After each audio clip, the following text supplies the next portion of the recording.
Last pick again?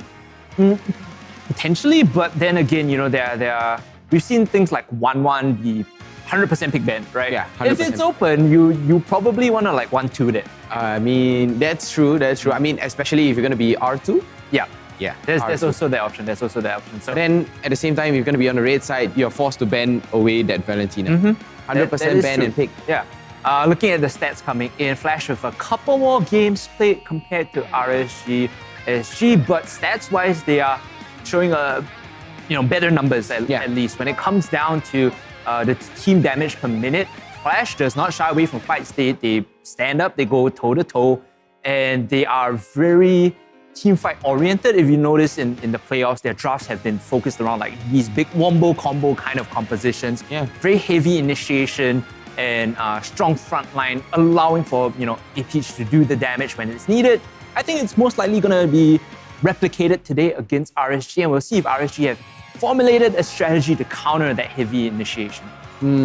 I feel they could go tankiness, right? They should go something very thick, something very hard to burst, someone to pull into the late game, and then, I know you're a big fan of scaling heroes. They might prioritize scalers. Yeah, head-to-head matchup here is going to be Reminiscent versus Bray. And well, what are your thoughts on this, right? Because when I look at the sort of jungle duo, I say duo, usually subbed in and out, right?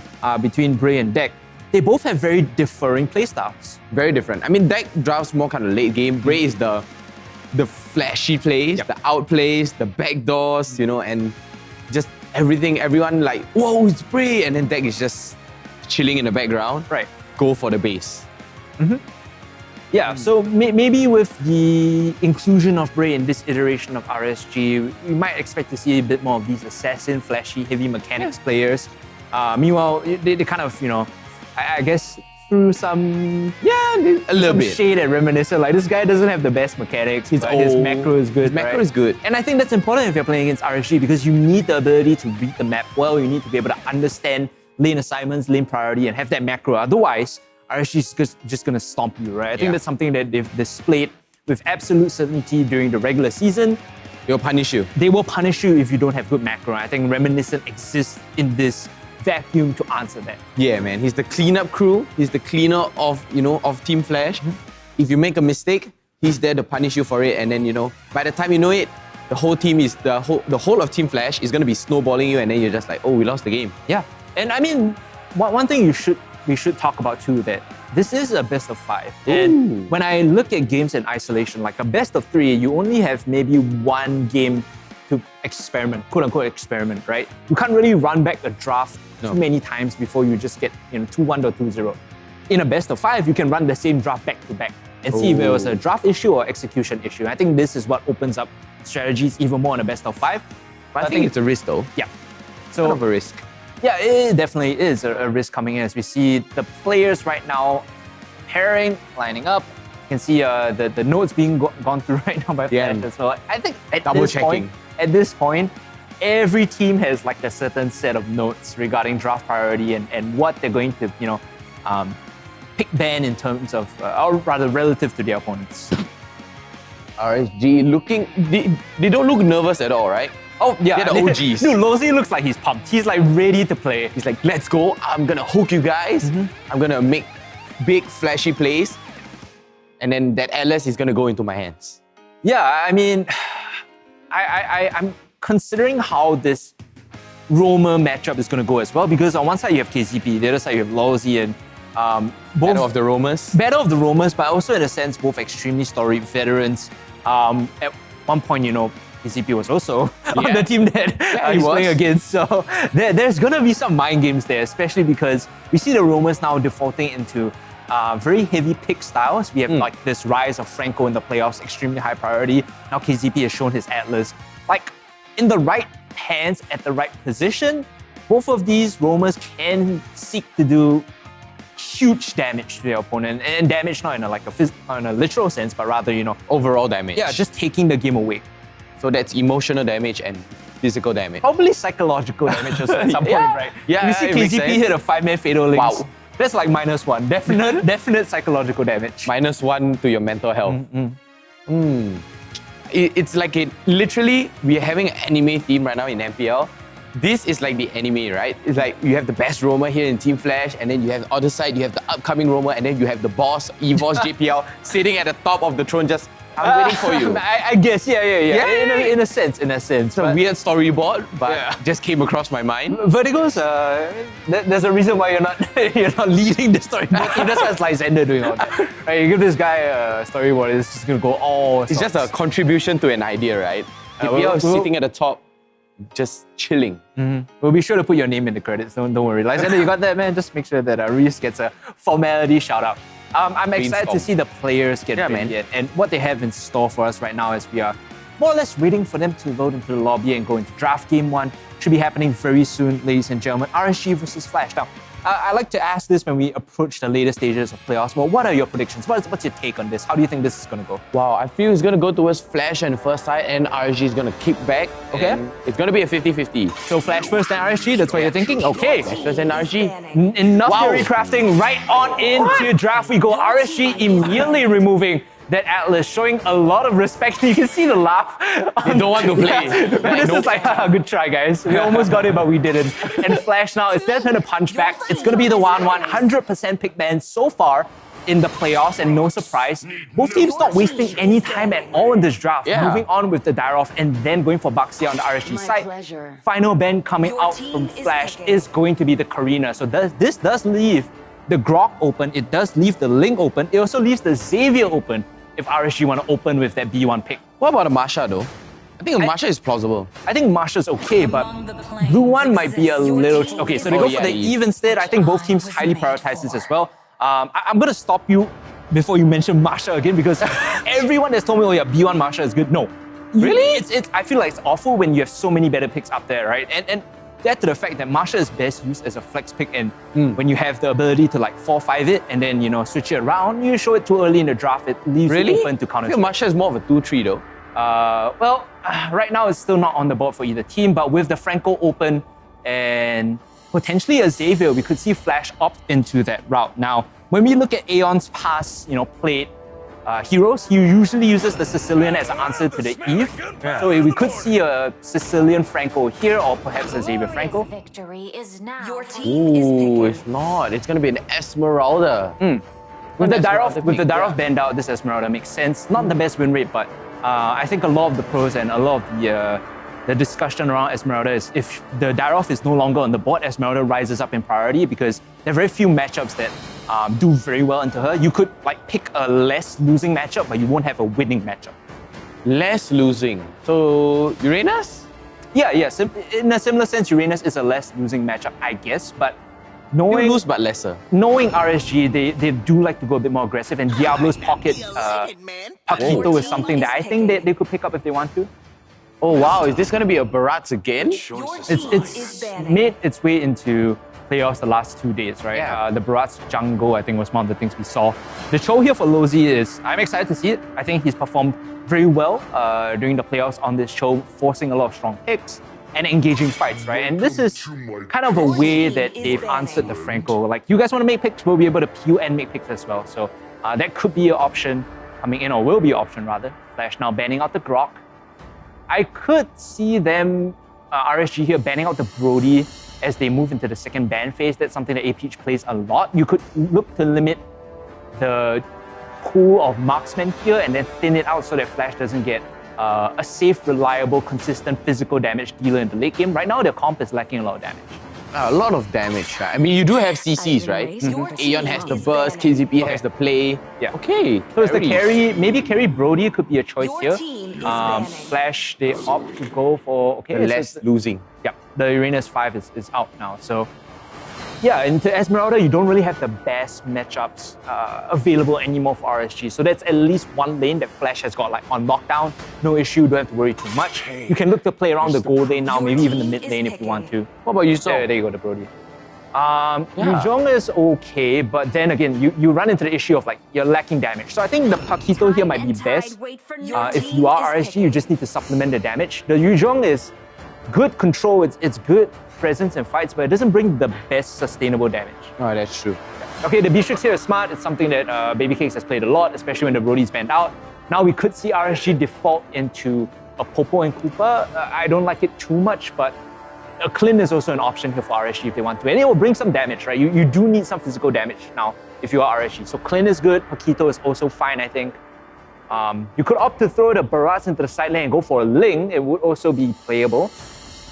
That's true. The Ling will be able to catch out that Beatrix, that Xavier. Okay, there you go. So that's the Clint.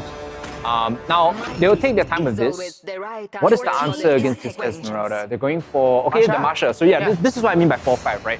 Yeah. Because when you have the Marsha here, now it's suddenly flexible almost. Like you could decide if you want to play Marsha side lane or Cho side lane. You know what I mean? And this is what I mean by you don't want a 1-2 Marsha. You want to 4-5 it because now your opponents in their final pick as Flash, they have no idea who's going to go. So now it instills some uncertainty. They can't get the perfect matchup in all three lanes. They will have to at least take a loss on one and have to deal with the flex picks. I feel they're going to go all in for the Esmeralda off lane, but then... Yep, for sure. But then RG comes out with a Marsha. They're like, wait, so is it going to be a Cho? Is it going to be a Marsha? Or even, it could be the Barrage, right? But it's pretty obvious that the Barrage is going to go jungle because RSG did play it yesterday. And the last pick for Flash Ruby. is going to be Ruby. This is one of their pocket picks actually that they use a lot in combination with the Franco. I want to point out that when Flash picks into these kind of compositions, what they generally do is they play very aggressive, like level 4, level 5, and look for like a game-winning or momentum-winning fight at the turtle, right? Because they have so much catch potential that they will always arrive early. They'll make use of their tempo in the lanes when they get priority to like force people to walk into them, check into them, and get caught. So I highly expect Flash to have the early momentum, but RSG, if they play their cards right, will have the opportunity to scale with the Clint. I mean, it has to be late game for RSG, right? It has to be late game. We have that Ruby, you have that Esmeralda, you have that Xavier, you have that Franco. Wow, so much damage, along with Beatrix too. And we're gonna go for game number 1, ladies and gentlemen. Welcome to MPL Season 3, game number 1. In the lower bracket finals, we have Flash up against RSG. Woo, I'm excited, man. Are you excited? Yeah, I am pretty excited to see the strategy coming in because both teams they have sort of a differing play style, right? RSG likes this macro and Flash likes this team fight style. So if RSG can dodge the fights early enough, it might be really valuable for them. That said, right now KZP is already delayed Brace first clear by hooking him across the wall. So you can see that, actually it's Reminiscence Esmeralda jungle coming in, right? Esmeralda jungle. I mean, it's going to do so good in the late game. He might be going for full damage, he might be going for semi-tank, he might be going for full tank. Correct me if I'm wrong, but I think we've seen EVOS SG play this. I think it was Jox that played the Esmeralda jungle in the regular season, right? Yeah. And it worked pretty well because you're devoting a lot of your gold no longer to the Esmeralda. She's not going to be farming a lot. Instead, you're sending the gold to the Beatrix, you're sending the gold to the Ruby so that they can, scale up. And to some extent, the Xavier as well. Yeah, I mean, Aeon on that Xavier, we've seen Dawning Light literally chunk people off. This person is a sniper. Literal sniper. Not the Beatrix sniper, it's the magic sniper, right? Diablo here against Alpha V9. I like that he's taking camps away. He knows that he has some backup behind him. Bray is there, so if Alpha V9 full commits to the fight, Bray's just going to do this, right? He walks in, takes the camp. Lozy is under a lot of pressure though. He's only level 2. He might just die here. Has to dash across the wall. Does he have enough jig control to get out? We'll have to flicker Falling Star Moon coming in. Lozy is able to escape, but commits a big hell spell to get out of that fight. Yeah, I mean, you're forcing the flicker. Reminiscence though, forcing that Falling Star Moon. So I mean, it's a 50-50 win here. Now with this turtle coming out without Falling Star Moon, that fight looks a bit precarious. You do need to find some early damage if you are Flash. KCP here, he's in trouble. The knockout coming in, that's first blood for RSG. And Team Flash didn't read the play. They didn't have the ultimates in time. You can see now only everything coming up. Now being level 4, they lose KCP in that early fight. AP dashing in. He actually gets the 1-for-1 trade. That was a bit of a missing ultimate coming in. And meanwhile, Aeon's now under fire. Lozy, he's pulling them apart. And Aeon, he's falling very low. Can they secure the kill onto him? The answer is no, as Turtle will go the way of RSG SG. The hook back in now, Flash looking for this fight. The gobble coming in from Bray, but is it enough damage is the question. Lozy running away with a sliver of health to get the kill on the Master. The kick up, the counter play coming in from Lozy. He punches back, and now they will be able to clean up this fight. Flash, they have to escape. There's no reason for them to stick around. They've already lost the Turtle. They've lost so much, and RSG punching back so well.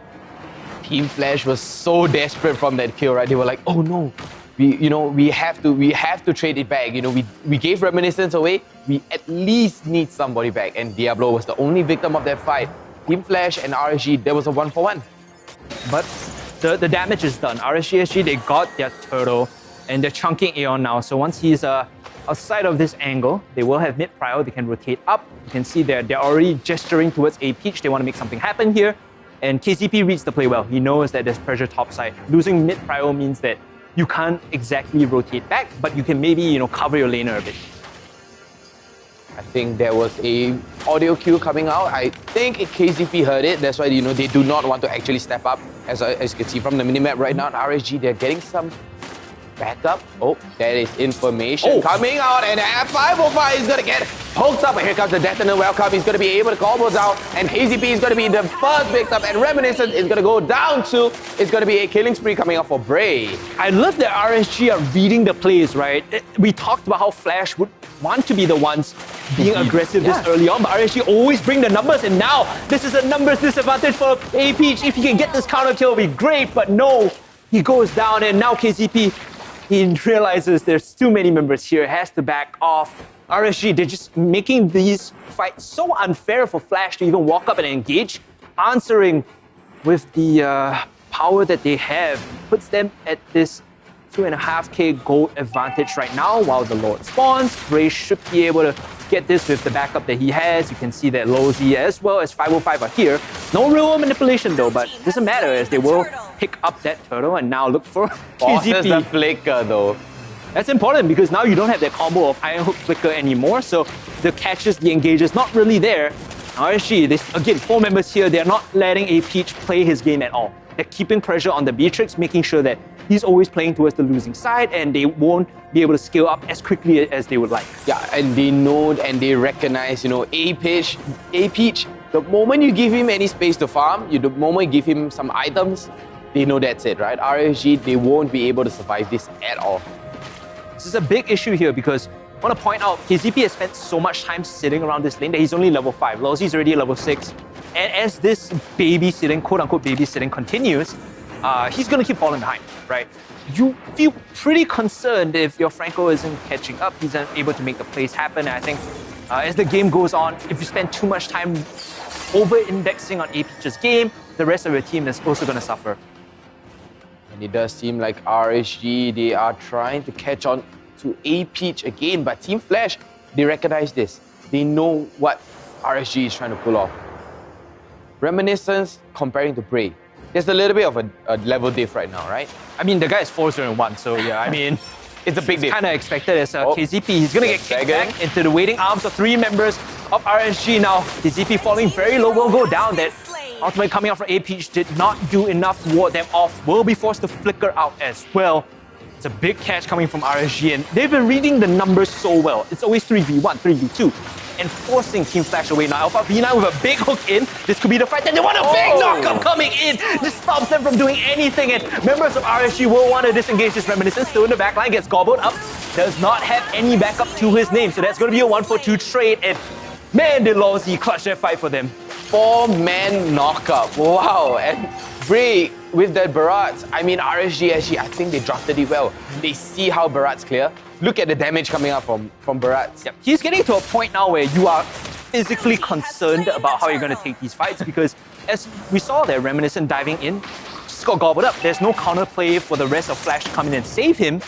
When you commit to fights like that and Bray is just sitting in the front line, it's really tough. And how are you going to deal enough damage to take him down is the question, because A-Peach is not at that point yet. He's not doing damage, whereas RSG members are. They've been finding these advantages, they've been finding these turtles. Baby Kicks is online, and 505 is online. These carries are starting to pop off.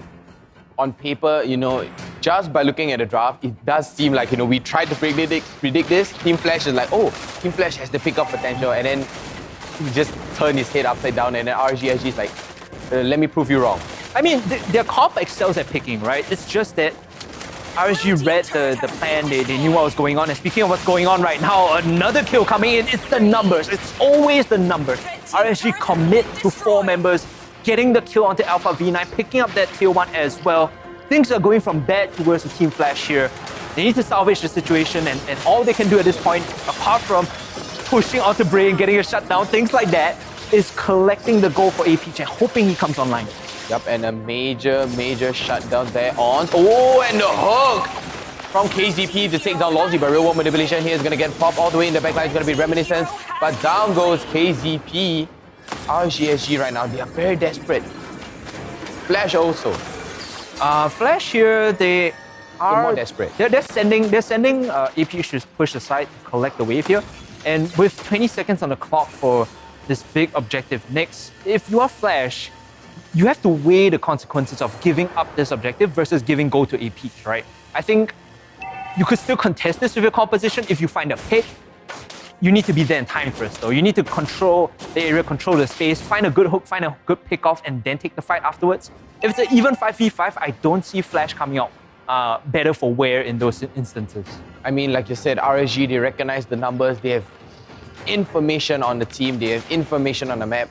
We've seen how RSG pick off time and time again, but Team Flash just, it's the pick you're looking for onto Lowzy. Will he be able to get out in time is the question. He's able to dash out. Now KZP taking a lot of damage, goes down through real manipulation. Meanwhile, on the backline, the suppression, or rather the window truncheon coming out from Reminiscent. Bray is still pretty tanky. They will be able to pick up baby kicks in response. It's your Roamer for your goal lane, but look at the damage coming in. Oh my goodness, Team Flash, they now have to run with their tail between their legs. Lowzy's still waiting for more, looking for an angle in onto this fight.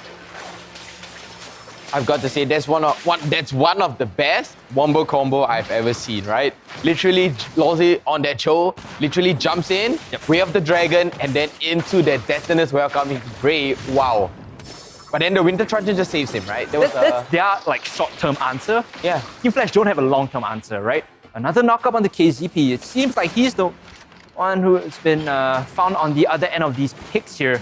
You get vision of this Lord being started up. Look at the flank though, Reminiscent is there, has the Falling Star Moon, has the Retribution if he wants to steal this one away. A hook narrowly missing, and now the real manipulation again into KZP. This guy has not been having a good game, 1-6-2 so far. Trying to make the plays for his team, but consistently getting caught out on this Franco. Maybe third time's the charm here as Alpha V9 jumps in. Detona's welcome coming in from Bray to hold him in place. Members of Team Flash, they're disengaging from this. They already sacrificed Alpha V9 and the rest of them run away. And this should be the Lord taken here from RSG SG unless Reminiscent has something to say about this. Unless he can come in for a steal. It looks like the chances are slim to none as RSG SG pick up this objective.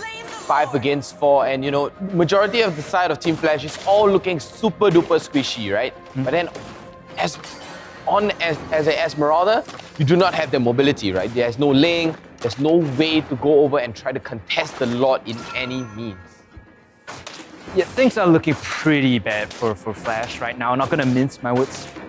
Peach, we've been calling him out as the you know, sort of the sole carry of this composition, and rightfully so, right? A lot of the damage will be coming from him. They have a damage issue.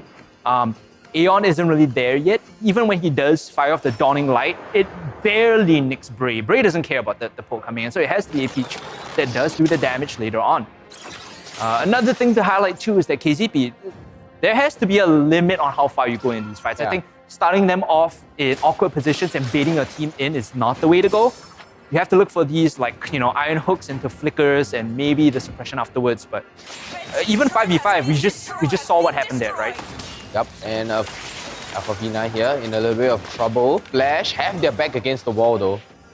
Dawning Light doesn't really hurt. Yep. I mean, yesterday, you know, I did ask some of the players, I say, wait, why doesn't the Dawning Light hurt? They say, wait, you just gotta wait for the Lightning Truncheon and then it hurts.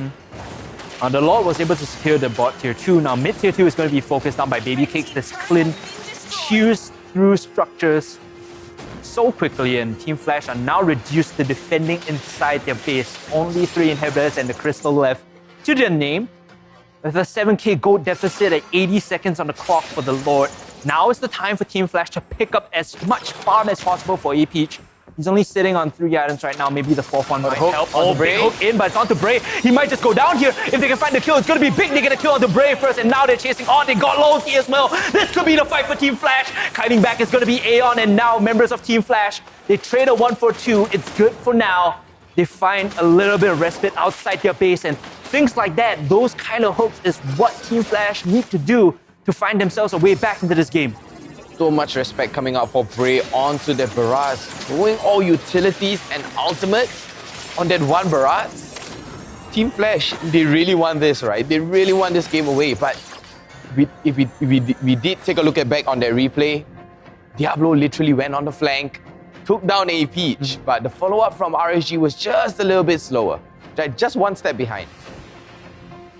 It's pretty natural to be a bit behind when you get caught like that. Those hooks are usually enough to turn the tide of the fight. Alpha V9 here, he gets spotted out. I'm not sure if he is just taunting them or... Okay, he was definitely looking for a bait play there coming in.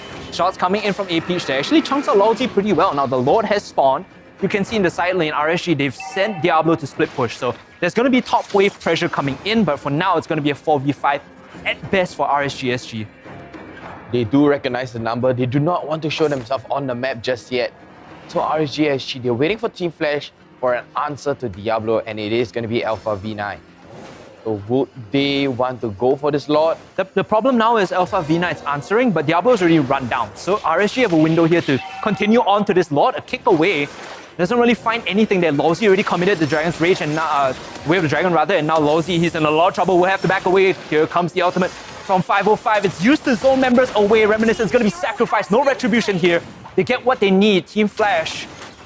And they chase on into this. It seems like a tough one without the retribution. It's going to be secured here. RSG, they pick up the Lord and they back out.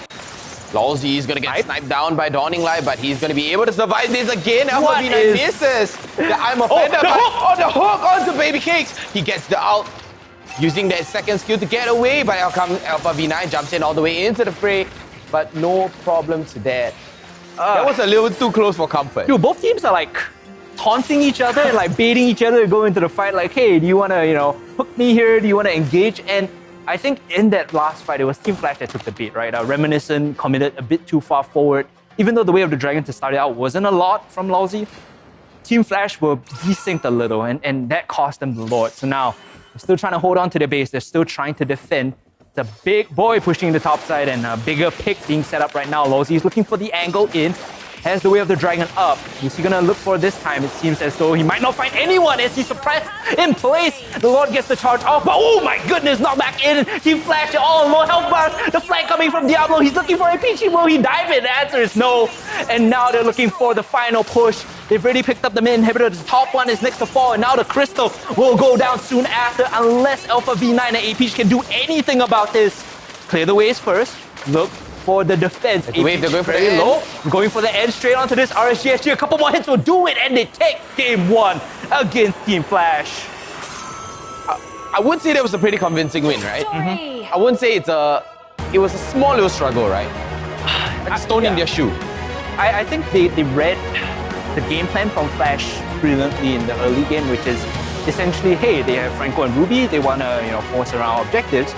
Let's just bring more members to the fight. It doesn't matter if we're sacking some side lane priority, if we're sacking some farm, if we give that up. You're looking at a bigger picture. Yeah, it's okay to sacrifice all that if you can find that early tempo, early momentum, convert those picks into goal leads, and then try to get to a point where you're comfortable taking these 5v5s. And for Flash here, the plan of stacking onto APH, right? We saw KZP time and time again sit next to APH and try to secure his laning phase. That didn't pay off once the fight started. No. Every time he got caught out, every time he was in the front line, he got bursted down because he wasn't able to get anything for himself or his team. I mean, that's the cons. I would say that's the con of being a roamer. Yeah, it is one of, you have to juggle your time properly, right? Let's take a look at the highlights here. This one, it was the wet noodle. Yeah, not the best ultimate there for sure. And KZP with this hook here thought he had the drop on RSG SG. Turns out it wasn't to be. They have the numbers, they have the ultimates, they were able to pick it up. And from then on out, that is just an indication of how it's going to go. You might have found a hook with the Ruby or the Franco, but RSG have more members and they're willing to fight you. Yeah, and Lawsy with that 4-man knockup on the Cho, that really was a solid fight. But RSG, pretty dominating game today. They literally took this game clean. Team Flash though. Okay, wait, I just realized why the Barrage was prioritized. Like you said, because if they are playing and banking on the numbers, with Detonus Welcome, it's a 5v4. It's a 5v4 for like 2 seconds. Yeah, I mean, that's true, that's true. Yeah. It's a 5v4 for 2 seconds, but the point stands, right? You have the ability to isolate one member that more often than not will overcommit. We saw that a couple of times, KZP overcommitted, Reminiscent overcommitted, and they got gobbled up, thrown into the waiting arms of a real manipulation. Yeah, the wombo combo. From the rest of RSG. And I think that's kind of what was the final nail in the coffin when you see that. I don't think inherently that the Barrage was an issue. I think the early movement in the game from Flash left a little bit to be desired, because when you're playing a comp like that, you really do need to be proactive in the sense of like, we're gonna hunt, we're gonna walk into the jungle, we're gonna look for picks, right? Yeah. If you saw a lot of the early game was them being reactive in the sense, I'm gonna sit here, just in case they come in and kill It's just a I'm scared. Like it's like a, how do I put this? Like No, the image is like "Arr, I'm gonna bite you." Well, so what they were doing essentially was just waiting for the play to happen and then trying to answer the play as opposed to making the play. And I think that could have been done better from Flash. I mean, the draft kind of looks like a scare tactic right now. I think they could run it back if they wanted to. There was nothing inherently wrong with their draft. It's a very Flash draft. Yeah. Execution, you could polish it up a bit, but I'll give them credit and benefit of the doubt. It was a long day yesterday. It was too early day today. Maybe they are just like KZP is still reaching for his morning coffee. AP just still rubbing rubbing his eyes. Maybe the kid kept him up last night. Many things could have happened. Everyone is just tired out. RSG, Flash, both very tired from yesterday, and it's been an early day. It might be their warm-up, right? Yep. Take a look at the stats of that game going in after game one. Significant amount of damage coming from AP, 72k, but alas was not enough to put them in a winning position. Yeah. What is a very big point to note is that RSG's composition actually sieges insanely well. Like, we didn't really talk much about that, but with the Clint and this big tanky front line of Barats and Masha, who has more than one health bar, you can walk up and just hit things. Whereas for Flash, it's only really the Beatrix that is able to get anything done, right? If you're Xavier, you don't want to walk up and auto the No way. So you could see how that comp as well, like, you really need to make the picks and have the numbers before you walk up the siege. You can't just walk up and siege things. RSG, 67,000 for 505. Wow. On the Eve. I mean, I feel this is the warm-up combo that they need, right? You have the Eve, Barats, and Cho. That's all you need. And Masha for the flank, and then Clint literally just pokes everyone from the back. Both teams have excellent track records with the Eve. This is a pick I think will continue to be highly contested during the series, and the evolution of the draft might be pivoting away from Xavier and going maybe Sicilian to answer the Eve. That could be an option. Yeah. Let's take a look at our MVP for that game coming in. RSG's victory. Who is it gonna be? Could Great. just very well be 505 or there you go, 505. 7-0 and 10. Insane numbers, a decent GPM, relatively high enough for a mage, but the kill participation seals the deal. 85%, always present for his team's ability, always present for his team's team fights, and was able to transition them to kills. The real-world manipulation was always there at the right time, and he didn't get caught out once. Yeah, that's the important thing. Yeah, and that's the good part about Yi. You pop that real-world manipulation, you bait someone to try to cancel your real-world manipulation, and then your whole team just collapses on that one person who tries to backline. Yeah, there are options to cancel that. Like, if you want to be very strict, Yuzhong is one of them, right? There are ways to deal with the Eve. I just don't think that running up at her is the... That's what Reminiscent did. He literally walked up. It's not really the best way to deal with it, right? Walking into the real manipulation. You could see some small slivers of what Team Flash were trying to do with the Ruby and the Franco to deal with the Eve. But apart from that, they didn't really find a successful answer. I mean, Ice Queen won, and Genius won, along with that NOD. Yep. Wow, that's enough already, right? And that NOD just to, hey, I don't even need to build damage. I'm just gonna build something a little bit more tankier and deal a little bit more damage. And I love, the thing I love about 5-game series is that you can just run back the company. Yeah. If you are Team Flash and you look at your draft and well, I think we drafted okay against what they had. Just macro and just some execution errors. You have now this extra space to run the draft back again, and worst case you go 0-2 and then you try to play for the next 3 games, right? Yeah, why not, right? Try to reverse sweep them, but it's better for them, I think, at least to try and run it back and answer some of the questions that they had. Was it draft or execution? If it's twice in a row and they lose and they felt like they played their draft perfectly, then maybe you change it up. I feel it's more execution based though. I mean, honestly, the plays were a little bit messy coming out from Flash. They were supposed to be that early game pick off and then just start rolling, snowballing into the late game and then just taking the game away from RSG. But then RSG, literally, Flash is running towards a wall and RSG is the wall. Yeah, that's a tough one, right? What is the answer to breaking through that wall is the question. Wrecking Ball. What would be the wrecking ball then in this case? Would you change the draft? Would you execute it differently? I have some points about the Esmeralda. I felt like it would, when you do play the Esmeralda, you have to give your gold over to, as much as possible at least, to the mid and the gold laner. Reminiscent was still picking up a decent amount of farm, right? But you couldn't really feel his impact in these fights. Not much. Yeah. He built a little bit more tankier on towards the tankier side. He's just there to soak the damage and then hoping that A-Peach or Aeon will just he's like, please burst them down. I'm just here to soak the damage, provide falling stun wound for you guys, the quick 0.8 second stun. Yeah. That's all I'm gonna do. Now your prediction, I remember at the start, was Flash first game and wow, RSG returns. That's true. Prior to this, I had my money on RSG just looking at the sort of limitations that Flash were working with. Okay. I'm very much like an environmental factors kind of guy, right? Sort of like a player's mouse or Let's look at this. Yeah. Look at the lighting. Yeah, everything, right? Yeah. One of the things is how long was the day before and how much prep do you get in the day of is one of the big limitations to me. I'm always very worried when a team has to play a long day before and then show up and then play the first game of the day. So less than 12 hours of sleep. Yeah, it's essentially, right? So when you have to do that, how much effective prep time did they get? That's the big concern to me, which is why when I looked at this match, I was like, okay, most likely RSG is going to come out ahead here. They took game 1. They did. Game 2, do you think that after that small taste of the best of 5, Flash is going to come back? I feel. Now I'm going to change, right? Oh. Now I'm looking at after the game 1, looking at like you said, environmental factors. RSG, I feel, they're going to get their ball rolling. Okay. And then they just start momentum based and then Flash will just... Okay, RSG is going to take the second game. Okay. And then Flash fights back for that one game. Okay. You ping pong quite a lot. You remind me of Forrest Gump. A little bit. They just keep your eyes on the ball. Yeah. All right. And then I just start going on about how life is a box of chocolate. You never know what you're gonna get. Then we might not know what Flash might pull out. I think it was in day 1 where A-Peach actually said they had some strats prepared. Yeah, they did.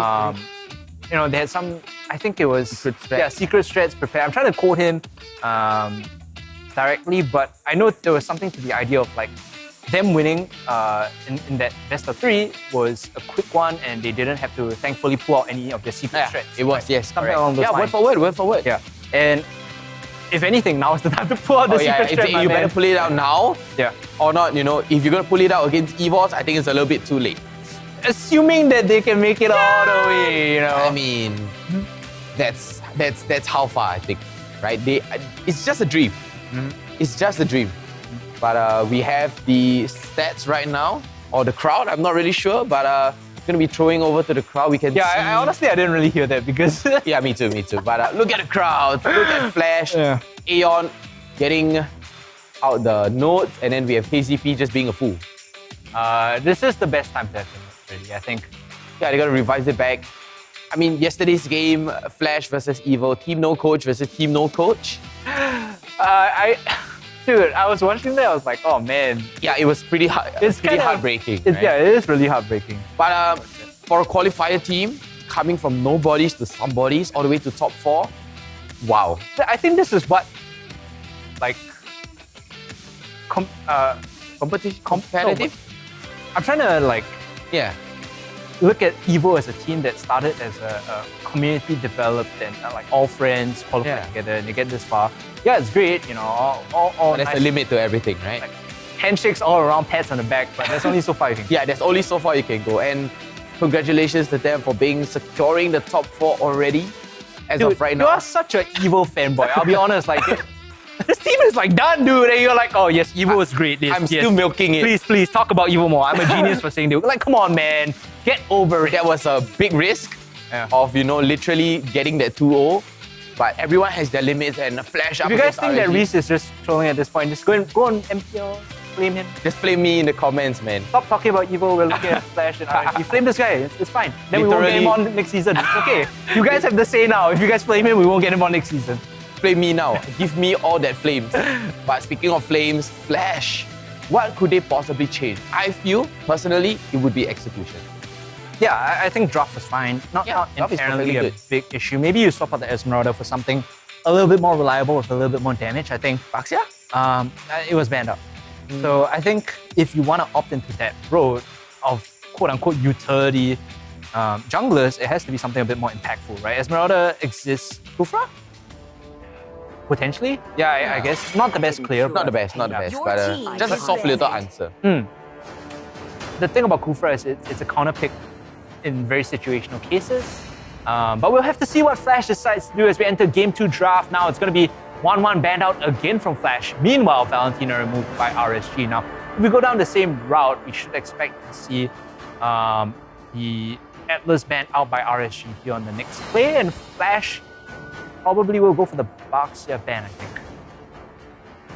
Really? The Baxia ban?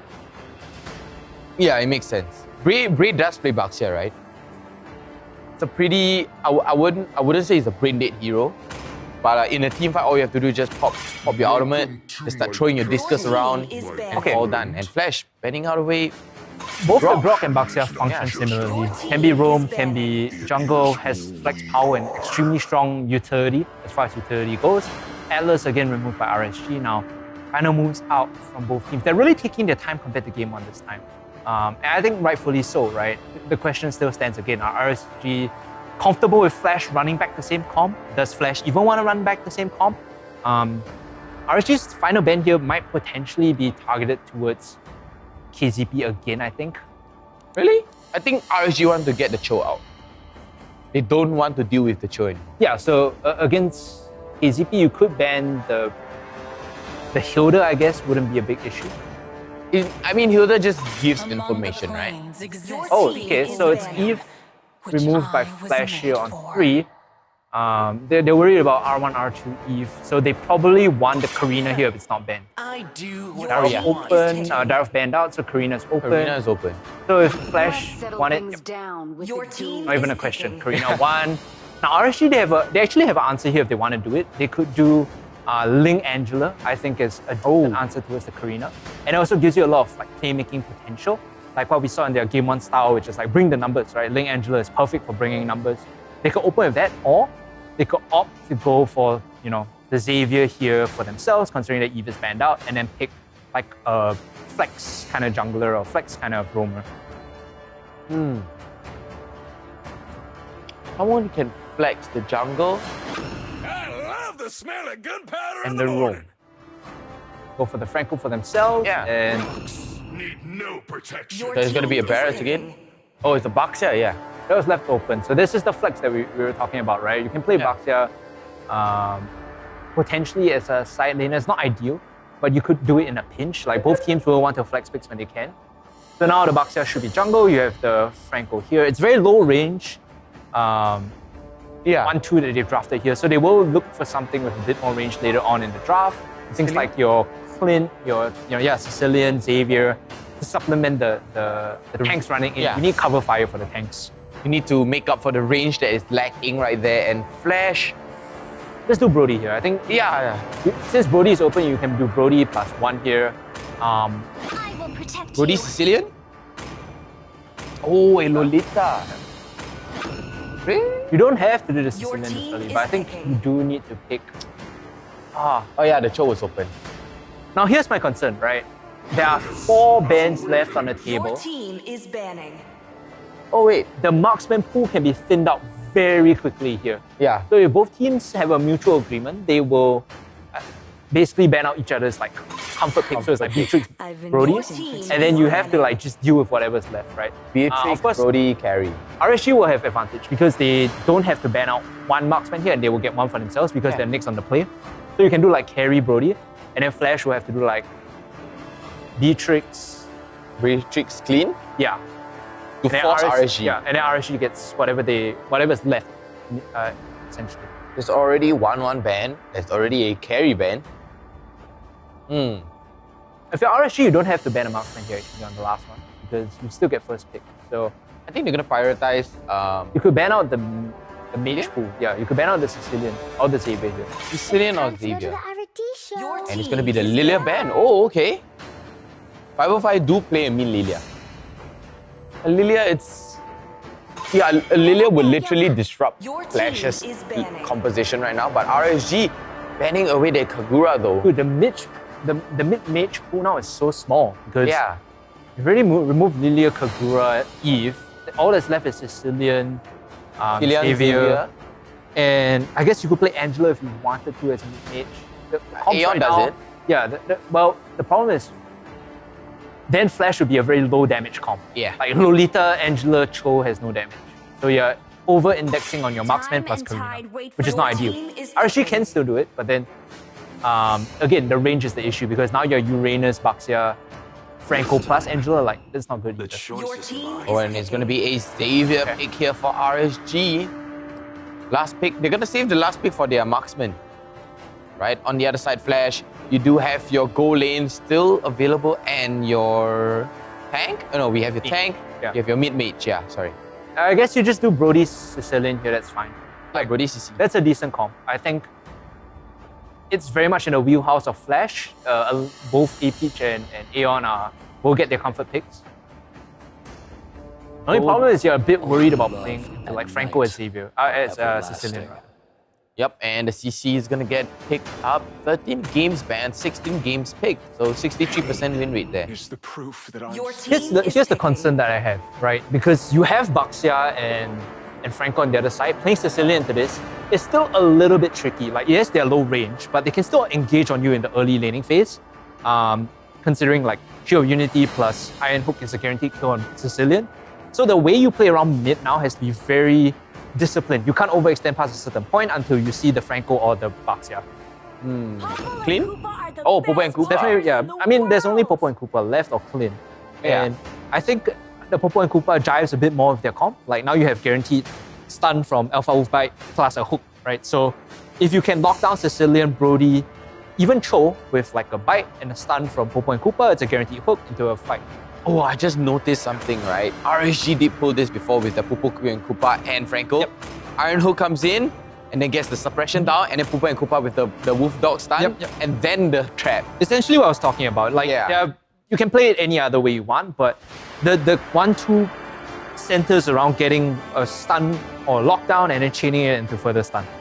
The layered CC coming up from RSG, but the Flash. Could this be their answer, right? They're running I wouldn't say a similar draft, but a similar drafting mindset as of game one. But we're going to go 5 seconds game till the two right enemy now, reaches ladies the and gentlemen. I battlefield. am so Smash excited. My them. name is Vertigo, and with me is going to be Hungry Cast here. Second game Welcome to Mobile of Flash Legends. versus RSG. RSG up by 1. Pretty dominating first game. Now, I want to correct you a little bit. This Yeah. is actually quite a different comp from game one. Flash now has a lot more. They have a lot more scaling. As you can see the bottom of the screen, we've hit 10K, 10K. concurrent viewers. So Let's go. scan their code, get some free stuff. You know the drill at this point. Yeah, you don't man. need to Screenshot. talk you through it. Oh yes, this is for yesterday.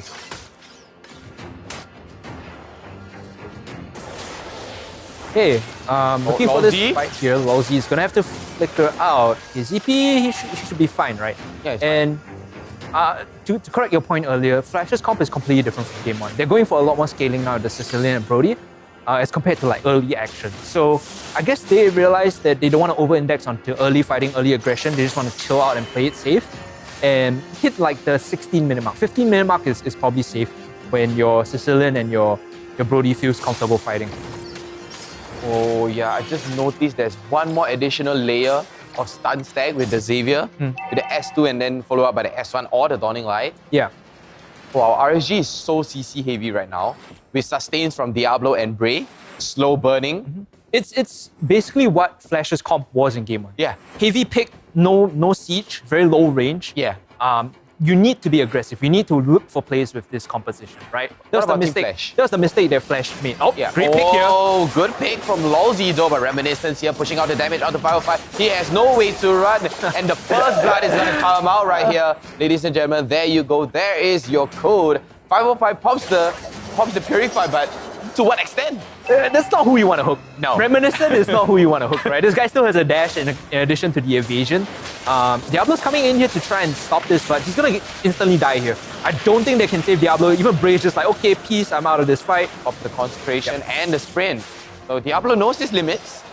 He knows his limits. He just wants to gain some information. If you for ask RSG. me, like, it would have been better if you died there and then ran back into the fight. Because you wasted a lot, now you can't look for the second fight, right? And you should just give this turtle here. You lose a lot if you fight for this turtle. Oh, and Reminiscent securing the kill onto Bray. Pretty good pickoff from Flash right now. RSG's attempts to play aggressive with this composition, similar to Flash in game one, is being met with numbers disadvantage, right? They aren't finding the fights that they want. When you play this Franco, when you play this Popo and Koopa, you always want to isolate a single target in like a 1v2 or 2v4 situation. So RSG right now is the Flash and Flash is the RSG in game one. Similar compositions, but playstyles are very different. I think like RSG now is being extra aggressive, which is good. But look for this. Reminiscent. If he dies here, it's good. And the killing spree coming out. Woohoo! On to Reminiscence. 3 kills to 0, and there is going to be your scale. Level 6 up against Gray here. Level 5. Diablo runs a little bit low. Here comes the Numenon Blast, and no need for that. Team Flash on a roll. In the early game. I don't want to jinx it. It's just the early game. The thing is, their comp it scales well. So winning the early game is big for them, right? They are on track to secure control and tempo of this game in the midpoints and then scale very well. Aeon's already 0-0 and 3, and now Lawsy is probably going to die. That flicker was a bit over-ambitious, I think. And they probably won't be able to kill A-Peach unless they full commit for this. Okay. If they can. And RSG finally gets the trade that one, but oh, look at the trade and the rotations coming out. Baby Cake forced the flicker over. Here comes the Sanguine Claw, catches down onto Bray, but Baby Cake still survives in that fight. And look at the rotations coming out though. They secure one, they notice the fight at top lane, they try to trade it back. Alpha V9 gets the knock up to 5-5, but no problem to that. Okay, oh my god, Reminiscence getting that snowball. But I have to say, just to touch on the roamers a bit, right? As a Franco, it's pretty hard to try to open up the map for your team, right? Because this is why they have the Popo and Koopa. Yeah, this is why they have the Popo and Koopa. Hopefully to make plays and open up the map, the traps. But I think the early game getting picked off a couple of times doesn't really help RSGSG. Like, you be afraid to make plays now. You should still try, but you'll be very concerned about who you're hooking into your team. You only really want to hook Aeon and A-Peach. We saw what happened when they hooked Reminiscent in previously. It was literally a bloodbath. It's like taking a knife and stabbing yourself in the leg. Pulling the knife in. Bit of a gory image this early in the Okay, it's like running into a wall. Fair enough. Bray now is going to get caught out. They actually have the damage to take him down as the Lunar Blast comes out. There's a big catch on the backline. RSGSG now having to run away. Re-engage coming in from Diablo, but not necessarily what he wants to do. He's forced to pop the ult to get out, and RSG they lose Lawsy, but they will pick up that top tier 1. Baby Cake's picking up a decent amount of gold. Solo gold, might I add, and EXP by himself is good. They still need to keep forcing these fights. They still need to keep forcing these picks, not get overcommitted into a 5v5. That was a big catch coming out from KZP though, holding back 505 and Lawsy to try to catch down onto Bray, but not much is happening there. But we've seen how much space Lolita can create as a Lolita itself, but Bray catches down onto A-Peach here along with KZP. KZP is going to get suppressed. A-Peach all the way in the back line. KZP is going to get melted down all the way into the back line. Is going to be Reminiscence though, catching down onto Bray. Oh, KZP is going to be the second victim there. Oh, he's still alive. He's able to get out. So RSG, they lose 2 members. They don't even get anything in response. And now, I think Flash can chase in onto them if they want to. Diablo's holding the mid-wave push in, but Aeon doesn't really care at this point. He is well and truly online. Even with 505 coming in for backup, you can see the chunks, the bad impact coming in. Reminiscent is diving between tier 1 and tier 2. He gets caught out, will pop the ultimate, but gets shut down by the Dawning Light. So overreaching a little bit. Reminiscent is still pretty early in the game, so can't really make those plays. Meanwhile, A-Peach, he has to flicker out. That's the power of the Popo and Koopa in the 1v1. You popped out, you get the stun, you can chase on in. A-Peach, he has to be careful about his spacing when it comes to these fights. Meanwhile, Bray is attempting to make play for this turtle towards the bot side. They already get the Little Wanderer. That's pretty good. And now they're chasing onto the back line. KZP is falling very low. Alpha V9 soon to back out, but they will turn around and kill Lawsy first. Aeon is left completely untouched, so he's able to deliver the damage in. He's able to pick them all up, and now AP is joining in too. Team Flash with the numbers, 5 members arriving to the fight, get 2 kills, will be able to pick up this turtle as well. Solid play coming up from Team Flash. Reminiscent jumping into the back line. Aeon untouched gets the burst out onto everybody, and Alpha V9 with Way of the Dragon literally kicks literally isolates one person of RSG away, and then AP is there to finish it off with Torn Apart Memory. Yeah, the Flash comp looks a lot more like what they're comfortable with in the regular season and the playoff. Great conceal play onto Lawsy. Would have the damage to finish him off. AP will go down here, courtesy of the Dawning Light coming across the map as well. Now that's the pick that you need. That's the style of play you need to go for if you're RSG, right? Abuse the conceal, try your best to force the side lane picks, and then open up the map. RSG are not out of this one yet. If they can continue forcing plays like that, it'll be good. Now Brave getting caught up by the Sanguine Claws will get kicked back by Alpha V9, the way of the dragon in, but the hook out to disengage. Brave might just survive this. No blast coming in from KCP to end his life, and now they're chasing down. Big shots coming in from 505 might just be enough as Diablo continues on the chase. That was a good kill coming in from Flash, able to answer. I thought it was going to be all done and dusted, but in the end, Lousy with the hook though, manages to isolate out onto Reminiscence, but the rest of Team Flash is too much for RSG to deal with. There's no way that RSG could answer that. I mean, no matter what you can do, you're only a Franco. It's only a single target hero. That's all you could do. of the Lord spawning in 40 seconds, you can see that RSG want to push out all the lanes as much as possible so that they can make it to this objective before Flash arrives. Maybe you find a hook here, maybe you find a pick. Flash are smart, they're not separating all too much, they're grouping up, staying in 2 or 3 man squads. Baby Cakes is forced to flicker out, that's big, right? Now he will be in trouble if he gets caught by the Sanguine Claws in the next fight.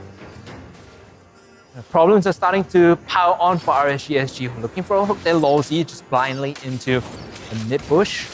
Meanwhile, Flash getting mid prio. Gonna control this bush. RSG, they're really struggling to get more map control right now. It does seem like they're desperate for a fight. They're like, wait, we're supposed to be the ones picking a fight? I think Lawsy can actually look for a play here. Here's the flicker, here's the iron hook, right? Yeah. Could potentially go for Aeon there. Maybe they power on him, but they were kind of afraid, not knowing where the rest of Team Flash was. This 2-man unit, KZP +1 is always going to be very deadly because you usually won't have the damage to shove anyone away from these fights, right? So I think KZP is doing a good job just frontlining for his team. You can see he's always checking forward first, making sure that AP doesn't eat a hook, making sure that Aeon doesn't eat a hook.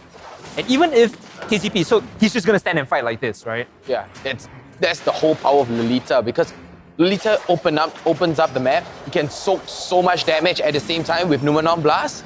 You literally can stun up the whole of RSG. Ray looking for an angle in here. He's the one with the retry, so he can't afford to die.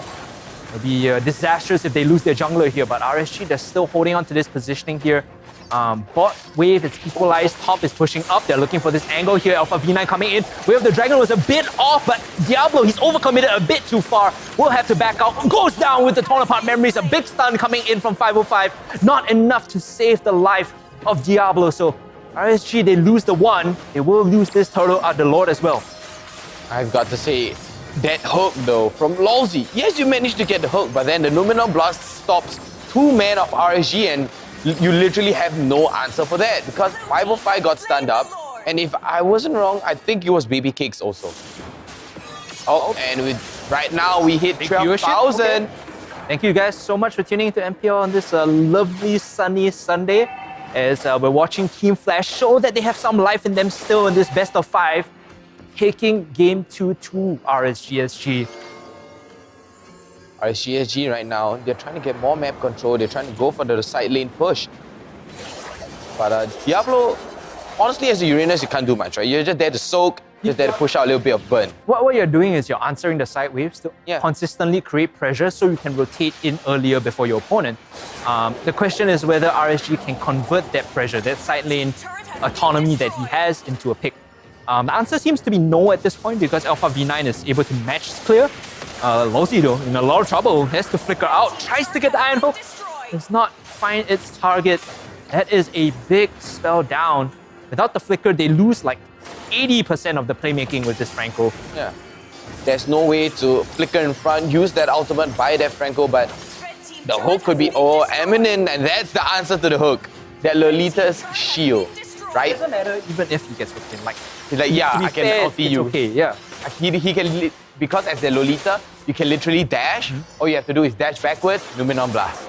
Brave forcing this here. A big hook in actually finds KZP. That's not really who they want now in the backline. Wave of the Dragon comes out. RSG, they are gonna get stunned up, and that is a wombo combo if I've ever seen one. Flash now on the clear. Look at the health bars. Where did they go? Flash, they just decimate RSG. The combo coming in from KZP, and Aeon is pixel perfect, and now they're gonna clean up Diablo. and potentially just pushing down the mid inhibitor. Diablo, he's still on his way out to talk about memories. And the wipeout from Team Flash. That was a good play, right? KCP got hooked, but a humongous and juiciest Numenon Blast though. Lousy with hook, no problems to that. The Franco so far, I just want to point out, has a 0% win rate in 2 games, and Lousy is trying his best to hold on, but the crystal is going to fall, and that's going to be Team Flash evening up the series 1-1. Wow. Team Flash Victory! getting that scale. I mean, does this mean that Sicilian is the winning condition? I wouldn't, that's too simplistic for the go. I wouldn't reduce it to saying, oh, Sicilian equals win, right? But rather like how the draft goes. And I think when you go for the Franco very early on, you're basically putting your team into a specific set of win conditions, which is early game hooks, convert into pressure, convert into picks, and then get objective afterwards, right? So hook, kill, get a pick, and then get an objective. If you're unable to do that, like your comp does kind of fall apart because you don't have the man advantage. And your 5v5s, as we saw against things like the Lolita, is kind of awful. You hook the Lolita in, she just will not blast you. Pulls up her shield. Where do you go from there, right? And this is an example of like what RSGSG were trying to do in the early game. I think at this point it was a bit behind already, but they were trying to force the plays, try to get the pick, and you see the Lolita come in as a brilliant answer to any attempt that RSGSG had when trying to force these picks. That Lolita though, with the Numenon Blast and the shield timing. Wow. It's just insane, right? The timing comes out from KZP, the shield, and this is the big Numenon Blast. 3-man stun, and the cleanup crew. 505 Reminiscence there to Mr. Vacuum. Vacuums up everything, cleans it up, finish the game, nice and quick. 13-minute game from Flash. Now, if you're watching this as RSG, or I mean, considering you played, right? If you're watching this as the coach of RSG, the Sicilian and the Brody now moves extremely high up in priority. I think this is the first and the last time that Flash is going to get them together.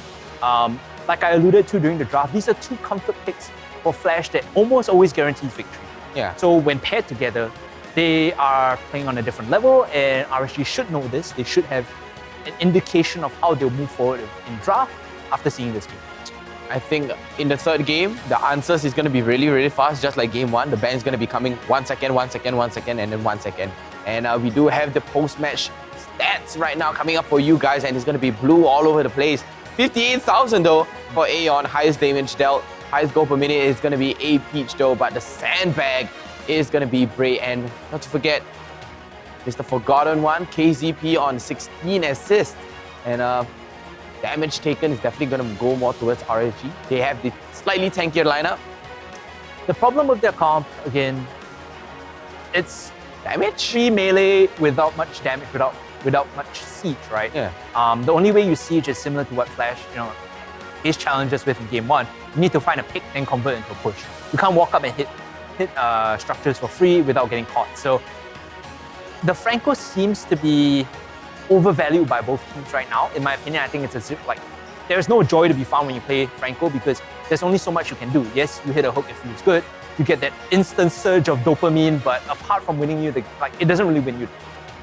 Yeah, I mean, you get hooked, but imagine hooking a Lolita into your team, right? And then Numenon Blast, like we saw, 3-man stun. Yep, and the MVP for that game is going to be Aeon, coming in with 82% kill participation, 3-0-11, untouched. 25. Yeah, both games, right? I think the mid majors have been MVPs and deservedly. Yeah, they deserve that MVP. Playing as that mage, because you're so susceptible to getting ganks from top lane, bottom lane, basically any lane. But then during the team fights, you as that mage, you have to push out the damage, and then you have to be untouched too, because you're going to be having people rushing to the back lines, and then as that Sicilian, you're sacrificing so much HP. At the same time, the pros about it is you got damage. Credit to Aeon, I think one of the threats he had to deal with in the early game was getting picked off potentially by the Franco. He dodged every potential gank, right? So when you have that smooth sailing in the first 5 minutes, the game is very much playable from then on out, and you can see once he scaled up, it felt great to play the Sicilian game. Ladies and gentlemen, we will be going for a short break. let the players reset a little bit, redraft, and consider how they want to go forward. Of course, we ourselves also will be taking a sip of water. But when we come back, it'll be a continuation of this best of 5 RSG SG versus Flash. Right now, the score is 1-1. We have to see who takes the next game after this break.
Before we move on, does anyone have any questions?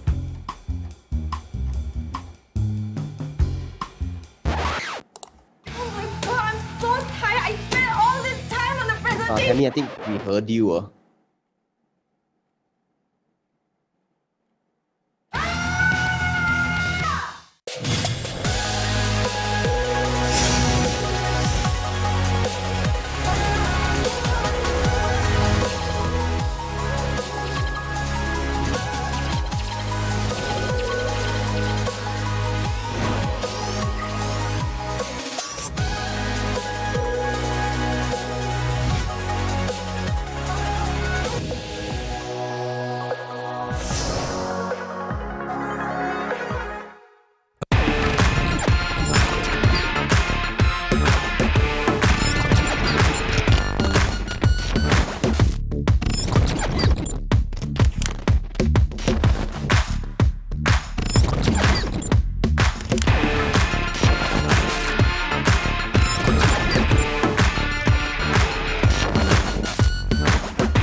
I just heard that we are almost ready to go into game 3. Oh, really? Flash and RSG, the players are ready.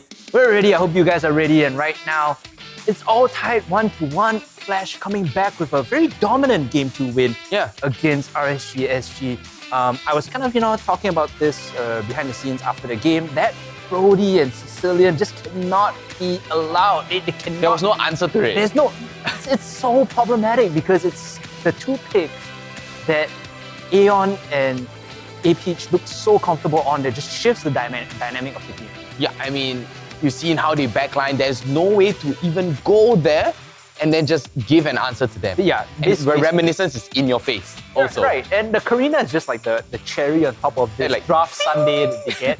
Like, it just makes it feel all that much better. It could have been anyone else, but with the Karina, it kind of bridges that early game because we saw what happened when Ballsy hooked the Karina in. It was just a big mistake. Yeah, that was like, there's that moment like, I don't even know what the meme is where like, directed by Robert B. Oh, yeah. Yeah, that's what happened. That's what happened with you. The moment you hook it is like, I got the hyper. Yeah. Oh wait, no, it's the Karina. Yeah, exactly, right? And those situations, like if it was any other jungle, maybe you get a better pick. Maybe But now it's like the more thick, tankier meta for the junglers. Maybe back then, like if you're trying to catch off a Ling or a Hayabusa, sure. Remember the days when Granger was your perma hyper? Granger you was hook the Granger there, you're like, let's kill this guy. I got it. And then this time you hold a Karina, like, oh no. So those are some of the issues, and I think again, going to draft in game 3, the Franco overvalued by both teams. I think you taper down your draft priority for the Franco. What rises now, I think, would effectively be like the mages and your EXP laners. You need really good EXP lane matchups, I think, right now, because your goal lanes are heavy prio banned in phase 2. Yeah, very so heavy. like there's only maybe a pool of 4 heroes in your goal lanes. Brody, Carry, Clint, 1-1. Yeah, essentially, right? These 4, and at most you get 2. The other 2 is always going to be banned out. So if both sides banned out, also, right? There's Beatrix also. So usually 3 out of 5 will be banned out. Considering that situation, you need to get like the best matchup for your EXP lane, so you have at least one extra winning lane. I think that you play through that winning lane. Both teams have been like banning out the Dyrov. Might serve them better to leave it open if you want a winning matchup and just smash for R1 or? I think you could R1, R1-2? R1-2 Dyrov. You could D2-3 Dyrov, not a big issue. Your first pick on both sides, I feel now maybe mid-mage might be the better choice. They might be one Dyrov though. Yeah, maybe beyond Dyrov. Not a bad issue because I think teams also flex Dyrov into the jungle. Yeah. So B1 Dyrov actually is pretty valuable. But does Bray play Dyrov in the jungle though? Dude, that's the main question. At this stage, you need to be able to play like hidden picks, quote unquote hidden picks, right? Things you haven't demonstrated on stage. Oh. You need to have these things. Maybe he's been training in secret, right? Yeah. He's hiding his match history. He's been trying Dyrov in the jungle. If Flash has a quote-unquote secret draft or a draft hidden up their sleeves, I'm sure RSG SG has one as well. Yeah, they are both veterans. They confirm have some aces up their sleeve, right? 100%. But what is it going to be? Are they going to pull out this game? Are they going to pull it out in the next game? You never know. The thing too is because both teams have won one game, we are sort of ostensibly back to a best of 3. Yeah. And now you don't really have that much window to experiment. You don't really have that much regular season. Yeah, it's almost like regular season, but with higher stakes. For sure, because the winner of this is going to go up against SG in the grand finals. And the loser of this, a pat on the shoulder, couple of claps, but top 3 isn't too bad. Yeah, top 3 isn't too bad at all. Is there a prize for top 3 though? I think there is. I think if you go to the MPL SG page, you get a comprehensive breakdown, man. You got top 3 in season 3. As a caster, I'm not like big on prizes. Me too. For me, it's all about the competition, Like the money is nice, don't get me wrong. Yeah. But I like seeing the results. I like seeing the games itself. That's my reward, Really? I'm a very intrinsically motivated person. My reward is more of the crowd, Okay. I feed off the crowd. I love the crowd reaction. I went down to Grid yesterday and the crowd was immense. Right. The fans, the supporters, everyone was so passionate about it, right? I can't express my appreciation and gratitude. Yeah, thank you so much to you guys. And what we have, right? These crowds coming in, we're back to LAN kind of feels. Yeah, man. COVID feels like, almost feels like a distant memory, like a nightmare you had in the middle of the night. Yeah, it's You're like, waking up from- those were the days. Yeah. Oh, I just woke up, LAN event. Yeah, I'm so excited. Now we are into draft, ladies and gentlemen. Wow. Third game of this best of 5 is going to be RSG versus Flash. The Daroth is again going to be banned out. The Baxia removed by RSG. Valentina from Flash, no surprise. And the 1-1. Now your final ban here, you have to think really hard. They go for the Atlas because they're worried about KZP making plays, and they go for the early Franco again. So this is like, now the priority is still there for Franco, but then again you have the issue. Sicilian Brody still open, Flash. You could see like a spark in their eyes, right? Almost knowing this is up. The Karina picked up for RSG is always a good opening. Are they gonna go for it? Okay. Oh yeah, they went for the Eve. Eve open, Eve taken, not the worst thing in the world. And the Grok as well left open, so this time, because the draft priority has shifted a lot, the Grok and Eve are left open, and Flash, they're gonna try something new now. Yeah. Oh, it's gonna be Eve. Okay, Eve Grok, a wombo combo on Eve. I love this already. so much, because you put the wall, then you drop real manipulation. They can't really run. And then wild charge. Yeah, and then you charge them out, they're slowed, right? So it's frustrating to deal with as RSG, especially when you want a team fight, because yes, you're Karina, yes, you have that evasion, you are still going to be subject to a lot of collateral damage when the Grok runs in at your team, and you need a way to answer that. You need a way to repel the initiation coming in from Flash. I think the answer is Cho. It's a soft answer to Flash, right? I think the Cho is a pick that allows them to start the fight, but it doesn't allow them to Finish off the fight. it doesn't allow them to counter-engage or repel the fight, right? So True. how RSG will probably want to play these out is you find the Eve or the Grok first ideally, kick him into your team, pick him off, and then take the fight afterwards, right? If they're jumping you and you have Cho on your team, you could possibly maybe find a good knockup, but even then it's very situational. It's not like... It's very, very situational. Like Chow is like a burger flip. Like you always say, burger flipping on a Cho, you're banking on Lolzy, giving him more pressure, trying to catch off the Eve, right? You would not want to catch a Esmeralda or a Grok because, he can literally just wall charge you and free knockups. Right now, Esmeralda going in for Flash. Here's my issue, right? Yeah. Because you ban out the Daroth, then the Esmeralda rises in power. Sure, good. All well and dandy. And we expect, if you look at, the meta as it were, for this Esmeralda to be a side lane Esmeralda. If Flash decides to put it in the jungle again, I'll be like, big question mark, because it didn't work in game 1. And It's not going to work in game 3. You already have a Grok as well. So you should be playing Esmeralda side lane with the Grok in the jungle, ideally, right? Yeah. And then Flash is going for it, right? That should be the ideal situation. Yeah. Is I don't like the look of this Esmeralda jungle any much more than I like the side lane Grok. Roam Grok, I'm still okay, but side lane Grok is still a bit dicey. Like dicey, like QD. We don't talk about it. The man he's... Oh yeah, I'm sorry. They had a good run. They had a good run, right? Brody's banned out for RSG. They recognize the Brody. This is good, right? Because they've got the Bishops for themselves already. The 1-1 banned out, the Brody banned out. What is left for Flash here is most likely Clean carry. Clint, Carry, Popo, and Koopa. I expect RSG to go carry 5 here, just to thin the pool out. Against APH, you would do well to remove a couple more marksmen. What could be the possible hyper though? Or AKA jungler? For Flash or RSG? For Flash. They can go Grok jungle, it's fine. Oh, really? It's not the worst thing in the world. Yeah. Popo and Koopa banned out, okay, so again, Flash now. Actually, the carry looks a little better, although you're forcing them to go into a clean now because Beatrix is squishy, but at the same time, Bray is kind of thick. Along, with Lawsy, you're gonna get caught out like that. So clean is the only answer because clean does have a snare and the dash back, but carry does too. And carry shreds better, but late game. Both of those are good picks. Clean is, I think you save your final pick for marksman here because if you are looking at the comp from RSG, if they go a bit more tanky, carry is fine. If they're a bit more squishy, then you go for the clean. One shot burst, one hit wonder. So now you can go for roam. I think Hilda is okay here if you want to go Hilda. Chivalry is dead. They're going for clean. Yep, they're going early. For so it's a little too early, right? Coming up from Flash. I think it's early because you now lose the flex power of what could be the Grok. Oh, and it's gonna be a Selena. Classic. Fight for my dreams. My man, this is if you guys don't know, we're in for a treat. This is the 505 Selena. It's something that RSG always have up their sleeves. 1,000-year stun. In conjunction with the Paquito now, it's a tough clean game to play because you're always worried about getting hit by the Abyssal Arrow, or potentially flanked by Diablo, who's going to one-shot you with the Paquito, right? Yeah, the guy man. is he's so adept at finding these angles. Your carries now are very worried if you are flashed. Like, how do you position around these fights? How do you approach the battlefield is going to be the main question. I think with Paquito on the side of RSG Flash, they are forced to play passive, right? They want the fight to come to them. They are not supposed to take any sort of fight. Yeah, if you run too far forward and you lose track, no one is marking the Paquito. Like, Yeah. he will just run up against Eve, he'll run up against Clint, and he'll kill them, right? He'll punch you in the face. the standard combo with the Yeah. knockout punches, it's just too good, right?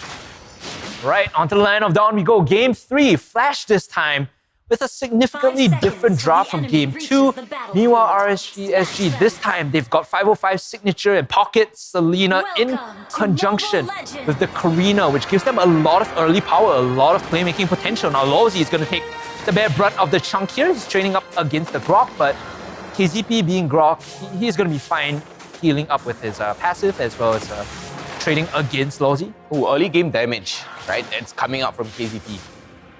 But 505 on that Selena. Wow, this is going to be a tight changer.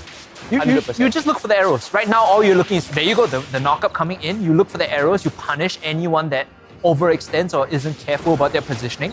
Just keep fishing for these angles. And if you ask me, this like Selena is the better version of Franco in terms of what you want, right? Because Franco, if you hook and you connect them to someone and it's not who you want, like say in this case a Grok, you're committed to that fight. Whereas Selena, you can keep fishing for those picks. Hit an Abyssal Arrow on a tank, don't like it, don't go. Yeah. Hit the Eve, okay, that's who you want, let's commit to that fight. So there's a lot more flexibility. You don't have to choose these fights. Oh, the sidestep though from Alpha V9. Here comes the aggression coming from 505, but not enough mana to finish it off. And Alpha V9 under the turret's nose right now. And I just realized 2 Purifies coming up from Team Flash. They're so afraid of this stun, right? They do not want to get stunned at all. It's also to prevent you from getting like super one-shot by Diablo in these fights. It's like, oh, Diablo's gonna knock me up. Gives you a Purify. layer of safety so that you can kind of reassess the situation and regroup. Reminiscent on this Barrage jungle, we didn't talk too much, but Yeah. oh, hold on, Oh, AP is in AP. trouble. Oh, That's the pick-off. that is exactly what you want to do with the Selena, right? It's, like I said, the better version of what Franco is, because when you connect on these arrows, when you're connecting on these plays, it's like a higher conversion rate, essentially. Way higher conversion rate, and Aeon is gonna get caught out right here, and Abyssal Arrow nearly secures it, but you know, on that Karina, you have that as your cleanup. This is not the play for Flash. Right now, you should not be attempting this Turtle. turtle. You're sitting around too long. You're basically begging for Abyssal Arrow to connect, and a fight gonna break out. It's gonna be stolen away by RSG, and now they get the kill on the Reminiscent as well. Team Flash, it feels like they're on autopilot. They're not thinking about these decisions. Why go for that play? Because you take so long to finish off that turtle that the rest of RSG will collapse, and now they even use this real-world manipulation to ward them off. They're investing so many resources and getting 0 returns. This is the worst trade in the history of trades. Yeah, it's the, I'm desperate for this, I have to clear this, I'm on cooldown, I'ma just use real world manipulation to ward you guys off, right?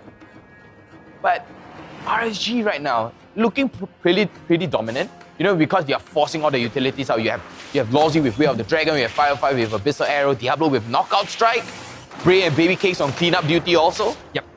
That's Their comp has a lot of Yeah. damage, it has a lot of early to mid-game power, but it does not scale as well, in my opinion. I think Flash, Yeah. once the Clint comes online, Oh. there's going to be power there. AP, you can see he's holding his own, but the Abyssal Arrow guarantees his Oh, death. A the great side flicker step. out, coming in from members of RSG to avoid the wild charge. KZP commits, finds absolutely nothing, and now he's in a world of trouble. If they decide to commit, Lawsy still has the Way of the Dragon. They're looking for this angle here. Bray is already cutting the wave. So they want this tier 1. Regardless of what happens, they want this tier 1. They're fishing for the hook, they're fishing for the play. Now the knockup possibly coming in. Lawsy just dancing on the edge of the engage. Diablo is the one that's taking a small L here. Basically, he's just left to fend for his own, but because he is Paquito, they might not have enough damage to burst him down, even if they decide to dive him.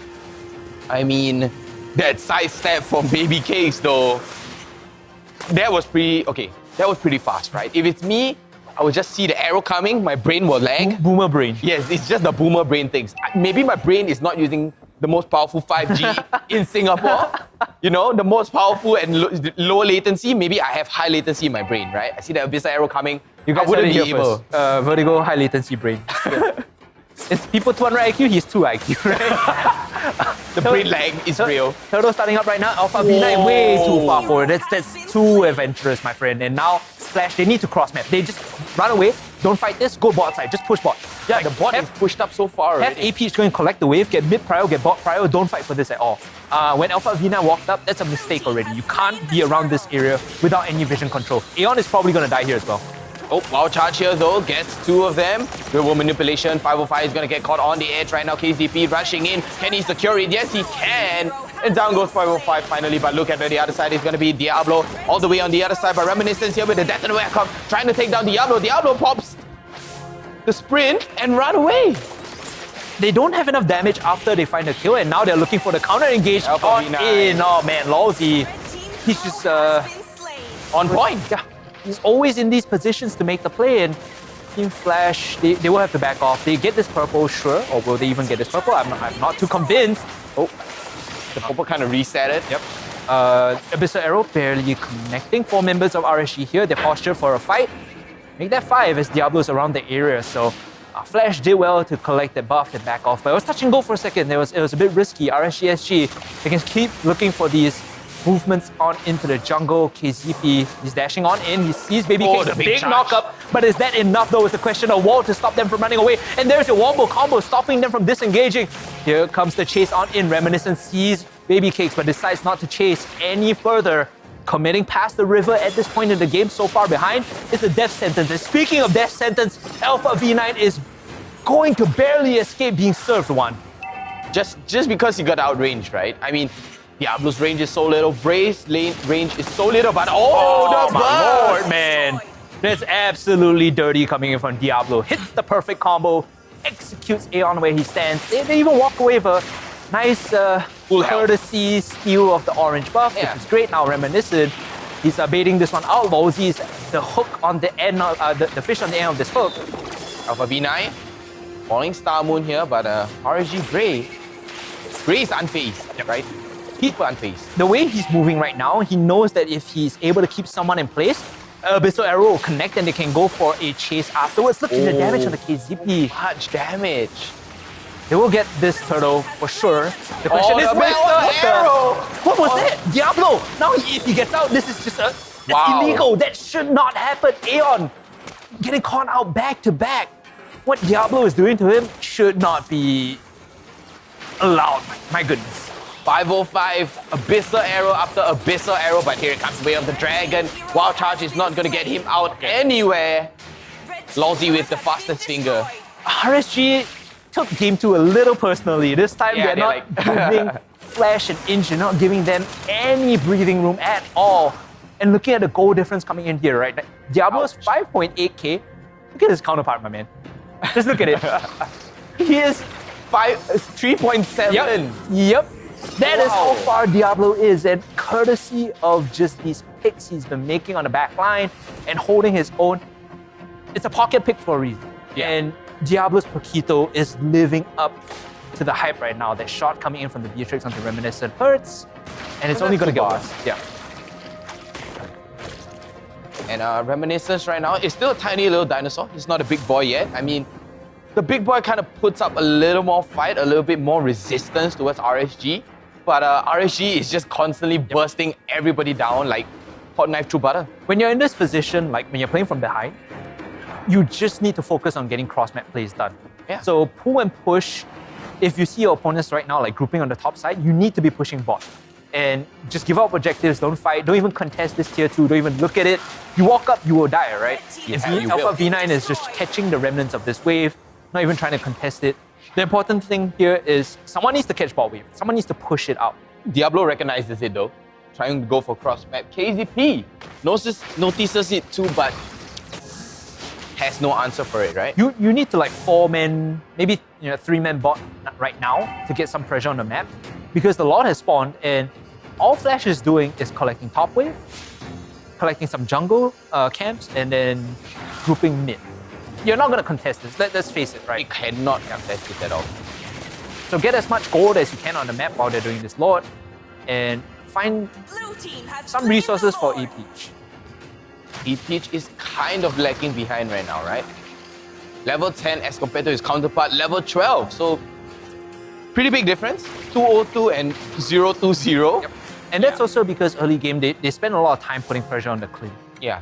One of the things that Clint does not do well It's pressure. is against pressure, right? I think the other marksmen can hold their own to a certain extent when they are pressured out, but Clint falls behind quite a bit, actually. Yeah, Clint needs to rush for level 4 first in order to start snowballing and then start holding his lane. But then before 4, you're essentially useless. It's a big issue right now. Flash just need to throw gold at A-Peach and hope it sticks, hope it converts into items and damage. Right now, RSG SG, there's a lull in the game because their comp basically relies on hitting abyssal arrows and then forcing fights afterwards, right? Because Team Flash is not handshaking any of these, they're not walking up, not getting hit by abyssal arrows. RSG can't find fights. So all they can do right now is just pressure the map simultaneously on 3 waves and hope that someone on Flash's side walks up to answer a wave and gets caught. RSG SG right now, they're trying to pressure this and then hope that Team Flash actually brings the fight to them. I mean, they're not necessarily even bring the fight to them. Just hit an abyssal arrow and you'll be good to go, right? Yeah. They're still fishing, they're still looking for these angles in. Oh, big knockup into the backline. What was that from Lousy? And now the chase is on. They're looking for even more. Diablo trying to push them away, eventually decides to disengage out. You could see there was like a split second where Diablo considered going for the execution, but then the play was called by RSG to just back out after losing Lousy. Yeah, I mean, Lousy though with that catch, flickers over the wall. They're a bit too Catches far, off I'll be honest. I'll be honest, a bit too far. And they don't really have a man advantage right now. This This is kind of an awkward spot. Yes, they will kill off Reminiscent and KZP. Aeon wasn't really there to reply. In fact, has to run away and flash. Goes down. Aeon is just immediately bursted down by Diablo here. He's dealing close to essentially 0 damage to Diablo. Diablo built a Radiant armor. I'm just gonna call it like time of death 11:30 right now in the game for Flash, because when I see games like these, like teams are effectively on autopilot, and what that means is like they're not making the right choices to keep themselves in the game. You walk up into the jungle like that with not enough members, with no ultimates, and you're hoping to like what? Catch one member stray? No, it doesn't work that way, you know? They're just trying to hope. They're like praying, like, please give me one, please. The state of the game as such now is you cannot afford to make any more mistakes. As Team Flash, you are behind 11k. The only way, like I said, back in for you is to basically throw gold at the Clint and hope he comes online, because it ain't going to be a Barrage dealing damage, it ain't going to be the Esmeralda. Aeon has shown time and time again that Diablo is on him and Diablo is out to kill him. So you don't want gold on the Eve either. I mean, Aeon is literally just there for the utilities, right? There to slow somebody down. R59, it's a little bit too much damage from Diablo though. But he can tank the damage, but he can't deal damage. That's the problem. That's So this matchup is always going to be weird for Alpha V9. He'll be able to sit and like soak, but the wave is always going to be pushing, and Diablo is always going to have prio. RSG SG right now, they should be waiting for the second Lord. Ultimate. But the sniper charges up. Can he one-shot A-Peach though? You don't even need to one-shot him, you just need to chunk him down to like 30%. And then let him go back to base. And then you have a window to push. Abyssal arrow, barely sailing past KZT. So look at the map state right now, right? Diablo is keeping pressure on the bot side, Lord is coming in mid, and 3 members are group top. So what this means is they will guaranteed open up the inhibitors. Whether they take the fight afterwards is the question. As Diablo goes in, Reminiscence getting targeted out, that's not who you really want. So they're not going to handshake this fight. They're just going to look to put some pressure down. This Lord is going to fall eventually though, as RSG cleans up all the inhibitors and now onto the Crystal. They're fighting a little bit too close. Look at the damage coming from Baby Cakes. He shreds them all where they stand. Reminiscent is going to use Daytona's Welcome to buy some space, but still on the backline. Here they go, and the Crystal is going to fall. RSG not even finishing the fight, just wants the game.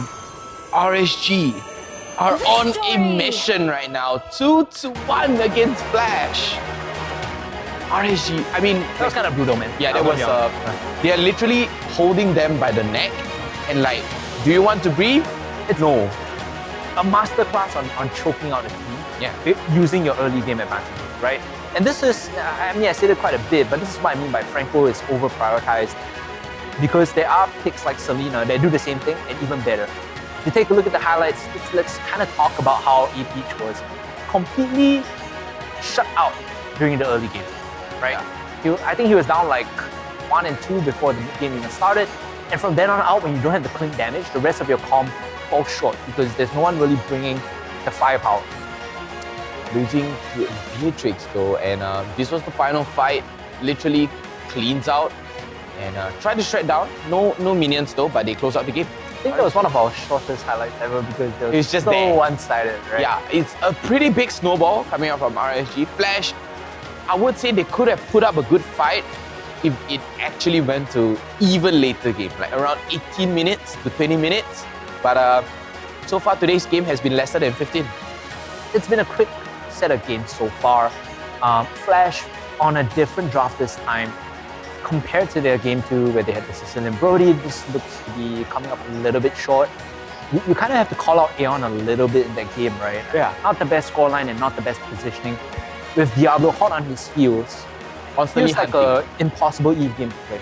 Pretty hard. I mean, the moment you pop real-world manipulation, yes, it may be strong, but you're leaving yourself open, right? And then it's up to your team to cover you already. I think in half the fights, he wasn't even able to get the real manipulation off. He just because dies. Diablo just chases him down and uses the full combo, kills him.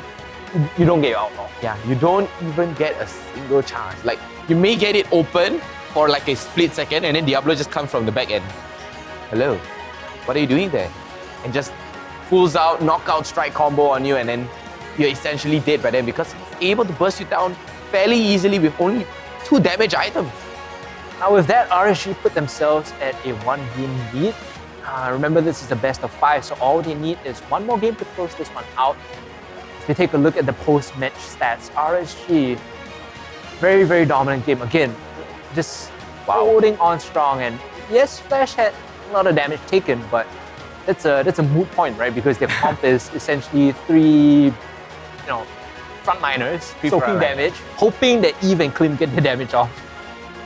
But pretty strong side coming out from RSG. Took a look at the stats here. It's pretty well balanced all around. It's a big number overall, but it's pretty balanced. It's not funneled towards somebody. One thing I want to point out, Flash hasn't really displayed an ability to make proper cross-map plays. I think more so in this game it was super obvious. Whenever they were behind, they would just mindlessly walk into fights and lose them instead of sacrificing the objective and finding resources across the map. That to me is like the hallmark of a good team, right? When you're behind, instead of 50-50 looking for these objective fights and hoping to steal it, You try to trade it out by trade it taking out down by taking turrets. something else. You take maybe a tier 1, maybe they're half of the jungle, maybe you play even a tier 2. Yeah. I didn't see that this game at all from Flash. They tried to go over to Diablo's lane in the EXP lane. There was a gank on the goal lane towards from Baby Cake's side, trying to take down A Peach. But then, Flash on the other side, they're like trying to go to the top lane, EXP lane. They're like trying to trade it out, but then Diablo was on the Paquito, and there's literally no way to stop him. That's way a to big trade. issue that I think Flash will have to deal with between this game 3 and game 4. Like, how are we going to answer in terms of macro when we are behind in the early game, right? Because unless you find an answer, you are always going to be choked out by RSG in their early game. Yeah. Let's take a look at the MVP for this game 3. I believe it's going to be Baby Kicks on that Beatrix. Again, one of his most played, most successful heroes so far in MPL SG Season 3, and with good reason. Yeah, 3-0-6, kill participation at 60%.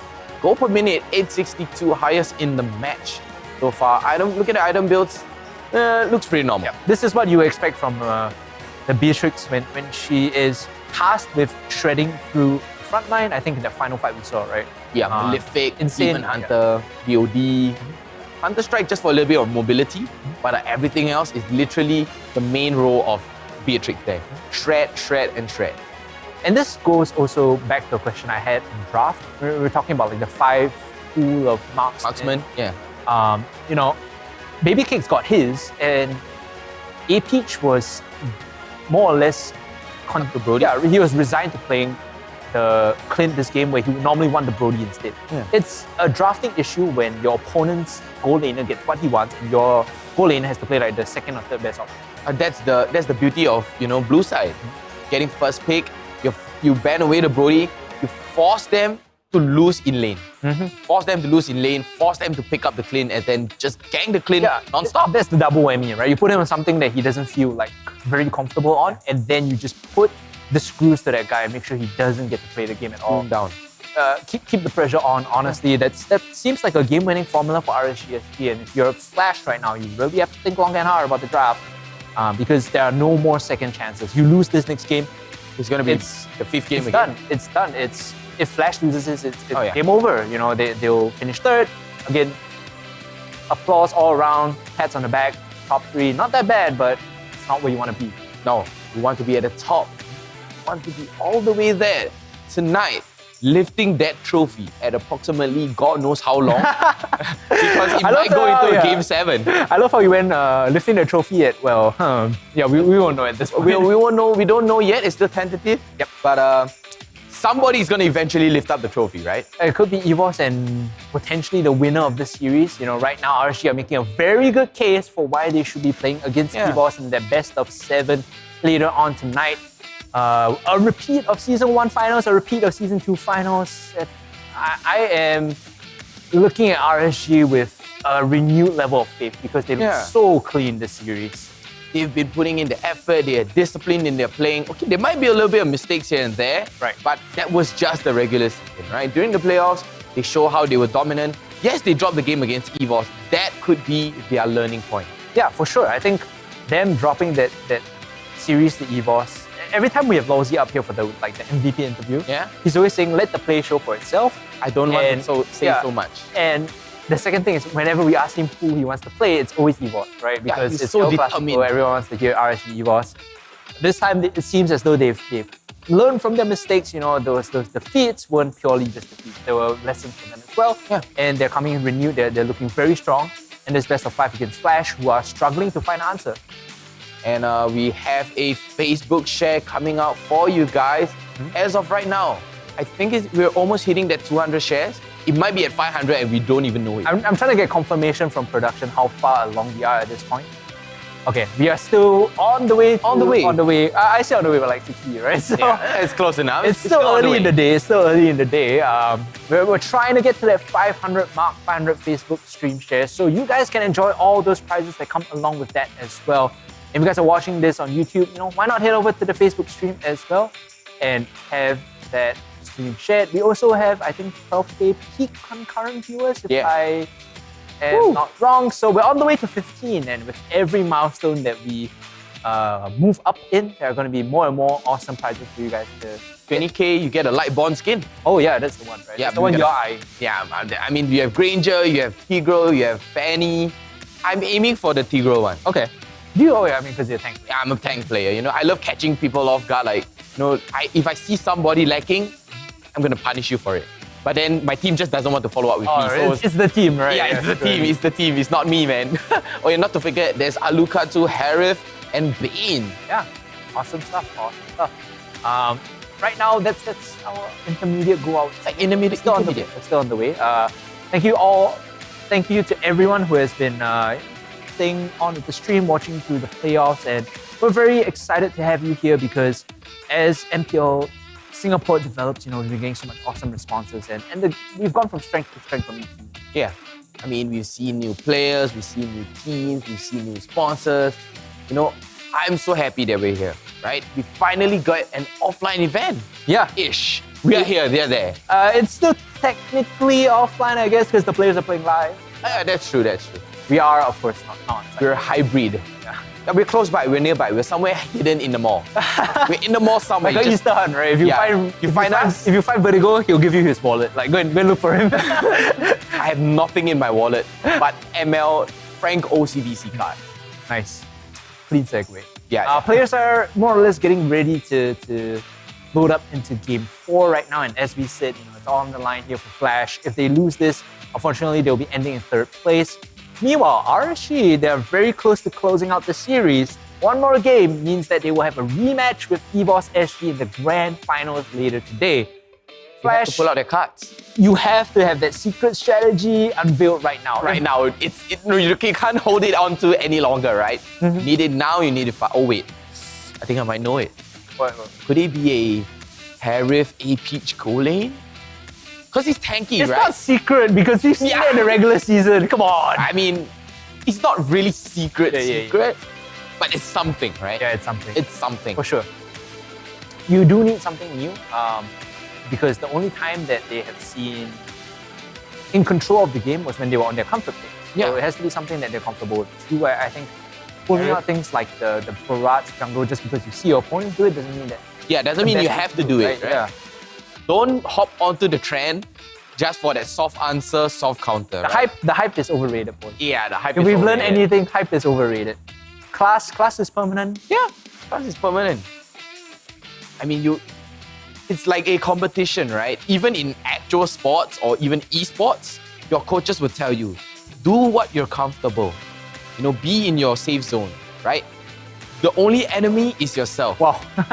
right? You sound like the turtle from Kung Fu Panda. The Uguay, Master Uguay. Yes. Yesterday was history.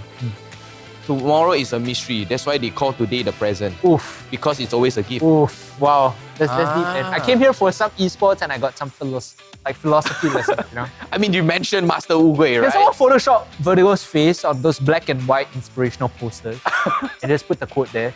And then another one like next to that, I have 2 IQ. I have 2 IQ. I copied this from somewhere. And then 2 IQ. Master Uguay I have comes out. latency in my brain. That's like the next poster. No Singtel 5G in my head right now. Only was it 2G? Does 2G still exist? I don't think so. I think the smallest now is 3G, right? Yeah. Yeah, the least you have is 3G. And then there's 4 and then there's 5, right? I mean, the players right there at Great, they are using the 5G. So why wait? Get yourself that 5G and then, you can be as pro as these players, maybe with lower latency. But we'll see about that. We'll see about that. And our players look pretty ready to go. RSG looking very comfortable and we are into draft, ladies and gentlemen. Game 4 coming out, Flash versus RSG. Flash Your this time team is on the blue, banned. RSG on the red side. 1-1 instantly banned out from Flash. Again, this pick has been, the 1-1 has been 100% pick ban during playoffs so far with good reason, right? I think everyone in the tournament at playoffs understands how impactful this marksman is in the goal lane.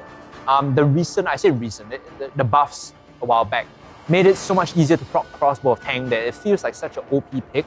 From 4 stacks to 3. Yeah, it's so easy to activate, which is why I think right now, permanently banned. I'm not surprised Valentina also sitting in that perma-ban category.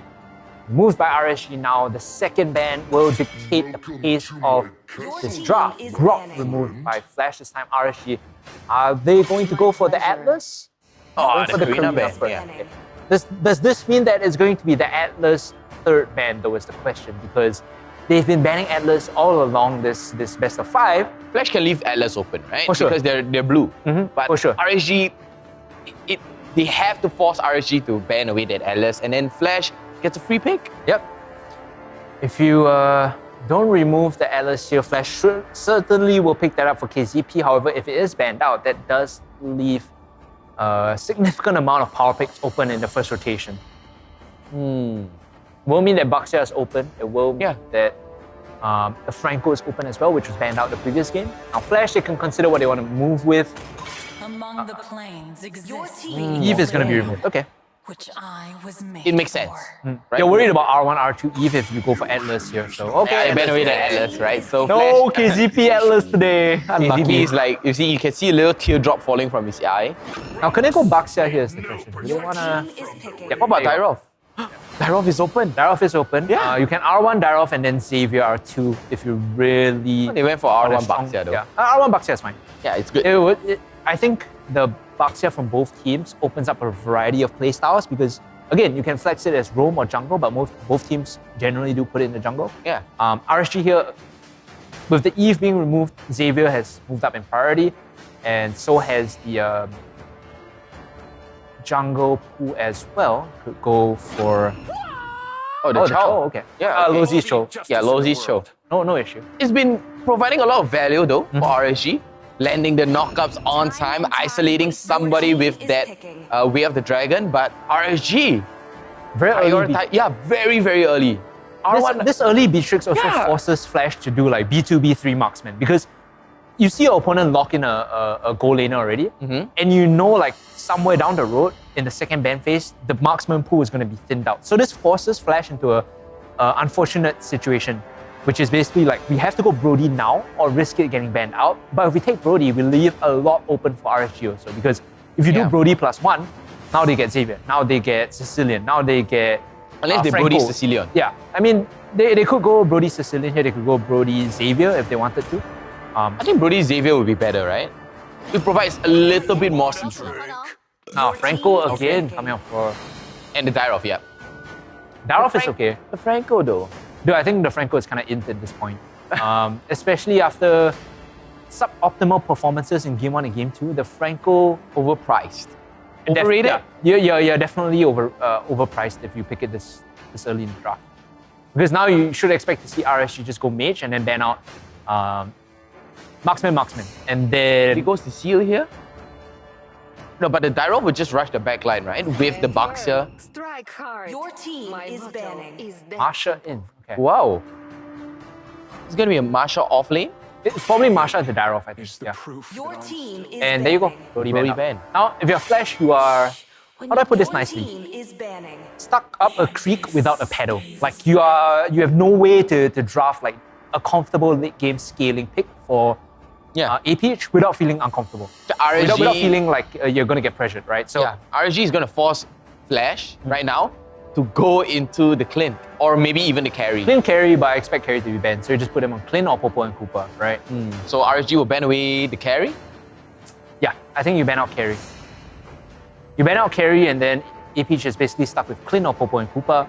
And then you do what you did the previous game, just gank the ever-living Living daylight. life out of this guy. APH. APH is gonna have a tough time laning though. So Flash, what they have to do, they're gonna sacrifice it again. It's gonna be a game 3 again. Ban But, out Sicilian. yeah, they're banning away Sicilian. They're so afraid of Aeon Sicilian, but this leaves space for the Xavier. Yep. This leaves space It for does, Xavier. and RSG will get first move, right? Yeah. So they could go Xavier 4 here. The good news is because carry is still open, you could get that for APH. It's not like in tier list of his most comfortable to least comfortable. It's like Brody, carry, Clint, Popo, and Koopa tight, right? Does APH play Beatrix though? Oh, it's picked up by RSG. So it doesn't- Yeah. But does he though? Does he play? Yes, it does, but again, like RSG definitely prizes Xavier, so it doesn't Yeah. matter. And it's gonna be the Link ban coming up from RSG. I mean, Bray plays a pretty mean Link, right? He collects 4 swords in the blink of an eye. And then just free damage everywhere. You can, I guess you could go Lance here Lance? if you really wanted to. I think Lance won't do well in the late game though. Because you already have the Beatrix for the late game. You Yeah. want to go like early run it, then fight with the Marsha, Your team So that's is picking. Helgut. Agura. Oh, Kagura first. Okay, they're prioritizing the jungle for the last pick. Kagura for RSG. Alright, that would be great, right? Because right now, Flash, So it's triple melee, like you just Yeah. you can't walk into Kagura. you can't walk It's into Kagura. quite unplayable in team fights. Yin Yang Overturn is just gonna overturn the whole side of Team Flash. And you need someone with a bit more range too at this point. The carry, even against Kagura, you're like semi-worried because as you walk forward, there's always the threat of Yin Yang Overturn. Yeah. Clint would be the better choice, but we saw what happened to Clint the previous game, right? Yeah, Koopa and Koopa, along Your with team is picking. Xavier. Yeah, makes sense. The Flash Xavier here. can be solo killed by the Kagura. I think I saw Sayla from EVOS do that quite a few times, playing Kagura into Xavier. You just get level 4 and you solo one kill. shot him. Yeah. Literal Giga Chat there. The RSG, what possible jungle they could go for right now? Lawsy looks hyped up. Yeah, it's the Bharat's Bharat's pick, right? Yeah. Lawsy looks hyped up. I can feel the energy though. Dude, they're so excited. They're so ready to go. And Yeah. I honestly, at this point, I like RSG's draft a lot more actually because you have, look at the breadth of what they can achieve. With the Barats and the Cho, you have people standing in the front line to tank the Franco hook, right? yeah, So this that's Franco, true. again, it loses so much value. Like you're overpaying for a pick that will not convert into a lot of kills. And while all that is going on, Baby Kicks on this Beatrix in conjunction with the 505 Kagura will have free access into dealing damage. So I'm concerned for Flash. I truly am. I think RSG's draft looks like, if I had to put a percentage on this, 80-20? yeah, about there. Like Wow, 80-20, that's a big 75-25. number, man. That's a big number. Again, execution matters, but by virtue of draft, they look a lot better just because of their win conditions. It's a lot easier to play out. 5 Like, you don't really seconds till care the who enemy gets hooked reaches the as long as it isn't Kagura Slash them. the Beatrix. But Kagura does have a free debuff though. Which is, yeah, again, like even if you hook Kagura, it's not the worst thing in the world, right? Yeah. This is problematic for Flash. They really need to dig deep here and find a way to win this game, possibly through Alpha V9's Dairoth. Pure lane domination is a way out for them. If you can convert that pressure into side lane pressure and split pushing, I could see them getting a small window into this game. RSG, they're the ones to make the moves, lol. He's running in at KZ. Wow. And Alpha V9 here might lose out to Diablo. But no problem, both of them pops the regen. 505 on that Kagura. Putting some good amount of pressure here on Aeon. And as that Xavier, you have to get that 3 items. Or not, you do not have any sort of damage on Dawning Light. Wait, what is this clear here? He went from purple down to gold buff. Yeah. Oh, purple to green to gold buff. Okay, Oh, they're going for an in. Yeah. He's counter jungling, right? Yeah. And I don't think Team Flash actually has a way to respond to this because Lawsy is playing so far up. You don't really have a way to stop him from taking your bot camps. Yeah, and although break. Okay. No, it's nothing much. Nothing to worry about. Just a normal hook. But Team Flash answered to that with Reminiscence going to counter invade the orange buff. Ozzy is in trouble here. He's gonna have to flick out. The Shrine gets him the safety. No one really to chase on in from that, and another big hook in onto Bray. Okay, this Franco at least paying off some dividends, getting like, some value back in the early game. You pay something so much for it, and then you're like, wait, it's kind of not nice. Yeah. Like you pay so much for a sort of food dish, and you're like, it's so overpriced. What's this? All this hyperpower, and then you eat it, and you're like, yeah, it's not even nice. And then after that, the after effect hits you. You're like, oh, it actually kind of hits all right. Yeah, that's Franco right now. Photo up. Flash are setting up around this. They have Aeon and KZP plus Reminiscence sitting off. Should be able to pick this up. Yep, easy collection there. Early game, it's going decently for them. They have this small goal lead. Purely because I think RSG went a bit too aggressive in the bot side. Double hooks back to back from KZP, collects the kill onto Bray. Still, scaling is an issue for them. Triple melee into a Kagura. Right now, potential solo kill coming in. Jumping on even further. The suppression under tier 1 is a bit greedy coming in from Losey, trying to find the execute onto Aeon. And now you can see the moves being made by Reminiscent. Fancy feet from 505 to dodge away from that. But that's so much utility used by KZP though. You take the Iron Hook, you get the flicker. You don't have your ultimate though. That Welcome is going to be able to gobble down onto KZP right now, all the way back. The Burst Passion used right now. Bray under all sorts of fire, and the Tauntis for Poise is going to burn the living heck out of Bray.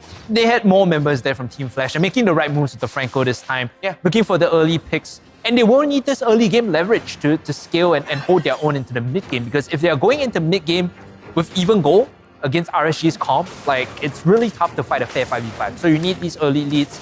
It's exactly what they were trying to look for in game 1, have found in game 4. Hopefully they can convert this into mid game power. Can they though? Oh, gank here. Predicts the hook though. A little bit overestimated by Diablo. Sidestep that with his eyes closed. The sprint allows him to just juke away from the hook. So the fact that you flash, you see the sprint come out, you're fine. Like you don't even want to commit even further, so it's okay. Yeah. Right now, 505 Lawsy, they're waiting for mid to push out and a rotation to come out from members of Flash. Flash are not taking the bait, right? This is why they're not pushing the wave and overextending. They just hit back off, knowing that the map is split right now. Reminiscence going into the purple, so he will be able to pick this one up, and they're setting up for the turtle here. Flash right now, they do have a slight lead because of that one turtle, but it does seem like RSG is playing the cross map play. They are playing cross map. They want to go up into top side, kill A Peach. They could look for this dive here. They have Detona's Welcome. Actually, a big move in. They're not really finding the target though. The Iron Hook pulls Lawsy away, and now Detona's Welcome being used. Is it enough damage is the question. The reinforcements come in from Team Flash, from coast to coast, turtle to top. They make the rotation and counter. Looking for Baby Cakes. Now another hook in from KZP, showing that this Franco is a price worth paying. Able to collect on these kills. Finally coming alive with this pick. Team Flash are able to strike back. I kind of like that. Coast to coast, from turtle all the way to the top lane. What a big movement coming out from Flash. They did the cross-map play this time. The mistake was, oh, well, not mistake, but rather the credit to Team Flash there was KZP was basically stationed there to protect the dive. They saw Lawsy coming in. He hooked up Lawsy all the way back. Lawsy prevents him from getting the combo off. And then from that fight, it becomes like a split situation because you're in a 1v1 Cho, Franco, nothing really happens there. And there's not enough control and damage to kill off Popo and Koopa, so AP survives as well. That's the ultimate team play coming out from KZP though. They're making very good use of this composition in the early game, Yeah. which is what they need to do, like I said, to hold on before they approach the mid game. RSG, they're not out of this, right? Even though they're 2.5k behind, you just need to wait for items on the 505, wait for items on the baby cakes, and you should be okay. Looking at his gold right now, 44k up against 4.1. He's not really holding on any sort of lead right now. 4.3 up against 3.1, so there's almost 1,000 difference, but the consumed play from Flash comes out. Not much of a answer to that. Oh, could be a big RSG fight are here. posturing for this fight. You look at the map, Dyrov is still top. Like Alpha Vina is late to this fight, right? Because Turtle is going to spawn right now. So there's a moment for RSG to start this and actually handshake the fight. But Baby Kicks is walking up to answer. So it's a switcheroo. RSG have to give this one up now. They are the ones with the numbers disadvantage. They can't sit around. Alpha Vina is going to arrive and kill them. There's a combo in. They're looking for this. Using the Yin Yang overturn. Is it enough though is the question. Lawsy falling very low. Diablo in the backline. Lawsy barely able to get out, but not before he's executed. They don't have the numbers. You can see that RSG have to just run away right now as Flash collapse on top of them and pick up 2 kills plus the turtle here. Meanwhile, Baby Kicks is free pushing. You're giving the goal to the goal laner, but your team is just taking L after L. RSG, they tried for the fight, but the numbers was just not there. Alpha V9 with the pseudo push though, forcing Baby Cakes to go all the way to the top lane. RSG, that's where your damage is lacking. They missed the window to force that fight when they saw Alpha V9 on the wave. Like at that moment, you should be already like well half through the turtle and forcing Team Flash to commit to a 4v5. With Baby Cakes walking up, the call should have been like just back off, right? Yeah. We'll give the goal to the Beatrix and we'll just back off. But because of that, they lose the turtle, they lose so much else on the map as well. Bot tier 1 goes down. Able to group around this Mythical Wanderer, Flash with a 3k goal lead. Holding on strong in the mid game. Yep, 3k goal lead and 3 turtles. Wow. 3 turtles, 2 turrets to the name of Team Flash right now. They do have a slight commanding lead. Big hook onto Lawsy right now. Here it comes. Koopa and Koopa. Alpha bite here. 505 with the flicker in. He gets the stun. Reminiscence jumps down onto Lawsy and it's going to be the secure onto Lawsy. Dawning Light. Chomps out Baby Cakes and 505. What a big amount of damage. And Bray is going to go down here. Double kill coming out for A Peach. The Dawning Light just starting to hurt. He had a great early game, like there wasn't much pressure on the Xavier, so against these squishy targets to the Kagura, the Beatrix, they don't want to be tanking the full extent of the Dawning Light with Xavier's passive fully charged, right? So these fights are kind of awful for RSG to take. They have not been reading the map play as well too, so this is a concern that I have. I think, like, again, the idea goes back to autopilot. Are you thinking about what the next best move is, or are you just walking in hoping to win a coin flip 50-50 fight? It seems like RSG are more leaning towards the latter a bit more now. Yeah. They're like trying to burger flip this. Oh, they see Baby Cakes. Reminiscence jumps down into Baby Cakes here, but all the way into the backline is going to be Lawsy being eaten alive here by Team Flash. Melted. If I take away the nameplates, this looks like a repeat of Game 4, right? Yeah. The red side is just not playing macro properly, walking up, getting caught, even though they're behind, they're handshaking fights. And the blue team, with their composition, is still forcing. Like, take away the nameplates is the exact replay of the situation. Yeah. Same. So Team Flash right now, they are going to go for the Lord. Good. It's a very free, easy secure here though. Yeah, they don't have any presence on the map, so they can't walk in and contest that. Curious enough, Diablo is the one collecting side lane gold. It's not Baby Kicks that's taking all this farm. So they're divesting some of their resources into the Marsha, not just the Beatrix, in the hopes that the Marsha is able to get onto the backline and kill the Xavier, I guess. Yeah, but at the same time too, 505 is lacking a little further behind than Baby Cakes though. That's your main source of damage, right? You are hoping to burst down Team Flash, provide that CC, and then Diablo on the flank. Bray though, with the slow burn, and then allows you to catch somebody off. At this point, Bray is like, we talk about farm allocation. He's like very low on the tier list of who needs farm. It should be like Beatrix, 505. Agura, Marsha, Yeah. and then, you know, the Barats and Cho at the bottom. We're not there yet. We're not getting to a Yeah. point where RSG feels comfortable fighting or should feel comfortable fighting. Just back off, concede all the objectives you need to and defend in base. 4.8k though for 505, but on the other side, his counterpart Aeon is 6.1k goal here with 3 items completed and instantly gets demolished as we speak about 505. He tried to go for the solo bolo and he got caught up. There was just numbers there for Team Flash. Right now, Lord knocking onto the bot inhibitor, mid inhibitor, definitely going to fall.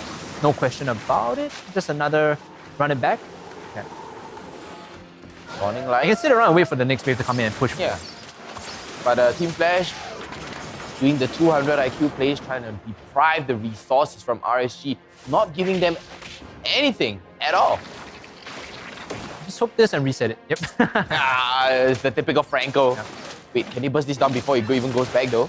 And it doesn't matter because they have to walk back to catch catch the mid wave.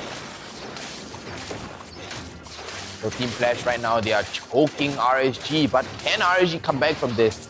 Oh, big hook onto Bray. Dawning Light comes out and look at KZP all the way up in the front line. KZP is going to be able to stay alive there. Baby Cakes and Bray takes a little bit too much damage here from that Dawning Light. He's still tanky enough to soak majority of the ultimates coming out, which is good news, right? You want Bray to be the one eating the hook and the suppression into the Dawning Light, and then allowing for 505 and Baby Cakes to step up and fight. Like, that is what their comp was designed to do. Yeah. They just need to execute that properly, right? A lot of the times when they walk into these fights, it's kind of like no intel, no information, Burger flip. essentially walking in blind. I mean, as that Cho, yes, you can open the map. Yes, you may get some knockups. But to what extent? The only person you're trying to isolate or rather catch out here is A-Peach or Aeon. But A-Peach, you have Cooper right in front of you, so that's the counter. The only person is Aeon. How are they going to deal with this Lord? Spawn, Flash are on Cross it. map. Yeah. Are they going to just trade for bot tier 2 and bot inhibitor? It's going to take a while for RSG to group up and contest this. So they don't even find anything off their play. They literally just give up the Lord for free. Are unable to connect onto mid tier 1 or bot tier 2. No cross-map play from RSG either, right? They're just trying to secure some resources, some farms, some creeps. They have to play the cross-map, right? But Alpha V9 is preventing that. Alpha V9 is like, no, you do not do cross-map plays because I know that's how RSG plays. The important part about cross mapping is also like 1-3-1. You 1-3-1. don't want to send both your cores into the same lane because then they're just sharing resources and it's split between 2 members. It's not very efficient, so that's a bit of a problem. And they're looking to siege this top inhibitor. Remember that for them to siege is still tricky unless they hit a good hook. Mid will fall with the Lord charging in, but you have to be careful about the positioning here. Jumping in though, look at it. Oh, the hook onto Lawsy should kill him off, and right now in the backline, Diablo is just running while he's trying his best to push Aeon away. They won't get the kill onto Alpha V9, and RSG are probably still in this one if they can regroup. Another hook on in, and it gets 505, and my goodness, KZP is making this Franco work for them. Right now, this should be Team Flash taking RSG to Game 5, and that Franco finally pays off. That's the $1 million Franco coming out from KZP. He kind of proved us wrong, right? Third time's the charm. Yeah, right? third time's Game the charm. 1, bomb. Game 2, bomb. Game 3, he hits literally, well, almost 80%. 80%. Almost we every hook. can't count blind hooks because Franco doesn't really open up the map. Yep. He's more of a pick-off person, right? Like Kufra. There to pick off, give a little bit of info for the team. But Take a look at the highlights of that game as the flicker hook. Team Flash, you know, they're there to answer all at the right time, all at the right place. I want to keep an eye on KZP. In every one of these plays, he's there to back his team up, right? Yep. Just perfect knowledge and map awareness of where he needs to be. SG #1 roamer. I feel like you give that title to quite a few people, so I mean, it's hotly contested. it's kind of diluted at this point. It's like you going to every chicken rice store and saying this is the best chicken rice in Singapore. Like, come on, man. Wait, I love chicken rice with a big passion, but this was the game-winning fight. It was so scuffy, right? They gave a lot of go to Diablo, hoping he's able to like shove Aeon away. Yeah. But what happens in those cases is your Beatrix and your Kagura aren't able to stand toe-to-toe with the enemy front line. So they don't have significant damage to shove them off. They don't have any way to execute them, and it becomes a tough fight from there on out. Yep, pretty tough fight. But 717 here coming up for AP and Poopa and Koopa. Surprisingly, not getting ganked. And a Reminiscence 7-0-5 didn't die once. They did try to dive him once, but KZP was there Yeah, with the hook. with the hook onto to Lousy. prevent the kill coming. Yeah. Right. I just want to call some misplays out to attention. Again, RSG in this game looked like Flash the previous game, where you don't have numbers, you aren't in the right position, but you're contesting fights that you have no business contesting. Just handshaking everybody. And the problem there is you are already behind, you're just going to fall even more behind, right? Those are not the plays you need to be making. Yeah. How much of this is mental fatigue is my question, because we've been playing BO3s all the way up to now. It's our first game that's gone BO5 and to game 4. Yeah. Right? And now it's game 5. Yeah, it's game 5. At some point, your mind drifts, your attention isn't 100% there. You find yourself walking into things like a Franco hook. I mean, that's true, but we do have to account for the veterancy card, apart from Bray. Right? Everybody except for Bray. I'm not trying to count him out. Yeah, he's good, but we do have to give some respect, because they've been playing Mobile Legends for like longest time ever, right? Let's take a look at the post-match stats for that game 4. Ooh, blue all over. Decent amount of blue, except for the healing. It's Marsha. Marsha has the Marsha. heal. But overall, it was AP that was able to, show up, perform, put the damage out. And one of the two keys to setting him behind is not only putting him on a pick that isn't on his preferred list, but it's also, like I said, ganking the ever-living life out of his lane. KZP was there to answer every single time, and there wasn't much pressure. So AP got the game that he needed, that he wanted, Yeah. put his team on his back and bring it to game 5. That was the solution, right? We were like, they tried it in game 1. He's like, no, I shouldn't babysit you too hard, but I'll be there when Like you the need me. parent trying to find the right line on how to raise their kids. If you like- stand in lane too much, you become overbearing. Yeah. You're not doing enough for yourself. Like, whenever you need me, give me a call, I'll be there, right? I'll be there to catch you when you fall. Well done. And full credit to AP. Yeah, great performance this time. 841 GPM, 52k damage, topping the charts right now. Yeah. If I had to guess, this guy is most likely going to be the MVP of this game. Really? I think it's going to be Reminiscence though. Purely based on KD1, right? 7-0-5 on that Reminiscence, but Koopa and Koopa, one death. Then let's take a look at the MVP. Oh, it's Gotcha. Yep, 82% Damn it. kill participation, 841 gold per minute, like I said, and a very solid game coming up from A-Peach. It also kind of adds this idea now in draft that his Brody and Popo and Koopa will kind of have some value if you invest into him. yeah. I think that Flash moving forward into game 5 should just kind of follow down the same route, right? Make sure KZP is there to Help out A-Peach. bridge this early game for A-Peach. Yeah, and A-Peach with good coverage, good coverage, he'll be strong. We've seen in this game, 7-1-7 and Poopa and Koopa not getting caught out at all. Yep. With that, ladies and gentlemen, we will go for a short break. A lot of players to kind of take stock of the situation and prepare for this game 5. It's all on the line right now. Winner of this goes into the grand finals, a best of 7 against EVOS SG. But for now, don't go anywhere. We'll be right back.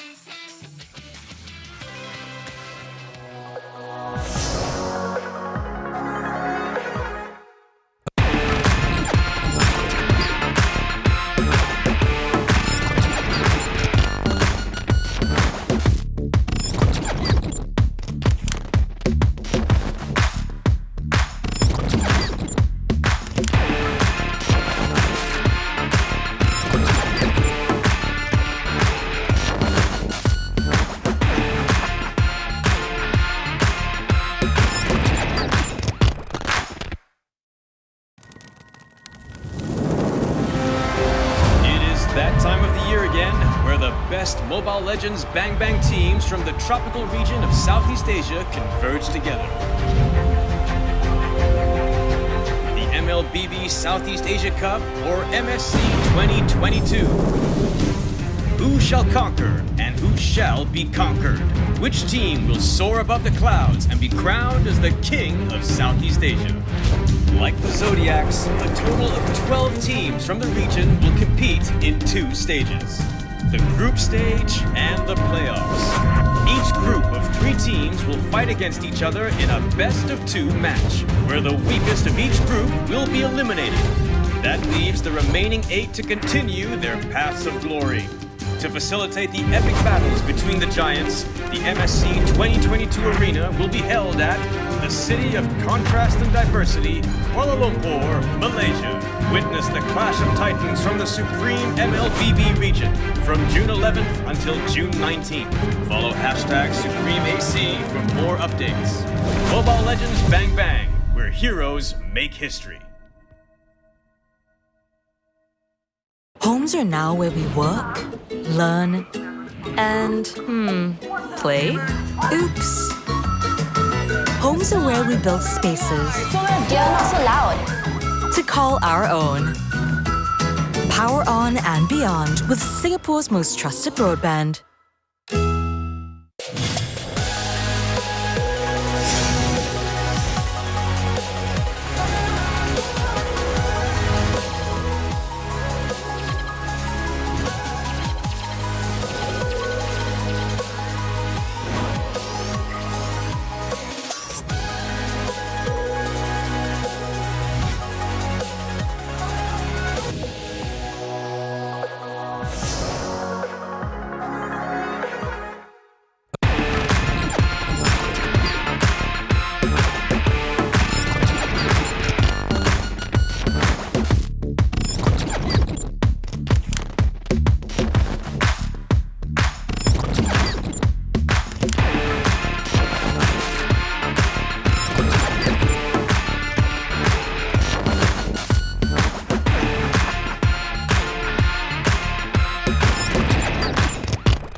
Before we move on, does anyone have any questions?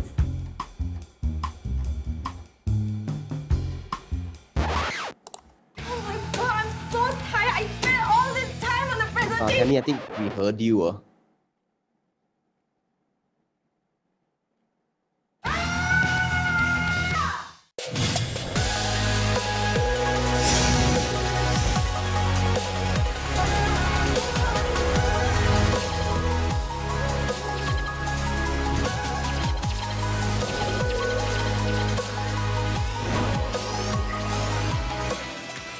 All right, welcome back. Game 5. Here we are on the line for both teams.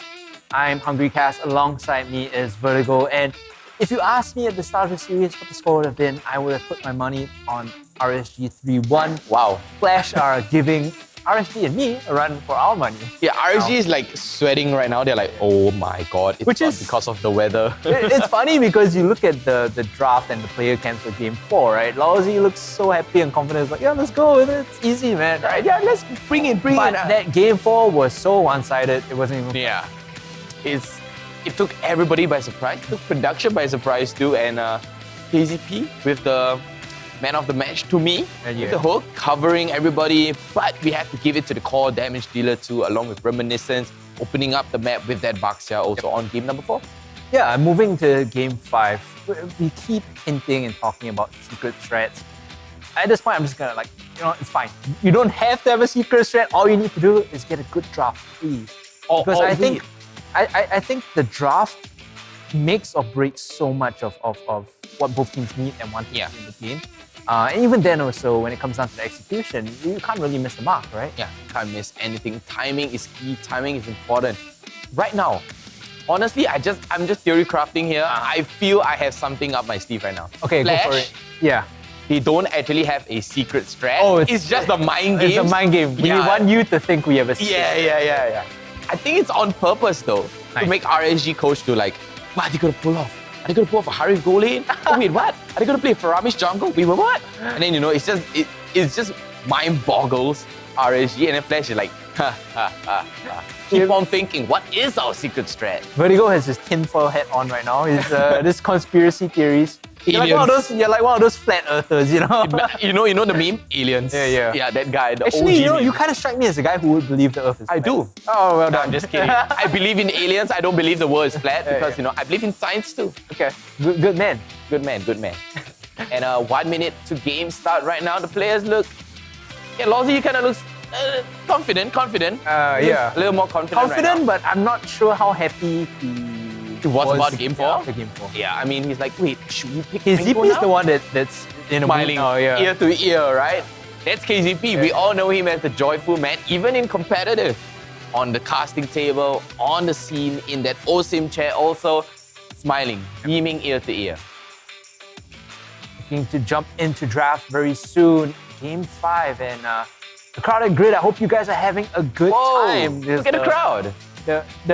The LAN event feel is real, man. Yeah, look at the LAN event field and look at the crowd. It's so packed right there. I wouldn't go there if it's packed, but I would love to see the crowd. You wouldn't go there if it's packed? Oh, sorry, my bad. I would go there if it was packed, right? And That's right. the crowd is so excited for this match. Honestly, right now, the air is tense. Every kill matters. You would hear the roars of the crowd. You hear the roars of the players. And I'm guessing on the side of RSG, the roar from Lozzie is going to be pretty loud. That guy is loud, right? Even when we're in the studio, you can hear him from like 2 floors. 2 floors down, I still can hear him smashing the table like, nice! Giving out that big old roar, encouragement to the team. But on the side of Flash, I feel it's like the whole team roars together. Let's see which team roars the loudest after this game. As we enter into draft, it's going to be RSG this time with the Atlas and the Baxia banned out. To me. Flash moves into the 1-1 and Valentina bans. So no big change per se from Flash. But RSG's Baxia does indicate a little bit of concern. The Daroff again coming in. So this is a bit more of a throwback to the earlier games we had. It's the ban looking like this. Closer to game 1 and game 2. But not to forget, game 1 and game 2, it was a 1-1. Yeah, RSG now with the first move, they will be able to pick up the Karina. I think she's been a difference maker throughout this whole series. And RSG, unless they have something up their sleeve, unless they have a secret pick plan, the Karina seems to be the best way forward for them right now. Meanwhile, Flash, you could answer with the Eve if RSG go for the Karina. You could answer with the Franco if you want to, but I think the deliberation here for RSG is like, do we really want to give Franco to KZP again? Your team Should is they though? No, Karina is yeah. And now Flash can go for the Eve and Franco Your if they want. team is Oh, they're gonna go for Cho instead, along with Go and Beatrix. Okay. I mean, the Cho can be flexed, right? Hey, this is It's awfully. it's a bit of a different take because I'm sure APH has never played Beatrix this series yet. Really, we did touch on this just now, right? He hasn't played the Beatrix this series yet. Oh yeah. So this is a new pick for him. And he'll have to take it into lane against someone who is a master of the pick, right? I think that baby cakes on the Beatrix is pretty insane. it's pretty insane. So you have to be a bit concerned. You are RSG now, they go for the Eve, they go for the Uranus. They're not even worried about the possibility of an Esmeralda from Flash. And it makes sense because honest opinion, the Flash from the Esmeralda from Flash has been a little bit underwhelming. Yeah. Your team The is Franco, banning. however, is significantly better. Overpriced? You wouldn't want to hook a Uranus or a Karina into Yeah. your face, right? This But is it's one of good those to drafts. disrupt. It's one of those drafts now where like Burger you- flip. it really matters who you hit, who you hook, Yeah. and how you play out your picks, right? We saw the mistake of hooking into Karina. Yeah. Not good. Not nice. Not nice.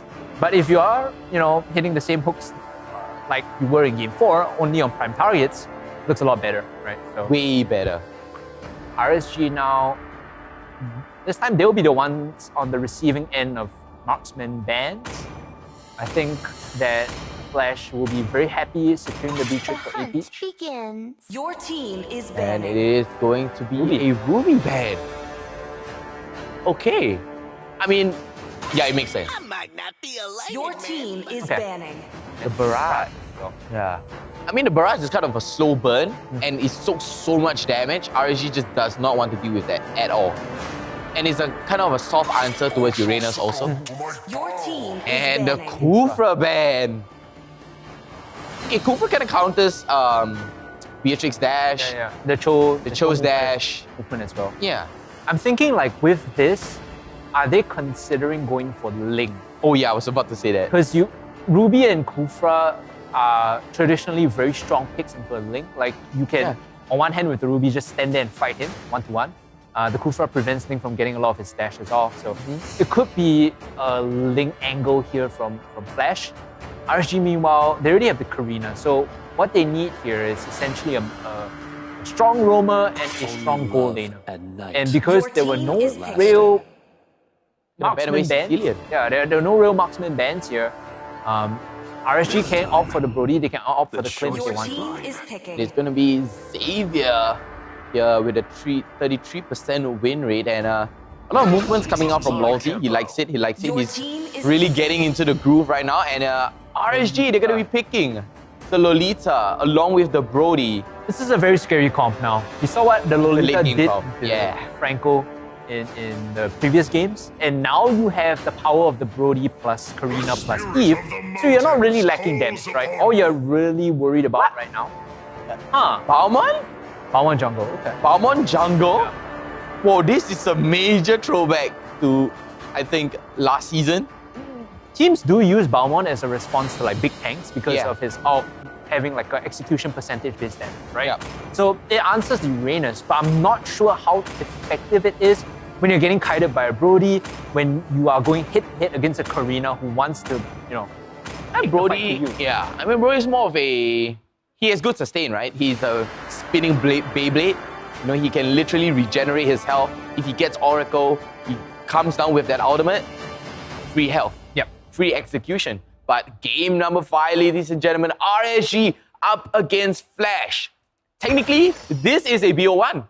Yeah, we're looking at either team. 5 seconds You're to right. the It's enemy BO1. reach Either the team proceeding on into the finals Smash against them. EVOS, and just looking at the win conditions of the draft, I want to reiterate Welcome something to here. Mobile For Legends. RSG, they do have stronger team fighting. Yeah. Flash looking a bit more pick dependent with the Franco. There are not many ideal targets to hook in right now. It's only going to be 505's Eve and Baby Kicks Brody that you want to target. Anything else is probably a worse choice, right? Yeah. 100%. But it does look like RSG is going to get the Little Wanderer. Can they get it though? They both started on the bot side, so they're both contesting this Little Wanderer, but Losey is here, Yep. whereas KZP is on the top half, so this goes towards RSG now. They will be mirroring each other's clears somewhat, with Reminiscent moving top side first.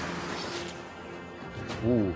And misses that hitbox a little bit, but KZP pretty on point though today with the Franco. I mean, in game 1, not so much. Reminiscent wants to full clear here to level 4 ASAP so that they can get something done. The power of the Balmon also is like, once you have your ult and you hook someone, that guy is guaranteed dead if Balmon is there. Good catch though onto Aeon, forces him to pop the battle spell, missing there. They're putting a lot of pressure on the mid, like Aeon most likely will have the base here. Even if he heals up, he's always in lethal range against Losey. Free has the faster clear though, as that Karina. I just noticed he got level 4 slightly, a little bit more faster than Reminiscent, so that's more EXP on the side of Free. and more gold definitely. But big hook onto the minion. 505 doesn't have level 4 just yet. Neither does Aeon. So this next fight is without ultimates, right? They need to collect both Railway Manipulation and Dawning Light before they can really do anything, as Lawsy's going to jump in. Diablo's here, but it's a Uranus, so he can't really chase down to anyone, can really only just shove them outside of the fight with the Ionic Edge.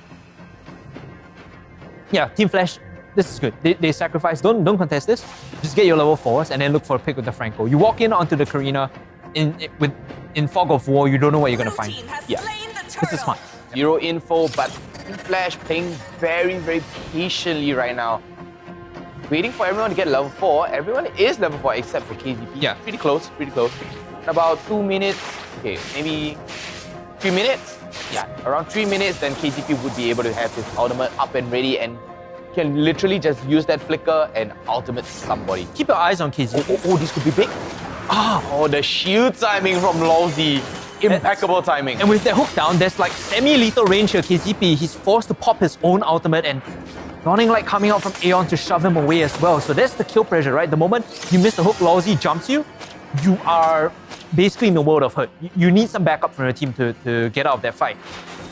This is one of the issues of playing the Franco into the Lolita. Lawsy has an answer ready. He does. And it does seem like it could be a potential pick-off here. Putting some pressure onto Baby Cakes, but don't worry about it because Bray is here. Bray is not giving them vision though, if you did notice the positioning, right? He does not want to give any vision. He wants Flash to overextend. They're here for safety because just in case the dive happens, they want to make sure they have a response for Baby Cakes. That's it though, they're jumping on into KZP. Look at the health bars go down. He's able to get the first blood here. KZP is going to get collected in return. A 1-for-1. Team Flash, they were first to make the moves, but they got caught. Able to trade out isn't really the worst thing for Team Flash. RSG, however, will find themselves a small goal lead still after the earlier turtle. Firmly in control for now. 1-for-1. He's gonna die here again. Yep. Is he gonna die though? Bray gets a good amount of damage. KGP gets slowed down a bit, but Aeon is there for the safety. I do realize, counterpart memory. I do realize that Dawning Light has been used pretty often here by Aeon. It's a smart move. He just wants to clear it ASAP. He's using it to clear the wave and get mid-prio. Like, he's not at a stage where the Dawning Light hurts just yet. So he's just using it to clear the wave, make sure that he doesn't get caught out. Of course, against the Eve, against the Lolita, you just want to push and back off so you don't get caught out when you overcommit. Lawsy saw an angle there, but the moment Reminiscent popped up. Oh, hold on. Possible solo kill here. Baby Cakes gets it onto A Peach. Even with KZP and Reminiscent arriving, it's too little too late. And now they're potentially looking to chase on into the jungle. Lawsy sees Reminiscent spinning down. 4 members grouping up here from RSG. They want that tier 1. They want to shove him away from the resources here. KZP not really finding anything just yet on this Franco. And this tier 1 should go down with 4 members here. Now they could force the fight. They still have the numbers. Here comes the Railway Manipulation. Immediately picks up KCP and a big Luminol Blast into the back line. Picks up another one and another one after that. Team Flash, 3 members go down. Baby Cake still hunting for more of this. Brody does not have the counterpart memories just yet. So Aeon is safe and A-OK. Have to look at the mid lane though, because right now it looks as though Diablo is waiting to make a play onto Alpha V9. The numbers are here. RSG are bloodthirsty. They see this kill. They're potentially going for it, but there you go. The counterplay coming through. The hook saving him. It's still a 1-for-1. The tier 1 is going to go down, and RSG come out better in that trade. I mean, the rotation all the way from the top lane all the way down. RSG looking pretty dominant in this fight too, and Lawsy with the amazing timing and that big Numenon Blast just provided so much space for RSG. Team Flash now, this goal deficit growing all the way to 3k. Baby Kicks picking up this last outer is going to be massive. Look at the goal difference right now. 5k in the pocket, slightly more than 5k in the pocket for Baby Cakes. A Peach, however, not having the farm just yet. We'll be able to get some residual value here. Finally getting down that tier 1 turret after swapping lanes on the side of Team Flash here, but signaling could be the Conceal play. They're jumping on in. KZP is the first target. He doesn't have a lot of health to his name. He's gonna pop the ult, but go down soon after. And now they're chasing on into APH. He's all alone. Where are you gonna go? Absolutely nowhere. As the kill credit goes the way of Baby Cakes, and now Team Flash, the autopilot has kind of begun again. They're just walking in without any information, getting caught out. KZP on this Franco thinks he has first mover's advantage, always getting caught out. RSGSG, they pick up 3 turtles in total before the Lord spawns, and this goal lead is starting to get very worrisome if you are Team Flash. Pretty worrisome. It's gonna grow. I mean, it did grow from 3K to 4K right now. Yep, as I speak, 4,000 gold diff here on the side of RSGSG. Team Flash though, they are, like you said, hungry. They are literally walking in blind. RSG has no, they literally will collapse on you. Team Flash does not have an answer for that. What was supposed to be the correct answer? Cross-map play, right? Yeah, ideally you cross-map or you just sack whatever objective they're going for, right? You don't have to walk in. Those are like rookie mistakes that shouldn't be happening on this stage. And I think part of it is because Team Flash feel as though they are empowered with the Franco to make these plays, but they're not at a goal position to do so. Again, you see Alpha V9 walking in, doesn't check, doesn't know anyone, whether anyone is there, is forced to immediately flicker away from the fight. And that's important because a Cho without a flicker is unable to convert on the Way of the Dragon correctly. You can't get the prime angles you want. The pick potential from Team Flash has dropped off significantly at this point, 8 minutes in the game. Yeah, I mean, probably because the Bomber has a slightly slower clear and not as much tankiness as compared to, you know, Brace Karina. There is still the Wombo combo of hold on. Fight breaking out here. Look at the health blast fall. Way of the Dragon in onto Lowsy, but that is the roamer. He's gonna pop the Lunar Blast, will not get it off in time. Meanwhile, APH in the backline throwing out the bullets. They get the tier 2. That's the objective they came for. They will have to sacrifice Lowsy, but I think that RSGSG are more than happy with that trade. Orange up. Being reset here, but RSG is still in control of this game. That's a really, really good sack. And you know, look at the amount of resources coming out right now. It's going to be a 6,000 goal lead here coming towards RSG because of that fight. And a good amount of it is in the pocket of Baby Cakes, right? Yes. 3-0 and 2. This guy has been the recipient of a lot of these map movements. Lord is up right now. Team Flash, they are in a position where Alpha V9 can come in for a flank, but he's been spotted out by Bray, so that angle is done. There's no more like insane backline knock up into kick anymore. They have to approach this the good old-fashioned way. Conceal, walk in, suppress, onto Bray. Is that enough though is the question. Here comes the real manipulation onto Bray. He survives, but not for a second longer as he goes down. A 1-for-1 trade comes out, and they're still chasing on. Right now, Aeon is the target. Diablo is a massive meat shield, buying space, buying time for the rest of RSG to chase on in. Team Flash relegated to defending their base from the inhibitor. Nowhere to be found near this Lord. RSGSG, meanwhile, push out the mid-wave, reset, collect the gold, collect the farm, and then reorganize themselves around this objective. No hurry, no rush, just taking their time, making sure this Game 5 goes smoothly and according to plan. And Diablo right now, we can see that he did pick up the Enchanted Talisman, that Dominance Eyes, and that Oracle, which is the most key important thing. Big healing. Big, massive healing. Along with the support emblem, with that hybrid healing. Oh my gosh. He's going to be a humongous meat shield alongside, you know, you have Bray, very, very thick, blocking away that basic attack. Lawsy blocking all sorts of CC coming towards you and making that big play. And then the rest is just Baby Kicks and 505 following up. BZP is waiting in the wings, hoping to find an angle. Oh, big chunk of the 505. So starting to get some damage in. APH is feeling pretty confident walking up to do the damage. With that kind of chunk, it always presents a threat because your backline, if they eat 1 or 2 shots like that, they'll be chunked out of the fight. It's a 4v5, right? Yeah. So your frontliners still have to be on point. Your frontliners still have to kind of be there to make sure they soak the shots in from APH.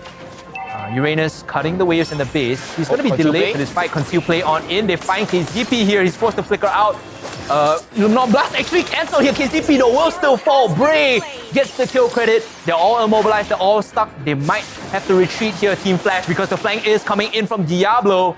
4 members of Team Flash regrouping around this. They don't have the numbers just yet to fight this. Void Crystal shoving Reminiscent away.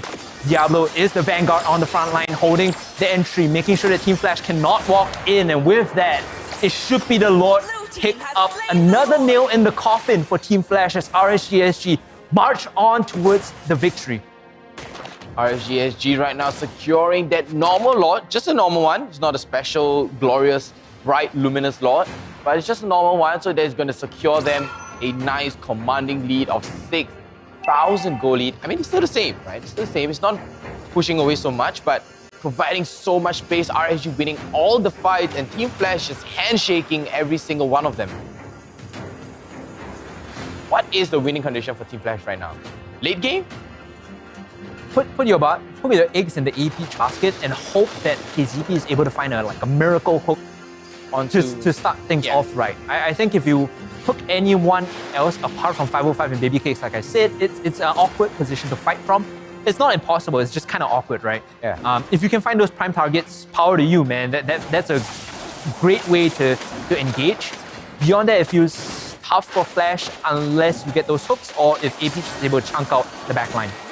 Rosie here playing a human meat shield right now, and and it's gonna be a typical play right now. Real world manipulation is gonna get popped. Diablo standing there, tanking all 5 men. Real world manipulation for 505. He's gonna zone the rest of Flash all the way back at RSG right now. They did manage to come what they got for. They got the tier 3 and for the mid and the top. 2 inhibitors down. Flash, they feel as though their backs are against the wall, and rightly so. They are walking up, they're looking to make a play on the chase because they know they need to do something and not get choked out, right? That's the problem with playing the Franco sometimes. When you're so far behind, the hooks don't feel like actual Hooks. skills. Yeah. It feels like you're handshaking a fight you don't want to take, right? And this is what I mean by like overpricing, overvaluing the Franco sometimes. When you don't really know what's in your opponent's draft and what they have to respond against you. Oh, hold on, Lowsy. He's in an awkward situation, gets kicked back, the combo comes out. Now Alpha V9 is frontlining for his team. Brave very low. This actually could be a fight that Team Flash wants. They could chase on in here. AP still landing the shots. Lowsy very low, one more would do it. They get the chunk out. Brave, Baby Cakes, and Lowsy all very low, having to back out. Brave, of course, is going to heal up, considering he is the Karina. What a solid macro play coming out from Alpha V9. He sees the Numenor Blast coming out. He uses Way of the Dragon to cancel it right there, and then Lowsy, could have been a humongous Numenor Blast, but Alpha V9 playing a very, very big role there. Good news is Aeon's wave clear, hold on, big hook, that's the one you want! They actually immobilize him in position and the immortality comes out. Baby Cakes, it's not long for this wolf, he comes back up. Meanwhile, Flash can just reset here. Another hook though, doesn't connect. You can see the low health bars and Aeon just sniping from coast to coast, point to point. With this reset, actually Flash has a nice window to go for this Lord. They're in position, but Alpha V9 is across the map right now. So if they finish this off quickly and they reset, it's fine, but if they get caught in this fight, they will get smashed. Team Flash, however, they have to reset now. They already got what they came for. KCP will have to flicker away, and now he's gonna get killed off. Immortality, pop. Nothing else after that. Nothing else after that. But you know what else is after that? We did reach 200 shares, so thank you so much, ladies and gentlemen. But as we speak right now, Immortality is gonna get popped. But here comes the ultimate for Reminiscence all the way in the backline. It's gonna be Diablo. AP shakes him down with a shotgun shot straight to the face. But Aeon is gonna go down. Bray trades it back. It's gonna be a 2 for 2 here for RSG. That benefits RSG because while they were doing all that, they were able to kill off the Lord, so that nullifies the advantage picked up from that objective. Of course, the ball wave is shoving, so if that's not dealt with, it should get some decent chip damage onto that tier 2, maybe even kill it off. Right now, it seems like 505 will be the one to answer that, and because he shows bot side, Flash are empowered. They feel safe to walk into the top half of the jungle. Maybe look for Bray here. You can see KCP's hunting. He does not have the flicker, so he can't force this just yet. Fishes for a hook, doesn't find it. You get the tier 2, and that's all that matters for Team Flash. Look at the goal difference, narrowed down to slightly more than 3,000 or slightly less than 3,000 for RSG. At this point, it's almost like indifferent. It doesn't matter if you have this 3k goalie, it's about how you take these fights, how they start. And KCP, right now, he's going to be the one starting it, although on the back foot because he's going to get caught out. No immortality goes down. A 4v5 situation ensues for Team Flash. Alpha V9 with the mobility on this Cho gets out of the fight. Dawning Light through the mid lane, chips Bray down, but doesn't really stick. The damage doesn't count. 81 seconds and counting on that objective. Oh no, he's able to get into the backline. Alpha V9 doesn't find the full combo. The shot in though gets Lozy from downtown. And Team Flash equalized the numbers. This time though, KZP, he's going to be up in 7 seconds. Lozy 35 and counting. Team Flash can sit around position before this Lord comes up. Their comp, you can see that A-Peach is online right now. Aeon is online. It's all about the hooks. It's all about whether KZP can hit the targets he needs to find. A-Peach with the insane accuracy on that sniper kill onto Lozy. Wow. That's the potential good pick-off there, but Lozy coming up in about 5 seconds there. It grants Team Flash the map control that they need because Lozy is the one to open up the map on the side of RSG. Team Flash right now, they're trying to deprive the resources of KZP. Fishes for a hook. Look at the ultimate damage here coming out from A-Peach. Sniper shot though. Both teams are in this lull state right now because they're jostling for position around the river. RSG is scared to walk up and check because they know a hook could come up, a stun could come up, like that. Shield timing from Lozy. They know it's very, very precarious, right? Lozy is the only one that's checking.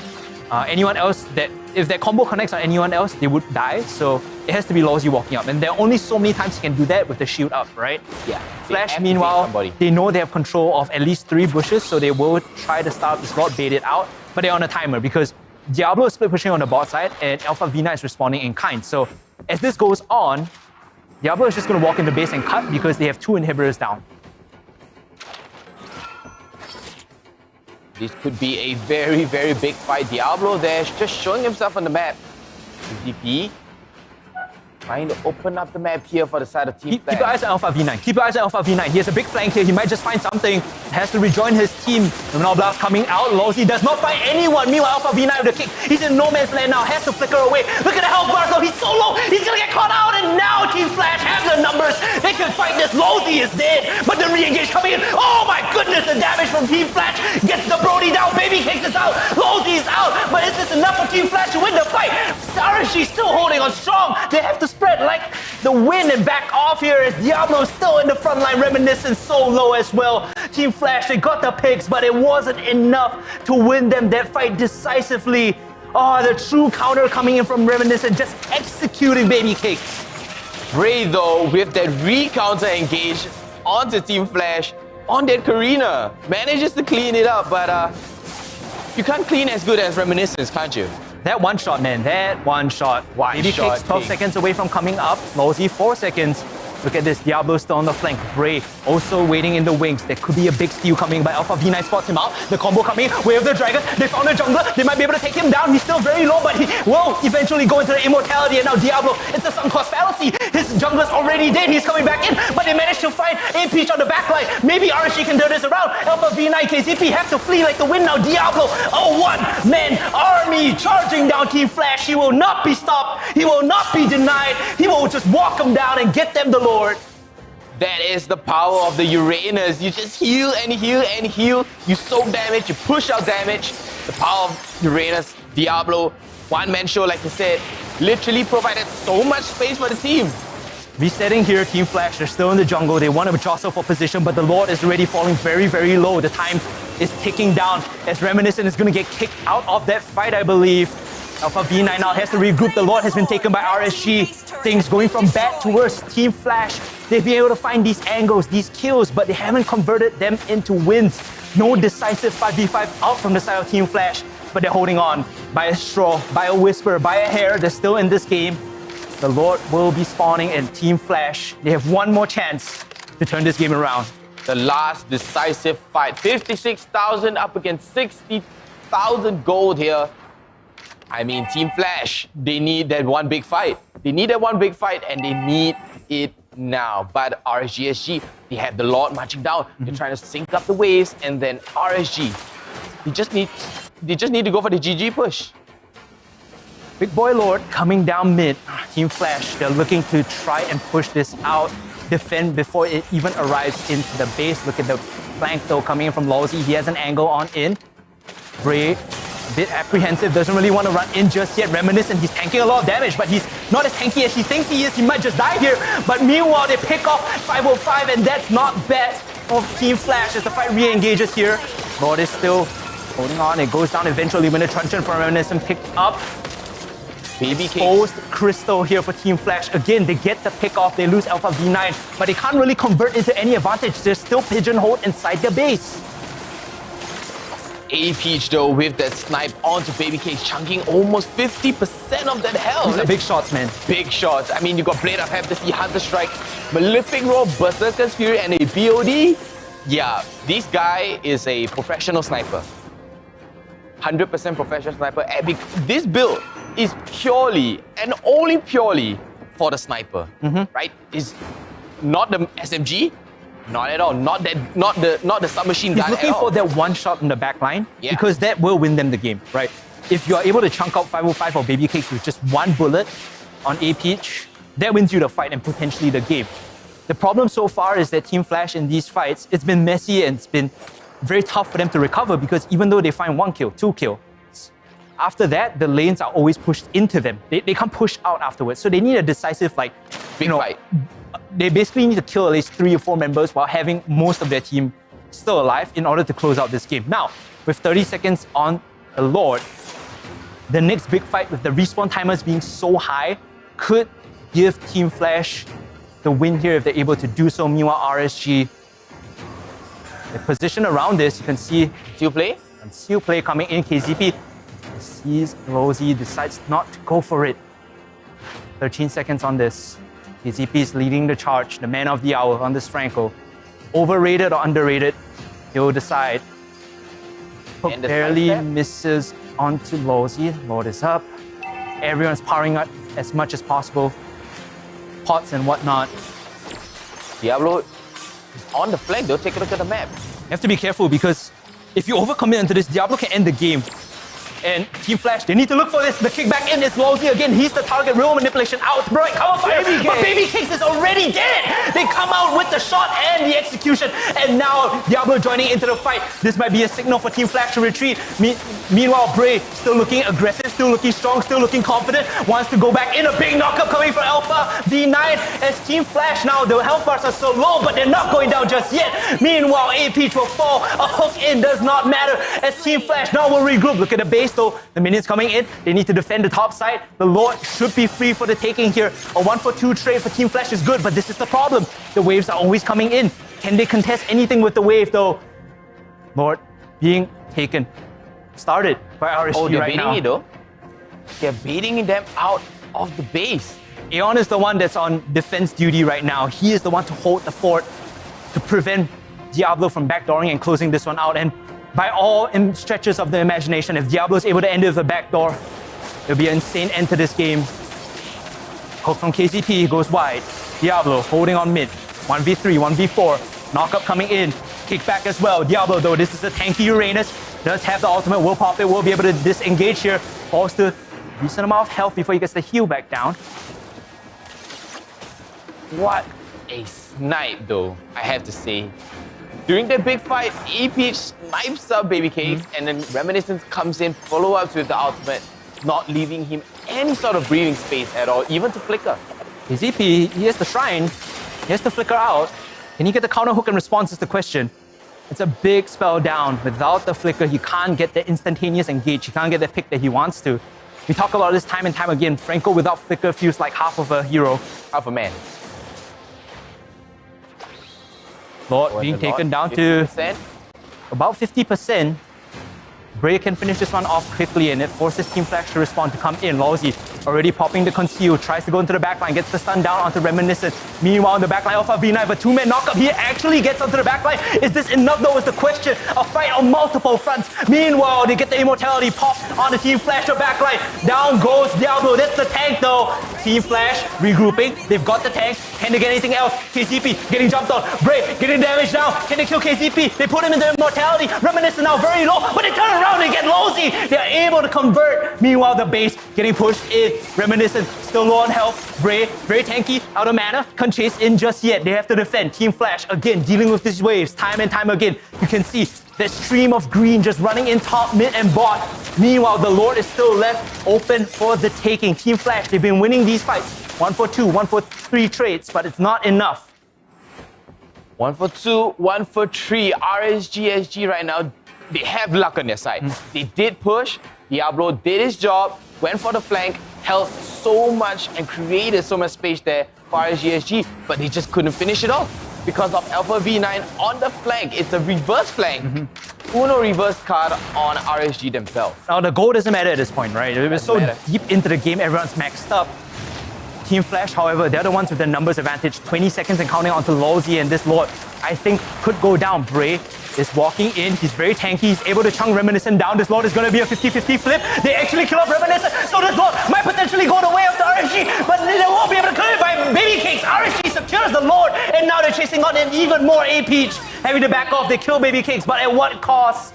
They lost the Lord, 70 seconds on the carry. Meanwhile, Reminiscent and KZP dead, down for the count, 50 seconds. They need to defend against this push from RSG, and you have to think that the boys in blue are feeling mighty confident about the waves pushing in, empowered by this huge, fat Lord. The Lord is marching down, and take a look at the top lane and the bottom lane here. It's gonna go all for 3 sides. It's gonna be a tri-pronged attack right now. Diablo, he's pushing some aggression, good amount of pressure here. RSG, they could go for the A-Peach. No, not like this. He goes down. Oh no, Losey picks him off. And ladies and gentlemen, you have to think that this is all over. RSG with the Lord, with the picks, will be able to close out this series. And El Clasico, did someone say a rematch? It's gonna be EVOS and RSG in the grand finals. What a play coming out for RSG right there. Flash did put up a good fight though. Solid games coming out from both sides. Flash secures top 3. I'm so sorry. Top 3. Flash, congratulations, but you're so sorry. You guys are gonna be going home right there. RSG, oh, Lawsy still with the aggression there. You know, very passionate about the game. That game could have gone any number of ways, But it went this way. in so many variations. You can see on KZP's face too, the dejection, but the happiness of a match well played. Yeah. They held on so well in those final moments, had it not been for the stellar early game of RSG, making sure all the inhibitors were down, right?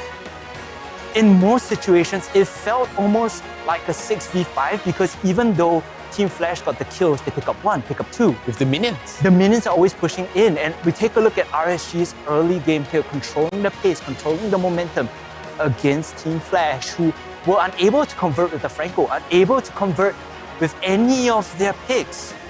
They get shoved in, they get punished, they lose their inhibitors, and from then on out, it's RSG's game to lose. Team Flash though, putting up a solid team fight. I think this was the one, right? Yeah. Okay, it does look like Team Flash was winning this, and then suddenly Bray just gets stunned up. He goes in, he dashes, he cleans it up again and again. And then the minion just starts pushing all the way in. At every point in the game, there was always something to worry about, and whether it was Lawsy setting up a big Luminol Blast, or whether it was Diablo on the flank. or just the minions pushing in. Yeah. The weight of it was all too much on Team Flash, and they didn't have enough to push them through the finish line. RGSG though, they played the bigger picture. You know, we seen it in the draft. We were like, it's not for early, it's for all the way to win all the way into the base. But yeah, congratulations to RGSG. They're gonna be facing off EVOS later, I think about 4 p.m. We'll update you on the schedule later on the stream, but I just want to take a moment, after the calm that is the storm, to set up this idea that this year could be RSG's year to take first place because they are looking like strong contenders against EVOS. They were confident, right? And Diablo did say in the interview just before this, he's like, yeah, we're gonna drop to the lower bracket, and then we're just gonna do the same thing, and we're just gonna win EVOS from there. I was like, Okay, but Flash kind of sucked a little bit of energy of RSG. Yeah, there's some momentum gained and some energy lost, I think, in the RSG camp. And from now until the grand finals, they will have some time to rest, they'll have some time to reset. Taking a look at the post-match stats coming in. It's borderline 28-minute game coming in. RSG with the numbers being put up, you can see 505 speed, 116k damage on the board. Meanwhile, Ballsy tanked up 216k. The guy is a The real sandbag. real sandbag, yeah. True sandbag. The man with the punching bag, the man with the shield. Wow. 505 though, got 13 assists. Highest damage on the team though, but highest damage overall is gonna be Aeon with that Xavier. 143,000. Wow. I think both, like you look at the comp and the damage numbers on the Flash Yeah. side, it's a good indication, honestly, of like how this team wants to play and how they generally do play, right? We always call out their picks, like Brody and Sicilian. It's a 1-2 punch from Aeon and A-Peach that usually nets them the win. Yeah. This time they were very close, a mere matter of inches away from netting the win. The early game, however, did not go according to plan, and once your foundations, you start the game on shaky foundations, you're always trying to play catch up. Yeah. I mean, Flash, they were struggling a little bit in the early parts of the game. And then, RSG just started snowballing them, and then the constant pressure was just too much for Flash to handle. And we do have our MVP ready right now. It's going to be flashing up on the screen, and it is going to be Bray on the Karina. 6, 1, and 10 right there with kill participation at 73% and goal per minute 610. One big thing about this series, if there's any lesson to be learned, is that the Karina is a huge difference maker when it comes down to these long, sustained team fights, right? She isn't the most flashy. She isn't the most high APM maneuver kind of hero, but the impacts are felt when the Karina's in the back line, able to shred through tanks. Yeah. As we go into the finals, as we look at the best of 7 lying ahead of us, I feel like this Karina is going to be highly, highly contested by both teams. That's true. I mean, Karina, highly contested, but honestly right now, I feel that, someone is going to ban it away, right? For sure. Just get the problem out of the way. But what is going to be getting in your way into the screen right now is going to be the playoff brackets, and I think you guys all know what it is going to be. It is going to be the El Clasico.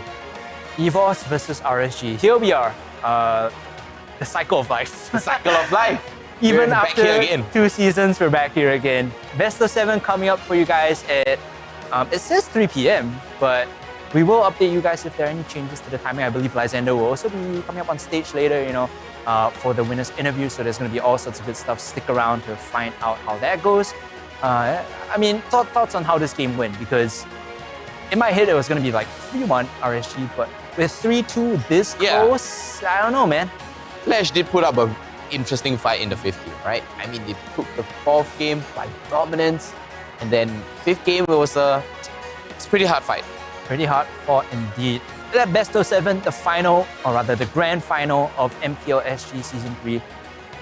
It's going to be hype, it's going to be exciting. The question is whether EVOS will continue their dominance and look for their three-peat, the third EP pole position finishing for EVOS again, or whether RSG will be able to disrupt them. We always say that RSG is a little bit of always the bridesmaid, never the bride situation. Always second place, that's right. Maybe this time they'll be the bride. Maybe this time. Could it be a back-to-back-to-back champion, or could they finally, get the spotlight, get the recognition that they finally got? Worked so hard for this. If any season is the time, now is the time. You guys better get ready a trophy case right now, and use that as determination and your drive. I have faith. You have faith, so do I. I've been Hungry Cast. Alongside me has been Vertigo. It's been a pleasure casting the lower bracket finals for you. Right now, Lysander, if you guys are on stage, you probably know that Lysander is preparing for the interview, and hopefully we have some juicy bits of information, some sweaty, conversations coming on. But for now, we will be going off. Leave you in the lovely hands of Lysander for the interview. Take it away, Lysander. All right, thanks Hungry Cast as well as Vertigo for covering the lower bracket finals. 5 full games between Flash and RSG. I'm Lysander back here live at the grid with RSG's Diablo. They have made it to the grand final once again for the 3rd time in a row in MPL SG. They're going to be facing EVOS in the final. It's a best of 7. And just like last season, you decided to take the lower bracket final to all 5 games. How are you feeling for this upcoming rematch of rematches? To be honest, I didn't expect a 5 game today, but I think Flash really put out a very, very tough fight, and I almost thought we lost there. Yeah, man, that would have been a very different bus ride, car ride home. Yeah. And I mean, wait, you expected to sweep Flash today, 3-0 or what? Wouldn't be a flash, but a 3-1. I mean, not a sweep lah. I wouldn't expect a 3-2 lah. So tell me a little bit of what happened in those games that you guys lost. What went wrong? And even in Game 5, you guys couldn't close up the match. What was the struggle there? What did Flash do right? I think the 2 games they won is because we made a mistake during our early games. Because we weren't disciplined enough, we decided to invade their jungle on Game 4 and we got punished. For Flash, if you don't give them the early momentum, normally they will be hard to come back. But maybe just now is their last game, so they really put in their 100%. Yeah, absolutely. And well, now you guys are going against your HO rivals. And I think even your social media interns are kind of bored of this feud at this point. You know, if Evos were to take a 3rd trophy in a row, you know, a few of us would be a little bit, yeah, you know what, we expected it. But if RSG were to win this time, it would be something spicy, don't you think? I also hope we will win. Hope, you know, you're gonna need more confidence there. I think there are a lot of RSG fans in the crowd. Any RSG fans? Okay. Today we win. Today we win. That's right. See, I got Diablo to be more here. confident. Right. Okay, so Evos versus RSG is a best of 7. Anything you want to say to your fans? I'm not going to take too much time for your preparation. To all say to your the supporters. fans out there, if really we can't take the trophy, please don't be disappointed in us. Just know we tried our best and Evo is just really too strong. But I promise you we will put in more than what we put in yesterday for our match later on. So expect better results. Yeah. All right, expect better results, says Diablo. Let's see if that is going to be true. Coming right up is Evos versus RSG. It's a legendary showdown in MPL Singapore, best of 7. If you're live in Singapore, please come down to the grid. The finals will be starting in about half an hour. So if you have not left home yet, come on down here and watch the game live. There's a lot of diamonds that we're giving away today. The 1v1 challenge upstairs, the OSIM giveaway, the photo wall challenge. I'm coming on stage to give away the hoodies, giving diamonds. So come on down now if you want to win those things, right? It's still not too late. Seats are filling up super fast, and I'm not going to keep Diablo any longer. RSG Diablo, everybody. I'm Lysander. This is Throne for Champions Winners Interview brought to you by OSIM. We'll see you guys in the finals.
The subterranean secrets will be uncovered.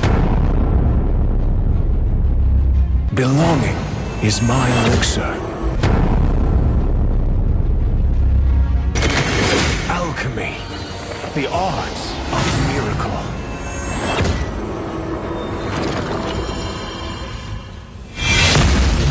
Breaking limits, that's alchemy. Holds infinite potential.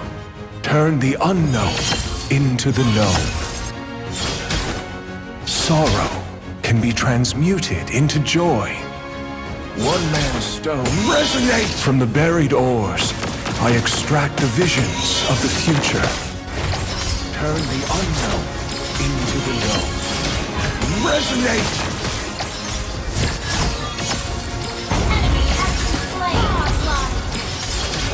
Resonate! Legendary!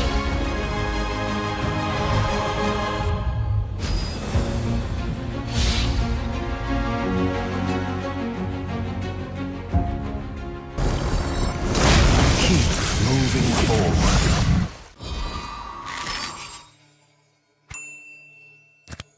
Before we move on, does anyone have any questions?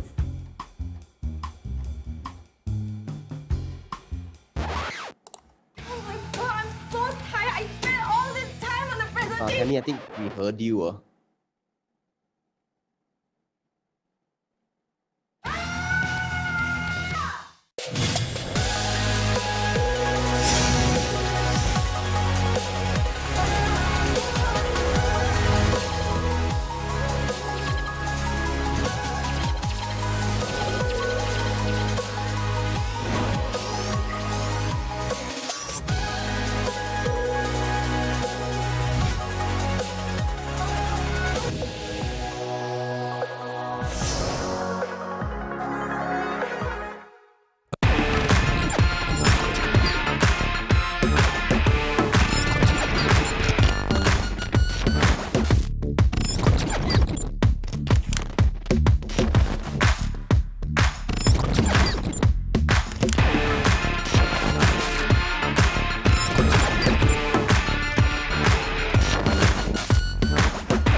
The kiddo didn't win.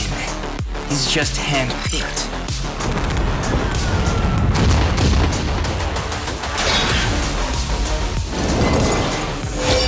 I break boundaries, not wrong.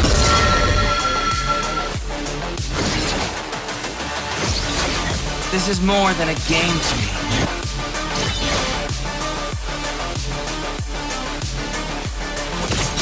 I was never meant to be a watchdog.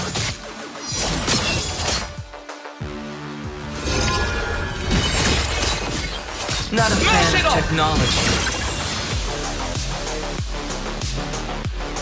I guess the day has come for us. I like egg fried rice too. Oh, I mean the food, not the sweet. Teamwork? Maybe.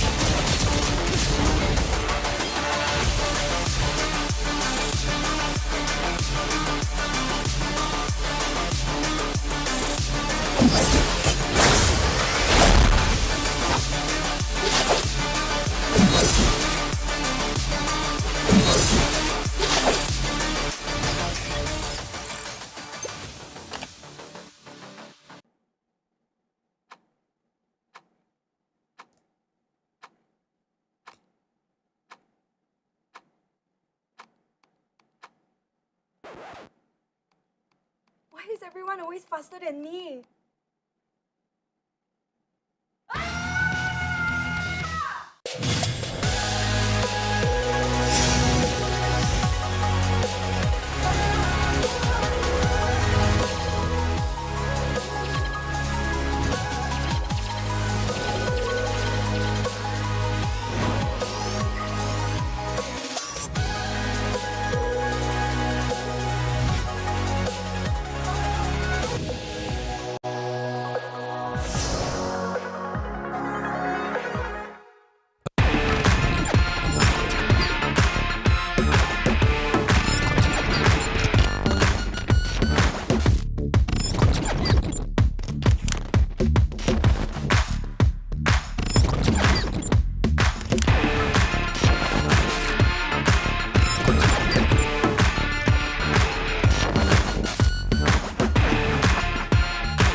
homes are now where we work, learn, and, play?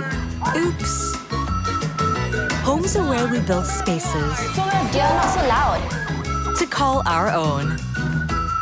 Power on and beyond with Singapore's most trusted broadband.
Make some noise, everybody!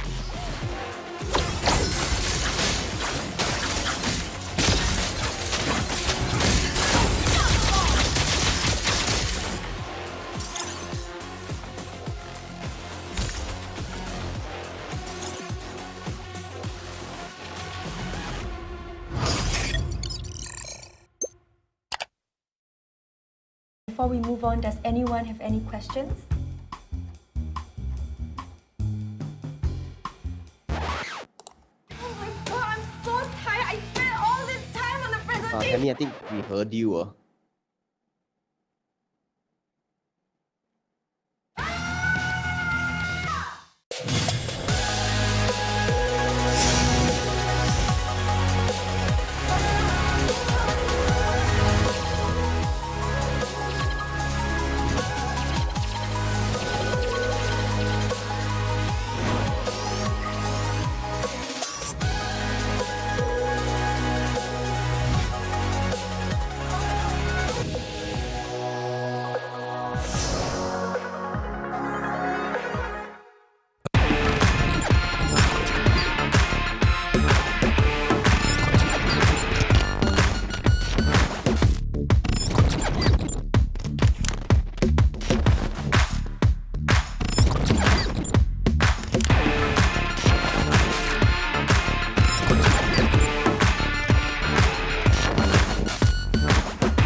That time of the year again, where the best Mobile Legends Bang Bang teams from the tropical region of Southeast Asia converge together. The MLBB Southeast Asia Cup, or MSC 2022. Who shall conquer and who shall be conquered? Which team will soar above the clouds and be crowned as the king of Southeast Asia? Like the Zodiacs, a total of 12 teams from the region will compete in 2 stages: the group stage and the playoffs. Each group of 3 teams will fight against each other in a best-of-2 match, where the weakest of each group will be eliminated. That leaves the remaining 8 to continue their paths of glory. To facilitate the epic battles between the giants, the MSC 2022 arena will be held at the City of Contrast and Diversity, Kuala Lumpur, Malaysia. Witness the clash of titans from the supreme MLBB region from June 11th until June 19th. Follow #SupremeAC for more updates. Mobile Legends Bang Bang, where heroes make history. Homes are now where we work, learn, and, play? Oops. Homes are where we build spaces You're not so loud. to call our own. Power on and beyond with Singapore's most trusted broadband.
Before we move on, does anyone have any questions? Oh my god, I'm so tired. I spent all this time on the presentation. Tammy, I think we heard you.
everyone always faster than me?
Give it up.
Welcome to the End World.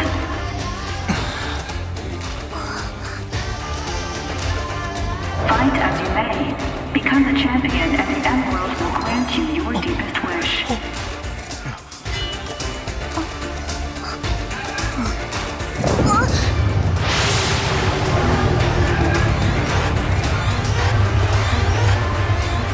Today, the game is defeat the Trophy Guardian.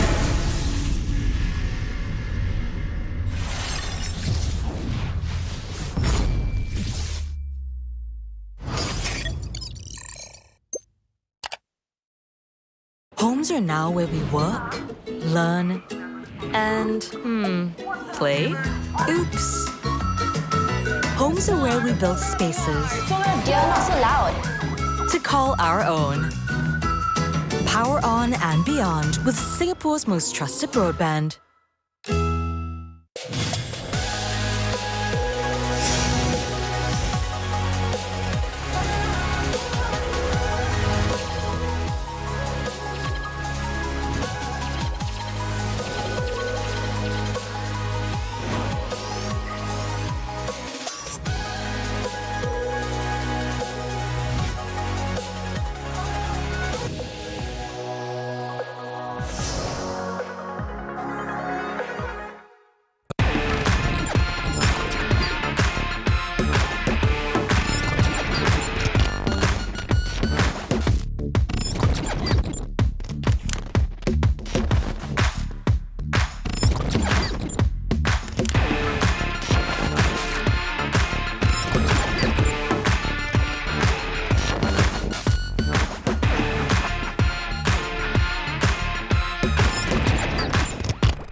subterranean secrets will be uncovered.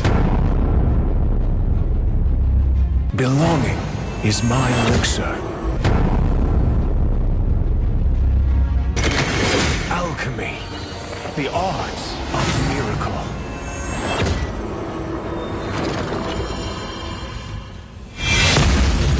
Breaking limits, that's alchemy. Holds infinite potential. Turn the unknown into the known. Sorrow can be transmuted into joy. One man's stone resonates from the buried ores. I extract the visions of the future. Turn the unknown into the known.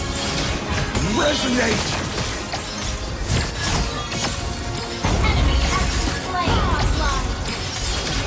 Resonate! Legendary!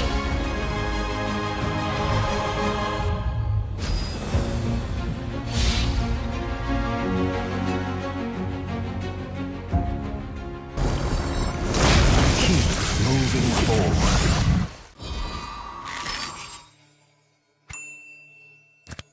Before we move on, does anyone have any questions? Oh my god, I'm so tired. I spent all this time on the presentation. Tammy, I think we heard you.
The kiddo didn't win. He's just handpicked.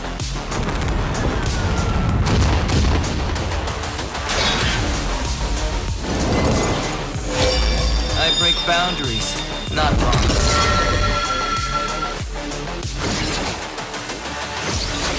This is more than a game to me.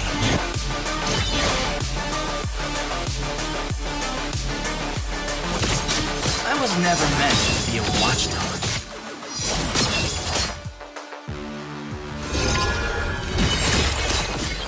Not a fan of technology.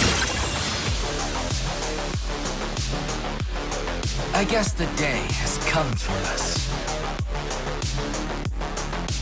I like egg fried rice too. Oh, I mean the food, not the song. Teamwork? Maybe.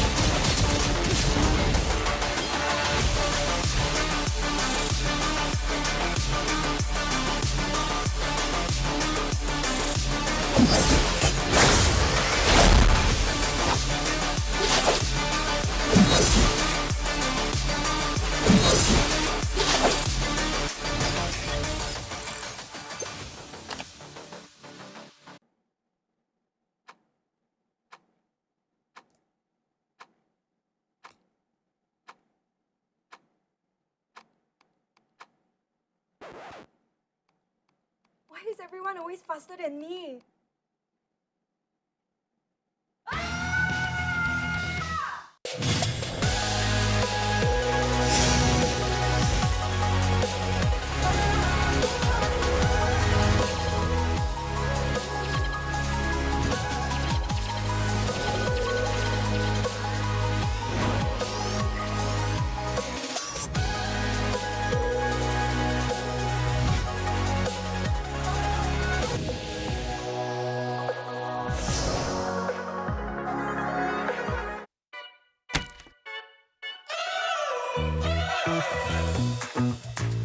driving cars on a Mars tonight.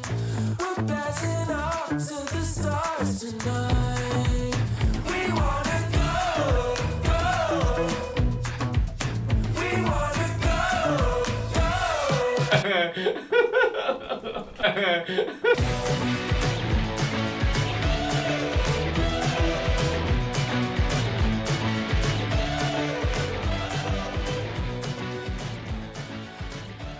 Hi guys, today is finally the start of MPL and we are at day 1. So let's go interview some people.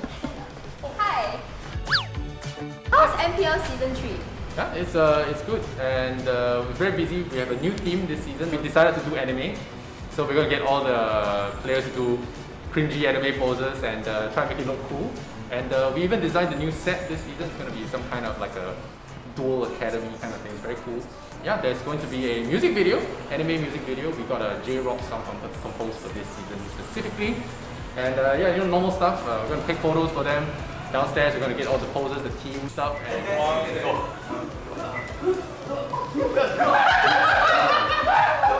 3, 2, 1, go. Okay, 2, 1, go.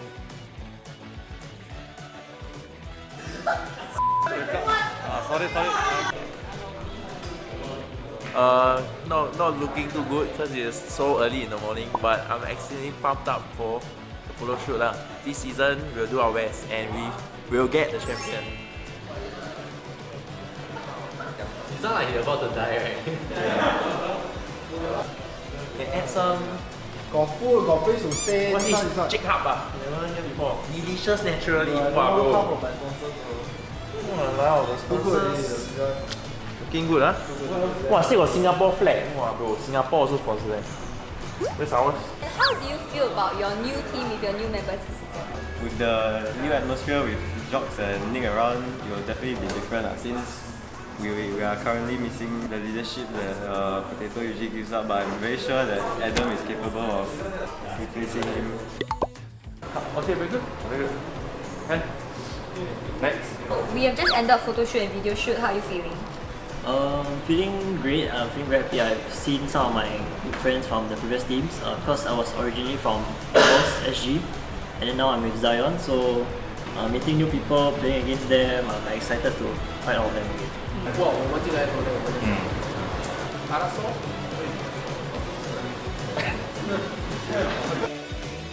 Today's the talent photo shoot, so it's finally the casters and hosts like myself and you and the other casters. We're going to do our photo shoot and some video shoots. We're dressing up as lecturers for the fictional Kiwi Academy.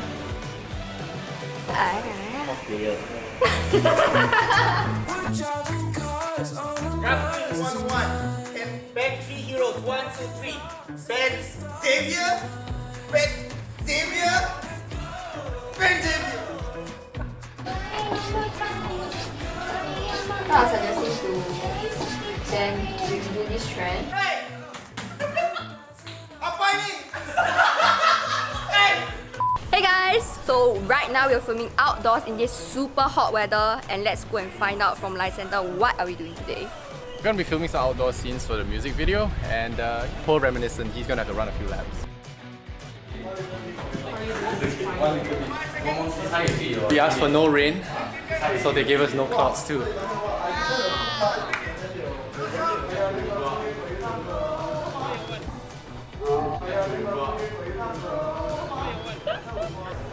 think don't zoom in. Then you like, fall to the side, okay? You fall down. Make it real. One go. No, too fast.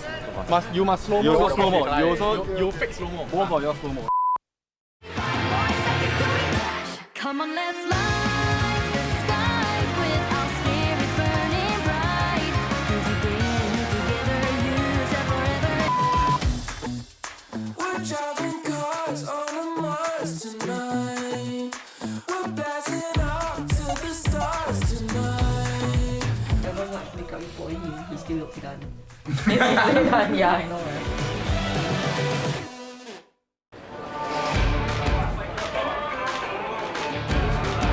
Hey guys and welcome to MPL Singapore Season 3. It's It's the first day of regular season and currently it's about 11:30 AM waiting for the players to come in to start their matches. I'm very excited. It's my first time hosting this and I'm also looking forward to the matches that will play out today.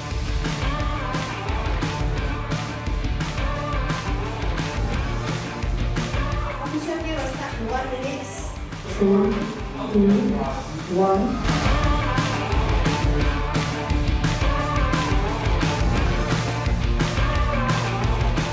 I'm playing against Almighty today. Won't be too hard.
Homes are now where we work, learn, and, play?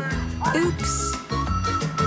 Homes are where we build spaces You're not so loud. to call our own. Power on and beyond with Singapore's most trusted broadband.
Before we move on, does anyone have any questions? Oh my god, I'm so tired. I spent all this time on the presentation. Tammy, I think we heard you.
gentlemen, it is finally time for us to be here. And of course, after a long few weeks, after the past few days, we have arrived here today on the 1st of May. Happy Labor Day, by the way. My name is Abstract, and with me here is Jace, and the both of us will be covering the grand finals between EVOS versus RSG. I agree with you, man. EVOS versus RSG. The rivals all the way, that dates all the way back to Season 1, the El Clasico, as we mentioned it, we've been hyping up all throughout, the regular season, and we are finally here. Albeit for both these two teams, it's not an easy regular season because we have the rise of very strong contenders such as even Team Flash. All of a sudden, that game just now brought us all the way to game number 5, and finally we are here in the grand finals for MPL Singapore Season 3. Well, before we can even get and of course kickstart the show, we gotta have to thank our sponsors and all of these brands that you can see right on top of here. And first and foremost, speaking of first actually, well, the first, of course, first network that we should be looking out for, of course, Singtel 5G. And that way you'll be unlocked the hidden potential of what you'll be able to do within the realm of the cyber world. That way you'll be able to get 2x lower latency and of course get the edge that you need in gaming with Singtel 5G, Singapore's most powerful network. That's correct. And other than that, being the first as well, PvP Esports, we are here to build an ultimate regional platform where all gaming lives. So thank you very much for PvP Esports for having or giving these teams and all of us, the production team included, the opportunity to have a very, very tough fight, including the one that we'll be expecting later on. Now, we do have a couple of giveaways that we should be highlighting. I think for those people that have been watching us the whole time and whoever that are at Grid as well, hello to you, by the way. Let's talk a little bit more about the giveaways that we will be taking a look at. Number 1 is going to be the MPL Milestone Giveaway. Now, when it comes down to the MPL Milestone Giveaway, we're going to have to hit a certain tier and, of course, hit a certain amount of followers in order for us to unlock these skin chests. So, I believe that we have already completed Tier 1. Tier 2, I think that we are still on the way. So just head on down, or not head on down, but follow the Facebook page at www.facebook.com/MPLSGofficial with the periods in between. Yep. Other than that, we also got more giveaways as well. We've got the in-game giveaway, so stay tuned at the games. Keep your eyes peeled because every randomly or somewhat randomly, if you are paying attention, there'll be a banner that will appear at the bottom during the first blood or sometimes even the triple kill. So do keep your eyes peeled at the bottom of the screen. You will. You gotta have to take note of first blood. You gotta take note of triple kills as well as legendary spree. Now, those are the hints that we can give you guys regarding the giveaway. But there are other giveaways that we should be looking out for as well. And that is the live stream shares, right? Because if you follow, you will definitely want to share the live stream. And with helping with the live stream, you share it, and we will unlock these milestones per live stream. So 200 shares, we give you something. 300 shares, we give you something. 500 shares, we give you something even more. And with all of these sharing, it helps us to reach more people. And these more people will then watch together. That's correct. And that is where we talk about peak concurrent viewers. Yep, so peak concurrent viewers, we've got all these milestones that we're flashing to you right now. 1-1 Eagle skin, I'm looking at that. Merkel will be definitely happy if we unlock that for him. But other than that, looking at the top, 25,000 peak viewers is what we're all aiming towards. You got all these cool Lightborn skins and even a random epic skin box. So what are you waiting for? Tell your friends, grab them down right now because this is the El Clasico. Well, we talked about Grid. Yeah, and of course, we've been to Grid as I almost lost my voice here last time. It was really intense. It is. And whatever that's going to be happening here and there is going to be super intense as well. So if you're going to be watching at home, sure, but why not head on down to Grid and join in the action? Because we haven't had an offline event for the longest time ever. So why not roar with the audience, roar with us as well, whenever we see all these kind of amazing things that is about to happen. And the other perks of going down to Grid is also, if you manage to spend a minimum of $30 in participating stores, all you got to do is scan a QR code that is in the store, and then you upload your receipt plus your particulars, and you would have the chance to win about 30,000 diamonds. And let's not forget about OSIM products that's worth $999. And if I'm not wrong, Lysander is also giving out some couple of peripherals such as a MPL SG Season 3 hoodie. Yeah, man, I saw the hoodies. I was like, hey, get me one of those. But then again, we are casters, so we don't have that kind of privilege, unfortunately. But of course, you guys will be able to go all the way down there. And speaking of which, you mentioned about roaring with the audience. I bet right now we're talking about either is it going to be GG RSG or EVOS Raw. Now, we are going to be taking a look at the bracket, of course, let you guys know what all of these teams, or rather what these two teams have been through. EVOS, they had a pretty good run in the upper bracket so far. With the first game of the playoff, the first match of the playoff, they went against Zion with a 2-0 sweeping victory. After that, they moved on to match number 6 in the next part of the upper brackets. They did fight against RSG, and RSG managed to snatch 1 point away from them before RSG dropped down to the lower brackets. And this time, we are looking at them fighting back again. Now, speaking of RSG, they did drop down to lowest bracket. Yep. It's basically a lower bracket dream, right, for a moment for RSG. But RSG has been in through this over and over again. If you go over to the website, the playoff brackets, you wouldn't know that this is actually a copy-paste from Season 2 and Season 1. But the point being is this. EVOS SG, the defending champions for 2 seasons already. RSG, as what Hungry Cast mentioned, always the bridesmaid of the bride. Now, they're looking a little bit on form this time round in this current season, and they are looking to stomp EVOS down. However, a big difference between EVOS this time during the playoffs as compared to the regular season is the returning of Soul. Return of Soul and the loss of Potato. I'm not too sure how that is going to be like. That's correct. But other than that, they also swapped gear, the XP laner, into the jungle lane. Position 1, buddy. Yeah, and all of a sudden, it just felt like they worked even better. And it felt like the whole EVOS did not actually shift around. But RSG, I would say, the positionings and also the way they've been picking up these fights has been on point thus far. But let's not also forget about mental capacity. That's correct. Stamina is all gonna be part of the equation too. EVOS have yet to play a single game today. As such, they're coming into the grand finals with very clear head, and of course, they are fully charged. In the meantime, RSG, they have just completed their lower brackets final, a best of 5 against Team Flash. And their game is a 3-2 scoreline, so they played every single one of the 5-game series. And in game number 4, we even witnessed, game number 4 was game number 3, right? Game number 3 is where every single one of the players from RSG, they resorted and of course defaulted back to their comfort pick. That's correct. And that comfort pick may very well be that pocket pick that they have been looking out for, the kind of strategy that they have always been falling down onto. And that's the problem if you really want to fight through the lower brackets. You come into the grand finals a little bit tired. They've been playing since 11:30. EVOS SG, on the other hand, like what you said, super refreshed. Second thing, you have to start to unleash these strategies. In fact, game number 3, in my opinion, I really agree. This is RSG's strongest draft. And this is basically giving out a lot of details over to the drafter. Like Daryl, EVOS SG is definitely going to be a little bit happy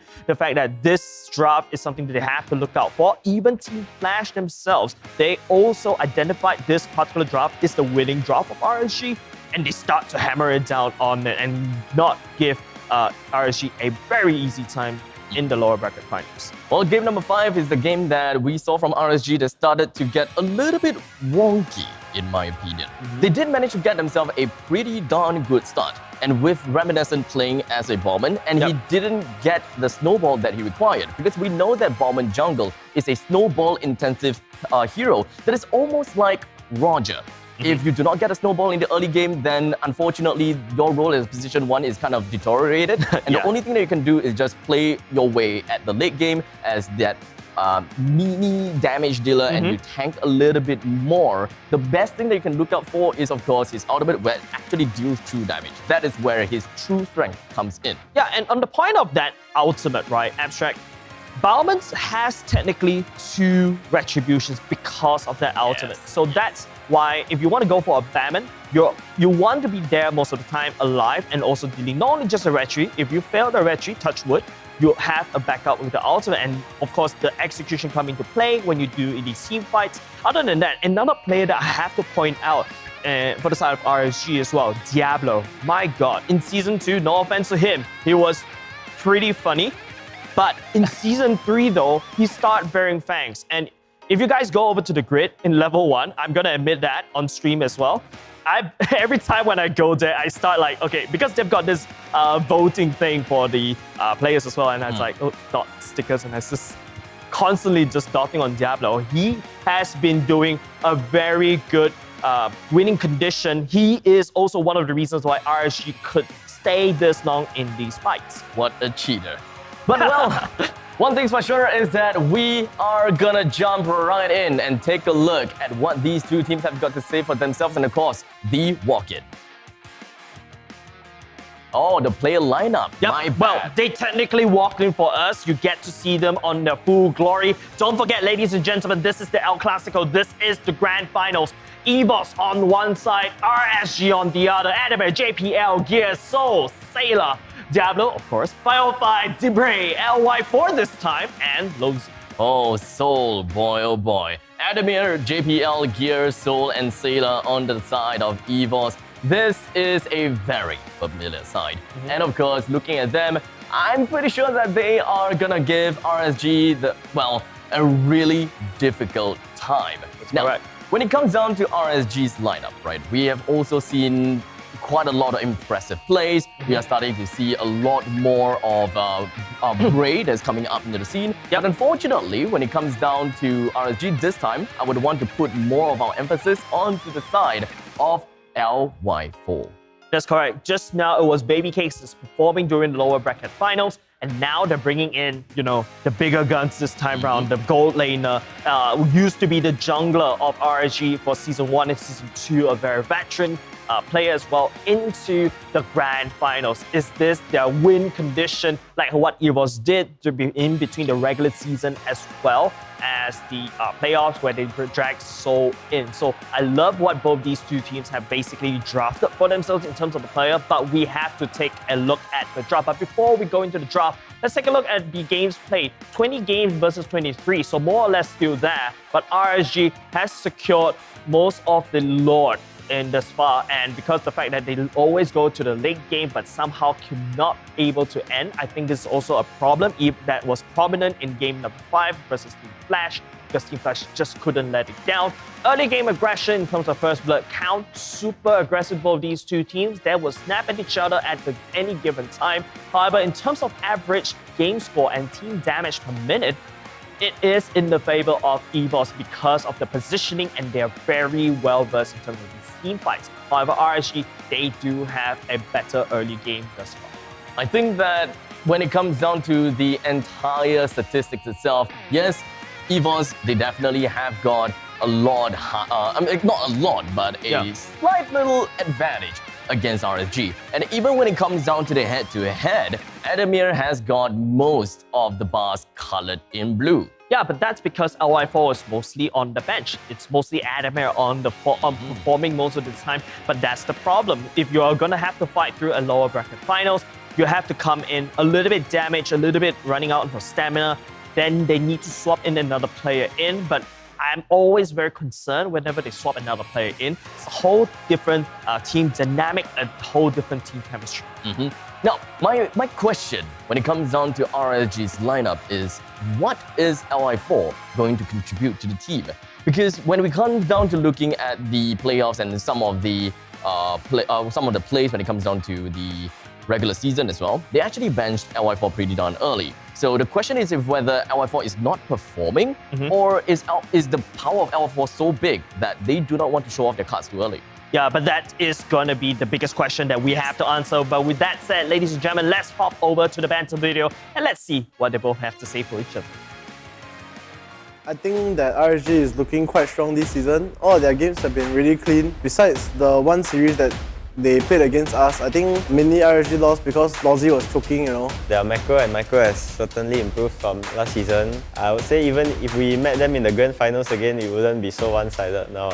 If Lozzy didn't choke so hard, I'm pretty sure that RSG would have won every series in the regular season. Lozzy once again gets the punch. We have a baby kick this time round. It's the equalizer jumping in and out. Jock's looking a little bit low in terms of the HP right now. Bray on the chase. The Angela Snow will be able to finish the job, but Adamir is there to secure the kill. At the same time, the action's not over yet.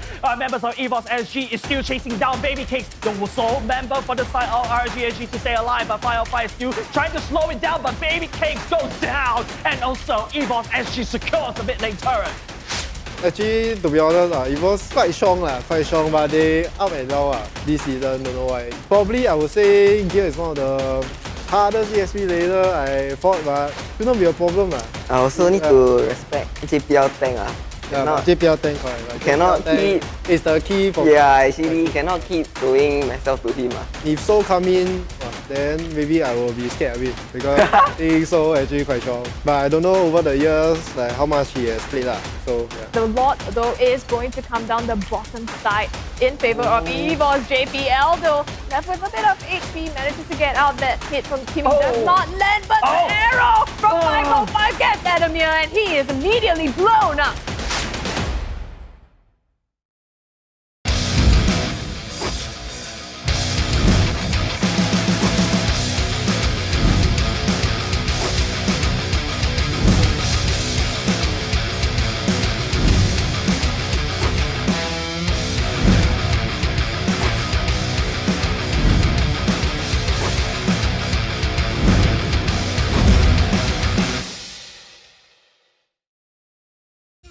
Ladies and gentlemen, put your hands together for the grand finalists. We have the defending champions first up on stage, EVOS SG!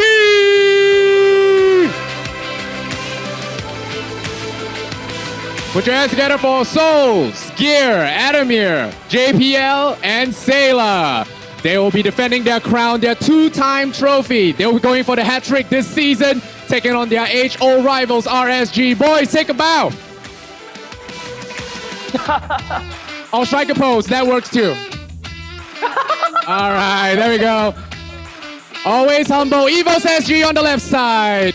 And now let's introduce their opponents.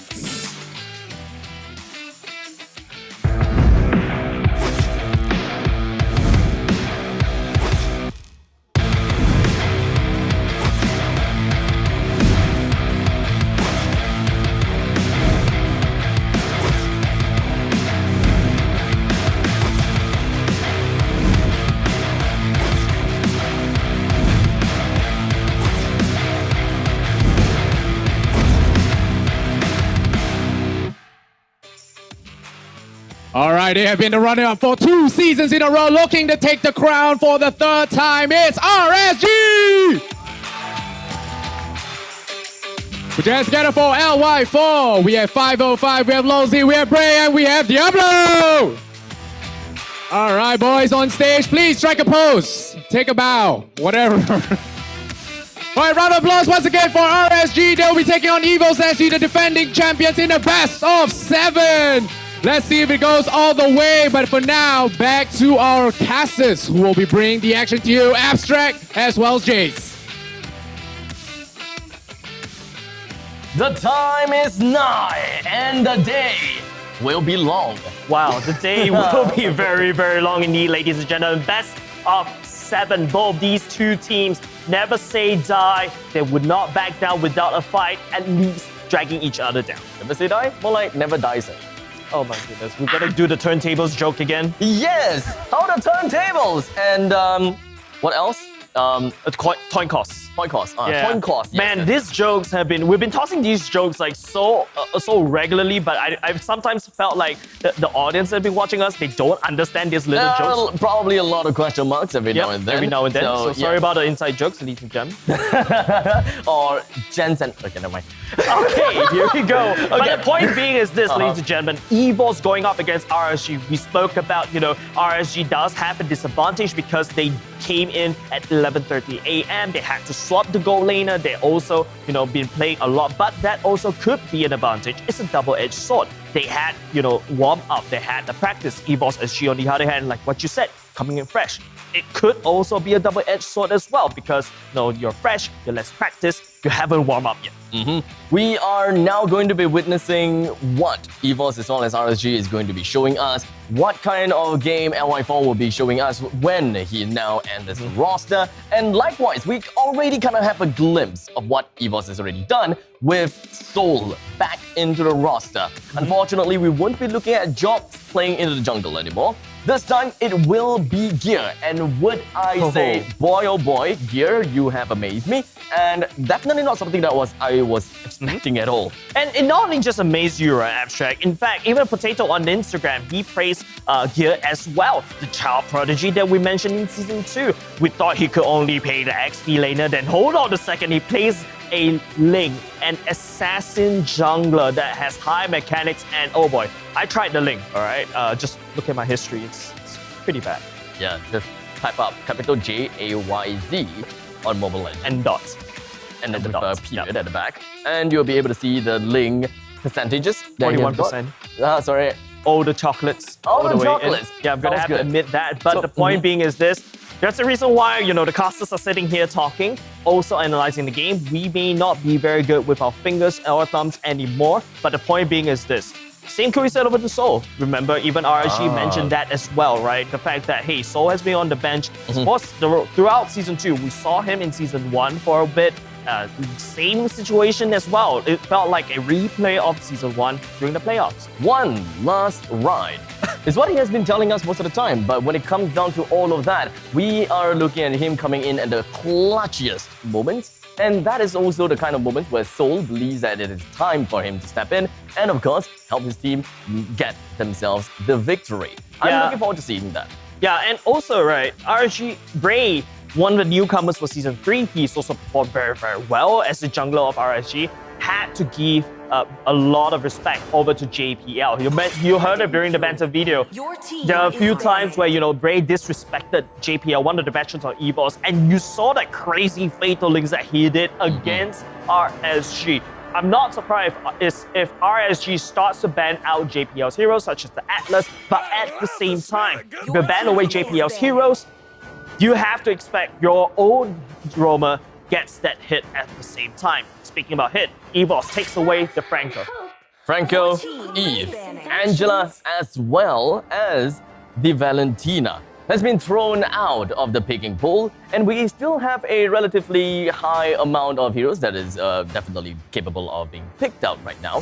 1-1 is available. We should be looking at Grog, Baxia in the midst, as well as Karina, the hottest commodity nowadays. And EVOS now have also banned out the Barats. Now, we were talking about Barats during our time in Grid. Yep.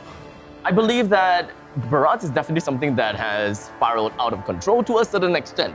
There has been goods, there has been bad. But I think that it is time for us to kind of break down what Barats bring onto the board. Yeah, because due to this tank meta, right, the Garden Helm has had a lot of buffs. There's also other tank items that get a lot of buffs as well that affect the way you play as the Barats. You have innate armor, magic resist as well as you get bigger. But I guess the biggest thing that you want to use as the Barats is to deny the enemy jungler. If you notice, most of these times when Bray plays the Barats, he tries to use the Daytona's Welcome onto the enemy jungler. With that said, you cannot retribute, and you have that retribute advantage. But then again, if you want to play a Barats, it's all about the timing. So our EVOS SG respected that. They took it away. RSG as well, tipping the hat over to Adamir's Kangaroo 1-1. Now, with that all said and done, the first pick will go over to EVOS SG. And almost immediately, they have picked out the Karina without a second to think. The Grog response from the side of RSG, that is going to be most definitely the position 5 Grog.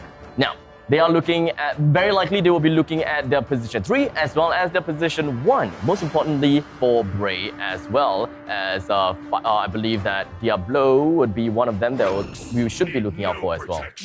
Yeah, so you mentioned about the fact that Lozi will be the Grog will be going to the position 5, but then again, it's very flexible. You can go into the roam, you could also bring him to the XP lane. Diablo, don't forget, has been playing a lot of Grog, but due to the inert nerfs, we don't really see the Grok being very valuable in the XP Not lane really anymore. as a pos 1 anymore, Not- unfortunately. Not exactly, but he does have its utilities, like the wild charge is way too crazy. You could shut Really down good. a whole team if you land out properly. But also, Baxia, a little bit no-brainer in my opinion. It's either the Karina, you take the Karina, I'll take the Baxia. We handshake together, we're happy. But then again, EVOS, Sol will be going back into the Dyrov and also Sayla on that Xavier. This time, it is a very valuable Kagura pick that Team RSG can be looking out for. Do they want to prioritize on the position 3 this time or not? Because it really depends on what kind of mage they would want to pick out and of course what kind of EXP laner they'll pick out. That way,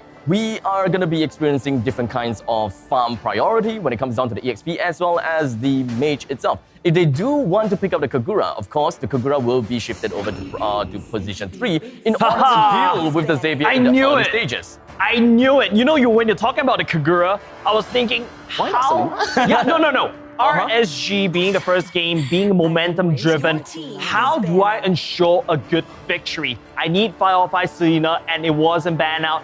There you go, 505 locks into Selena. He's been very nutty on this Selena. We'll be able to find all these pickoffs very quickly, and you pair that out with like the Cho coming out from RSG as well, Lozy. It is almost a surefire hit. It's almost like game 3 when they fought against Team Flash over again. Now, with the position 5, 1, and 3 currently done and dusted, we're just going to be looking at 2 as well as 4. How are they going to be drafting out for the marksman as well as the EXP laner for RSG?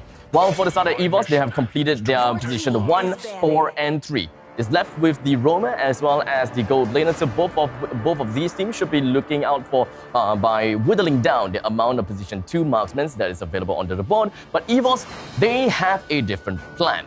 They're looking at dwindling down the amount of heroes that RSG's Diablo can pick out because they have went for a ban onto Hylos. And I wouldn't be too surprised if they're going to be banning Paquito as well. You know, we had the saying, once bitten, twice shy, once bitten, like triple shy this time around for RSG. Atlas gets taken away. There's no answer for the side of RSG to deal with JPL's Atlas. We've seen this even when RSG was playing against Team Flash as well. And with that, you basically sacrifice one ban slot. However, on the other side, EVOS SG, I agree with you, Abstract. Diablo's literally getting banned out. Paquito, the high loss, it all screams Diablo in the second ban phase. Pick the position 2 first. That is what RSG is likely going to be doing. The current position 2s that are currently available is going to be Beatrix, Clint, and Brody, and very likely they could even think of getting Purple and Cooper. Now, EVOS also haven't picked their position 2 just yet, so when it comes down to position 2 pickups for RSG, it can be pretty flexible.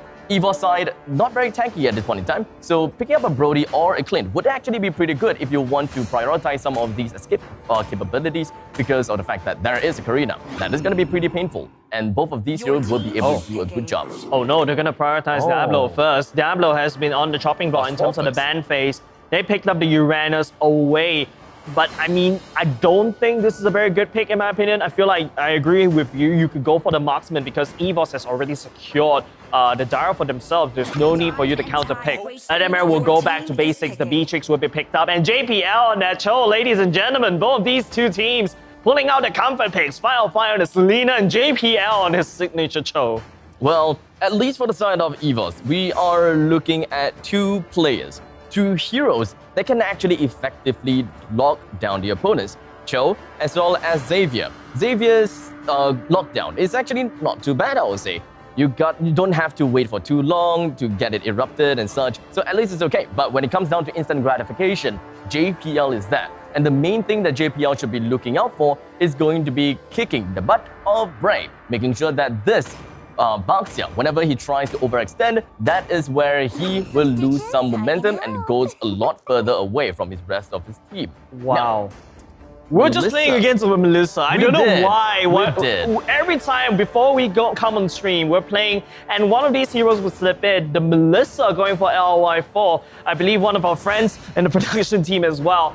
This is going to be a very tough Melissa because you have, the Cho that will be looking to kick the Melissa away, or even a lot of engages coming out from EVOS, even the Dyrov and Karina. almost instantly, all these will be countered by a single click of a button for almost 4 seconds. And I really like what LY4 has brought onto the table. Don't forget, it is going to be a Beatrix on the other side. Melissa, a very strong lane bully. It's up to how EVOS sets it up for this Beatrix. Now, it is time, ladies and gentlemen, as we are going to be going in to the Land of Dawn between EVOS and RSG game number 1 as we bear witness who will get themselves that momentum straight in. Is it going to be EVOS or is it going to be RSG? Right off the bat, let us introduce our players coming up here. Coming in from EVOS, we are going to be looking at Soul playing as a Dyrov, Gear onto the Karina, Sayla onto the Xavier, JPL playing as the Jikunoto, and of course, finally, Adamir onto the Beatrix. And of course, in the red, RSG SG, represented by Lozy and Grok, Bray as the Baxia, Firefly as the Selena, Diablo as Uranus, LY4, the Melissa. Now, not a lot of aggression coming out from RSGSG this time around. They picked a very aggressive early game. Remember, LY4 and the Melissa, Bray with the Bucks that could just roll very quickly. Adamir almost instantly half health. And I believe that's the sniper that Adamir is holding, looking to try to poke. But LY4 and the Melissa is quite slippery. Truly not going to be an easy game here between Adamir as well as Melissa. At this point in time, it's even tough for me to understand who's going to be the one having an edge. While in meantime, top side, Soul versus Diablo. We did hear from the banter video where Diablo is gonna be, relatively afraid of dealing with Soul. I wouldn't say afraid actually, but I would say that he is probably gonna have quite a bit of challenge. A lot of respect over for the side of Diablo, giving respect over to Soul. Soul has been not only just been playing for Singapore MPL for the past 3 seasons, or well, not past 3 seasons, but he's been in the history books alongside with EVOS for this while, right? The man, the myth, the legend. Yeah, man, the man, the myth, the legend. The April Fool joke that he was joking that lost, right? But then it actually came true. I'm kind of salty about that. But then again, both these two teams, 2 minutes in, not a lot of movements around the map, not a lot of gangs. There are a couple of gangs, but it wasn't very successful. Gold still neck and neck. The turtle is up. EVOS SG does have turtle prior for now. Didn't really quite come to fruition so far. We did see Bray going down, JPL going down, and let's not forget 505 also went down a couple of times. But none of these players are going to be yielding to the opponents just yet. But with 3-4 person from the side of EVOS fighting against 4 person from RSG, they're going to be starting a fight almost immediately with Gear taking the turtle right down. The Donny Eye shines upon the members from the side of RSG, while Gear finds himself knocked right down. A 1-for-1 trade between the position 1s. And other than that, nothing else comes to fruition. As such, it does seem as though we are going to be looking at EVOS with the smaller lead right as such because of the amazing pick onto the turtle. Yeah, but it is actually very good for EVOS SG if you're an EVOS fan to pick up the first turtle. Don't forget, I mentioned RGSG, a very momentum-driven team. Every single bit of little confidence boosters, such as taking down the turtle, is gonna help them just escalate out of control. But the fact is, you trade a jungler for a jungler. This is supposed to happen for RSGSG because that they have the Selena, they also have the Grok that does a lot of damage if they spin without any much items, and even the wild charge as well. That is a very long, a 3 million year stun as well. So it is very good. Both these two teams, they trade equal blows. However, the turtle is the only one that's slightly different. My problem when it comes down to RSG's lineup is how are they intending to follow up to Baxia? Yes, they can expect that Baxia will have massive movement speed because of the shield unity, but when it comes down to the rest of that, yes, Grok, he does have the power of being a rock. As such, he's not going to be faulted by CC's abilities. But the thing is, he doesn't have any other movement spells. The only thing that we're looking at is Wild Charge, but he shouldn't be looking at using it as a form of mobility. It's more of a shutdown tool as much as possible. So if Baxia were to start initiating first, he's gonna have to take up a lot of tanking responsibility, especially if he has to deal with a Beatrix in the back line that will be knocking his health over and chipping it over. We should be looking at Dyrov that's probably going to go ham against Baxia because Dyrov definitely wants to do as much damage onto Baxia, while Karina, I don't think that he wants to spend too much time on him. Yeah, so that's the thing, right? If you look at the draft over again, it feels like EVOS does have a significant idea on how they want to do this, but RSG on the other hand, they've got all the tools, they've got all the CCs. Just take a look. Lozi with a well-charged 3 million year stun. Bray could just fly in, help Yudo do Baxia stuff. You got the stun from Firefly. It's non-committal, mind you. Diablo, technically, the Ionic Blades does give a lot of slow down the engage coming up from EVOS SG. Melissa itself, the marksman, does have its own CC, but JPL, kicks Lozi all the way up. Not enough damage coming up for Sailor as of yet. Unfortunate. They wouldn't be able to get themselves those kills just yet because of the fact that, well, we're talking about a Grok after all. He does have a lot of tanking potential, but it's not going to be easy after all. 1:1, 3 minutes and 30 seconds into the game. EVOS SG, they may have a total of 500 gold advantage, also because of the fact that they did manage to get themselves the turtle, but RSG, all they got to do is just take the next turtle that will be coming up in 50 seconds.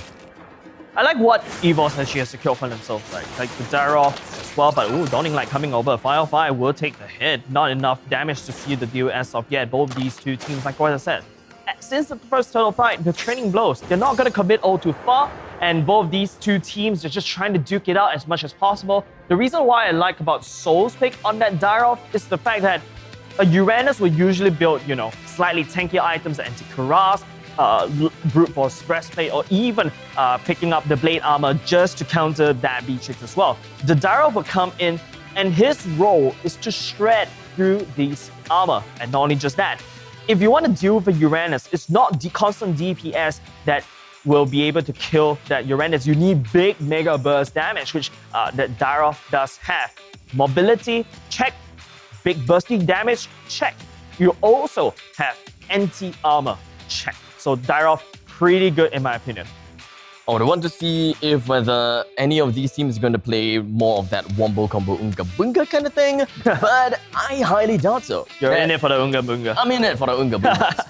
But for EVOS, most of them really comes down to singling out and doing whatever that they can within the midst of those chaos. I don't see anything that really gels from one player to another that much. Maybe that we are looking at some of the chemistry when we are looking at Xavier together with the side of Karina or Xavier with Cho. Because at least when it comes down to initiating capabilities, EVOS's Cho and Karina can be roaming together because the mobility is almost similar. We can see Karina with the first ability that gives him quite a bit of movement speed. And let's not forget that Jig Kundo from Cho as well as Shumpo gets him to glide around the Land of Dawn pretty darn simply. And both of them are not a player or not a hero that can be taken down very easily. As such, Xavier, if he were to join this duo, he's probably going to be targeted very easily. Everyone is probably going to put a marker right on top of him. Just imagine this. We have Baxia that can jump in. We have Grok with a single spin. It could probably bring Xavier's health all the way down from 100 to 0 in a matter of seconds. So Xavier don't have to join these two in the quest of hunting. But with the global presence from Dawning Light, that is where the missing damage that Cho plus Karina combo should be looking out for. And that's why these three, when it comes down to roaming potential, they probably have a bigger edge versus RSG.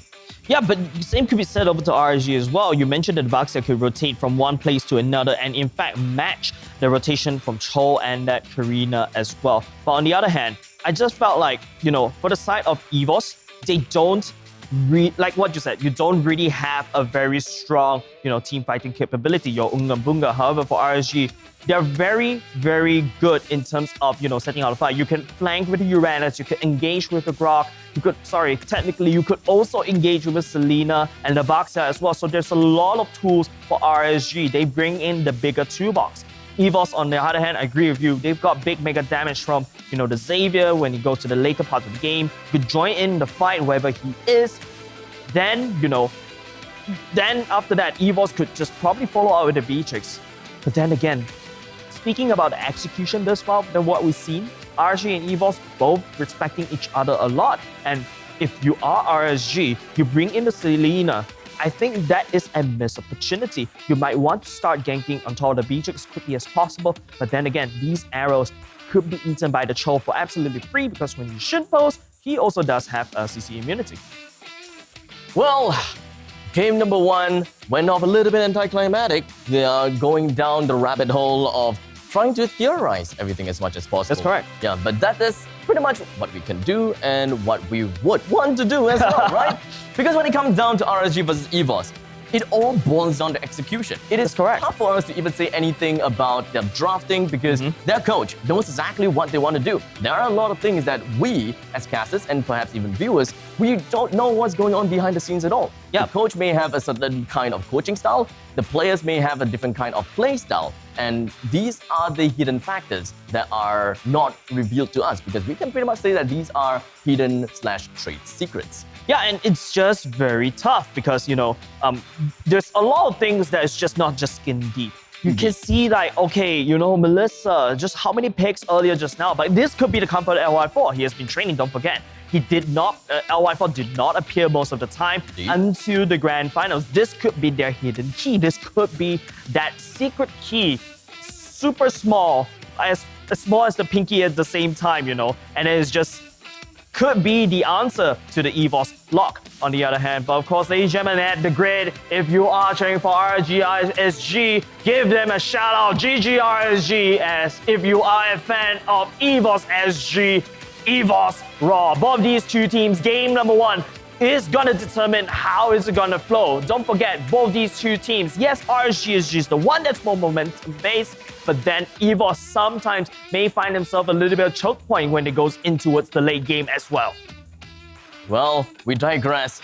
I definitely do like to look at the crowd over at the grid. Yeah, man. It looks like there's a lot of people. A lot of people indeed. Look at it. It's almost a full house. Nice hair color right there. Wave your arms around. We will be back onto the audience seat, or rather watching the audience seat in a while later. And of course, I think that the hype is what we would want to see. And of course, we're gonna hype you up a little bit and have a bit of fun later on. But because of the tag pause going out now, we are going back into the game between EVOS versus RSG. Let's go for a summary as to what has went on so far within that 4 minutes in case those people that just came, right? So 11 is to 12,000 gold for the side of EVOS and 11,000 gold for the side of RSG. They have only contested together in a 4 vs 4 matchup in the Turtle. JPL. And then the only thing else we are looking out for is a pause 1 for a pause 1 trade. And after that, EVOS got themselves the Turtle. And in the meantime, we'll see. That's your equalizer breaker right there. Gear picking up the kill on top of Lozy. This is free Turtle. There's you don't have an engage coming out from RSG. That's very good. But on the other hand, JPL kicks Firefly towards the wrong direction. Had JPL kick him to the correct place, that would be instant kill for Firefly. However, the pressure is not going to be let up soon. EVOS SG Daunting Light was used. Bray gets stunned out a little bit, but will walk around unfazed. That will give a significant gold lead for EVOS SG. With 15,000 gold on the side of for the side of EVOS, they are definitely going to be wanting to go for more. Gear cutting through the waves. They understood that Gear is the position one, and I believe that Soul wanted to give the kill over to Gear. But unfortunately, I don't think that they can play around with that too much because the pace is just way too fast. And in the end, Soul took the kill for himself. At least with that, it is going to help him propel forward a little bit more when it comes down to dealing against Diablo in the later stages of the game, especially since he's going to take down the first tier turret. Yeah, that is good win for EVOS SG. That gang coming off from Gear, you tap on top of Diablo, take him down, and immediately EVOS SG follow up with a knockout punch on the first tier turret on the outside, and then over the sudden, RSG lost pressure towards the top side. Other than that, on the top side as well, the turtle will be spawning there, and then again, big fight coming. Soul will be able to capture on top of Lozy. That's a big burst damage, and we're looking out for JPL kicks Brave back, and there you go, 2 members down, 3 down, out of just nothing. This is EVOS' game to play. A grim lead that EVOS has, because now they are about 4,000 gold ahead, and this is gonna be pretty darn huge because we are only 6 minutes into the game. The rest of the members from the side of EVOS SG, aside from the one in the middle, they are doing their absolute best to push in onto the other side of the lane. As you can see, Soul up in the top in the northern part, he's pushed right out. In the southern part, Adamir is also pushing right out. While LY4 sniped out of this world as Adamir puts that lead in between of his eyes. Man, the sniper follow-up coming from Adamir was slick and on point. LY4, you know, that's the problem with Melissa, right? You have this very crazy good ultimate, but it doesn't block any projectiles. I think it'll be a little bit too OP if the Melissa can use that ultimate to block projectiles, but unfortunately it's a little bit wonky in my opinion in terms of the design. Melissa unable to block that killing blow coming up from Adamir. Adamir sees blood, and just now it was LY4 that got taken down on the bottom side of the map. No one was there. It was most of the fight in the mid lane, and then LY4 just goes kaput at the bottom side, and that's the problem you see, ladies and gentlemen. You have two losing lanes as of now. RSG is forced to defend a very wide and easily invadable base. If you notice just now, once Alpha goes down, EVOS SG starts the path towards the purple buff of RSG, threatening to take it down, and all of a sudden, Baxia just doesn't feel like very scary anymore. And you can basically start to eliminate where this Baxia could pop out anytime. Now, with RSG's lineup, 3 of their heroes are geared more towards the early game side, such as Grog, Selena, and Baxia. That's correct. These 3 heroes, unfortunately, have not been able to put themselves onto the radar, whereby they've made their presence known. It is unfortunate, yes, but we are not out of the mid-game stages just Agree. yet. This is where they can still have the opportunity to become stronger, and they can mount a comeback whenever they want to, while they drag out the time even more for Melissa as well as Uranus to pop off in the later stages, such as the 18 minutes mark. That is where we know these 2 heroes, they are ready to rock and roll. Speaking of Melissa, down in the gold lane, we know how Melissa works when it comes down to the ultimate, right? The protect me muddles, was it somewhere around the line? Cuddles, somewhere, uddles, something uddles, right? So that helps when it comes down to dealing with melee heroes. That helps you get away from fights if it comes down to Cho, Karina, or Dairoth. But Melissa is fighting against Beatrix for the most periods of that time. And RSG, none of them, okay, no, I wouldn't say none of them, sorry, but Selena has went down once, from what I remember, right? Went down once to try to pester the opponents for a little bit, but it did not reap any rewards. And after that, they didn't go down. And between all of those times, Beatrix has managed to find himself that nice little lead on top of Melissa, and this is a really tough fight for RSG just because of the fact that they lost every single lane, and their Romans is unable to establish control in their own jungle as well. Yeah, that's because they've got 2 open sides, right? Like, this is going to be an uphill battle for RSG. You mentioned the fact that they should have the early game in the bag. They've got the Selena, they got the Baxia. But then again, this is still technically the early game, and EVOS has taken so much from RSG already. EVOS, right now in the lead, I think the way they've been trying to do is try to end this game quickly because they do have that lead from that all of a sudden, and they will just try to walk around, RSG side to the draft. But going to the mid parts of the game, don't forget, Grog with the wild charge, Melissa could just come in with the second skill. That is basically easy pickings for everyone. Melissa could come online any moment, and that's the taking part that EVOS has to try to defuse. They do have answers to defuse, like the Beatrix we saw. The snipe was on point coming off of Adamir. He's really working very hard with the aims, but also Xavier as well. One small little snipe with the dawning light. We saw it happen towards the later part of the stage. Melissa is forced to run back.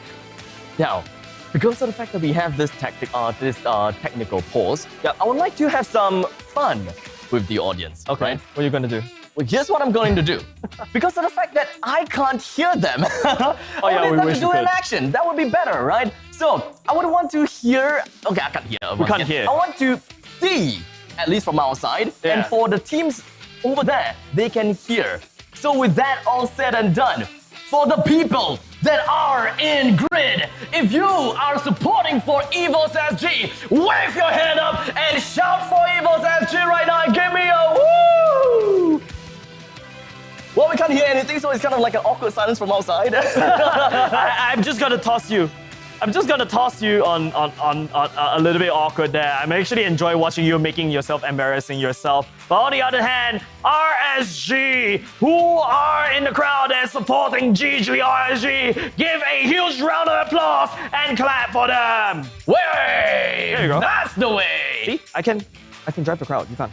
What? Oh! We're making it personal right now. Okay, EVOS, now give me one more time. Wave your hands around and tell me that you are supporting EVOS SG. 3 seconds later. The 2 seconds lag and 3 seconds delay is something that is kind of weird between me and Jace, but this is kind of like a personal feud between the both of us on who can rile the crowds up better. Yeah, but I mean, I also appreciate the fact that all of you guys are here, man. I'm looking through the cameras of all the people there. I had to squish around in order to get to the front, to the seats, and also I see a lot of familiar faces on the camera. I'm not going to dox you, don't worry. Especially shout out to the Twitch community I see as well. right now. Oh yeah, you can dox him as much as we can, right? The creative director. He's also the people behind, the crazily good looking, anime theme.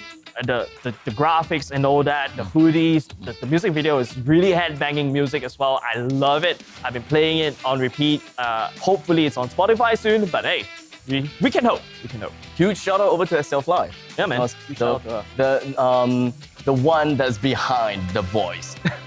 We definitely gotta have to look out for that. No, look at the camera. Come on, guys. Don't be shy. Look at the camera. I believe the guy in the white hat did manage to locate where the camera was and give us a nice little twist. Another one with a black hat behind giving us a nice little twist as well. But not exactly looking at the camera as well.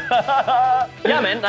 They're all focused on what's happening on stage, right? Because, man, this technical pause is gonna maybe allow a little bit of a breather for both these two teams. Don't forget, RSG a little bit wonky for the start. They kind of botched their start in game. Can they climb back in the mid parts and the later parts of the game? That is one of the things that Abstract may want to bear witness. Well, definitely do want to bear thy witness. Here we go, ladies and gentlemen. We're back into Land of Dawn. Man, the technical pause is a little bit annoying, but we have to let these players first victim after the technical pause. Well, RSG, they're starting to fight back against EVOS SG, and how is that going to be looking out for? The Guardian Barrier is just going to be putting gear into a little bit of a maneuver around. In the meantime, the Selena's Abyssal Arrow did manage to land onto JPL, but after that, nothing else comes into fruition. EVOS, though, they managed to bring down the second-tier defense turrets in the bottom lane, and of course, let's not forget that the creeps moved all the way, knocking onto the base's door. Blitzkrieg happening at the bottom side. So much breakthrough happening. Adamir pushing that lead even further than he needs to at going to the 8-minute mark. EVOS SG could definitely take advantage of the bottom side. But hold on a second, it feels like every single one for RSG. But Adamir picks up another kill at the same. Okay, one kill, and also with the help of Sailor picks up another kill as well. Oh my goodness, how the turntables is happening right there with Adamir. It is a very grim outlook for the side of RSG. In fact, EVOS SG is continuing the aggression with 505 going down the gear. He's tanking a lot of the turret shot, but he's not gonna give a damn about it at all. Sailor tries to go for Mystic Field. He did manage to lock Diablo down to the ground, but because of the consecration as well as the passive healing, he got himself away just in the nick of time. So joins in, and that is going to be the passive that's just gonna be unlocking down onto LY4. That position 2 going down is going to be pretty darn painful to their hearts. And Lolsey and the rest of the team from RSG, they are slowly dwindling down in numbers because of EVOS SG's unrelenting storm of attacks. That was a fight that almost lasted a minute. And because of that, both these two teams, they win some, they lose some at the same time. Let's take a look at the items. BOD being built, Malefic Raw. This is, ladies and gentlemen, this is how B-Trades will want to push that aggression even further. On the other hand, LY4 also secure at least 2 items for themselves. Berserker Spirit, the Windtalker. Windtalker, very optimal item, very cheap, and also works very well LY4. Now, what I felt like LY4 should build into is something more on the lifesteal. There you go, one of the first items being built. You need that lifesteal in order to stay alive, especially when EVOS SG is looking for you, like basically easy pickings for them to scale that economy even further. Looking at the master maneuvers from the side of JPL makes me think if whether his movements are even human. It is so fluid. We question his humanity. Yeah, I'm really questioning his humanity right now. It's like, how can someone be so good? Like, you overextend yourself a little bit just to open up the map. But you know that no matter what happens, you'll get away. You saw that, right? That arrow landed on top of JPL.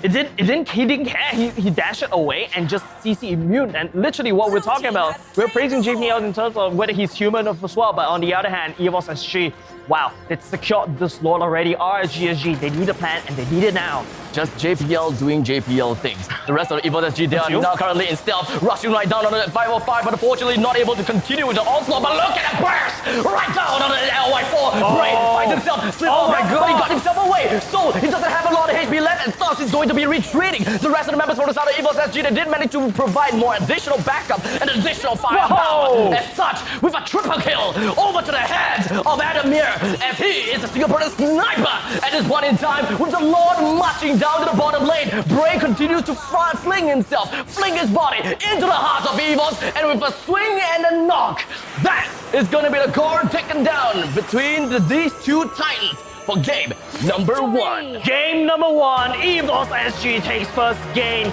My God, who let Adamir farm too much? My goodness, you saw how he pushed the edge. BOD, Malefic Raw, anyone that dares to step into sniper range, poof, goes missing, and that's what happened for the side of EVOS SG. RSG, on the other hand, I think they were a little bit choking near the later parts of the game. Suddenly, everyone doesn't follow the script anymore. You start to see some miscommunication. You saw Lozy, building a wall, blocking Diablo from retreating all the way back, and forced to proc the Vengeance as well. But let's take a look at the match highlights right here. This is the first this is the second turtle fight that went in the favor of, I would say, RSG. You saw the wall being built there. That was really great. But then again, all these early game fights was supposed to go into RSG, but EVOS SG was the one that won in the early game. It is very surprising, I would say, that they are able to get themselves such a massive lead ahead. I mean, understandable. We are looking at a Karina, we are also looking at a Xavier, and not to forget JPL playing on the Joe. That is a crazy trio. But when it comes down on paper, RSG's roaming trio kind of seems a lot stronger. And this is where the executions from EVOS SG has managed to overwhelm the power of RSG, and thus EVOS getting themselves the win via a snowball. A snowball indeed, a huge amount of breakthrough. Anime 7-0-1. Like what I said, BOD, Malefic Raw, Wind of Nature, just in case he has to duel with a Melissa, a Blade of 7 Seas, mega big bursty damage. There you go. This position 1 is stocked. Going into the Athena's shield as well, just to make sure that the Selena doesn't capture. The Selena, on the other hand, went in with the Clock. It's a safe option, one to go into the later part of the game, but then again, RSG wasn't given the late part of the game, even after that botched early game. But EVOS, on the other hand, Sayla on the book already immediately after the Clock, going into the Lightning Truncheon. We've seen a little bit of shifting in terms of the build path for Xavier. They usually back then, they usually go with the Clock and then the Lightning Truncheon, but then again, they kind of skipped it. They went for the book instead because they want to abuse the fact that this Dawning Light is absolutely free to spam. It is scary after all, I gotta have to say. But when it comes down to the rest of the statistics, what is it gonna be telling us? Who's gonna be the one that deals the most amount of damage? Adamir? I'm gonna say Sayla though. But it's Soul! Oh, the Dyroth, the Abyss Lord, the one that commands the Abyss. It is going to be Soul, after all, the highest damage dealing player. Is it going to be MVP this time around? Hard to say, actually. Yeah. It's really hard to say. Because I would say that Adamir didn't die once. And let's not forget that Sayla didn't die once as well. He has a total of 8 assists. And if I'm not wrong, he has a total of 2 kills and no death. So when it comes down to total assists as well as total kills, it kind of sounds like we've got Sayla with the highest kill participation, and that would put him as the MVP here. Yeah, and other than that, Rich Guy goes into Anime as well. Winning the lane at the bottom side created so much space for EVOS to play around, and then suddenly RSG is trying to look for, plays on tops of around the other parts of the map. They want to play around with Diablo, but Diablo is not having a good time going up against Soul because this Daro could shred through all the armor, and of course, he did a lot of damage. Even Diablo has to heal, and of course, another point of a note there by Abstract is 0 damage to tower. RSG couldn't even touch a single speck of that tower. Not a chip, not a touch, and not a smudge. It is kind of interesting how EVOS has managed to defend themselves all the way like this. We even saw Seoul making his move around the map and is still making a very good point to return to the tower and make sure that it is, well, technically untouched. I'm just amazed with how it has been so far. RSG, I believe that they are suffering a little bit of the consequences for playing a 5-round game in the lower bracket finals. I gotta have to say, they are still looking pretty darn strong, and I actually don't see too much mistakes. In the end of the day, it really boils down to the small little minute details that we can't see, but EVOS is able to and punish them accordingly. Is this the fresh Adamir that we're looking out for? Remember what we said before we started off the game. But speaking about Adamir, let's take a look at the MVP. My heart is going to Adamir. He's created so much space at the bottom side. There you go. So much space at the bottom side. EVOS basically have free reign at the bottom part of the map. And then after that, don't forget, it's also Seoul that crack open the top side first. And so many movements for RSG, so many gears just... No pun intended, ladies and gentlemen. It just comes to me naturally in terms of these stupid puns. I agree, they're stupid. But the point being is this, RSG, all of a sudden the game plan falls apart because you've got EVOS constantly ganking, constantly invading, doesn't give, RSG any way or any room to breathe. So what is the problem here? Is it the JPL on Cho that is the problem? Is it the Karina that we are looking from the side of EVOS that is actually pretty darn scary because Gear is piloting that? Or are we looking at a general gameplay here? Because in the EXP lane, Dyrov is beating Uranus down to the ground. We're looking at Beatrix that beat Melissa down to the ground as well. Every single shot, it has been a bullseye right in between of his eyes. Yeah, and you mentioned it, Abstract. In fact, I feel like the answer to that question that you posed is the fact that you've got 2 winning lanes on your end.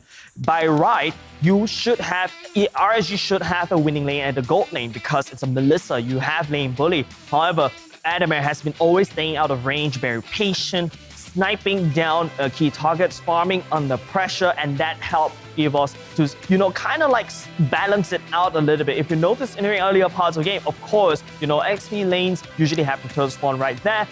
You can see EVOS focus most of the attention all the way out of the top side. They know that, all Adamir has to do is snipe minions as they come, snipe Melissa if possible. It kind of seems as though for me, it always feels as though it's about mobility, right? It is. There is not a lot of Rotations. there's not a lot of ways that RSG's current lineup is able to lock down the opponents to a certain extent. Selena, non-committal, but it also doesn't guarantee you the shot. But Baxia, you can rush into the opponent's side, but he have to understand the consequences of doing that. As such, he would have to rally with his team, wait until Uranus actually makes his way through, and thus Uranus have to be the one to start the fight, not Baxia. Exactly. If Uranus has to be there to start the fight, the Dyrov will have completely free reign on the top side. That actually emphasized the point that the fact that the Dyrov was the one that cracked open the first tier turret at the top side first. But other than that, you mentioned that RSG does have a lot of, doesn't really have a lot of lockdowns. I kind of have to disagree with you right there. Selena, non-committal. Baxia, once you bang onto someone, that's a surefire hit. Yeah. It's a surefire hit. But I feel like what RSG lacks is that follow-up. Grok, Selena, Baxia. Yes, you have the kill pressure with Selena, right? But that's only if the Selena was able to pop off. During the earlier parts of the game, we had basically introduced every single one of every team member. Usually, this is the time someone would have died. I was just waiting for it, if you noticed. But there wasn't a lot of aggression coming up on RSG. Level 2 power spike to Selena doesn't come. EVOS was able to dodge that fire and then just stabilize very quickly, win top lane, win bottom lane, we win the game. I think the assumption that we can talk about here for the side of RSG is that the very likelihood of RSG actually playing around 505's Abyssal Arrow is the main name of the game. That's correct. And thus, with with RSG being unable to lock anyone down with the Abyssal Arrow, EVOS went rampant. And even if there is an arrow that's flying through the battlefield, if Cho happens to be around, Shumpo his way into the arrow, not giving a damn in the world. He doesn't care. He has CC immunity, and that's exactly what JPL has to do. Just eat the arrow. Yes, you become the target, but usually a Cho is very slippery. You'll be able to slip away. Don't forget, this is also JPL's signature hero. Come on, he's been playing that troll since season 1. He knows how to deal with the Selena. Back then, I was actually hoping for this Selena and Popo and Cooper kind of like one more combo back in the good old days. Man, I feel old all of a sudden. You feel old. Okay then. Okay it is. Now, here's the thing that we're going to be looking out for is, of course, the players' lineup once again. Are we going to be looking at any changes? Yes, we are. This is basically a very hot swap. It's like you drive in your car into a garage and then suddenly one of the tires just went out. You instantly swap it out. And this is something that, RSG just did. This is scary. It is. This is really scary because LY4 played for a single round here and then got swapped in by Baby Cakes. So the question is, not question, but the statement here is, if Baby Cakes is able to do a, technically speaking, much better job in piloting RSG in game number 2, like just by our naked eyes, if RSG seems to look better in game number 2, many people will start to believe that, hey, Baby Cakes is really the one that has been doing quite a lot for their team. Yep, I have to agree with you. And don't forget, this happened to RSG last season as well. Remember, Diablo was the punching bag, and all of a sudden, remember that time? They had to swap Baby Cakes all the way back in. But then again, Diablo bounced back strong in Season 3. We don't really see a lot of LY4 action. In fact, if you notice the head-to-head, not a lot of statistics. I feel like that stats is very skewed towards in the favor of Adamera, but that's not the actual story. But then again, I really appreciate what RSG has done for them. Yes, it can be worrying. Don't forget, I feel like RSG, when I first saw the team roster earlier just now, before we started game number 1, I was like, LY4 is back and playing. This may not be the winning roster because, they've been winning. RSG has been performing very well with Baby Cakes on that gold lane instead. Let's not forget that it is definitely not about player problem in most situations. No, I don't think so. But it is about playstyle, adapting to playstyle. You change your POS 1 player, you may have a completely different playstyle. You change a POS 2 player, okay, we just change any position player. You have a different kind of playstyle already.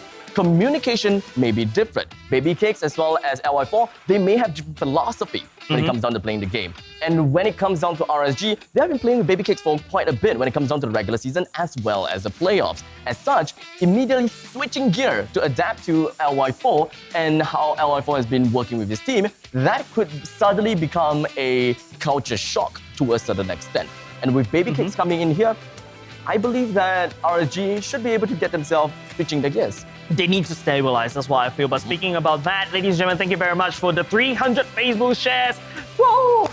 Where's the confetti when we need it? There we go, 300 Facebook shares. Here's the code for you to scan. And of course, thank you very much. Let's keep that shares going because Grand Finals, EVOS SG going up against RSG. EVOS currently in the lead. RSG had to do a hot swap, but would it be hot enough? It has to be. It seems kind of hot to me.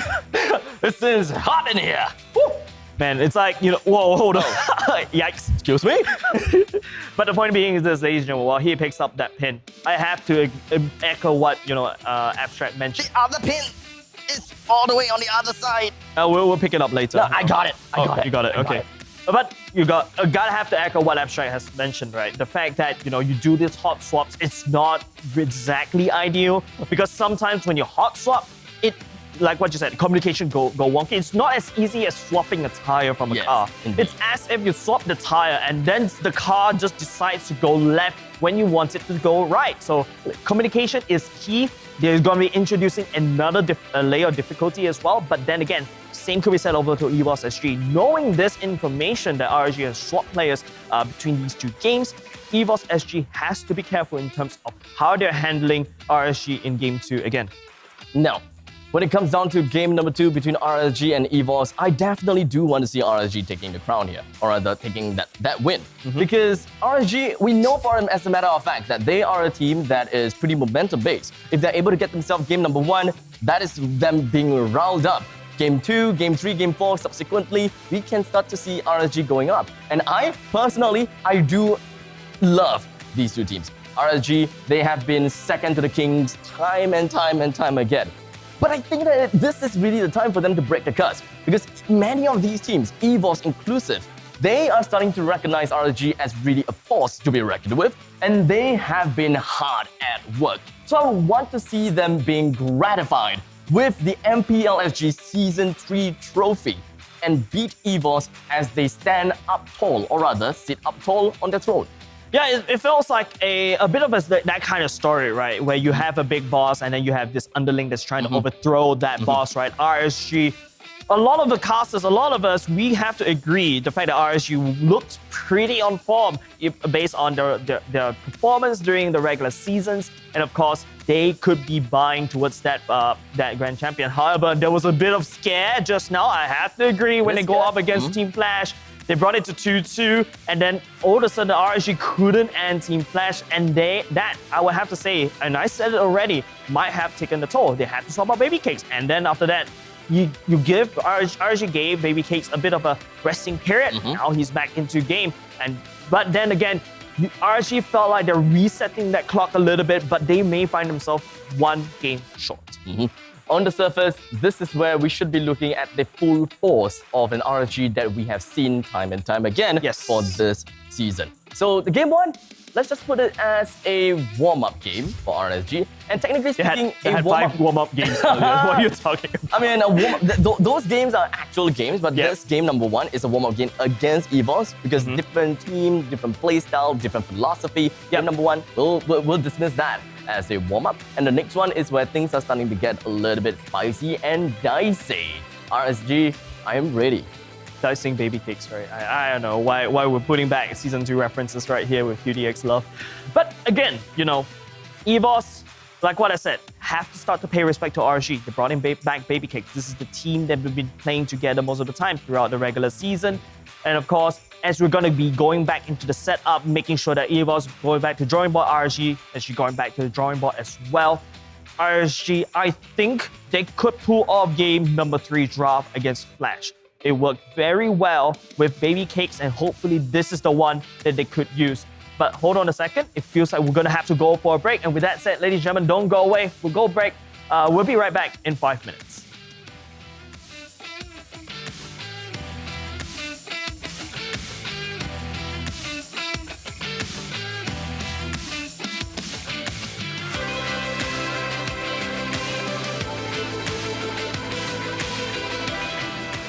Learn and play. Oops. Homes are where we build spaces You're not so loud. to call our own. Power on and beyond with Singapore's most trusted broadband.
Before we move on, does anyone have any questions?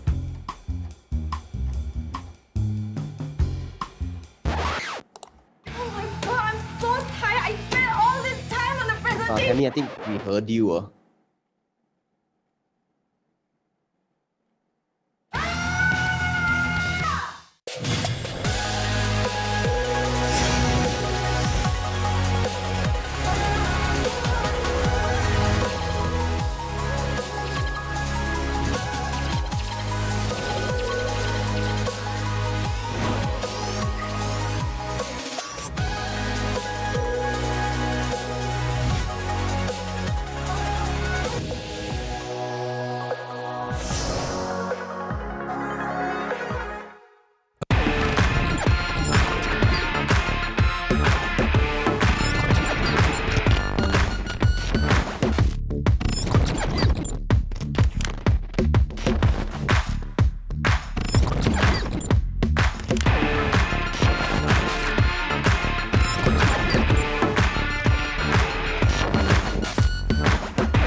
And we are back once again. Where's We the are alright? preparing for... Where's the alright? Oh.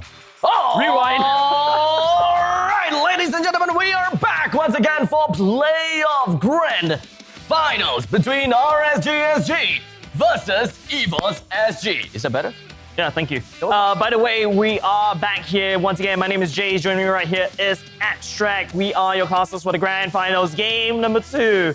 EVOS SG currently in the lead. RSG SG, they need to play catch up. And will Baby Cakes provide them that catch up? Well, the catch-up is what we are definitely going to be looking out for. But before we even move on to take a look at the game, it is understandable that we gotta have to look at the drafting first. How is the drafting gonna be like for the EVOS side? And of course, how the drafting is gonna be like for RSG. Should we be looking at a faster kind of game composition, game pickup from both sides? Or are we looking at some late game composition that we have been looking at sometimes, in the past? I really have to feel that RSG will excel in early game matchups and early game aggression.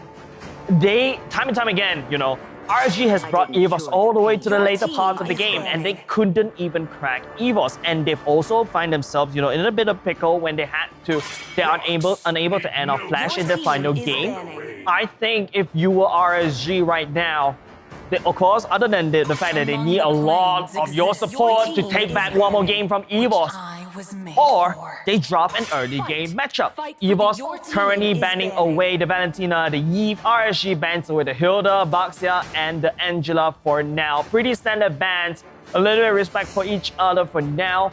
Mages getting taken off. RSG bans away the Baxia, so that could be a hint they're gonna take the Karina for themselves, deny it for EVOS, so Gear has to be a little bit flexible in whatever he wants to play. Looks like once again Karina will be leaked out to allow RSG to pick it up. Because this time Karina is always given away to the team that goes for first pick, right? So now RSG have the opportunity to pick that up. Franco is currently available too, so that could be a possibility. RSG may want to prioritize on the Franco, but most of the time it has always been Karina. Yep, that's correct. That's the challenge that RSG has issued over to EVOS. They toss the gauntlet onto the table and say, here, I will take the Karina, but EVOS, they have an open Franco pick.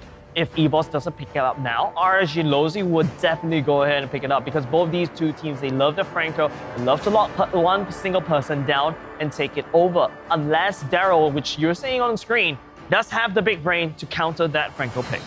There could be a possibility that we are going to be looking at a Grok pick at this point in time. Who is going to be the one picking Grok, or will we even be looking at Grok? Because when it comes down to the tank meta, the kind of hero that is able to flex around is going to be Grok, that is able to insert himself in position 4 or perhaps even in position 5. Mage-wise as well as position 2-wise, there is a lot of flexibility when it comes down to that, and I believe that it's either or when it comes down to that. Barat as well as Beatrix are now picked by EVOS, and RSG took no time to think at all for them to pick up the Franco, as I have said just now. But this, Lilia, has been absent for the longest time ever. Snap picks both of these two sides. EVOS starts to pick with a Barat's pick, one of the, technically non-prior right now, but they're starting to pick up popularity. They focus on the Beatrix security, but they give that Franco back to RSG, and of course, Lilia back to Fire as well. I mean, EVOS, I would say they traded out equally, but I'm not too convinced by that statement anymore. It feels like RSG, with the Franco pickup, with the Lilia as well, they will excel in bursting down a single target very quickly and even going into these team fights. Another game where RSG is putting most of their game revolving around a single player, at least at this point in time, right? We're looking at Lolzy being critical in landing those hooks. But so far, he have been appearing. He has been showing us those amazing results, and I'm looking forward to seeing them again and again and again. RSG's mobility this time, I would say that is probably going to be pretty darn good, since we're taking a look at Lilia, the one that clears out middle wave super fast. But Franco, though, this is where things start to get pretty interesting, right? Franco can start to keep himself in the lane because waves are just going to be cleared out super fast. Thus, the hooks are a lot easier to land, and even when it comes down to movements, this Lilia as well as Franco will always be together. Hold on a second. EVOS currently right now hammering down on the marksman. 1-1, the Brody, the Popo and Koopa. The only one that's not banned out is that Clint. Beatrix being picked up by the side of EVOS.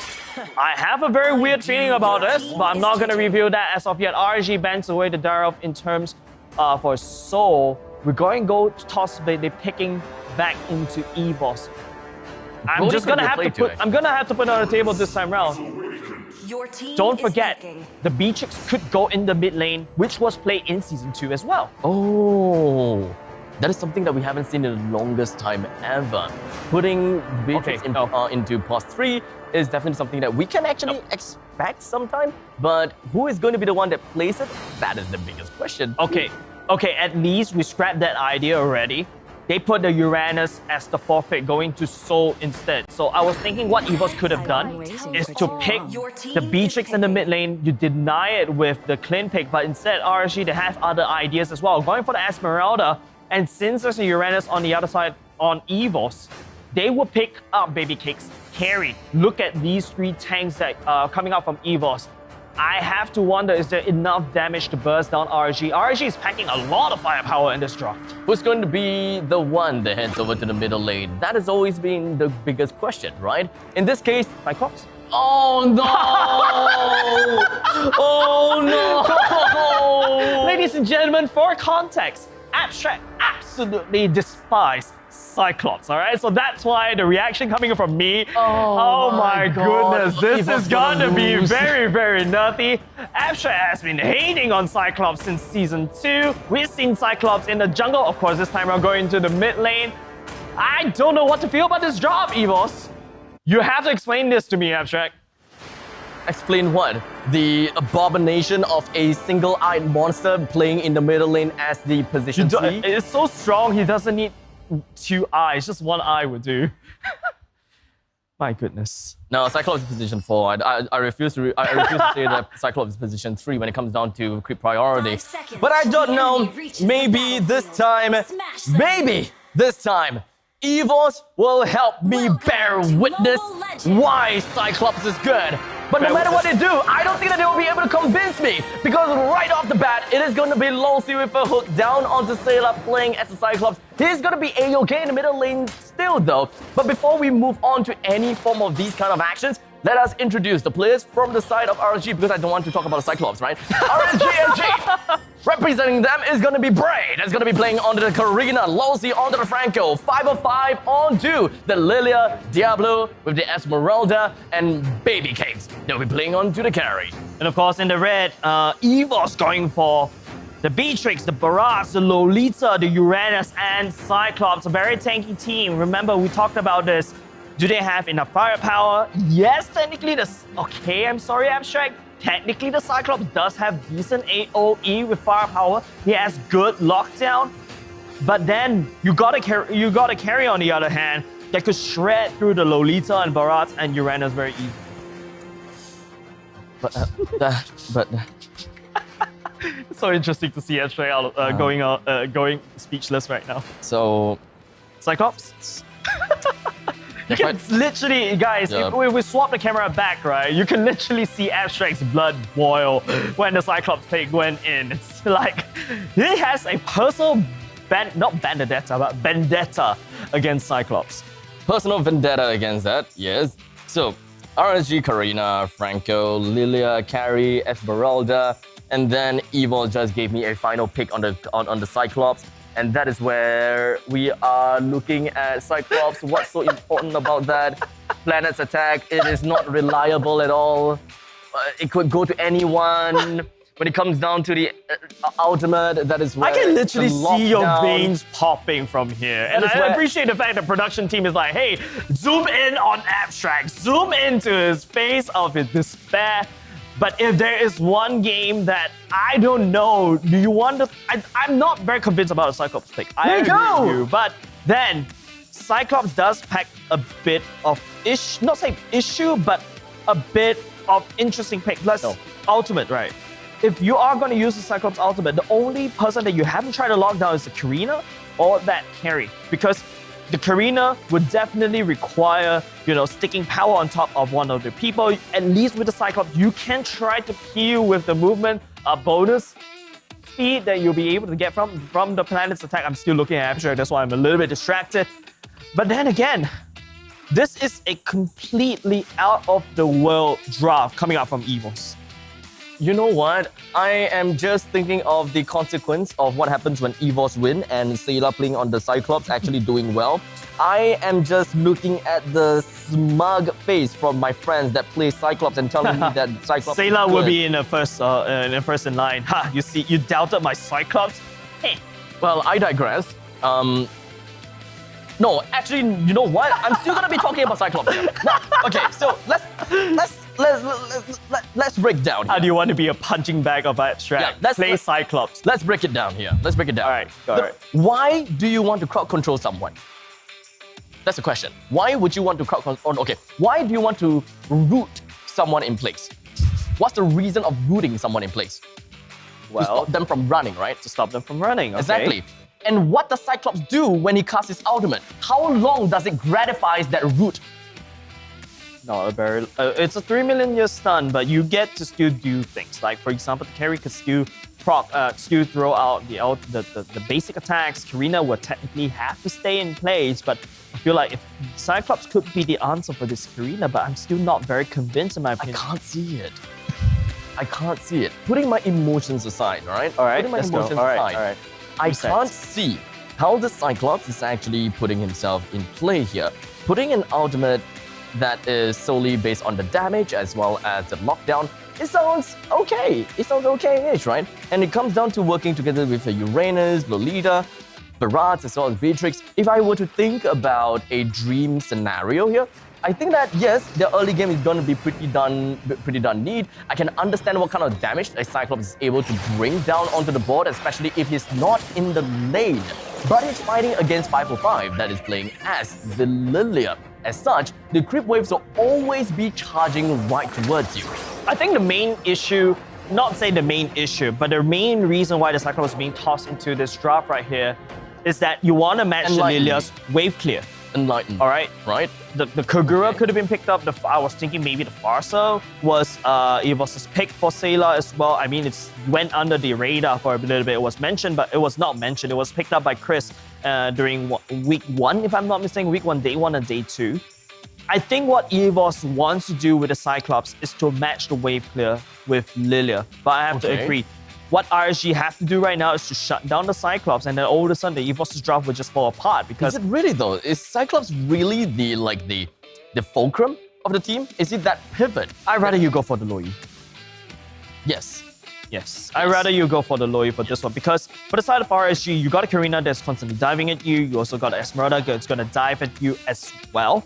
But maybe that is not EVOS's playstyle because since game number 1, they've always single out one person. And if you notice throughout the whole regular season as well, they like to catch onto the enemy roamers, punish the enemy roamer, basically technically farm off them, and then snowball. EVOS in game number 1 against RSG did exactly that. We've catched Lozy, we catch just Firefly, and then we snowball. That was based on the drop with the Cho, with the Xavier as well. But going into game number 2, you root, and then after that, you follow up with Lolita. Technically speaking, this case, you do have the Luminant Blast to have an AoE stun. But I feel like they still want to have to use that AoE stun to capture one person. But then again, we could speculate. We could all speculate. This could be Sailor's pocket pick. We wouldn't know. If you are very good on the, let's say, the Leslie, I know, controversial topic right here. If you're really good at Leslie and this could be your final game, I feel like you should bring that Leslie out. And that's basically could be the idea for EVOS with Sailor's Cyclops. All right, disclaimer here, right? Because I definitely know Youngin here, and of course he has been undisputable one of the best coach I know out there. He makes really good calls. His drafting is absolutely wonderful, and if he says Cyclops is good, that means it's good. There is gonna be a Cyclops is in here for a very good reason, which I can't see. And even if I can see it, I still have a personal vendetta against Cyclops. Oh my God, it is just a Cyclops thing. That the hate is real. It's actually turning into a meme. This is, if there's anything else, my name is Abstract, the vendetta of Cyclops.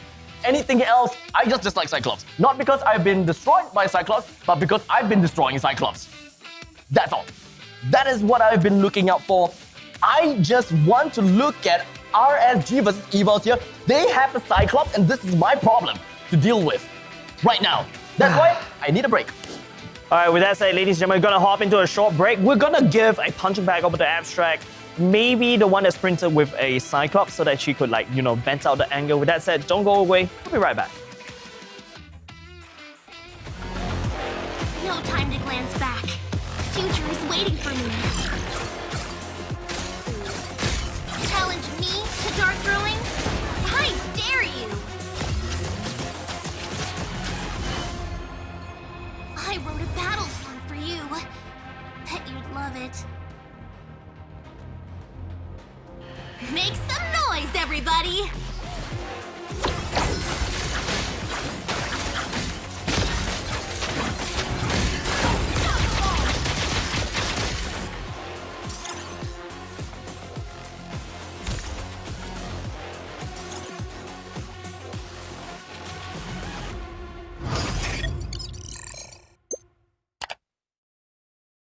Before we move on, does anyone have any questions?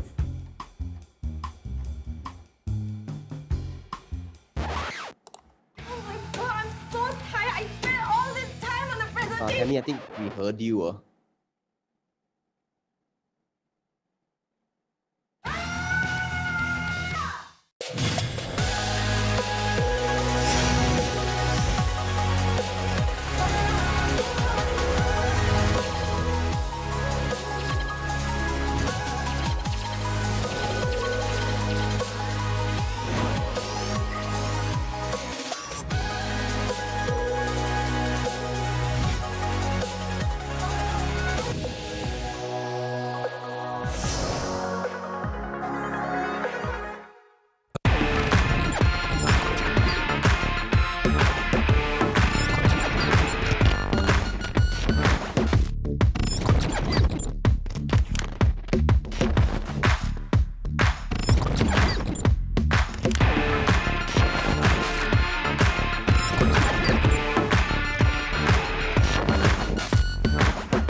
the best Mobile Legends Bang Bang teams from the tropical region of Southeast Asia converge together.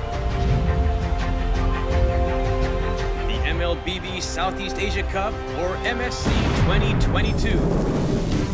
Who shall conquer and who shall be conquered? Which team will soar above the clouds and be crowned as the king of Southeast Asia? Like the Zodiacs, a total of 12 teams from the region will compete in 2 stages: the group stage and the playoffs. Each group of 3 teams will fight against each other in a best-of-2 match, where the weakest of each group will be eliminated. That leaves the remaining 8 to continue their paths of glory. To facilitate the epic battles between the giants, the MSC 2022 arena will be held at the City of Contrast and Diversity, Kuala Lumpur, Malaysia. Witness the clash of titans from the supreme MLBB region from June 11th until June 19th. Follow #SupremeAC for more updates. Mobile Legends Bang Bang, where heroes make history. Homes are now where we work, learn, and, play? Oops. Homes are where we build spaces. You're not so loud. To call our own. Power on and beyond with Singapore's most trusted broadband.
Before we move on, does anyone have any questions? Oh my god, I'm so tired. I spent all this time on the presentation. Tammy, I think we heard you.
everyone always faster than me?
All right.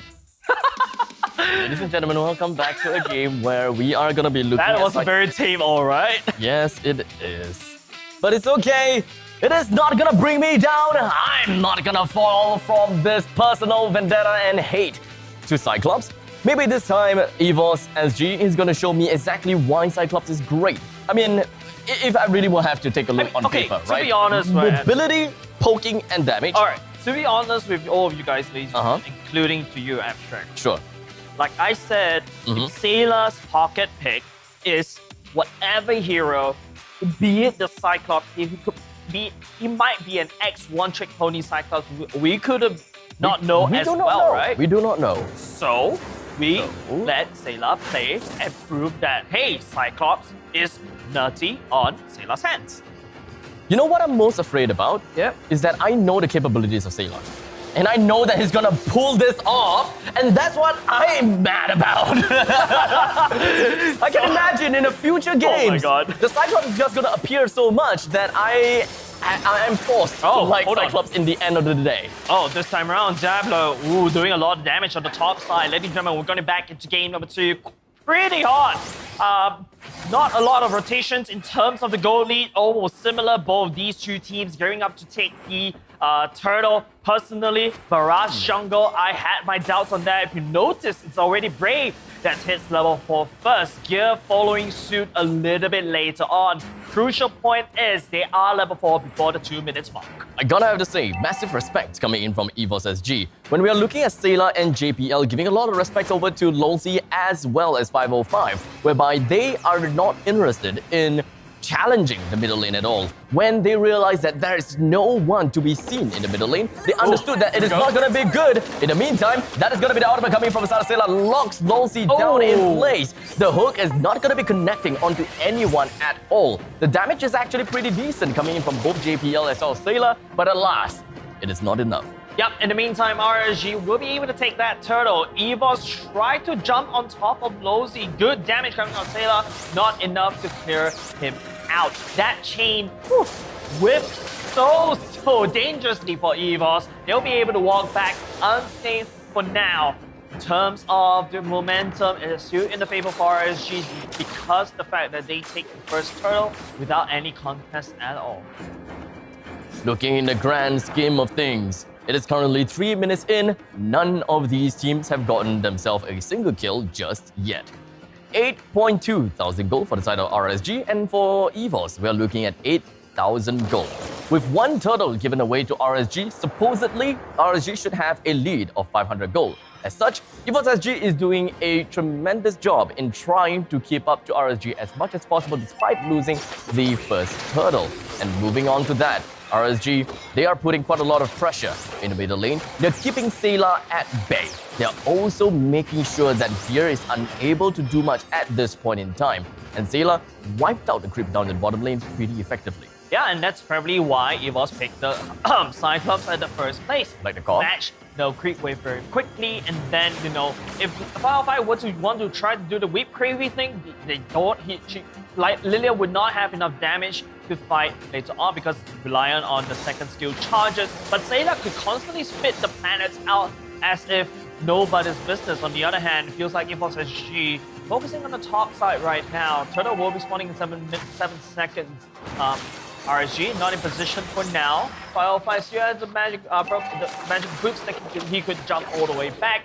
That's why, but yeah, got fished right into the bush and half HP. No, actually made that 0 HP right now. And so, leading the charge right now. Consecration quite OP, but Diablo coming in for the flank. Sayla looking a bit low. JPL doesn't catch anyone. Bray coming in for the re-engage. Sayla goes down. And so, will follow suit. Consecration still very OP, but not for long because Lolita will fall as well. A 3-0 victory in this clash in the middle lane. The very first clash where EVOS SG tried to fight back against a maniacal hook from the side of Lolsi. Literally at the tip of the extended range. I wouldn't even call it extended, but that was literally the furthest that Lolsi can hook, and it somehow managed to connect onto Gear. Gear tries to go for the Detonus welcome, but somehow, one way or another, it did not follow through. And that is how he went down. Yeah, and now we start a question, but hold on a second. Soul is actually doing quite a lot of heals on the top side. Diablo, but not going to push it any further. Luminum Blast will be able to catch a Franco at the tip for now, but no follow-up coming up from EVOS SG. They're not geared to fight for now, and they have to try to hold. But then again, if you try to hold, you're going to let RSG scale. They've got Baby Kicks, they've got Diablo. That could love to fight in the later parts of the game. As we hold on to the game. 5 minutes and 40 seconds in, Lolsi gets a hook down on the JPL, followed by 505 and Bray into the seed. They have managed to bring JPL down, but while all of these are happening, down in the bottom lane, Baby Cakes has found himself on a death timer due to EVOS's interruption down in the bottom lane, but it shouldn't matter too much because RSG putting themselves in aggression in middle lane, wanting to bring down the first tier defense turret. RSG couldn't do anything but to fall back as soon as possible, but Soul have appeared right in their eyes, and this has allowed Lolsi to go for a hook and bite him right down, brings down that annoying regen Uranus down to the ground, and that was the final nail in the coffin for him. Yeah, but then goes back to the question during the drafting phase. Do you really want to give the Franco to Lolsi? And this is exactly what happened. EVOS SG got punished because of that decision. They prioritized, I believe it was the Adamir's Beatrix, and then after that the Barats. Baby Cakes come back in with the carry safety pick at the same time. EVOS thus far has lost 2 turtles, but EVOS in terms of the turrets, still okay. But Lolsi gets another hook at the same time, and then JBL gets deleted off the map. Lolsi, the monster that he is. This guy is going downtown, going for hooks after hooks after hooks. And all of these 6 shots are connecting pretty nicely. In the meantime, up in the top lane, Diablo does have the sprint. He should be able to get himself away from Soul pretty darn nicely. With a good chunk of shields to work for him, he got himself away from that sticky situation. Not only just that, he managed to juke away the Uranus from Soul, he also juked away the sniper shot from Adamir. So really good play coming out from RSG. They're looking pretty on form right now because of that hard swap. But ladies and gentlemen, don't count this out just yet. RSG has secured 3 turtles, but EVOS SG, they know how to play from behind, and they've always been doing it since M4. Not again. Another bite as they hold themselves inside of the branch, but EVOS will follow suit. With a Ditto attack in the northern side, they've managed to bring Diablo down. Both of the position forward down. They connect with the hook onto Gear. JPL down in low HP. Gear's gonna be the next person to go straight down, and thus 2% down from the side of EVOS. And they did not even manage to mount a comeback throughout it all. This Franco has been making critical moves, and he has been in the right place, the right time and time again. Man, these hooks are starting to come back in terms of the MD's investment, and it's really going to hurt EVOS SG a lot. And now they're trying to push, RSG is pushing down at the bottom side. Every single hook is going to cost EVOS SG way too much. Because of that pickup, bottom side is super clean for EVOS SG. It is clean as well. It is not a barren wasteland onto the opponent's base just yet. But I wouldn't be too surprised if RSG is able to do that over to EVOS SG's base. Meantime, Diablo, okay, never mind. He's pretty much A-okay. But down in the bottom lane, they are suppressing this solo time and time again. Oh my God. The combination of 505 and Lolzy, they're stopping at nothing. They are on a mission like a man possessed. And they managed to bring Soul down, and they want to continue this team fight onto the rest of EVOS. Alas, it did not bear any fruit just yet. EVOS is now in a bit of a weird predicament. And RSG is doing exactly what EVOS SG did in game number 1. RSG is now literally on the hunt, looking for any single member, appear with 3 member, and lock him down. And that's exactly how RSG is actually currently playing. EVOS SG needs to quickly identify this, but the Lord is still also secured by RSG as well. Don't forget, taking a look at the turret count right now in the favor of RSG, and this is also going to be a tough defense. At least EVOS SG does have a decent clear from Sayla's first kill and Adamir's bomb, so that's still not too bad. But RSG, I mean, if our EVOS SG were to dance around Lolzy will fish them like it's a Sunday afternoon. It is now 10 minutes in, the fake Lord marches down in the bottom lane. The mega creeps in the middle lane and the top lane is of course gonna be a force to be reckoned with, and I would believe that RSG would take this opportunity to try to bring down as many objectives as possible. It's hard to believe that RSG would want to use this Lord to actually break through the inhibitor turret, and whatever that they can do right now is to buy as much time as possible. Gear does not have the retribution. I'm not too sure how big of a deal this will be. A good juke from the side of Gear, ensuring that he's managed to sidestep away from the hook, because any hook from that is gonna be tough. Another turret on the top side going down, bottom side as well will follow suit. That's an open, it's an open base for the side. No, it's not an open base, by the way. It's EVOS SG losing one turret and after another back against the wall once again. The Lord has delivered the cleanup in terms of all these map pressure, and over the sudden EVOS SG has only their side of the map to work with. RSG at full real estate. Don't forget, Baby Cakes does need a lot of investment. Will be able to happily gobble up every single jungle resource for the side of our EVOS SG. And now what RSG is doing, EVOS SG were to go out and scout and see anyone, they will just pounce on top of them like basically hungry wolves on a vulnerable rabbit. We're talking about a carry here. The longer you allow this carry to go online, the more true damage he will be able to deal onto your frontliners. And we are talking about 3 frontliners that are pretty beefy. Carry is crowned the queen of tank slaying after all, right? Bringing down the Uranus, no big deal. Bring down the Barats, no big deal. Bring down the Lolita, well, that's kind of like pretty darn easy if you ask me. But that is a caveat that can only be reached if RSG have got the farm onto the side of the carry. He's just kind of wandering, not really wandering, just kind of staying still at this point in time. Both sides. EVOS SG doesn't want to do anything for now. What they're gonna do is to make sure that they get their waves in, clear it up, get the gold, then we fight in the late game.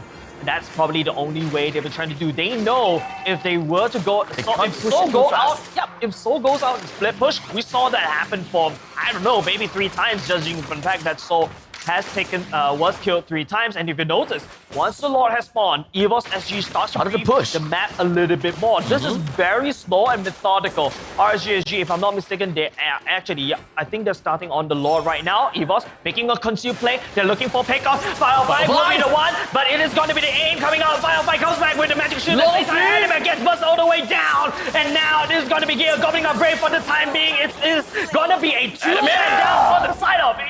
RSGSG, and now EVOS. My goodness, they're fighting from a goal deficit, but they're coming back. Diablo, 1v3, Gear going in, but he's gonna walk very, very slowly. Diablo may find himself a little bit too much to handle. It has to back off, and EVOS SG make the best of a worst scenario. What a death ball coming from the side of EVOS SG. They've managed to find themselves locked down to the lockdown, but the front line, they don't really have a place to go. It is going to be Bray, suppressed by the Winter Truncheon. He's just going to be continuing with his mobility all across the players from the side of EVOS. It is not going to be enough to bring him down, but Bray's presence in here is more than enough to put a genuine pressure.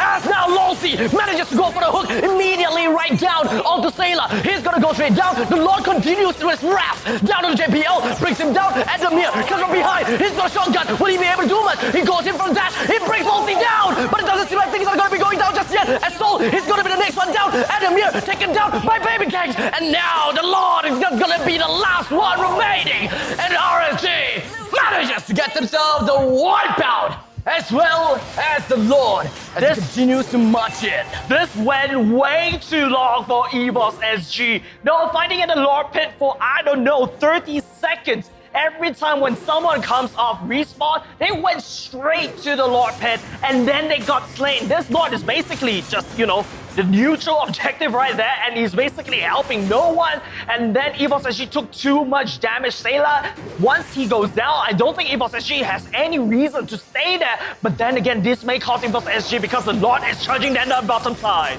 It is going to be the Lord that will bring down the turret very done easily. And RSG has secured the objective that they wanted to. A bonus if his Losey manages to get a hook. It did not quite work out well for him.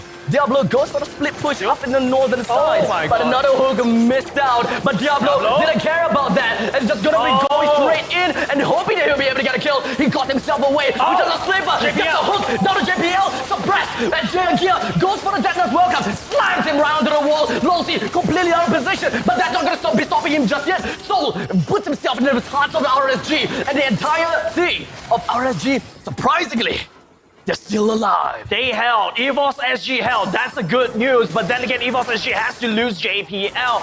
Good defense coming out from RSG. I think they overcommitted around the turrets. They are literally fighting in turret range. That's not a very healthy place to fight. But then again, we're gonna see a quick reset. EVOS SG desperately trying to stabilize. They pick a very good fight. They overstayed. RSG, they pick a good fight as well, but they overstayed.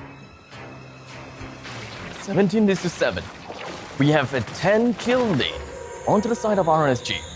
They are a total of about 7,000 gold on top of EVOS SG. When we are talking about items, there could be a possibility that the position 1 and 2 are close to finishing every single one of their items. Yep, but let's take a look at the replay before that. This play was good coming up of EVOS SG. Very unlucky for Adamir right there. I think Diablo went in for the wrong target, wanted to go for Sailor. Instead, it was Adamir that was super low instead. He got taken down first. And then after that, EVOS SG, they lost the one marksman, but then they trade with most of the members of RSG. Fast forward a few more seconds towards the future. EVOS SG, there is no reason for you to fight right there. Sailor went down already. Adamir is still way too far behind. EVOS SG tried to hold. And then you've got that Lord that's cleaving onto every single one. The knockup. This is a coin flip. If you want to fight in that particular position, and then, giving Baby Cakes that kill as well, not healthy for EVOS SG. It is nature that worked for RSG in the end. It's almost like the Lord were responding to the beckoning of RSG, right? We've got the cleave, we've got the knockups that just went so horribly for EVOS. They opened up the fight amazingly. They managed to bring 3-person down. And they also managed to bring Baby Cakes down, one of the top priority players that they should be bringing down. They managed to completely steal him away from most of the fights. And Losey right now, we are going to be looking at a fight as Gear goes for the detonate welcome. But on the meantime, it is going to be a war on two fronts. We do have Baby Cakes that's taken down. 1-for-1, position 2 down. My RSG, 3-man down. But how about Bray? Would he be able to get away? It doesn't seem like it's going to be that way actually. 1-for-1, or rather 1 versus 1. Soul continues to ride his way onto Bray. Diablo on the northern side gets himself away too. But in the end of it all, EVOS SG has got a bigger picture to see, and that is going to be Mega Creeps that marches in the middle and the top, and let's not forget the Lord. I have no idea exactly how this is working. If you are EVOS SG, you know that you're at a goal deficit. You don't fight, but they did, and they made the best. They picked up 3 members from the side of RSG, and immediately, because of Adamir, RSG responded with 3 blade armors. And as a marksman player myself, and I'm on Wesker, I would just kill myself if I shoot anyone with that, especially with Vengeance. Luckily, RSG doesn't pack any Vengeance for now. EVOS SG, defender for now. But then again, we need to take a look at this Daytona welcome. It doesn't trigger. It is going to be Soul that's taking some firepower. Diablo will be able to find Soul in that. The Hulk doesn't connect, but now EVOS SG will breathe for a bit. Amazing sidestep. EVOS have managed to steer clear of chaos. And they're still gonna be trying to get themselves on their feet. Yes, They planted their foot on the ground, telling RSG that even though we are on a deficit, we are still a team that is scary. I agree with you. 3 turtles, 3 lords, 7 turrets. EVOS SG still unfazed. They won the past 2 team fights, mind you. The first one's a little bit botched, I agree. EVOS SG's overstayed their welcome a little bit. But that last team fight, it's so good, and it's just so, okay, conceal play happening. Every time when you see someone going on conceal, you know they're up to some naughty things. No flanks coming out. It's a defensive one, though. Yeah, it is a defensive one, but so scouted out Diablo. Diablo is looking for these flanks and working very well. What I need to see from EVOS SG right now, maybe some cross-map plays, because so as Uranus, if you're not split pushing, you are not a Uranus. Let's not forget that we also have an Esmeralda. It is a Uranus as well as a Esmeralda that mirrors and tallies each other out. Diablo has been religiously sticking himself in the northern side, ensuring that the waves is always cleared, and there will always be a form of pressure that goes all the way in the northern side. Now, this is where they are flipping a coin. It's either win a fight or go for the push. And it kind of seems as though they are going for a fight because EVOS SG have just delivered themselves into the face of RSG. Bray loses the immortality, tries to get himself away. Doesn't seem like he will be, as Adamir shuts him right down. And so maybe the one that will be shut down too. But it's okay. Diablo coming in for the flank. Got himself in here. Diablo comes in from behind, and it's gonna be the falling star moon that did manage to put himself in a pretty good spot. Gets the kill onto Adamir, but at the cost of his own life. But then you go, EVOS SG once again identifies Diablo is not in position. They go in for the fight. They manage to close the goal gap, but the fight is not over yet. Sailor will be able to lock Losi all the way down into Luminum Blast. Baby Cakes forced to dash away. Losi under the ball, but Sailor, Baby Cakes will be able to pop Baby Cakes into the ground as well. There's no way for Baby Cakes to be there, but he stayed. That was a big mistake from RSG. They have effectively lost most, if not all, of their lead. The only lead that they have right now is going to be 1,000 gold. Yes. The lead is slowly and steadily moving upwards. But one thing that we should be looking out for too is that the bottom lane and the top lane is bleeding green. We've got a lot of creeps that is marching in. Not only just that, Abstract. The Evolved Lord will be secured by EVOS SG as well. This is the late game. This is EVOS SG's comfort point, and they are unfazed. They don't care if you start a steamroll in the early game. They will fight in the later parts of the game. They'll pull up miracles to, mind you, Abstract, mind you, they've been fighting for the past few minutes on a gold deficit, and they managed to equalize and they managed to stabilize. Can you imagine the kind of wrath that EVOS SG will be able to bring down to RSG now that they have managed to caught up and even put themselves on the lead? Then the conceal play could very well be the end of the game, but we shall see. As Soul starts the fight, it is going to be a bite coming in from Losi, brings him down almost immediately, but never mind. Losi continues with a nice little hook down to JPL, puts him completely away from the side of EVOS SG, but we do not see a fight, a damage onto the backlines just yet, as Diablo is doing whatever that he could to zone out all 4 other members from the side of EVOS, while Baby Kicks slowly and steadily brings down the Lord, and that is going to be their base being A-OK. A-OK, EVOS SG lost one. I think EVOS SG, they cannot take this fight. They have to run away. It feels like, RSG, they want to pick a fight. They want to punish. But EVOS SG, they deliver the payload in the mid lane turret. And I believe there's another turret on the top side, but it is going to be... Could evade.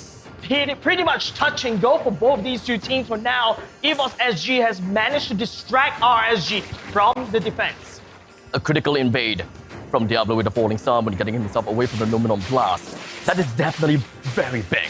If he were to just keep on to his falling star move, that could have ended the game very possibly, just because of the meager fact that they no longer have the player to dive onto the back lines. Because Diablo is the one that is stirring the chaos in the backside instead of a front-to-back strategy. They're actually playing more on a back-to-front. They leave Diablo to deal with the 4 other members, or maybe perhaps even 5 other members. For the rest of RSG, they lock down, they bite down right onto the front line. It could either be JPL, it could be Soul, it could be Gear. As long as the Franco goes for the bite, the rest of the team will follow suit and burst him down like a hot knife through butter. But same could be said over to the side of RSG as well. They're sending Diablo all the way to the backline, hoping to catch someone. It's all about the positioning, especially for Diablo. But don't forget, hey, Abstract, if I show you the score right now, and I show you this, and I ask you this question, who had the lead in the earlier game? You would have to say it's EVOS right now, right? We would have believed it. We would have believed it EVOS, because look at the gold lead. It's already back in the favor of EVOS SG. And they managed to salvage, and I don't know how to describe it with a very good way, but an apocalyptic sort of scenario. And then they turned it around. Now with this Evolve Lord, 5 members gathered, the Conceal will go, the Lord, Firefly will be able to scout, but JPL is looking for Firefly, will be able to push him off. Diablo on the hunt, trying to look for the flanks. Gear, a responding, very good play coming out from EVOS SG. It felt like EVOS SG reads RSG like an open book. A full retreat from RSG. They'll want to gather themselves and put themselves in the right place. The hook misses out on the Soul, but is that going to be the critical play here? One thing that we gotta have to look out for is that EVOS SG knows the very fact that Diablo is not here. He went up to the northern side and he tried to clear the creeps out.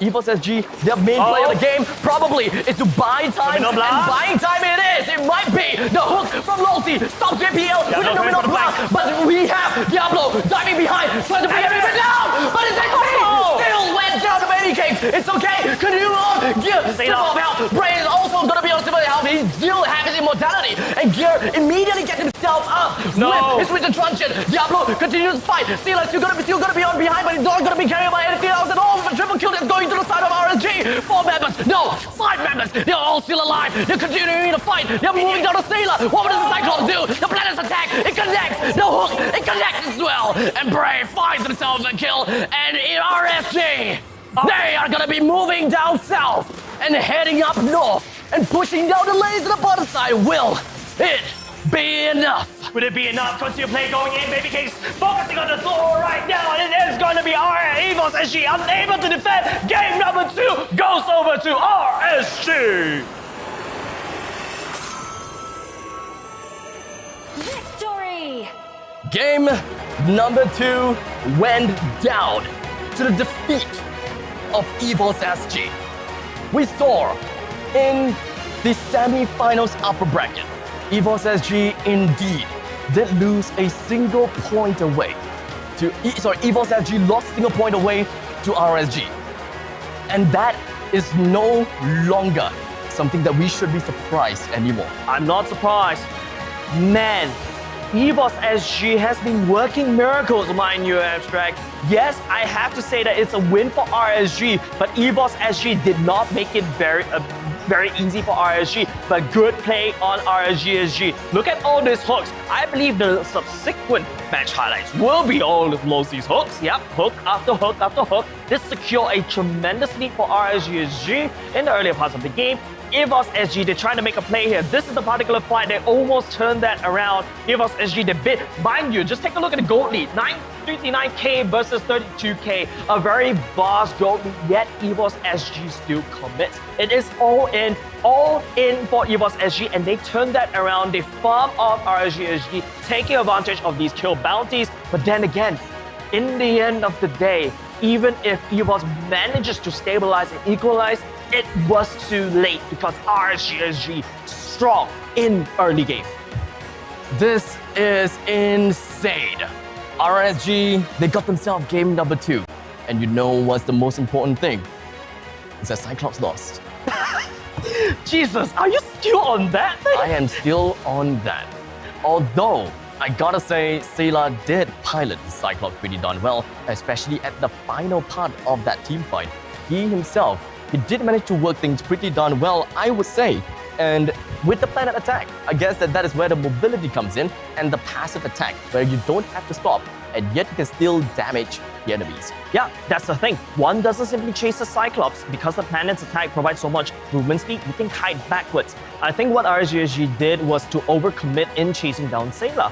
And then, you know, when Sayla is doing Sayla things, EVOS SG, that Adamir play right there, it's so good. Don't forget, Diablo's positioning has been impeccable to try to catch out the backline, but unfortunately, Baby Cakes is the one that will be able to seal the deal for that one. And then after this particular fight, once Adamir is gone, it's a 60 seconds plus death timer. There is no reason for EVOS SG to continue this fight. I think they have to try to retreat, but RSGSG, they're not letting them go. They're doggedly biting on EVOS SG, wanting them to pick a fight. And because of this particular pickoff right there, that hook once again. That hook was important. That hook was important. It sealed the deal. There's no one to defend the base. There's no AoE wave clear. And then RSGSG march in.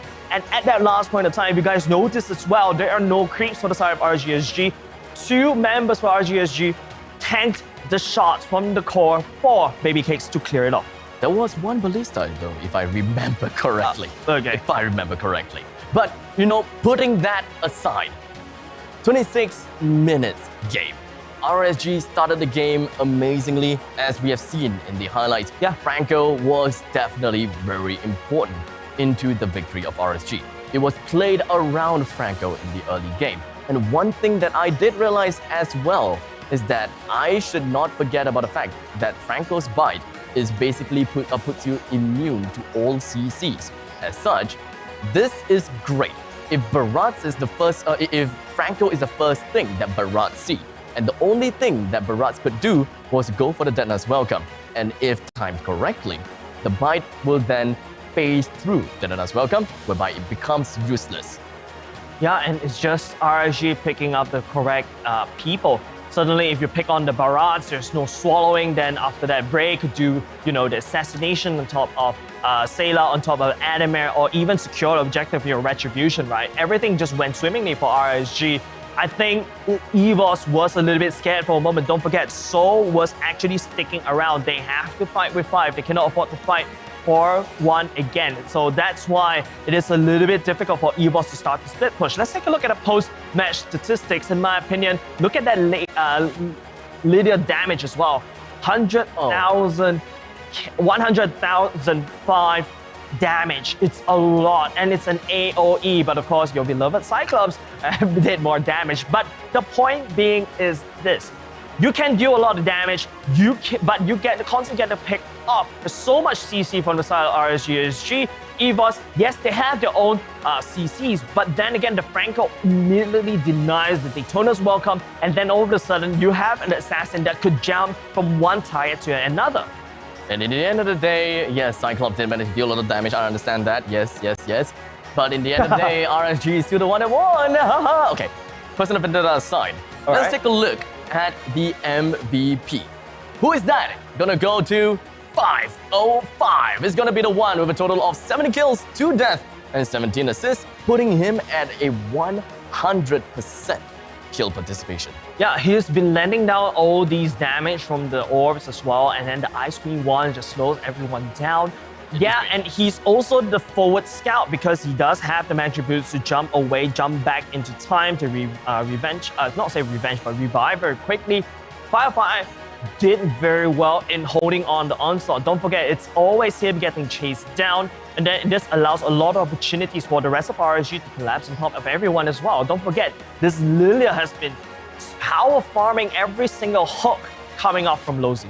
Black Shoes is definitely a hard commodity. Yep. Holy Crystal, Divine Glaive.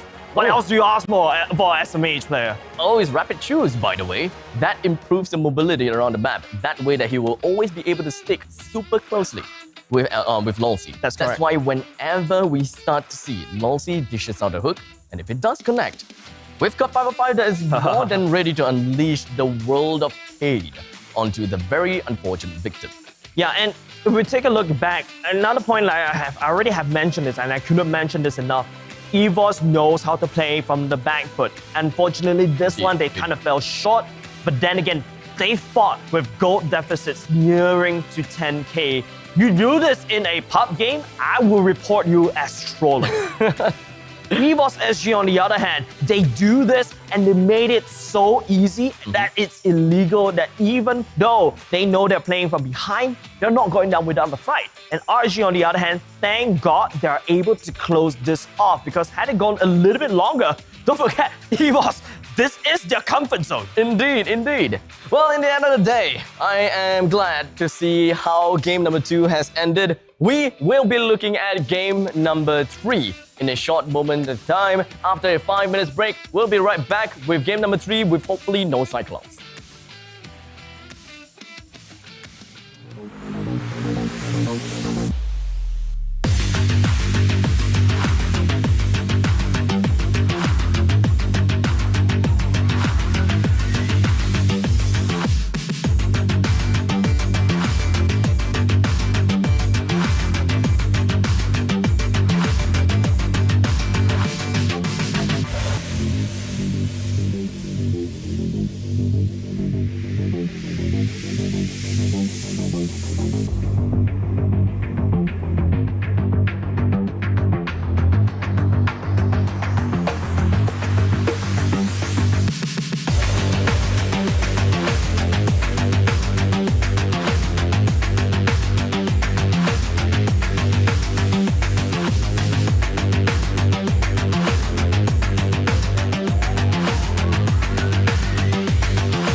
Homes are now where we work, learn, and, play?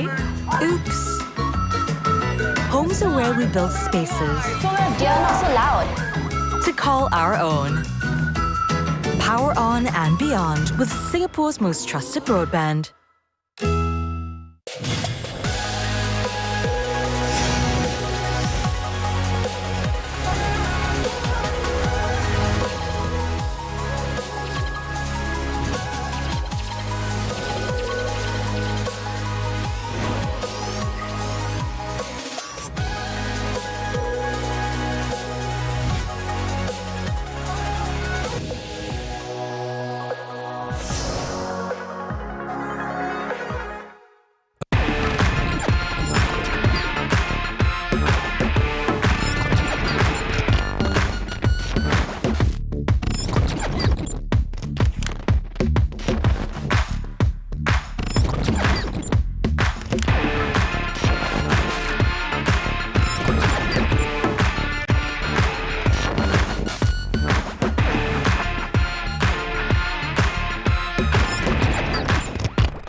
Make some noise, everybody!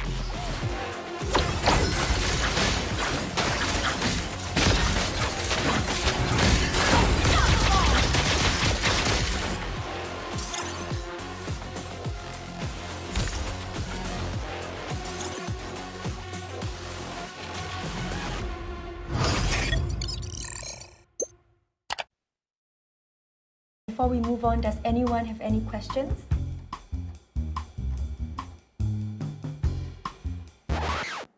Oh my god, I'm so tired. I spent all this time on the presentation. Tammy, I think we heard you.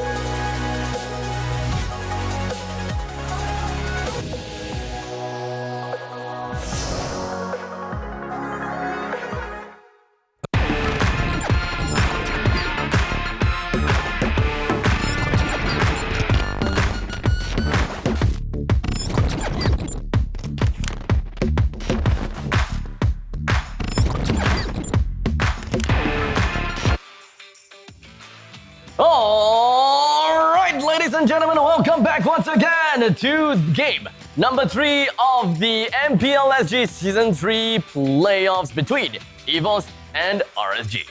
Man, this is the grand finals that we deserve. 1-1 right now. RSG took game number 2. EVOS tried to fight back, but RSG, the early game dominance has finally delivered and they're able to close off the game. EVOS SG took game number 1, but then again, they had a very strong early game as well. Remember what we said during the start of game number 2. If RSG SG wants to win this time, they need to capitalize on the early game, and they finally did. Well, it kind of seems as though having a Karina in your lineup kind of seems as though it has been mostly very beneficial. Yep, Arena is very easy. Not only just that, he's very easy to play. All you have to do is to try to stick to your targets as much as possible. There's so much in your kit that allows you to do so with your ultimate as well as your first skill at the same time. Well, at the end of the day, the question is if whether RSG would try to ban out the carry or not, because they have tried the carry against EVOS, and I wouldn't say that carry was the main reason why they lost, but I would say that it heavily contributes to why they have won every now and then. So things are starting to look pretty darn good for RSG, especially since they came up from the lower brackets playing all 5 games against Flash. It doesn't seem like they are fatigued out just yet after looking at them and witness them beating EVOS for this one game. EVOS was like, no, we're not gonna have that anymore. Game number 2 was a mistake that we leak out the Franco. They have no answer. EVOS were perma-banned there on out. RSG on the ban list right now. Currently banning out the Valentina. Well, it's usually the second pick that bans away the Valentina. Angela following suit. They are actually afraid of EVOS's gear as well. The Karina will get banned. The Eve will get banned as well. EVOS may hint to a first pick. Baxia. EVOS have decided to go for their own Karina ban. So that does mean that they have something else that they are looking for. And I think that you said Baxia? This could be a first pick Baxia. It could be. But it also could be a first pick that secures Soul Hero. Like, for example, if RSG don't ban out the Darrow right now, I believe EVOS may secure the Darrow for himself. Looks like it's gonna be a 1-1 perma ban as of now. We don't see him as well. EVOS will respond with a Baxia first pick instead, prioritizing on Gear's hero. And now RSG, what is Ray gonna play? You don't have the Baxia, you don't have the Karina. The lane question mark, that could work if Ray wants to pull it out. We know that in the community he does play the lane quite well, but we haven't seen him pulling it out. We could be looking at some differences from the side of RSG and something very different onto their side. But I would believe that they would want to reserve the position 1 pickout until later into the game. As such, picking out their position 3 first is definitely going to be important, alongside with perhaps their position 2. As such, Beatrix, Clint, Brody currently available. And let's not forget, when it comes down to mages, Xavier is up. They have not banned it out just yet. And I forgot about this fact, but Grog has been leaked out from the banning stage, and thus RSG picking that up. A very flexible pick. You could be a Diablo Grog, it could also be a Lozy Grog. So RSG is not leaking a lot over to EVOS for now, but Lilia going to the hands of 505. The Lilia coming back into the popularity, we saw her kind of disappear during the later parts of the regular season, but coming back during the playoffs, for the grand finals, it's working very well for RSG, but EVOS, they're done. They don't want any more shenanigans. We lock in Adamers, Beatrix, we lock in JPL's show. They do not want to play around They're anymore. not playing around anymore. They're not playing around. They are enough. As such, Baxia, Beatrix, and the Cho has surfaced themselves. Yeah, RSG now, they're following up with a Barat to their name. I'm kind of surprised that they are showing their position 1 right off the bat. Yeah, and the best part about what RSG has secured for themselves, yes, the Grog goes in, the Barat goes in. This is after EVOS has secured that Beatrix. No more carry, so they don't have to be very scared anymore. And speaking about the bans, RSG bans away the Kagura, respect not over to Sailor. EVOS, on the other hand, I think they could start ban away, the Brodies, the Clints. All the marksmen should go onto the chopping block. this time round, it feels like the carry doesn't really work against EVOS' draft. But on the other hand, RSG, I think they're going to target a lot of Sayla's picks right now. Sayla's picks, I'm pretty sure that they have a wide variety of what they would want to go for. Oh, let's not forget about some of the majors that have ceased to appear for the past regular seasons. Barca is understandably still a very strong pick.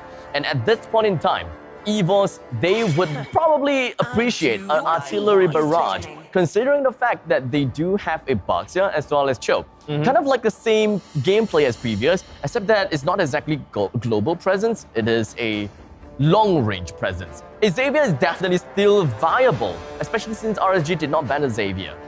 Yeah, that's good news for EVOS right now, right? RSG has already secured the Lilia, and then they're gonna probably give EVOS to Xavier over to Sayla. I think EVOS banning away the carry, I'm a little bit concerned about this initially because maybe EVOS is hinting that they're going to go for a lot more tanks, or they're not gonna allow, Baby Cakes to continue on with the carry onslaught. RSG, if we were going, I'm jumping the gun here as well, but I think if EVOS was to ban away a marksman, but no, they're gonna focus on the Kufra instead because RSG, like I said, they're not giving out a lot of information. The Diablo is the Grogs may go into Diablo, may go into Lozi. RSG right now, this particular pick is going to be very important. It's going to determine how RSG is going to pick. And actually, okay, no. RSG, they can actually choose to pick their position 5 Uranus. Okay. They can choose to pick their position 5 last. Atlas is like you said, Atlas is currently available. EVOS have yet to fulfill their position 3/position 4, the mid laner. As such, if RSG were to pick the Atlas now, EVOS can actually respond with a mid lane Diggy, and that's definitely not something that they would want to have. RSG now, they are left with their final position 5.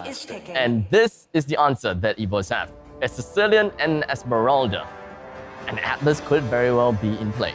I don't think any more Atlas will appear anymore from the side of RSG. They lack a marksman.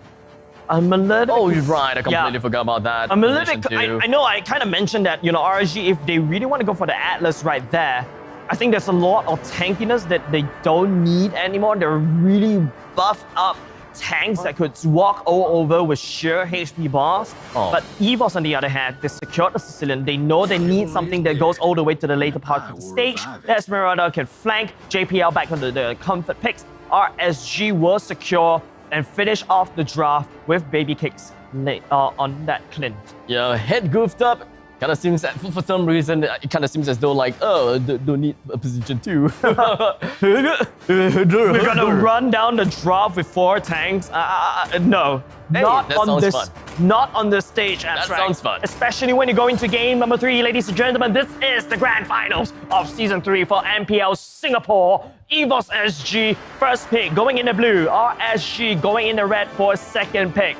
I feel like in terms of the draft, EVOS has packed themselves with a lot more firepower. RSG, a lot of sustain and a lot of beefiness. How is this game gonna be like in the end of the day? Let us take a look down in the land of Dawn and bear witness who's going to be the one bear witness that count themselves game number 3.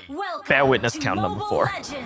Yeah, I'm gonna make you conscious about this. That is going to be like my next line whenever we go into the new game. But anyways, ladies and gentlemen, back to the land of Dawn we go. Our EVOS in the blue, RSG in the red, both tied to tie. They are fighting neck to neck and need your support. If you are at Grid, cheer for your favorite team. If you are online watching this stream, cheer for your favorite team with your hashtags as well. Hashtags, let's get it out. But speaking of getting it out, EVOS SG is going to be putting their front line forward and of course the best foot forward as well. Let's not forget that Ademir is currently playing as the Beatrix, JPL is also playing as the Cho. They are definitely going to be pretty darn scary.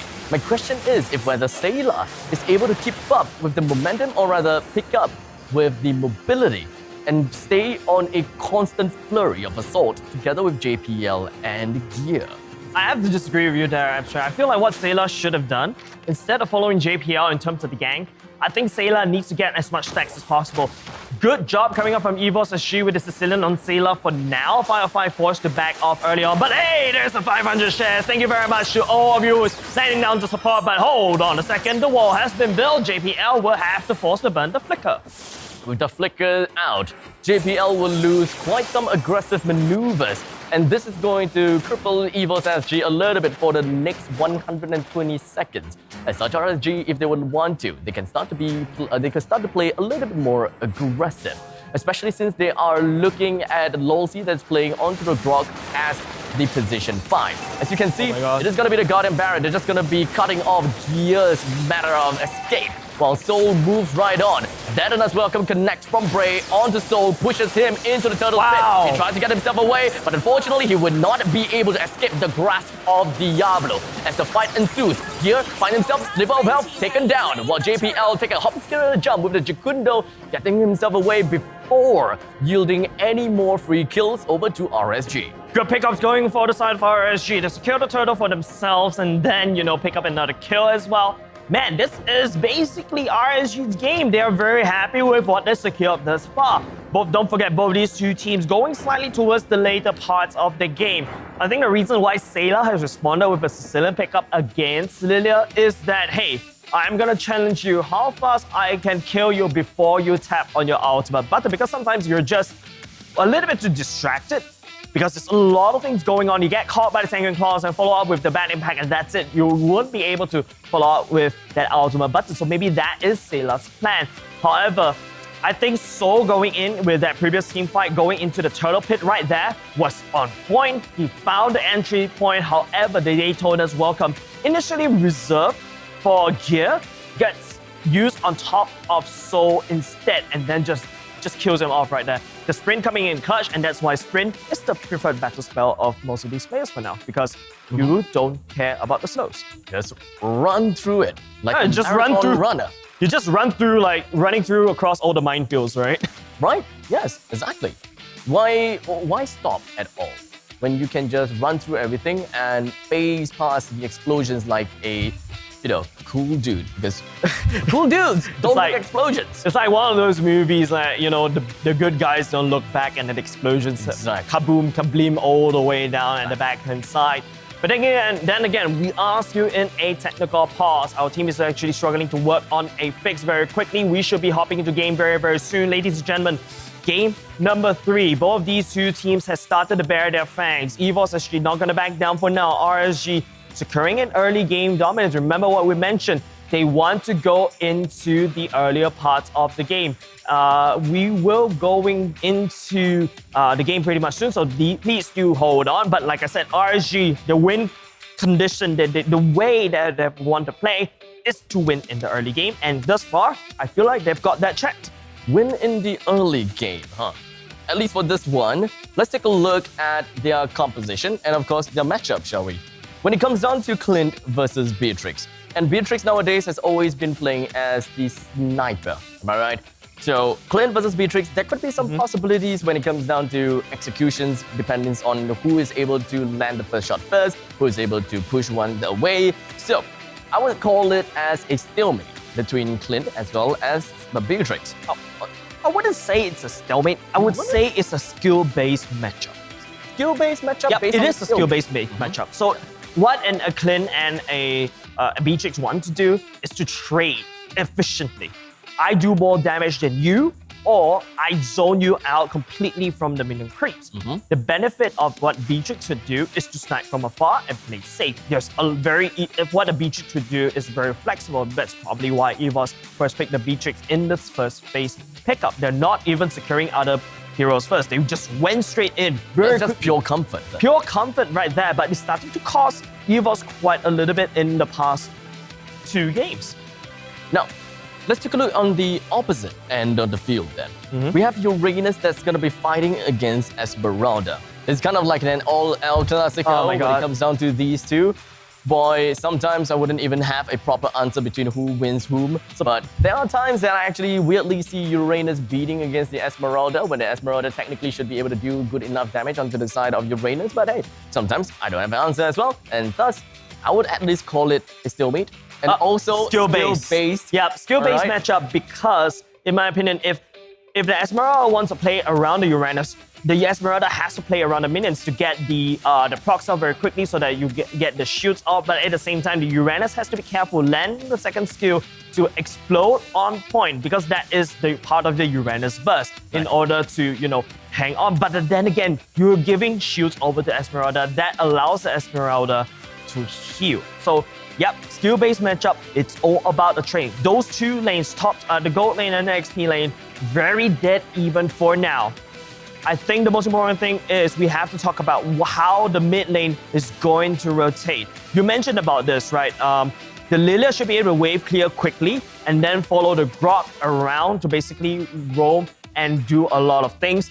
At the same time, I think Sicilian, based on theory, should find himself in a little bit of a disadvantage, because Sicilian, if you want to wave clear, you need to spend a lot of mana. And this is where I bring the segue onto the middle lane, right?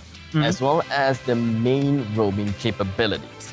RSG's main roaming capabilities comes down to the fact that Lilia is able to clear out the middle wave. That's correct. Pretty darn fast, and thus putting Sicilian back against the wall and thus unable to move fast, as according to how a Baxia as well as Cho is able to move. And if RSG is able to find that breaking point where Sicilian is backed up, unable to do anything about it, and then they manage to catch either a Cho or a Baxia, that will be perfect. Grog, as long as he gets the nice little Guardian wall, and along with that, the Wild Charge, I believe that Bharat will be able to extend it even longer with what we have saw before. Adetta is welcome to follow it up onto Soul before.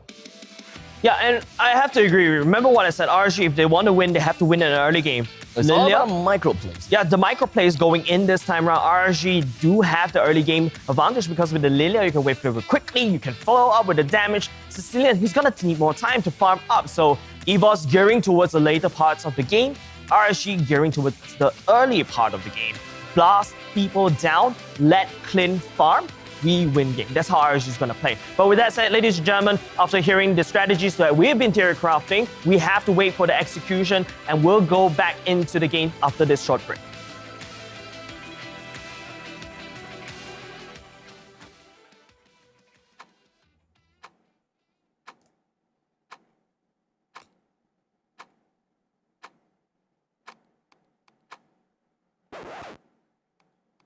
Why is everyone always faster than me?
Homes are now where we work, learn, and, play? Oops. Homes are where we build spaces You're not so loud. to call our own. Power on and beyond with Singapore's most trusted broadband.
I wrote a battle song for you. Bet you'd love it. Make some noise, everybody!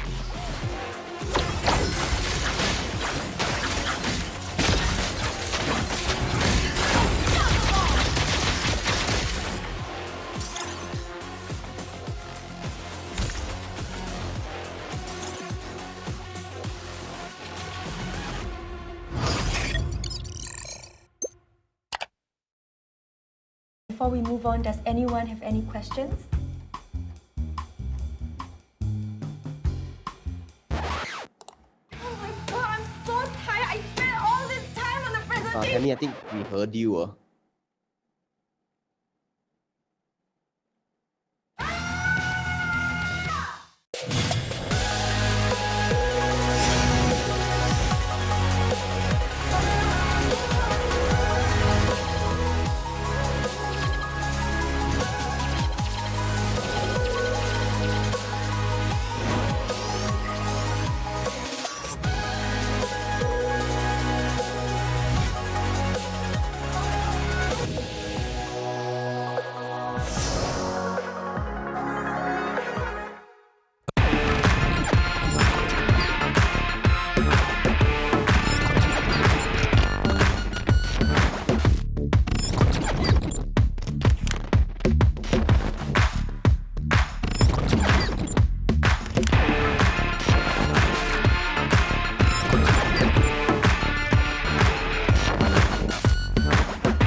That time of the year again, where the best Mobile Legends Bang Bang teams from the tropical region of Southeast Asia converge together. The MLBB Southeast Asia Cup, or MSC 2022. Who shall conquer and who shall be conquered? Which team will soar above the clouds and be crowned as the king of Southeast Asia? Like the Zodiacs, a total of 12 teams from the region will compete in 2 stages. The group stage and the playoffs. Each group of 3 teams will fight against each other in a best-of-2 match, where the weakest of each group will be eliminated. That leaves the remaining 8 to continue their paths of glory. To facilitate the epic battles between the giants, the MSC 2022 arena will be held at the City of Contrast and Diversity, Kuala Lumpur, Malaysia. Witness the clash of titans from the supreme MLBB region from June 11th until June 19th. Follow #SupremeAC for more updates. Mobile Legends Bang Bang, where heroes make history. Homes are now where we work, learn, and, play? Oops. Homes are where we build spaces Dear, not so loud. to call our own. Power on and beyond with Singapore's most trusted broadband.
Before we move on, does anyone have any questions?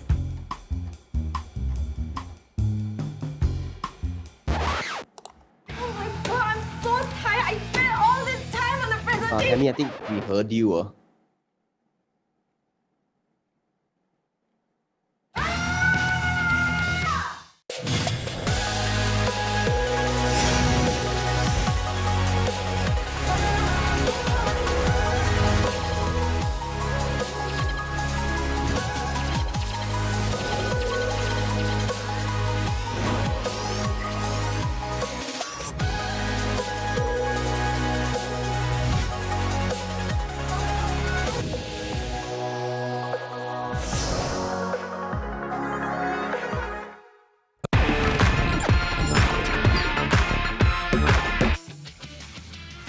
And alright, we are back. I want to say and I was alright. waiting for it. Kind of like just gonna give you a double take and just gonna throw you off guard as well. But one thing that I am looking at is another post screen. Yeah, I was like, okay, we're going back in the game finally, and I noticed that, oh my god, another pause screen. I agree with you guys. We are going back into a pause. Unfortunately, we understand that. We also feel a little bit distracted because, you know, this is a 1-1 game. This is could be the deciding game who's going to gain the momentum and the tempo for the subsequent games. Don't forget, this is a best of 7. EVOS SG going up against RSG. Thus far, remember what I mentioned. I quite like what RSG has secured for themselves. Early game lead, early game pressure, the first turtle. Everything's going swimmingly for RSG for now. Everything has been great so far, and I just want to see them getting themselves the win, man. Yeah, man. Win and a win and a win. We did talk about the fact before that RSG, they ride on momentum. That's correct. And if they are able to get themselves the momentum for game number 3 even, then that would be absolutely spiffy. Swimmingly, like how I like to say it. But of course, thank you very much for actually tuning in for us. This is definitely going to be a rock and roll. Once again, we kind of hyped this up Since the start of the regular season, we call this out. At least they are, well, technically we're following the script slightly a little bit. It's going to be an El Clasico for the grand final. It's going to be a rematch of what happened yesterday around, I would say semi-finals. It's kind of started something like the semi-finals, yeah. The semi-finals of the upper bracket. And I believe that the outcome may have a bit of a difference. Since we're talking about best of 7, all right? Oh my God. It's no longer best of 3. It's not best of 3. Best of 5. It's not a best of 5. It's a best of 7, and that means it is a first to 4 wins kind of series. Yep, it's going to be a very long and daunting road for both these two teams. RSG, like I said, really riding on this wave right now, this GGRSG, this blue wave right now, trying to end off EVOS and finally clinching and beating down this MPL, the champion defender for the past 2 seasons. I guess it looks really good in the storyline. But EVOS SG, they've been delivering quite good results. Wonky regular seasons, I cannot explain that, but you guys get the point. RSG, casters agree, they look stronger this season. Somehow, one way or another. But you know what? Since we do have some time on air, and of course, I believe that this is the perfect time for us to actually just welcome all of the viewers that are at Grid. You guys are the MVP. Thank you so much for heading down. I hope that you guys are hyped up enough. And of course, watching the event with your naked eyes, literally looking at the players on one side and another team on the other side, and of course the big screen, and that is where it showcases the game itself. Hope you guys are having fun. But for those people that are still not there yet, well, it is about time for you to go there. It is about to be hit 7 o'clock, and I think that is a perfect time for you to be there after you have finished your dinner. Why? Because actually, you know what? Don't finish your dinner. Go over there and have your dinner. We just disclaimer, if you have gastric, please have your dinners. Disclaimer, notice right now, please have your dinners before going down, okay? But if you can if you're not hungry, right? If you're not hungry. Yeah, but even if you're not hungry, I believe Grid does have a lot of food choices. Oh, there is a lot. I was there yesterday and just now as well. I'm simply amazed. Just a lot of joints. It's a very modern-ish kind of facility as well.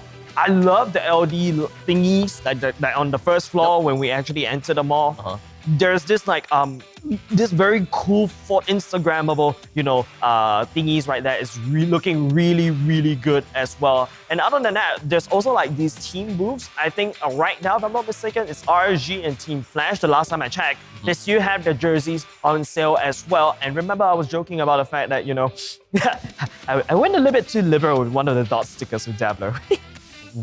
Right. Well, there's also another thing that I thought it was pretty fun, or rather pretty interesting. It's a pictogram of how they put, or rather, basically the design of the pictogram. Yeah, it is. Or the toilets, or how to get to basement 1, how to get to... Yeah, those kind of stuff, That's the first thing that came into your mind. Yeah, because I actually tried to go to the toilet, and the first thing that came to my mind and take a look at it is that's a pretty cute picture. Yeah. Oh my god, but hey, it is a very modern setting, and thank you very much, Grid, for actually allowing to host our offline, playoffs right there. And of course, looking forward to season 4, where we have finally, these offline playoffs, where we get to cast on site as well. I think that's something that I was looking forward to. I'm waiting for Man, I wish that, COVID has basically knocked our plans upside down. We persevered, and now finally and thankfully we're slowly opening up. I'm waiting for that. I'm waiting for the offline shows. I'm waiting for us to be with the audience. That's correct. On the stage. Cheering together.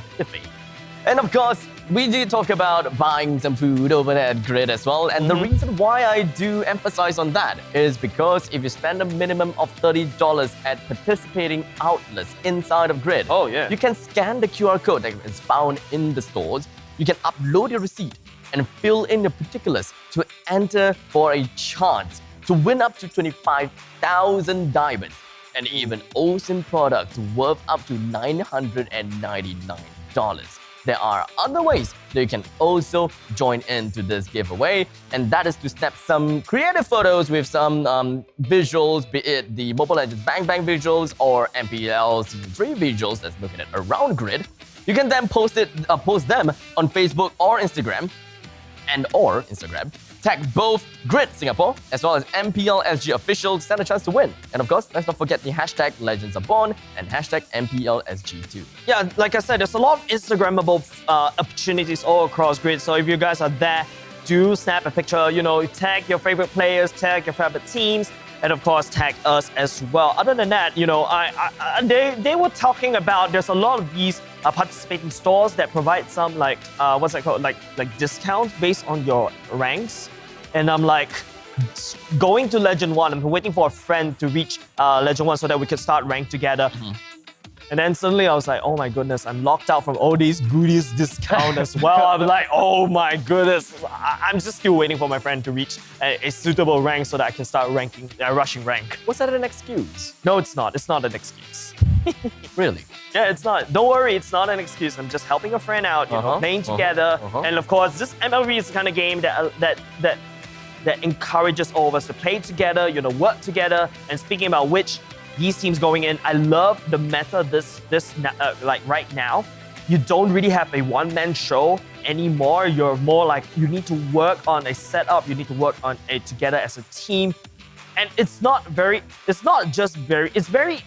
flexible in terms of the draft. You also heard from all the casters, right? We basically theory-craft a lot of things. There's a lot of things that the draft could go left or to right. Yes. And I think this meta looks really nice. You know what? Absolutely agreed. This is the kind of meta whereby we are introducing a lot more of these tanks into the game. That's correct. And we shouldn't even label them as tanks anymore. Yeah. Maybe we can just label them as beefy heroes.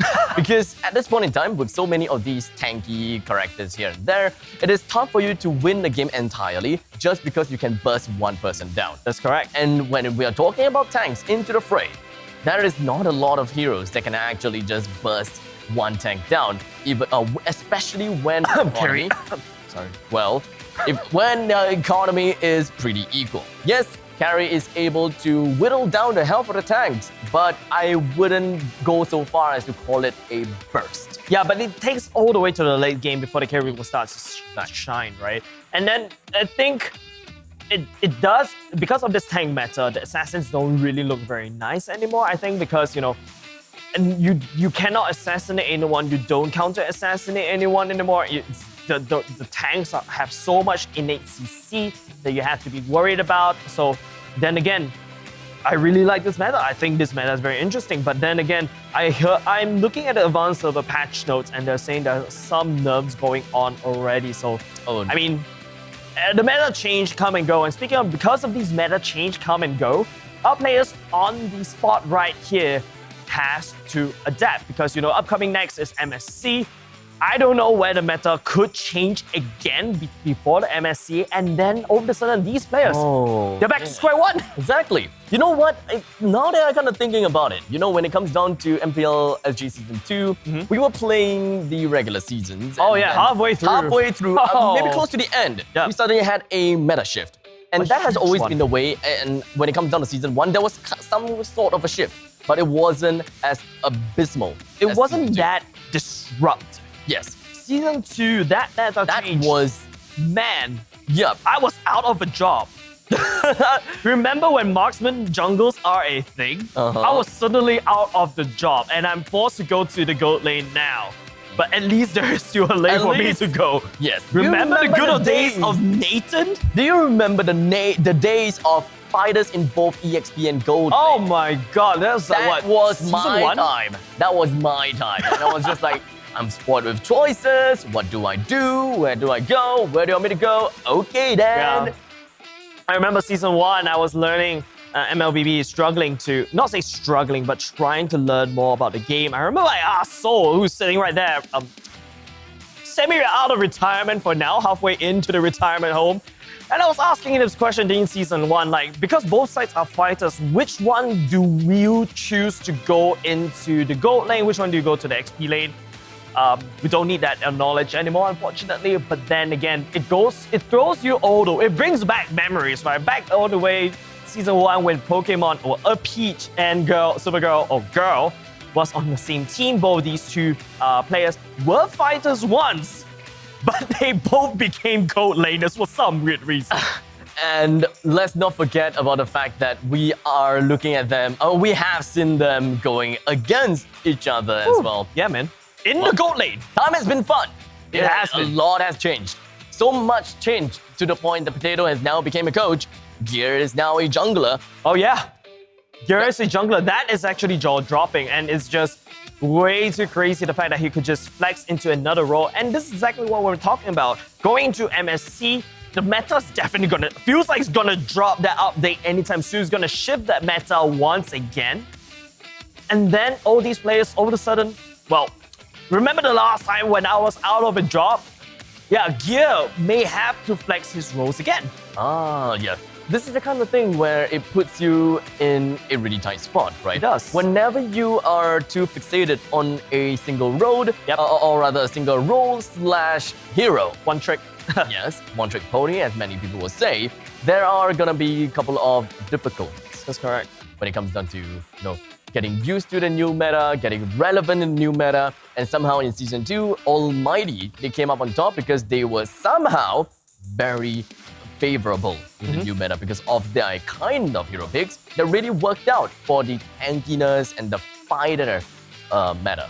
Yeah, and not only just that, right? Almighty, I remember in Season 2, they were kind of blessed with the meta shift, and they have a very strong marksman player, and the marksman player just pops off. I remember the Roger going in as well. There's a lot of fun times. There's a lot of assassination, a lot of big damage. But now we're looking at these fights getting dragged. In this particular meta, these fights are getting dragged out even longer. It's all about the sustainability and the survivability as well. But because with the tank meta, there's a lot of CCs. But thankfully, there are battle spells that also got updated.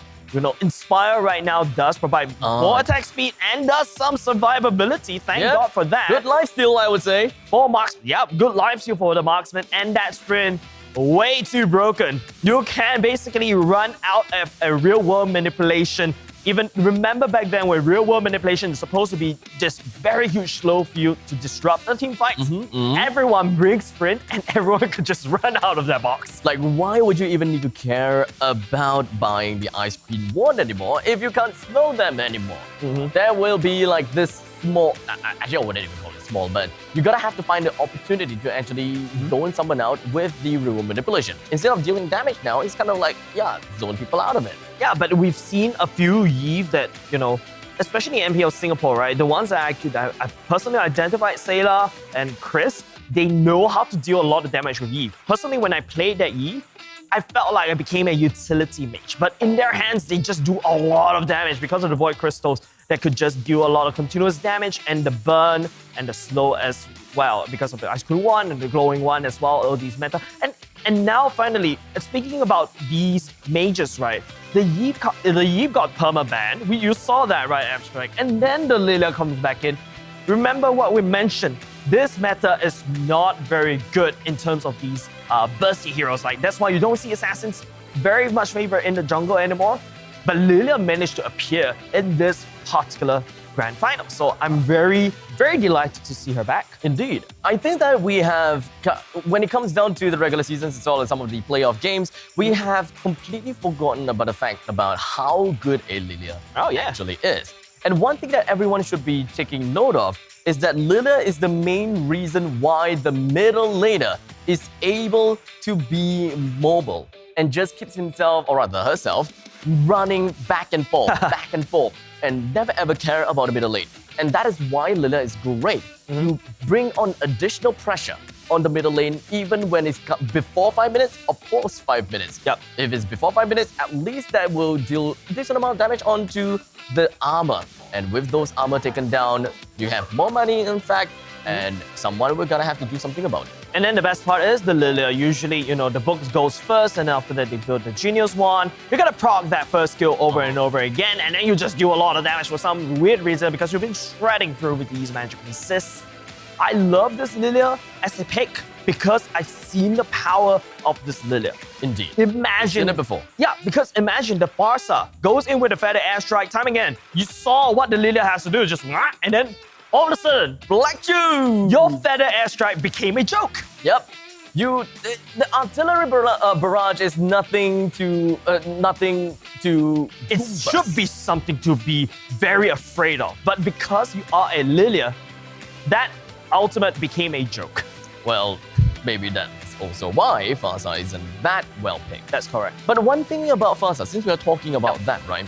I should also bring on the fact that why Fasa is good, right? It's very different from Yves, although many people will say that, oh, Fasa and Yves is technically the same thing, yada, yada, yada. But when it comes down to Yves, it really comes down to zone denial and dealing damage / dealing CCs within the zone. But when it comes down to Fasa, there is actually a lot more things that we should be taking note of. How far is Fasa able to hit, and thus dealing damage over to the back lines? Even if a Fasa knows that, yeah, I can't kill their position too. But if you're able to land two of that feathered airstrike onto the opponents, doesn't bring them down, bring them to a sliver of health. Just how much impact that would be. Because the position 2 is unable to dive in or perhaps even do anything about in that team fight. Yeah, and the best part is, remember the good old days when you see a Farsa and then a Roger. When you hit 2 times with a feather airstrike, you queue your janitor. Sorry, you queue in your cleanup crew, and then just sweep off a janitor. In the end of the day, you go in and you just sweep off every single one on the floor from your enemy. And man, that just brings over all the nostalgic, feather airstrike plays. But the reason why we see more Yves is because of the range of that Yves. Because the box, and then, with the tank meta coming back into play, there's a lot of answers to that Yves as well. But there's a lot of respect for both these two teams because these two teams know how to play Yves. That's why you see the Yves constantly being permabanned in the grand finals. Comes down to control a lot, especially whenever you bring down the real world manipulation. You have shields, and you are not too afraid of being taken out at all. While Fasa have a little bit of a problem. Well, we can talk about this even more later, maybe when the game starts. But in the meantime, we'll be right back with you guys in a jiffy.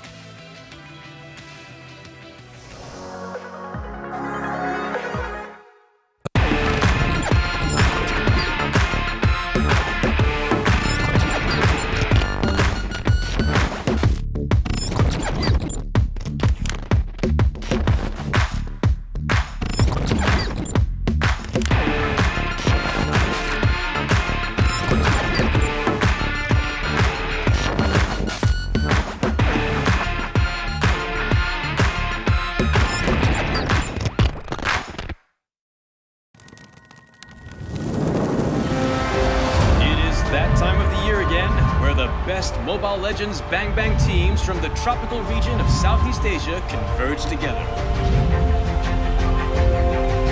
The MLBB Southeast Asia Cup, or MSC 2022.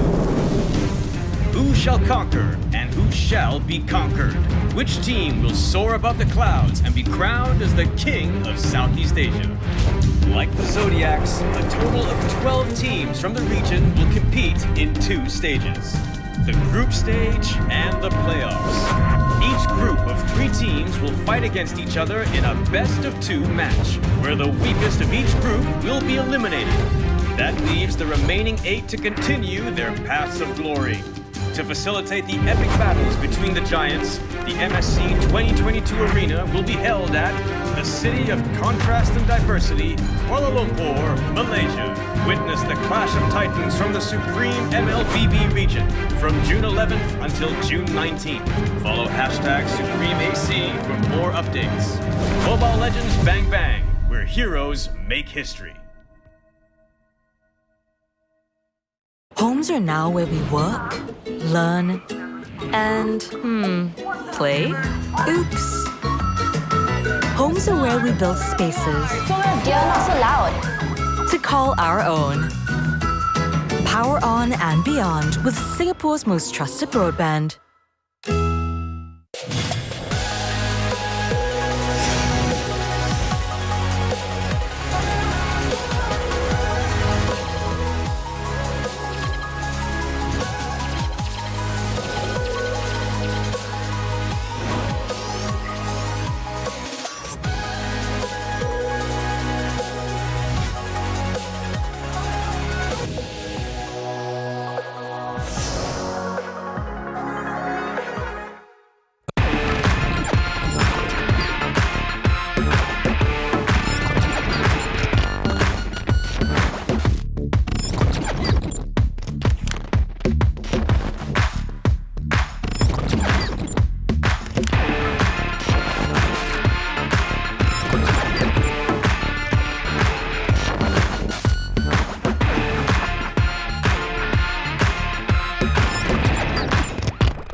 Before we move on, does anyone have any questions?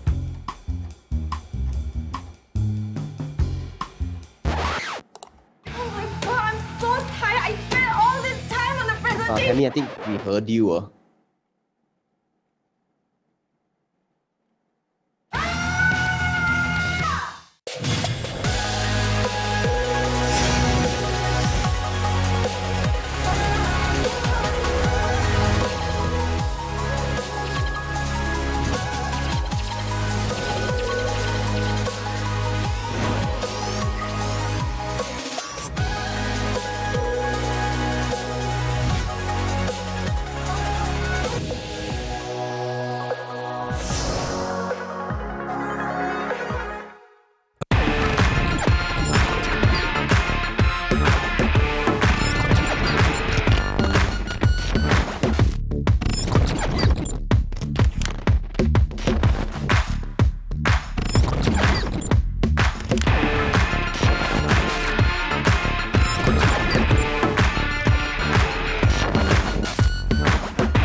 Why is everyone always faster than me?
Give it up.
Welcome to the End World.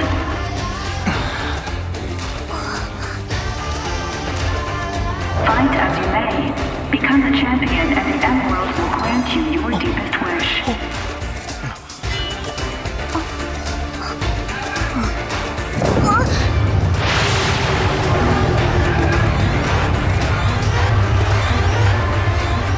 Today, the game is defeat the Trophy Guardian.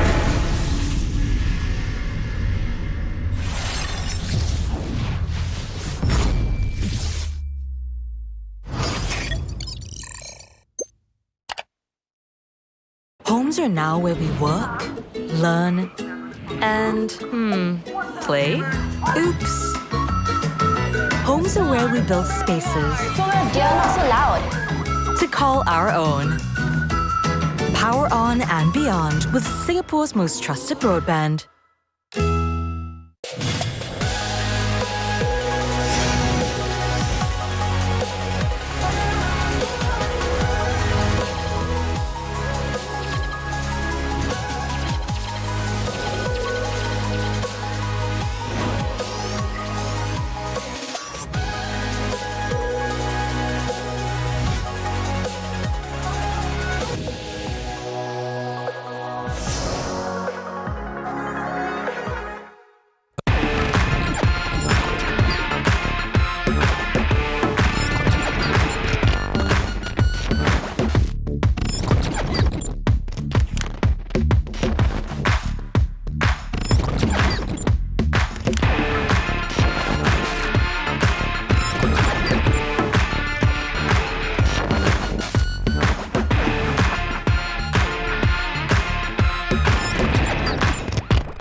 The subterranean secrets will be uncovered.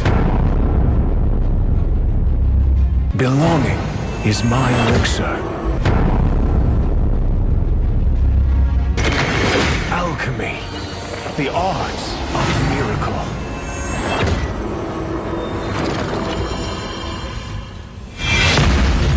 Breaking limits, that's alchemy.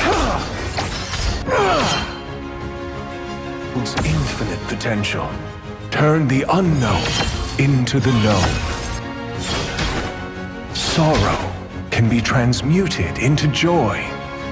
One man's stone resonates from the buried ores.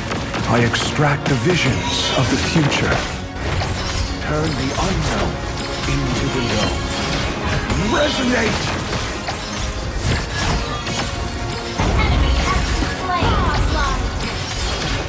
Resonate! Legendary!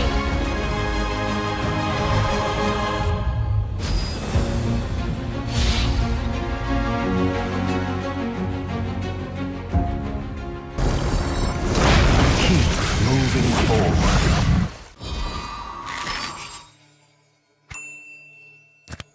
Before we move on, does anyone have any questions?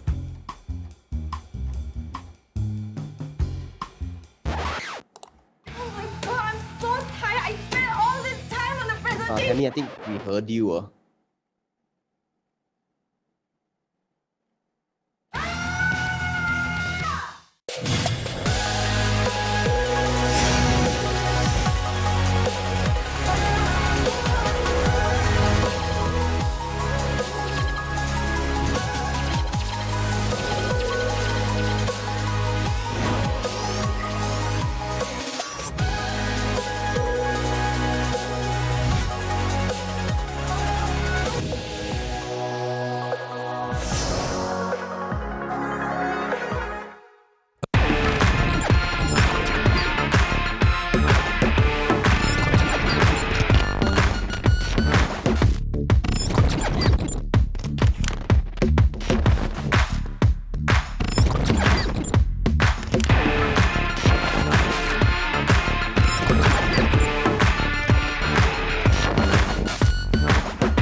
The kiddo didn't win. He's just handpicked.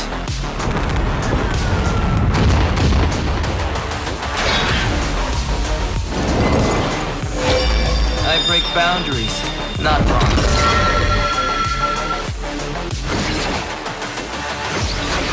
This is more than a game to me.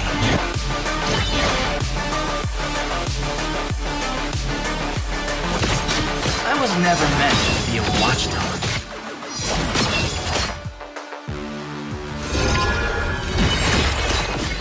Not a fan of technology.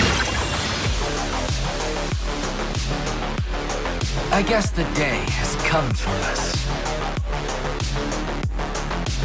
I like egg fried rice too. Oh, I mean the food, not the song. Teamwork? Maybe.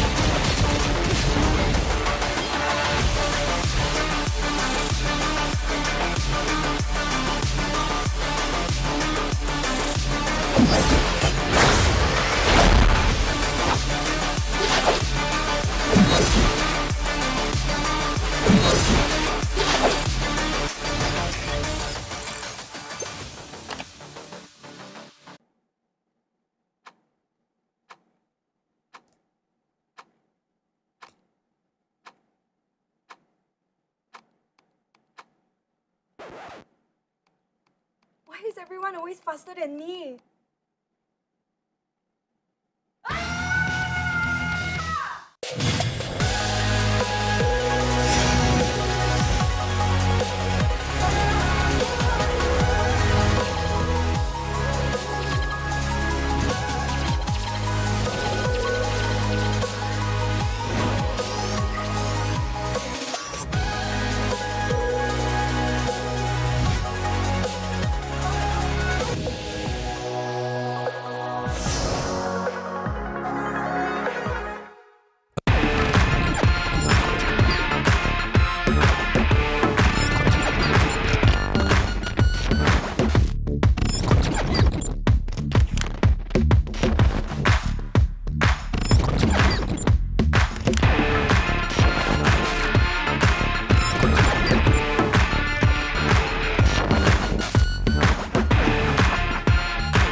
Homes are now where we work, learn, and, play? Oops. Homes are where we build spaces. You're not so loud. To call our own. Power on and beyond with Singapore's most trusted broadband.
One is my name.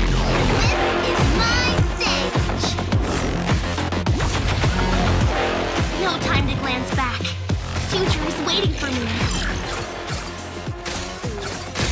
Challenge me to dart throwing? I dare you! I wrote a battle song for you. Bet you'd love it. Make some noise, everybody!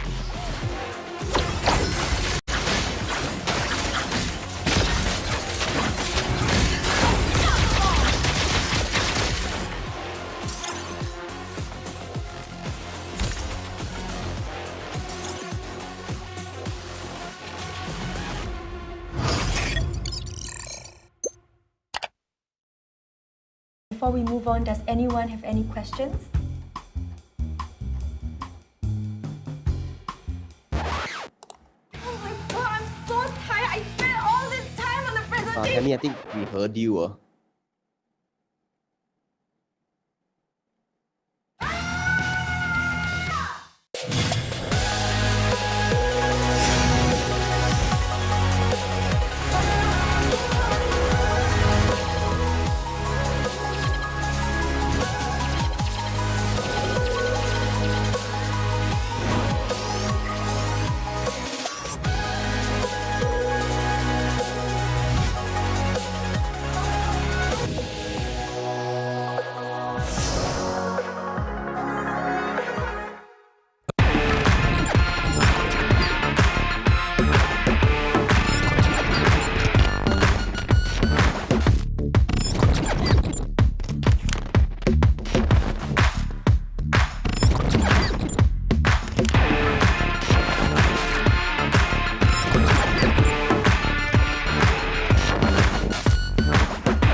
That time of the year again, where the best Mobile Legends Bang Bang teams from the tropical region of Southeast Asia converge together.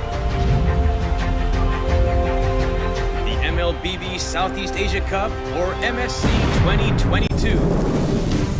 Who shall conquer and who shall be conquered?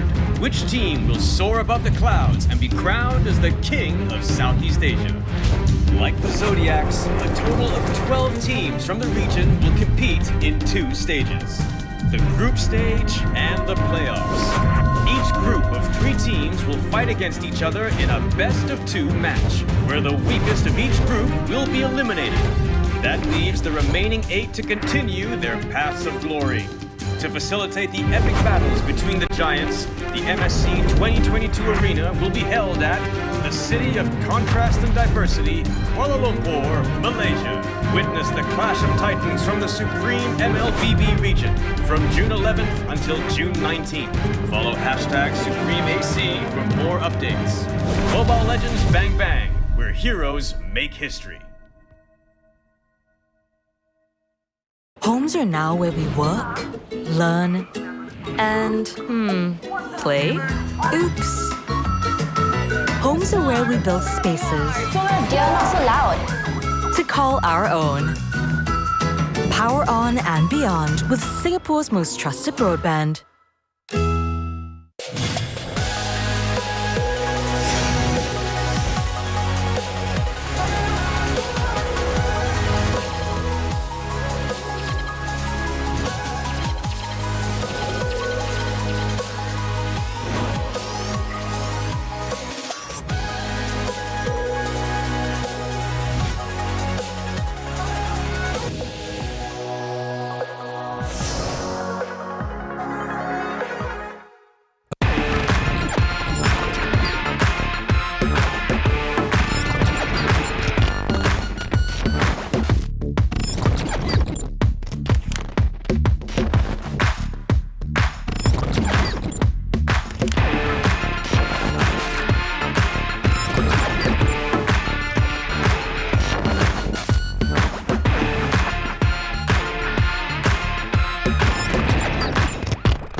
Before we move on, does anyone have any questions? Oh my god, I'm so tired. I spent all this time on the presentation. Tammy, I think we heard you.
Why is everyone always faster than me?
Give it up.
Welcome to the M World.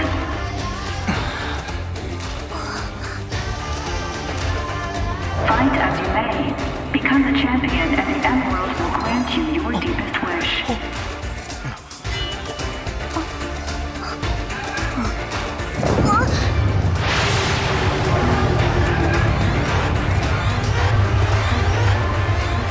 Today, the game is defeat the Trophy Guardian.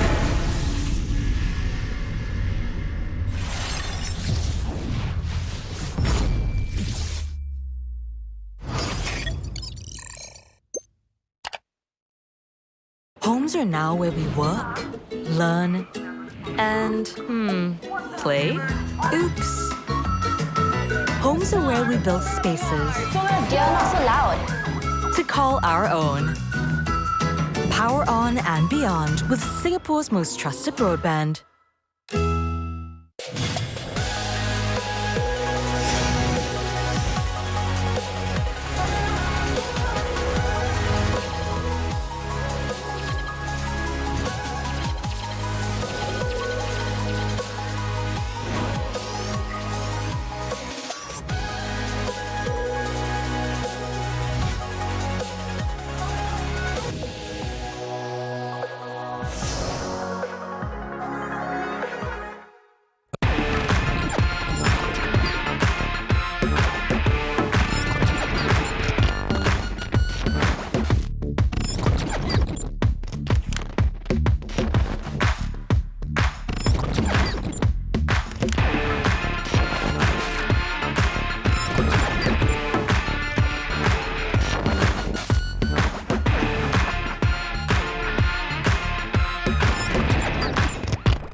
The subterranean secrets will be uncovered.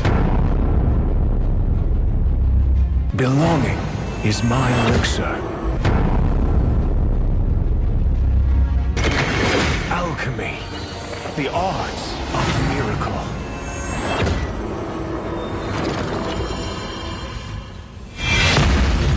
Breaking limits, that's alchemy. Infinite potential. Turn the unknown into the known. Sorrow can be transmuted into joy. One man's stone resonate from the buried ores. I extract the visions of the future.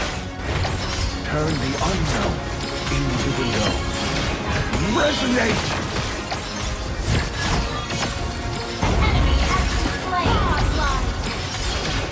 Resonate!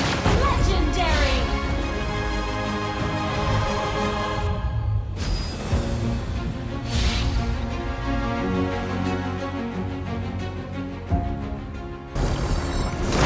Keep moving forward.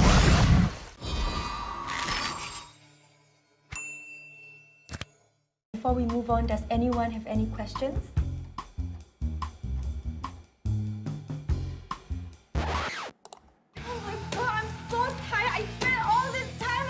Tammy, I think we heard you.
The kiddo didn't win.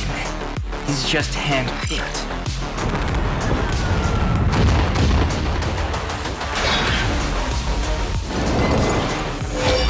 I break boundaries, not bonds.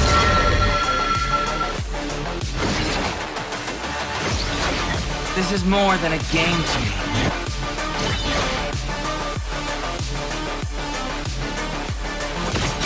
I was never meant to be a watchdog.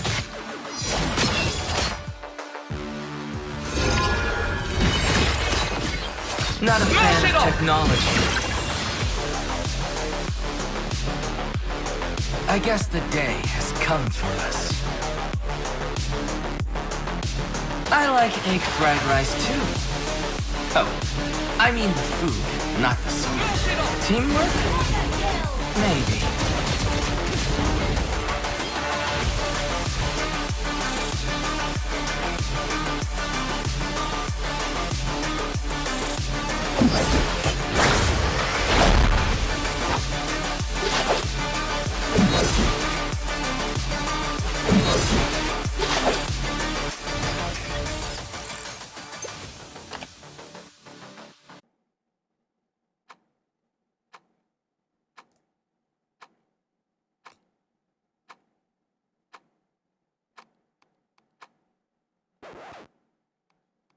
Why is everyone always faster than me?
Homes are now where we work, learn, and, play?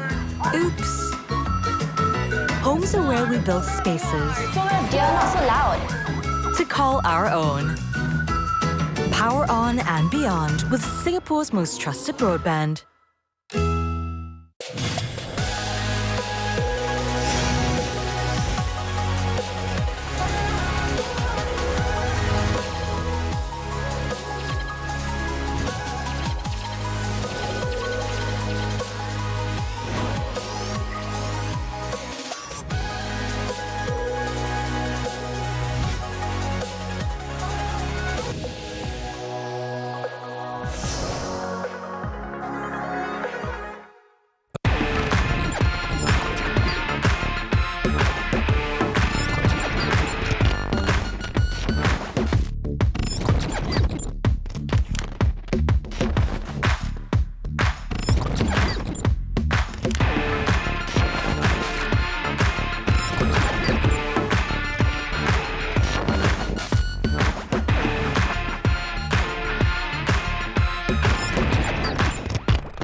Before we move on, does anyone have any questions?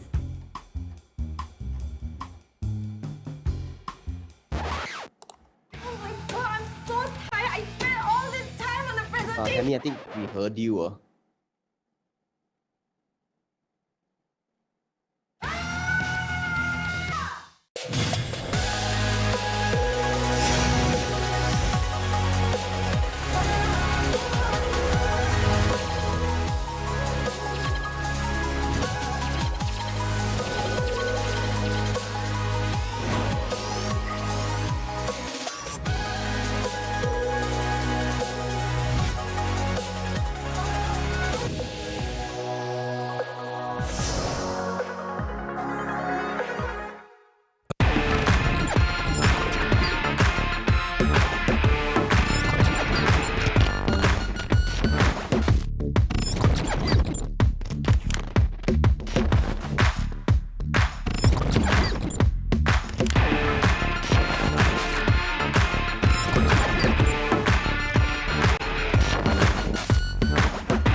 That time of the year again, where the best Mobile Legends Bang Bang teams from the tropical region of Southeast Asia converge together. The MLBB Southeast Asia Cup, or MSC 2022. Who shall conquer and who shall be conquered? Which team will soar above the clouds and be crowned as the king of Southeast Asia? Like the Zodiacs, a total of 12 teams from the region will compete in 2 stages: the group stage and the playoffs. Each group of 3 teams will fight against each other in a best-of-2 match, where the weakest of each group will be eliminated. That leaves the remaining 8 to continue their paths of glory. To facilitate the epic battles between the giants, the MSC 2022 arena will be held at the City of Contrast and Diversity, Kuala Lumpur, Malaysia. Witness the clash of titans from the supreme MLBB region from June 11th until June 19th. Follow #SupremeAC for more updates. Mobile Legends Bang Bang, where heroes make history. Homes are now where we work, learn, and, play? Oops. Homes are where we build spaces. You're not so loud. To call our own. Power on and beyond with Singapore's most trusted broadband.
before we move on, does anyone have any questions?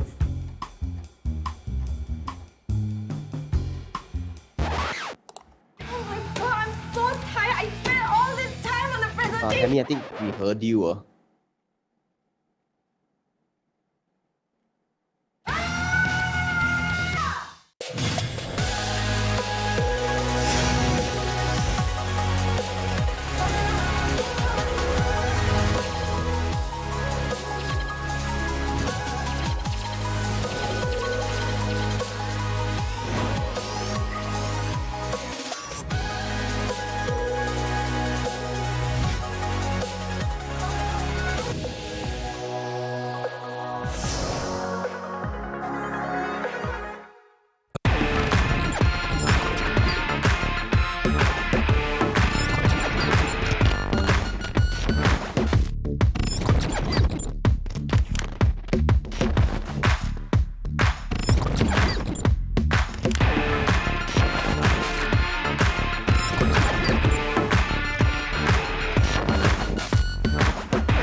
Why is everyone always faster than me?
Give it up.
Welcome to the M World.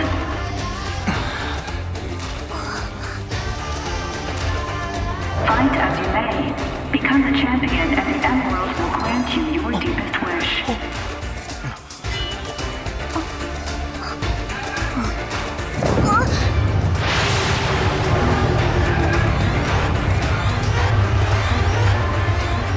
Today, the game is defeat the Trophy Guardian.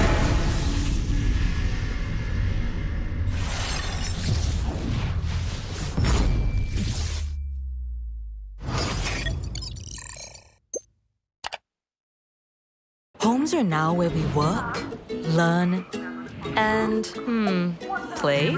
Oops. Homes are where we build spaces You're not so loud. to call our own. Power on and beyond with Singapore's most trusted broadband.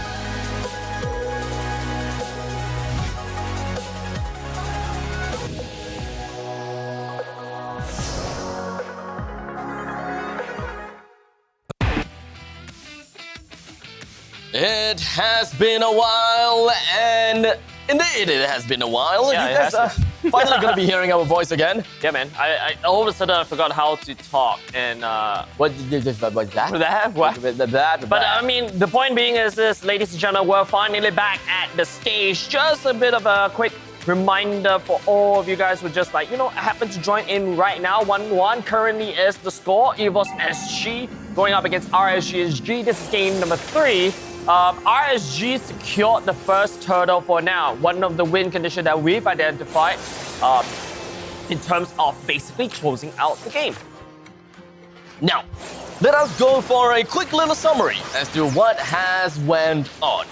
We have got a total of 2 kills that has been credited over to the side of RSG right before 3 minutes even has happened. In the meantime, it kind of seems like we are going to be looking at even more things about it happen as Bray immediately went in with a dead as well, getting themselves a single kill on the JPL, and thus they have lost control of the 50 line. This is going to be great for RSG. This is good for RSG, definitely. They are off on a very good start. And I think right now what EVOS SG has to do is try to scale all the way to late game, get Sailor to become that bad impact that could totally slap. But at the same time, Diablo, look at the way that he's been moving around the map, cutting the waves, and in fact invading just to try to stall down here on this box. Yeah, nice snipe on top of the Adamare, but not enough to take him down for now. He's behind level, so that's also part of a problem at the goal. But one thing's for sure is that the Beatrix, even though we're looking at it at 4 minutes into the game, she still packed a lot of punch, and we should not underestimate the power of Beatrix. Now, for the side of EVOS SG, it's pretty unfortunate for them because it kind of seems as though they are in a really tough spot. We are looking at them with 3 kill deficit, but when it comes down to the gold, they are 1,000 gold deficit. Not too far ahead, to be very honest. We'll be looking at a fight that has been split into 2, one to the top side and one to the bottom side. One of which EVOS SG, they did manage to get themselves a single kill, but it is a trade. In the northern side, JPL also lost his life. Not a fair treat if you are an EVOS fan, because right now RSG suddenly has the total priority. They've ganked the bottom side to great success. Right now it's up to Gear whether you could actually steal. He would not be able to connect that retribution and may find himself into the tummy of Ray. Gets spit right back into the wall, and Sailor tried to land down the damage. Nothing can be done. The wall has been built to try to block down, but Gear managed to step away. With just a sliver of health, if I may add, the Tortoise's Passance is definitely going to be disencouraging Losey jumping in since his HP is relatively low to boot. JPL and Adamir has decided to get themselves down to the bottom lane to definitely want to defend this tower, because we can pretty much see RSG's motive from a mile away. With so many of them down south, the matter of fact is that they want to push this tower as far as possible just so that they can get even more advantage. But it comes down to the area denial. Yep, more tempo, taking down turrets. RSG wants to try to win early, right? And of course, you want to take as much turrets as possible. If you go into the late game with EVOS' side of the draft, that Sailor will start to slap. RSG needs to start to respect Sailor during the later part of the game, so they have to try to take as much as possible in the earlier part of the game. Whereas for the side of EVOS, Gear and Soul focusing a lot on the top side. Here comes 4 members of RSG. The juice has been used as well. Baby Cake's trying to find an entrance. Gear will be in the tower, and Ray as well gets spit all the way out into the floor. But it is going to be Sailor coming in, and Diablo will be able to walk on away without any problems at all. RSG, they've been getting away without all this pickoff with no punishment from EVOS SG. On the surface, the Dead of Us Welcome seems kind of like an interrupting play. Yep, that's correct. That is resisting RSG from bringing Gear down swiftly. It kind of seems like it wasn't the best call, but in the end of the day, at least they still managed to bring Gear down, and I believe that that is the most important thing. As such, it is fair for us to say that Bray does have a little bit of a trigger finger when it comes down to the Dungeons Welcome, and I will be keeping my eyes on that in the very event that something goes very wrong.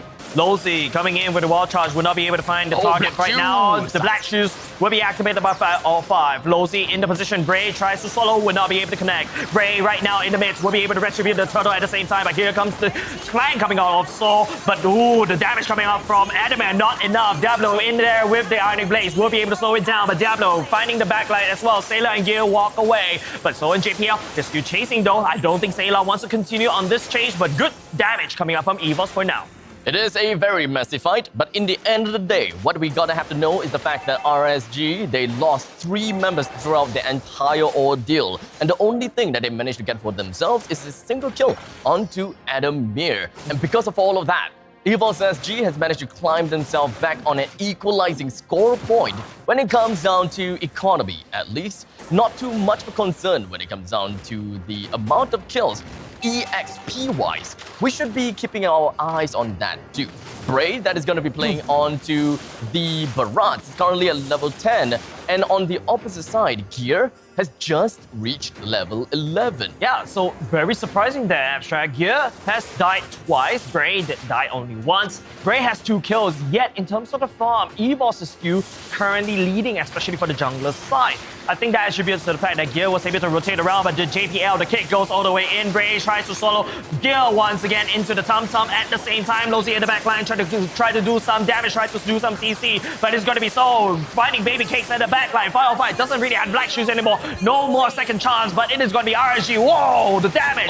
Taking 2 people down. Adamir, would not be able to do anything because the Ionic Blade will be able to sweep him off the floor. That is really painful coming from the side of RSG. They still manage to find themselves with a constant momentum to continue the fight down, even when we are talking about being proxied in between on the first tier and the second tier defense turret in the middle lane. They finished out the turret finished out the first tier defense turret, and that is pretty much the bonus that they have received after wiping out quite a bit of the members from the side of EVOS. They must be really happy about that fact, and with a total of about 1,500 gold advantage, they would definitely want to keep on with this onslaught by continuously putting pressure in the northern side, and perhaps this Lord could be theirs. Yeah, good pressure coming out from RSG, putting a lot of pressure on the top and the bottom, but wow, Sayla's actually starting to hurt. Final Fight has to start to respect Lord half HP. Gear nowhere to be seen, still rolling, still currently, but I don't think he'll be able to make it there in time. It's going to be Soul jumping all the way, will not be able to steal, but he will be finding himself in the middle of the tummy, but it is going to be Diablo ganking on top of Anime as well, swap into the sniper, but Soul will be able to escape. Chase continues. Gear will be letting down Surge's performance, not enough to keep him alive. The Ionic Blades will not be able to find anything else. RSG has dealt the damage. RSG understood what they gotta have to do there, and in the end of the day, they secured the Lord, and they have even got the bonus out of killing Gear. Now that Gear is nowhere on the map, and there is a 10 seconds countdown to his head, this Lord should be able to successfully make his way down to the second tier defense turret if they decide to escort it.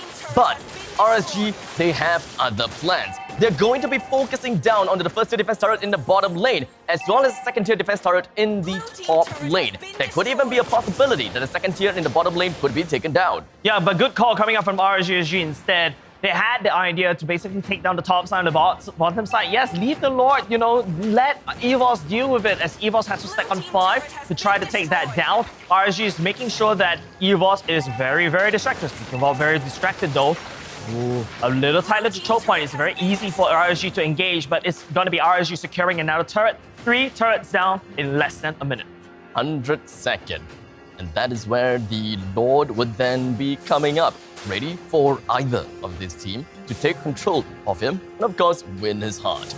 RSG, they are pretty darn happy with what they have got so far, a total of 5,000 gold lead. And as for EVOS, what is going on with them, and of course, what is the problem so far? It kind of seems as though RSG has been working together as a massive snowball, and the biggest problem is the fact that whenever Bray decides to go for the Detonator's Welcome, whoever is inside the belly of Bray is going to be expecting a gush of damage thanks to Lilia. And these two interaction between these two players is something that we should be really careful of. Well, Kunsil activated both of these two sides. JPL burn the flicker. Bray will be looking for it. The Daytona Welcome. Oh, will not be able to get cancelled. JPL gets spit all the way out back into hell. RSG pick off one, and then they're trying to look for more. Kind of a time and time again thing that RSG has did. It has become a routine for them to keep on following players time and time again. They must be really mad that they have managed to make it that way. However, RSG, they also cannot overextend themselves, or rather play too safe. Because we know, as a matter of fact, that Adamir is going to hurt if he's going to be skilled all the way through and through.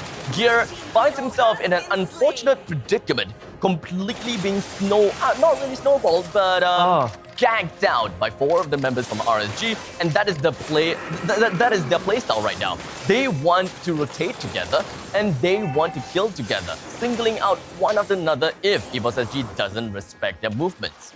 I think RSG, they really have to start to respect. Don't forget that miracle play. EVOS is still able to fight, even though they are 8k behind, but the Lord will get secured by RSG. No response coming out from EVOS SG. Can't challenge it. No, I don't think there's any way for him to come in. Even Adamir's damage doesn't phase Diablo at all, so RSG should be looking to at least crack open one turret for now in the side of EVOS SG. 13 minutes into the game, the Lord that is about to fight for RSG could very likely, or maybe should very likely be the Luminous Lord. Yeah, and it is. Looking at it, he decided to make his way down in the bottom lane. Freezing in the middle lane is going to be optimal for RSG if they would want to go for a trifecta push. And of course, we're talking about RSG after all. They would definitely be able to do that. Yeah, but they don't quite have the control of the pivotal brushes that are right in front of EVOS SG's base. Gear as well as Soul, they are hiding themselves within these brushes and of course scouting out. If anyone were to appear, they are just going to be falling back because both of them are the ones with good mobility. That is good enough information for them to react based on their movements. I'm not too confident where JPL is going. He's looking for a back line. Trying to look for pickups right here. Hopefully he comes in. The Conceal's out. 2 people knocked out. Will be able to kick out 5, but he's gonna go all the way back with with the black shoes. OP, ultimate, please ban. But it is going to be the bottom side, for the side of Evolve. SG gets shredded apart. Mid lane will follow suit. Adamir as well. One more shot from Baby Cakes will be able to seal the deal as RSG bash on top of this core. And they will try to take this third game for now. Currently, it's just 3 members for the side of Evolve. SG desperately trying to wave clear, desperately trying to defend, but RSG, they're bashing on the goal. They're focusing on it right now as game number 3 goes over to RSG. Victory! The unwavering tide that RSG has pulled through. They managed to get themselves the snowball that they wanted, and they did not stop at all. There were no traffic lights to indicate a red light at all. They just rammed through the traffic, and in the midst of it, rammed through Evils as well. Yeah, basically, you said that there's no traffic light. I would say that there is a traffic light. It's red, and they don't care. They're just gonna pedal to the metal, take down the core, and then win the game. So RSG, good job in terms of securing the earlier parts of the game, knocking EVOS off the stable state, and then win the game very quickly before EVOS knows what's up. With the highlights, we will be able to understand exactly what has went on for RSG and what steered them in such a path, whereby EVOS actually seems like they got, well, in a really bad state. They couldn't get control of themselves, and unlike game number 2, even though they were on a deficit, they still managed to hold up an amazing fight. But this time, doesn't seem to be that case. RSG, they have got the chemistry that we are looking out for. They have the plays that we are looking out for. Whenever Bray decides to go for the Detonus Welcome, whoever that went into his valley is going to be receiving a heck ton of damage, and there's nothing much that he can do, even if he survives the ordeal. In the meantime, the push down in the southern side was also more than enough for RSG to work all the way through. They didn't care about anything. All they needed to do was to clear down the bottom lane, middle lane, and then the top lane respectively. They brought in the Barren Wasteland. But what I'm surprised about is that they still managed to clean up the game in one good push, even though EVOS, they're trying their very best to clear out the waves. Yeah, I totally agree with you there. And it's 40 minutes on the clock timer right there. That's where Sicilian starting to hurt a little bit. RSG glad to what they've accomplished thus far. They're able to close it out very quickly. Unfortunately, JPL wasn't able to find the main damage dealer, which is Baby Cakes. Yes, they kicked 505 back, but that's a problem if you pick a Lilia. You kick the Lilia back, we're just gonna go respond to you with a black shoes, and then all of a sudden, whatever plays the JPL has made is going to not. But then again, let's take a look at the most of the damage dealer. It is going to be the carry, of course. The Sicilian is starting to slap, starting to hurt. Not too far apart is also Baby Cakes as well. With that clean, of course, will be the marksman from RSG. Overall, I feel like the damage to tower heavily favors RSG because of their early game tempo, early game momentum. Will be able to crush EVOS in the early game. And they just have to do this another couple of times. I think they will be able to actually hold that trophy for once in 3 seasons. The amount of damage that EVOS have altogether doesn't seem to be working out for them in the final fight. Despite here, we have the graph. 42,000, 45,000, and 49,000. Let's not forget about Boxer with 31,000. All of them over-exceeded the amount of damage that RSG has dealt. This is concerning. And we, at least for me, I don't quite understand how is it that Cho can make his way to the backline, kicks 505 in the face, bring him right down into the base, not having enough follow-up damage to allow Lilia to eventually get black shoes on. Because if they have managed to go with enough damage for the follow-up, I don't think that RSG will be able to get such a flawless victory in that one good push. I think what JPL should have targeted will be to Baby Cakes, right? Baby Cakes was doing his own thing. He was basically in marksman. It's basically a marksman wet dream, right? Where you're not targeted by a Cho that's coming from your behind. It's going to be the Firefly that's the one that received the brunt. But Firefly as the Lilia, he can do that. But other than that, I feel like, yes, I agree with you, Abstract. There's a lot of damage that EVOS has packed. A lot of firepower, but not enough to seal the deal. RSG has been healing like a monster. 3 tanks on their side. Diablo, Barat, and even to a certain extent of Grok. They need to peel all this off. MPP goes to Fire. Yeah, the guy who get a kick in the face by JPL and managed to survive to tail the tail. Well. 93% kill participation, 4 kills, 1 death, and 10 assists. 505 is the one and the only Lilia that we are looking at. So far, RSG's lineup, whenever they pick up the Lilia, it kind of seems as though they have got the game. Yeah, it feels like Fire 5, EVOS needs to start to respect Fire 5's Lilia right now, right? Because this is starting to do a lot of damage. Remember we mentioned this during one of the breaks, right? We mentioned, hey, you know, Lilia is starting to fall off in a sense because they don't have, she does have a lot of burst, and burst damage doesn't bode well towards tanks. But then again, if you look at EVOS side of the draft, it's technically super squishy. If you find Sicilian, burst him down. If you find Adamel, burst him down. It's a lot easier to easily access. And don't forget, every time when Bray has the opportunity, the first target they actually manage to swallow is to catch out the tank, which is technically gear. No more front line means RSG has full access to the back line. Well, we're gonna have to wrap up game number 3 as now we congratulate RSG for getting themselves the 2nd game in a row. Now, we are looking at a 2:1 scoreline, and we are also in a best of 7 format. Not a best of 3, not a best of 5, a best of 7. This translates to first to 4.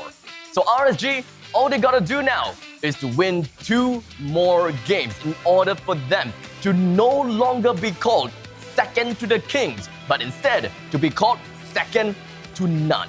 Yeah, well said there, right there, Abstract. I think they just need to have a perfect early game 2 more times. Don't allow EVOS to go all the way to the later parts of the game where EVOS is basically very comfortable in. And of course, EVOS, on the other hand, they have to go back to the drawing board. They need to identify Fire. It's starting to become a threat. Baby Cakes, I probably feel that there's a bit of an underestimation going there in game number 2 that we Cyclops. But then again, with that said, we're not going to go away because we'll be going on a short break. When we come back, game number 4 for you guys.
Give it up.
Fight as you may, become the champion and the Emerald will grant you your deepest wish.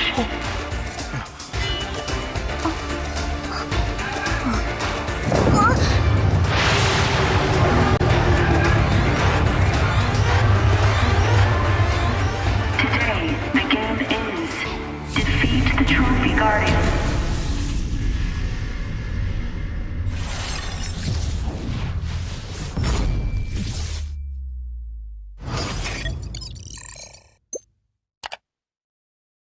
Homes are now where we work, learn, and, play?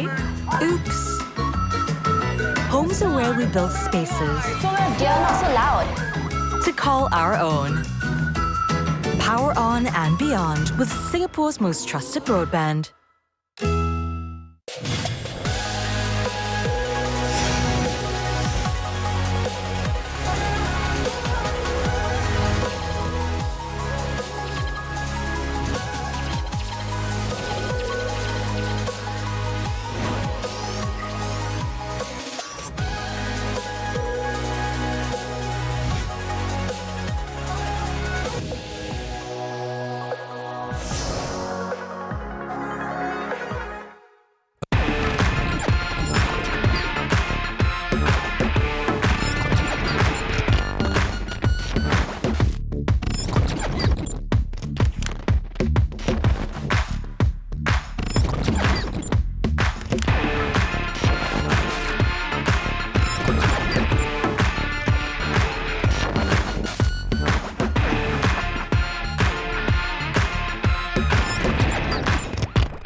The subterranean secrets will be uncovered.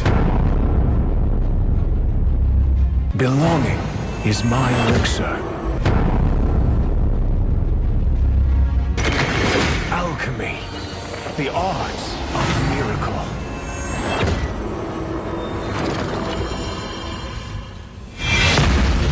Breaking limits, that's alchemy. Holds infinite potential. Turn the unknown into the known. Sorrow can be transmuted into joy. One man's stone resonate from the buried ores. I extract the visions of the future. Turn the unknown into the known. Resonate!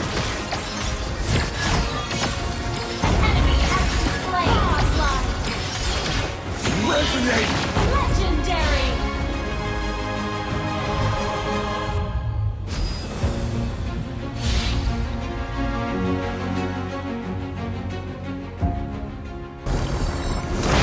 Keep moving forward.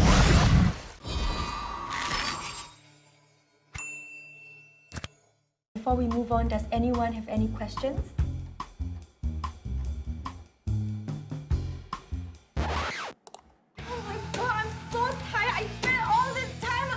Tammy, I think we heard you.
The kiddo didn't win.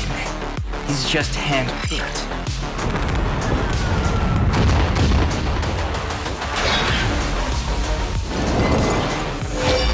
I break boundaries, not wrongs.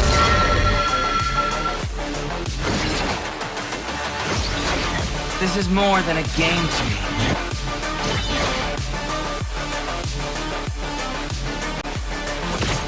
I was never meant to be a watchdog.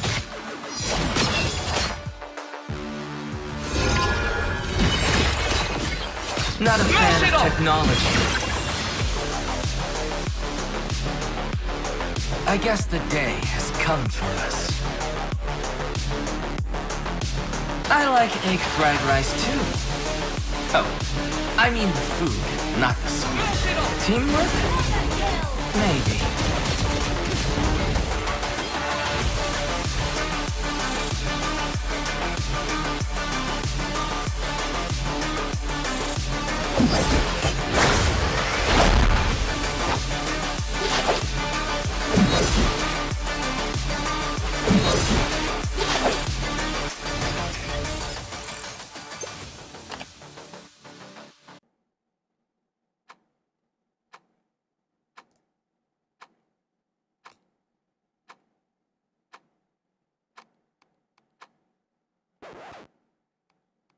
Why is everyone always faster than me?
Homes are now where we work, learn, and, play? Oops. Homes are where we build spaces You're not so loud. to call our own. Power on and beyond with Singapore's most trusted broadband.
Make some noise, everybody!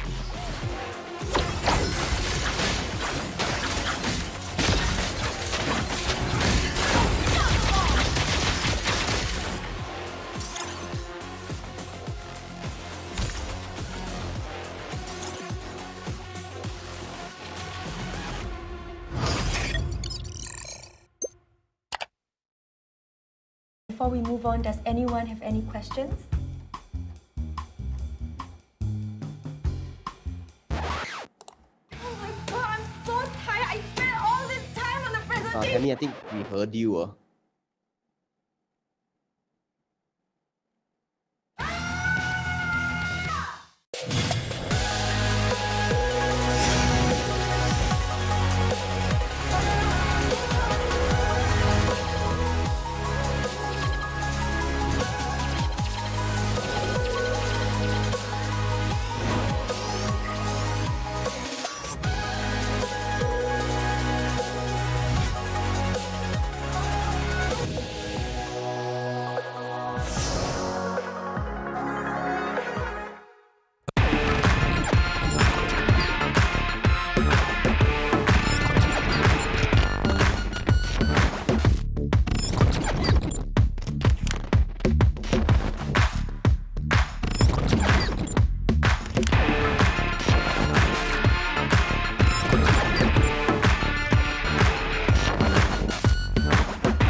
That time of the year again, where the best Mobile Legends Bang Bang teams from the tropical region of Southeast Asia converge together. The MLBB Southeast Asia Cup, or MSC 2022. Who shall conquer and who shall be conquered? Which team will soar above the clouds and be crowned as the king of Southeast Asia? Like the Zodiacs, a total of 12 teams from the region will compete in 2 stages: the group stage and the playoffs. Each group of 3 teams will fight against each other in a best-of-2 match, where the weakest of each group will be eliminated. That leaves the remaining 8 to continue their paths of glory. To facilitate the epic battles between the giants, the MSC 2022 arena will be held at the City of Contrast and Diversity, Kuala Lumpur, Malaysia. Witness the clash of titans from the supreme MLBB region from June 11th until June 19th. Follow hashtag SupremeAC for more updates. Mobile Legends Bang Bang, where heroes make history. Homes are now where we work, learn, and, play? Oops. Homes are where we build spaces You're not so loud. to call our own. Power on and beyond with Singapore's most trusted broadband.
before we move on, does anyone have any questions?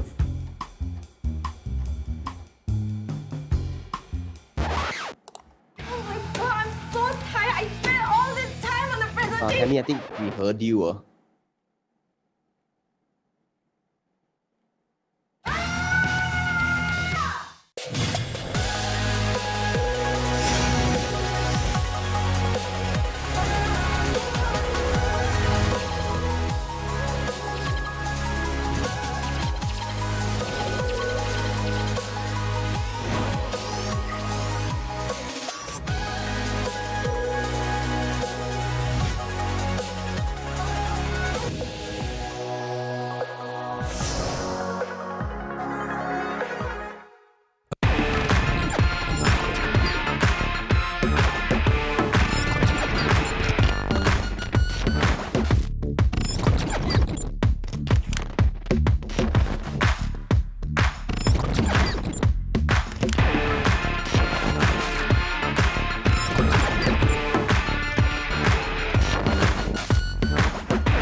Why is everyone always faster than me?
Give it up.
Welcome to the End World.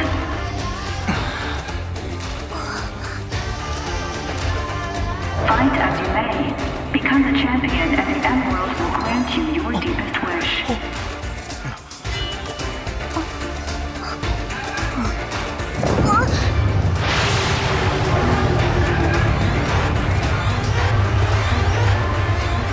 Today, the game is defeat the Trophy Guardian.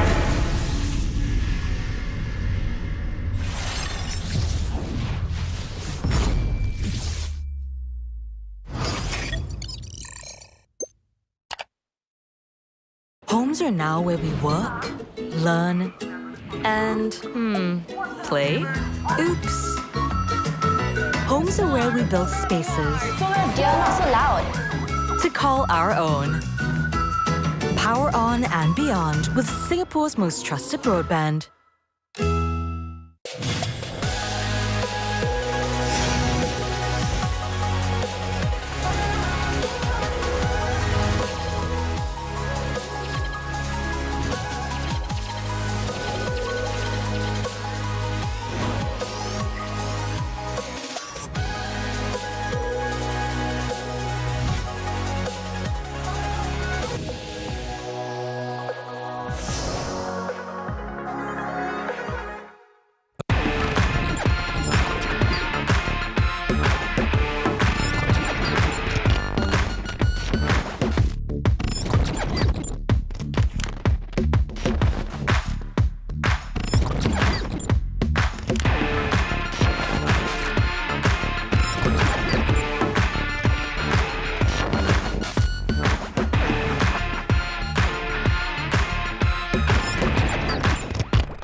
The subterranean secrets will be uncovered. Belonging is my elixir. Alchemy, the arts of miracle.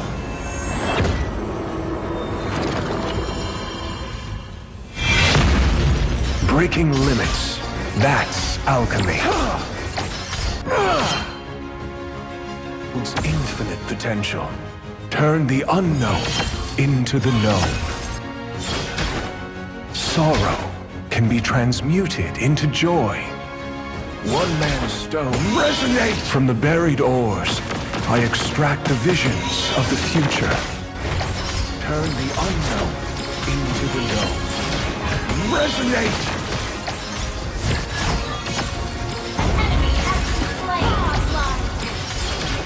Resonate! Legendary!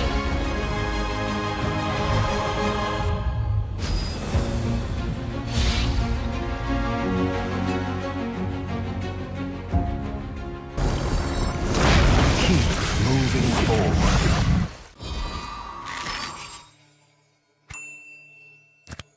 Before we move on, does anyone have any questions?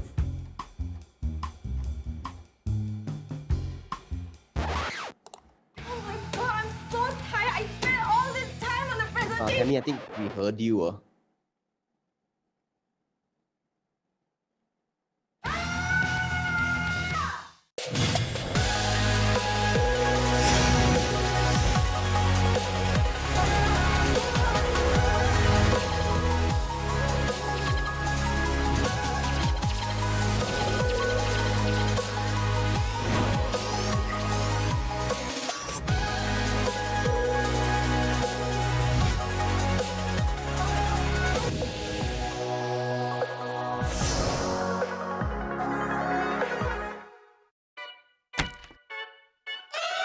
We're driving cars on a Mars tonight. We're blasting off to the stars tonight. We wanna go, go. We wanna go, go.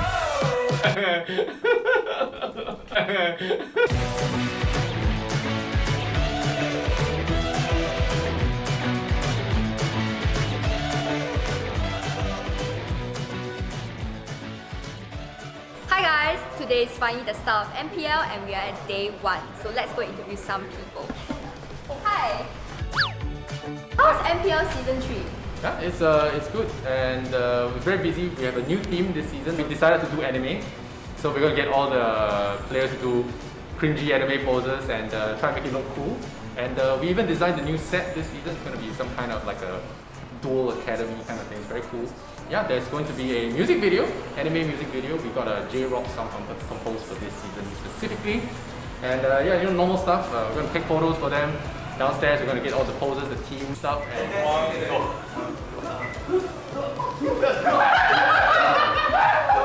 3, 2, 1, go. Okay, 2, 1, go.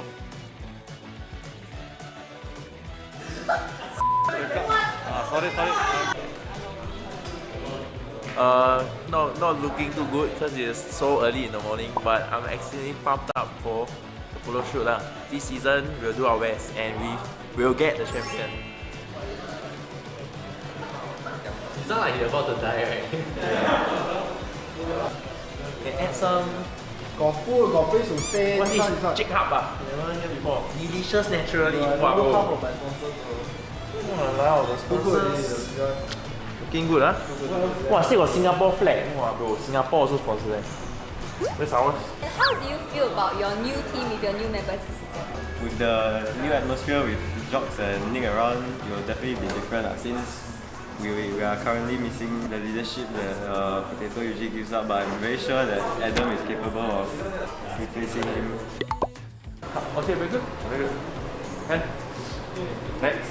We have just ended a photo shoot and video shoot. How are you feeling? Feeling great. I'm feeling very happy. I've seen some of my good friends from the previous teams because I was originally from MPL SG and then now I'm with Zion. So meeting new people, playing against them, I'm excited to fight all of them again. Wow, what did I do? Parasol?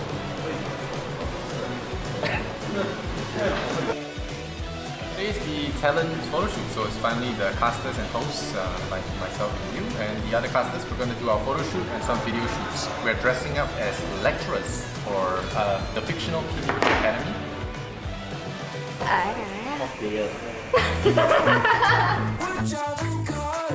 Grappling 1-1. And back 3 heroes. 1, 2, 3. Ben Xavier. Ben Xavier. Ben Xavier. I was suggesting to then we do this trend. Hey!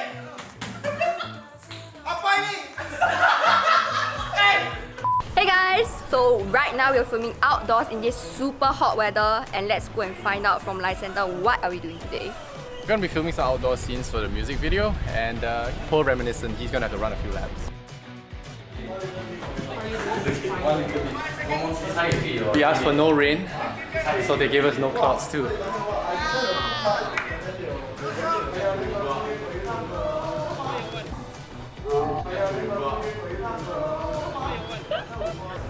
think don't zoom in. Then you like, what's on beat and you fall to the side. Okay? You fall down. Make it real. Make it real. One go. No, too fast. You must slow mo. You also slow mo.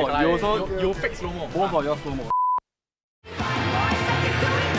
Come on, let's light the sky with our spirits burning bright.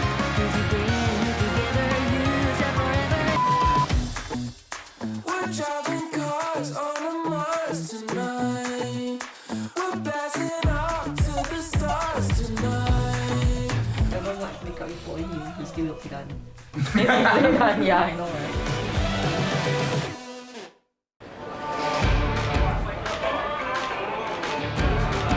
Hey guys and welcome to MPL Singapore Season 3. It's the first day of regular season and currently it's about 11:30 AM waiting for the players to come in to start their matches.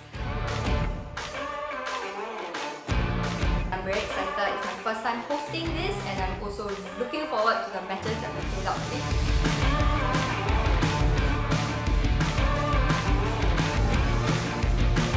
Official game will start in 1 minute. 3, 2, 1.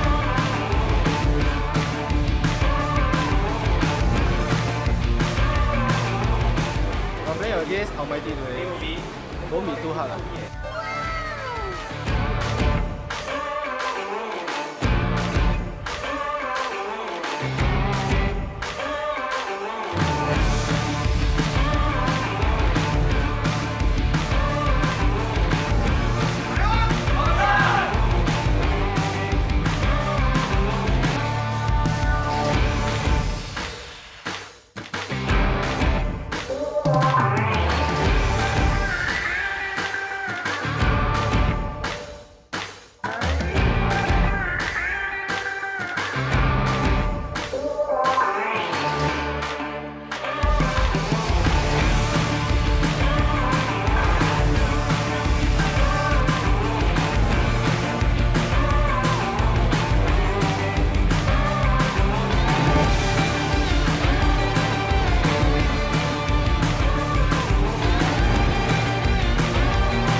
We are doing the Singtel 5G MLBB. Wait, this one can Hi, I'm Fossa. Hi, I'm Chris. And we are doing the Singtel 5G MLBB Trivia Challenge.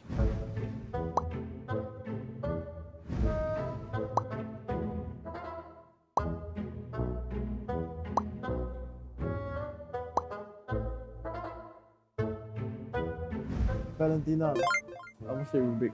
Wrong game, wrong game, wrong game. Valentina. Valentina. That one your hero, eh? GG. Valentina. Valentina. Your main. Valentina. Valentina. Killing Spree, Bounty Hunter. Oh, name all three. Got bonus points or not? For all three. I enjoy Killing Spree. Yeah. Okay. Yeah. Not too bad, not too bad. Killing Spree. High and dry. What's the other one? Bounty Killer. Bounty Hunter. Killing Spree, Bounty Hunter. Killing Spree, High and Dry.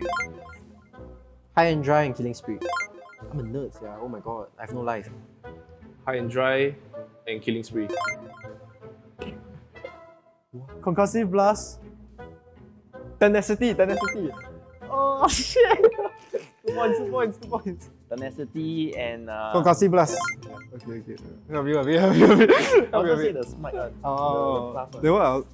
Hard smite, I think. Hard smite or something. Concussive Blast and GG eh. Tenacity. Yeah. Suddenly forget. Concussive Blast and Tenacity. Concussive. The H emblem. Huh? I don't know. I don't know what it's called. Oh wait. Brave Smite, is it? Concussive Blast and oh my god, what's the other one? What's the other one called? He stunned the No, wait, the other name is easier. The other name is shorter, I think. The other name is like one word. Big Boy. I'm a big boy. Oh my god, who uses anything other than Concussive Blast? Cannot. Concussion Blast. And I think concussion something. What skill? I don't know. Skill. Sicilian. Game man? Yeah, you get max mana. You know what? Really? I didn't know that. What do you think Sicilian is scaling? Sicilian? Heng ah! Wow, this one. Joking a bit. In extra mana. Sicilian. Hanabi. Hit enemies skill get extra mana. You need the emblem. Benny. Can you repeat the question? Hit the skill on enemy, gain extra mana. Hanzo. Who ah? Ling. Oh, I didn't know that. Really meh? Sicilian. Only hit a skill on an enemy. Ling ah? Hit a skill on. Cecilon. Wow, nice. Okay, extra mana. Kupa. KUPA. Is it called Kupa? It's Kupa. Oh yeah. Kupa. KUPA. Kupa lah. KUPA. Kupa. Kupa. KUPA. KUPA, Kupa. Kupa. KUPA. KU? Right? Is that a KUPA or No, K- KOPA? I have no clue. Popol. POPOL. Kupa. Kupa. KUPA. Xbox? Implosion. What the hell is that? Skip. Tiga. I don't know. Lucky you play Tiga. This one I don't know. bro. I Supreme don't number know. one, bro. I don't know, bro. What? Implosion? 我不懂这种奥地名字那个。 Nana. Tigro. Tigro. Oh, you know ah? Older stuff that I know. Implosion. Tigro. Implosion. You see that, sir? Implosion. I don't know. Valia. Implode. Skip, I don't know. Phobias. I didn't know that. Phobias. Phobias, man. Titan. This person one. Phobias. Blink or charge away. Phobias. Outdoors. Okay, what's the question again? Oh, phobias. Esmeralda. I feel you confirm must know. Wow, I actually don't know the name of the spells, you know. Esmeralda. Oh, Esmeralda, man. Don't be scared. You take my hero, I answer. Falling Star Moon. Rafaela. Yeah. GG Esmeralda. Don't say Chang'e sia. Your stars. Esmeralda. Chang'e. The name of my ulti? Falling Star Moon. Nana. Beatrix, 1-1, Melissa, Granger, YSS. Leslie, Carrie, Bruno, Mia, and Claude. Okay. Pass. This one, 随便. Mia, Clean, Brody, Layla. Layla. Leslie, Moskov, Hanabi. Granger, Roger. Oh no, anyhow. I thought you were gonna say the full thing. You say 3 only. Hanabi, Leslie, Mia, Layla, Granger. Leslie, Mia, Moskov. Granger. Oh my god. YSS. Brain farted. Oh my god. Roger, Insanshin, Granger, Mia, 1-1. Sprint. Arrival. Vengeance. Arrival, Sprint. Vengeance. Okay, within 5 seconds. I see the head, I scared a bit. Sprint, Vengeance. Arrival. Red 3. Magic Shot. Magic Warship, Imperial Rage. Wait, what? Battle spell? Oh, Battle Spell? Oh. Red 3, Arrival, Vengeance. Oh, I thought emblems, yeah. Petrify, Sprint, Vengeance. Spin. Arrival. Blue Retribution. Chilling Retribution. Okay. Arrival, Petrify, Blue. Sprint. Vengeance. Yeah, Sprint also. Inspire. Wow, who is it? Inspire.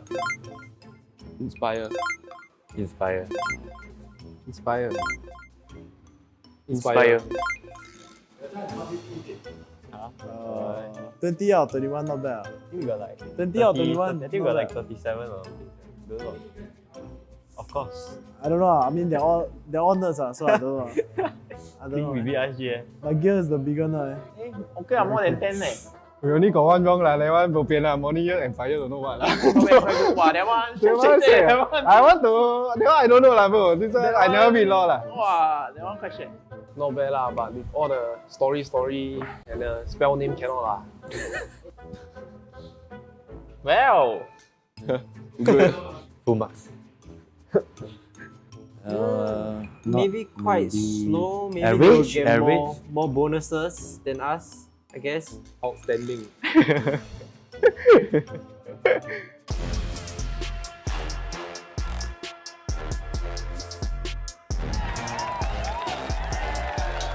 Hi, this is Adam Mill, This is Dear. and we just finished the Singtel 5G MLBB Trivia Challenge. Homes are now where we work, learn, and, play? Oops. Homes are where we build spaces Dear, not so loud. to call our own. Power on and beyond with Singapore's most trusted broadband.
Before we move on, does anyone have any questions? Oh my god, I'm so tired. I spent all this time on the presentation. Tammy, I think we heard you.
everyone always faster than me?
Give it up.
Welcome to the M World.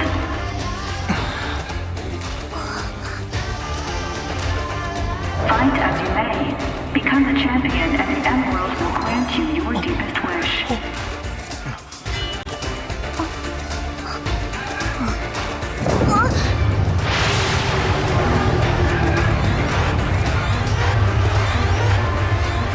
Today, the game is defeat the Trophy Guardian.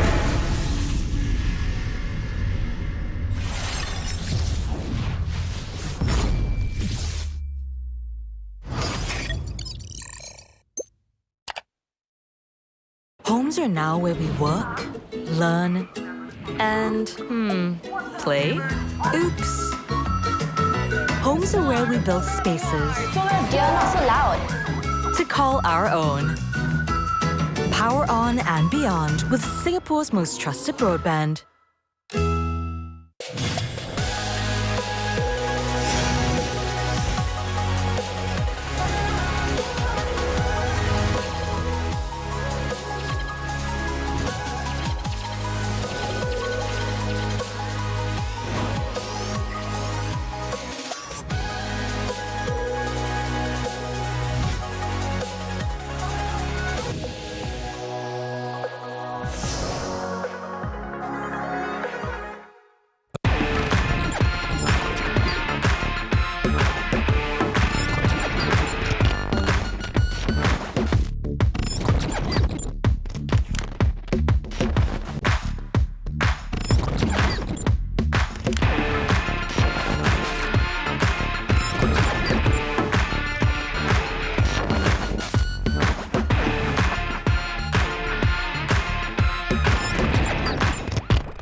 the subterranean secrets will be uncovered.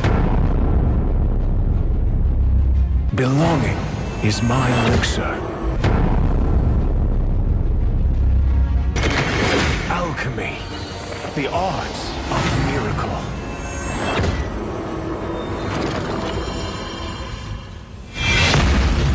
Breaking limits, that's alchemy. Its infinite potential. Turn the unknown into the known. Sorrow can be transmuted into joy. One man's stone resonates from the buried ores. I extract the visions of the future. Turn the unknown into the known. Resonate!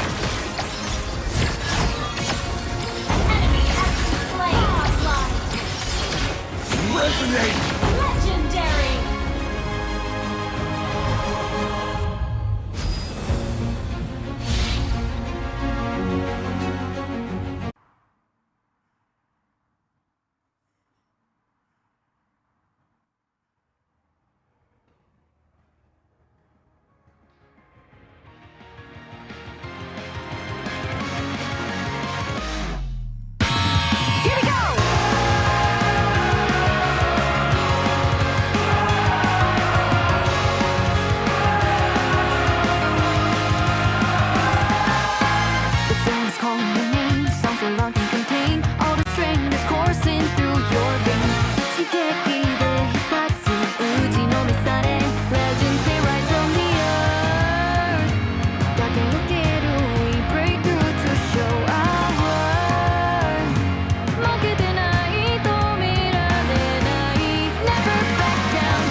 Come on, let's light the sky with our spirits burning bright.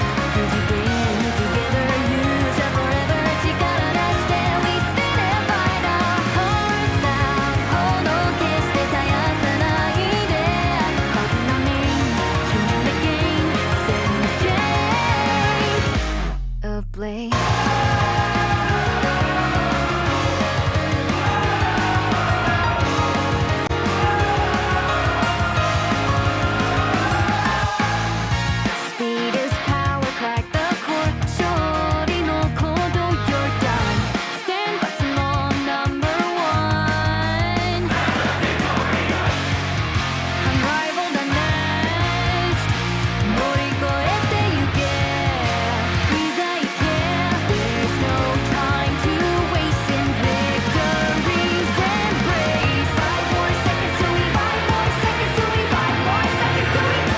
Come on, let's light the sky with our spirits burning bright. 'Cause you bring me together, you shall forever. Chikara dashite, we stand and fight our hearts out. Hono keshite tayasanai de. Heart in our name, human again, set the flames ablaze.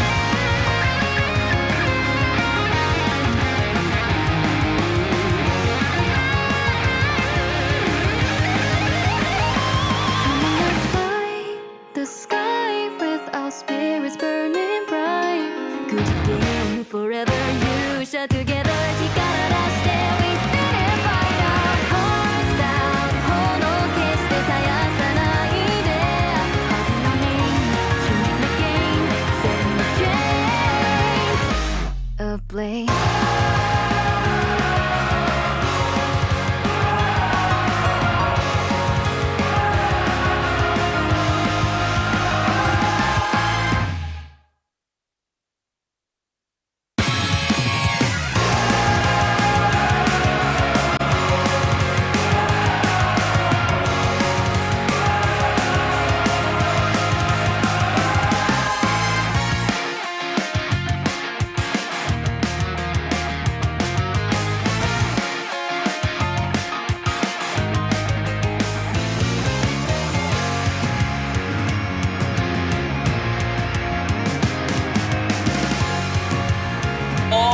Alright, ladies and gentlemen, it is time! And we are finally back into the land of dawn where we are gonna be witnessing the winners very soon. But at this moment in time, EVOS versus RSG, current scoreline 2-1. 2-1 in the favor for RSG. My name is Jay. Joining me right here is Abstract. You know, Abstract, watching that MV earlier just now where we had like almost a full roster of Singapore MPL Season 3, it felt a little bit bittersweet, you know? Bittersweet indeed. When we finally see all the teams come together, the different faces as well. Especially, well, if you want to feel nostalgic again, you can head on down to Grid. Take a look at the banners that is currently available. That's right above the escalators as well. And that is where we'll be able to see everyone's faces. Yep, and other than that, I think there's something that's also very interesting is that the MV was literally foreshadowing a lot of things. I'm pretty sure when they released the MV, we did not know that Grid is basically a playoff partner, the venue partner for playoffs. And then all of a sudden, hey, we're doing it in Grid, so I'm really happy and excited for that. Another point to take note during the MV is that both of these two teams were in detention with, as well. But at least this time round, we are going to go into game number 4. The draft looks as follows. It is going to be RSG batting away the Angela, Baxia. They're going to go first pick. EVOS will be batting away the Valentina, the Yves. I believe you should also toss in the Franco as well. Just deny that pick for Lozy. We definitely have saw how Lozy made full use of his Franco time and time again. And the entirety of the RSG roster played around it fabulously. And I would love to see RSG being able to do that once again. Now, Carry is still currently available on board, and as we have talked about before, Franco as well. However, EVOS have decided to go for a ban onto 1-1 instead. They do not want to deal with that swift little girl that apparently have a crossbow for a weapon. Now, Franco and Karina available. Who are they going to be prioritizing first? And the answer will be Karina.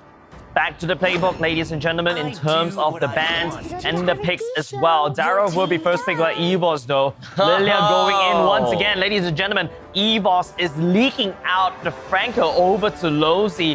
What kind of concoction have they been brewing behind the scenes? We've got no idea if they're going to fight against Lozy Franco once again. I mean, it's up to RSG whether they want to select it because they've been getting a lot of these successes because of Lozy's pick-off in the early stages of the game. Yes, however, let us remember over the fact that the Mage pick is one of the most important things that really worked out well for RSG whenever the Franco lands a hook. So this time, they do not have the Lilia to work for them. So they have decided to go with a Kagura and a Cho. I thought that maybe they will still keep the Franco, yes, and then have a Kagura, because Kagura still can be able to burst almost as fast as Lilia, if not better at times. Yeah, and on that same note, right, you got a Kagura that could look for the Lilia, bursting down very quickly before moving on. EVOS going in, Barad's getting picked up once again. Oh, it has been Barad's day for today. I think this is the 3rd time, or at least during the pick and bans that we see thus far. Other than that, RSG still very open in terms of the draft. Once again, they could once. I don't know why we're overhyping the Franco. Let's tone it down a little bit. But it's also still Cho being picked up by the side of RSG. Pretty open. Don't forget, Diablo could actually run the Cho tank in the XP lane. Lozy could also bring that to the roam. So everything is super wide open for RSG. EVOS, on the other hand, these three are pretty dead smack on how they want to bring them to this game. One thing that's guaranteed for RSG is position 1 and 3 has been solidified. The Cho, we still don't quite know if whether that is going to be a position 4 or 5 Cho.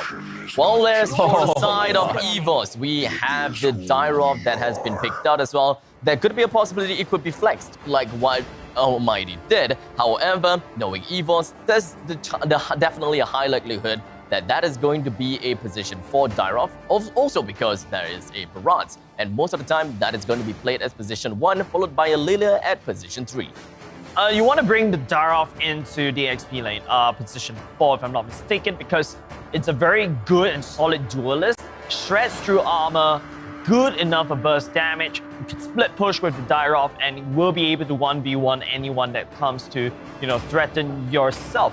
But then again, the Barats in the jungle, pretty much standardized right now, is going to be who will going to be on swallowing duty, right? Your main goal is to swallow the Karina before the Karina will be able to do anything, and then all of a sudden, you know, RSG one lack an assassin, two lack of a tank as well, and then there's a lot of things that EVOS will be able to take away with this draft. EVOS bans out the Paquito, Diablo's favorite as well. I think we've seen sometimes that RSG actually brought in the Paquito and the Cho together, and it's just so much mobility. It's probably a Phobia's wet dream, but I mean, EVOS has already selected their Darov going to the XP lane. RSG targeting ban on top of JPL with the Rafaela and the Atlas. Looking at the conclusion of game number 3, which went over to RSG, we have seen the Barat as well as Lilia being picked out by RSG, but this time EVOS have decided to take a page out of RSG's playbook and have added even more firepower, in which case they have the Dyrov, and to add more firepower, Beatrix has also joined in the fray of EVOS's roster. This is a very power-hungry team. They are all out seeking for blood whenever they smell it. Yeah, same could be said about RSG's draft as well. And technically speaking, depending on what RSG is going to pick, regardless whether it's going to be, well, I hear the Clint going in, and I also hear the Uranus as well. It's pretty much a very firepower heavy duty kind of draft, right, for both these two teams. Yes, technically speaking, EVOS should have more firepower in it with the Darov, but you cannot underestimate the damage that the Uranus can be will be able to output, especially when he catches your back line. So EVOS has to be careful in terms of the positioning, especially the Adamir. He's going to be, you know, the RSG's hot commodity. Looking for Adamir for the side of EVOS, burst him all the way down. If RSG were to target on top of Sailor with this Lilia, at least this time round, this Lilia does have the black shoe, the emergency eject button, just to get out of the dodge. Now, EVOS's lineup looks like they are rotating around Barat when it comes down to post level 4. We haven't seen a Kufra for quite a bit now, but JPL is bringing that back into the fray together with the rest of his team. Very strong initiating possibilities from their side, with the Kufra being joined in because of the Tyrant's Revenge, of course. And this is also going to be quite a pace for Barat to go in, thus absorbing anyone that he desires, allowing Dyrov as well as Lilia to prepare for their shots. And this is where Lilia and Dyrov's hits, such as with the Groomers as well as Dyrov's Abyssal Strike, the ultimate, this is where those are almost guaranteed because of Barat's Deadness Welcome. Yeah, and I agree that, you know, EVOS, if they really want to fight this against RSG, I feel like EVOS this time around, they're going for a more, you know, a little bit more team fight centric kind of draft with the Kufra and the Lilia going to prey, right? RSG, on the other hand, they've got a lot of tankiness with the Cho and the Uranus as well, so that's something that EVOS needs to watch out for. And now, ladies and gentlemen, we are heading right in to game number 4 between RSG and EVOS SG, as once again we will bear witness unto who will be the one. Bear witness count number 5? Yes, exactly. Who is going to be the one to get this game? If RSG takes it home, or rather takes it away, they will be on match point. While even EVOS takes it, then we will be looking at quite a tug of war. Tug of war indeed. EVOS doesn't want to go down without a fight, right? But hear me out right now. For the side of EVOS in the mid lane, they're looking at Sailor, hopefully will be outputting some sort of damage, but 505, wow, very aggressive pushing going in as well. Flicker would be activated. Sailor looking at RSG, would not close. So close in terms of the first blood there, right there, but Nosy, we managed to whittle down EVOS down to a low amount of health as well. Very critical. Bring both the position 5 and 3 down to low amount of health, of course, sending it back home, and thus putting the Barats in not a very good position if he does want to go aggressive, because Barats is currently in the enemy territory, and if they do want to move down south to deal with Gear and Soul, it would have been perfect. The movement speed from Diablo is not gonna be a problem at all. Since the Deadness Welcome was activated, he was looking to absorb him, but unfortunately, to no avail. Yeah, Diablo traded out a sprint just for that. I feel like Diablo could have used the sprint earlier on, but EVOS would trade that for an ultimate. So not too sure about whether, it is going to be a trade in the favor of RSG. If you look at this, right, Gear doesn't have the Daytona's welcome, and also Bray will definitely dare to step forward to start the turtle right now. Don't forget, Losi doesn't have level 4 right now, but nice knockout on 2 members is going to be Bray taking the turtle for now. Diablo coming in for the flank, will not be able to find anything, but JPL, will fall down, and Karina busts him all the way down. Now Losi looking for more. Gear will be going next. The big damage coming out from RSG. A big opening that Losi managed to find thanks to a double knockup that he found over to the side of our EVOS SG's roster, putting Gear as well as JPL, if I remember correctly, in such a bad spot, allowing 505 to go in, the yin-yang overturn. And those are starting to look pretty darn painful, allowing RSG to get themselves both the turtle as well as a hit count of 3. 3 hit count. And speaking about 3K advantage for RSG as well. Oh! Hey, JPL, oh no, he misses the jump. It is going to be Beatrix that will suffer for that mistake right now. EVOS doesn't need this. They need to try to scale. They need to try to stay in the lane. They need to try to keep farming. RSG is just going to whittle down all those current energy for absolutely free. What an amazing opening that we are seeing from the side of RSGSG. In 3 minutes in, they have managed to score a total of 4 kills to their name, and that is amazing. In fact, I will believe that they will be able to do even more, because right now we're looking at a 3,000 gold lead to their names, and this lead in under 4 minutes is hella impressive. It's hella impressive. It's like at least half an item or at least a component done for one of the core items right now, right? Turtle spawning in 20 seconds. Boss wants to gain more control at the bottom side. Feels like RSG is dominating in terms of these leads. Don't forget the mid-game power spike for the Kagura as well. Looking for Sailor, bursting him down is really good. But then again, EVOS, remember what I mentioned during the draft. They want to look for these very messy, big team fights, but they haven't been finding anything as of yet. And even if they found one, I don't think they're ready for now.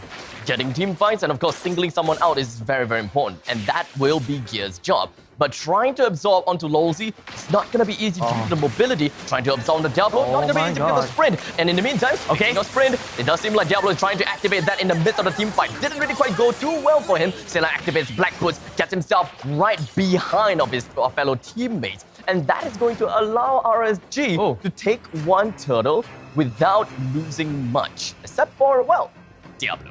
Nice rotation coming out from EVOS right there. Remember what I was talking about. They need this 5v5. They have it and they take it. Diablo was the victim. Unfortunately, it's going to be an RSG with a huge tempo at the top side. Lane swap happening even before the fact happened, but it is going to be Soul looking a little bit low. Whoa, 3 men on the top side. Nowhere for Soul to run. And with 3 members from the side of RSG going up the north, they have managed to push the creeps all the way down to the 2nd-tier defense turret, and thus gaining quite a bit of control. The free real estate all on the northern side. They have managed to bring themselves down to the southern, to the middle. They, EVOS SG, do not know that Bray and Losi is around, and it's all about the setup here. If Losi is able to find himself a good little setup, a great little opening like what we saw in the first turtle fight, that is where EVOS SG would definitely start to go downhill.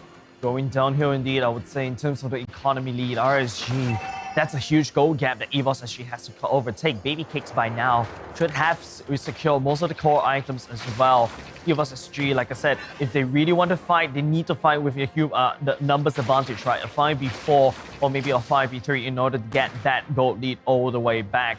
But then again, it is going to be Beatrix sent all the way up top. Now she's Adamir is sent back in the middle. Both these two teams don't want to pull any form of trigger yet. Diablo still on the top side for the side of RSG. EVOS SG, at least for now, secures the turtle pit as well.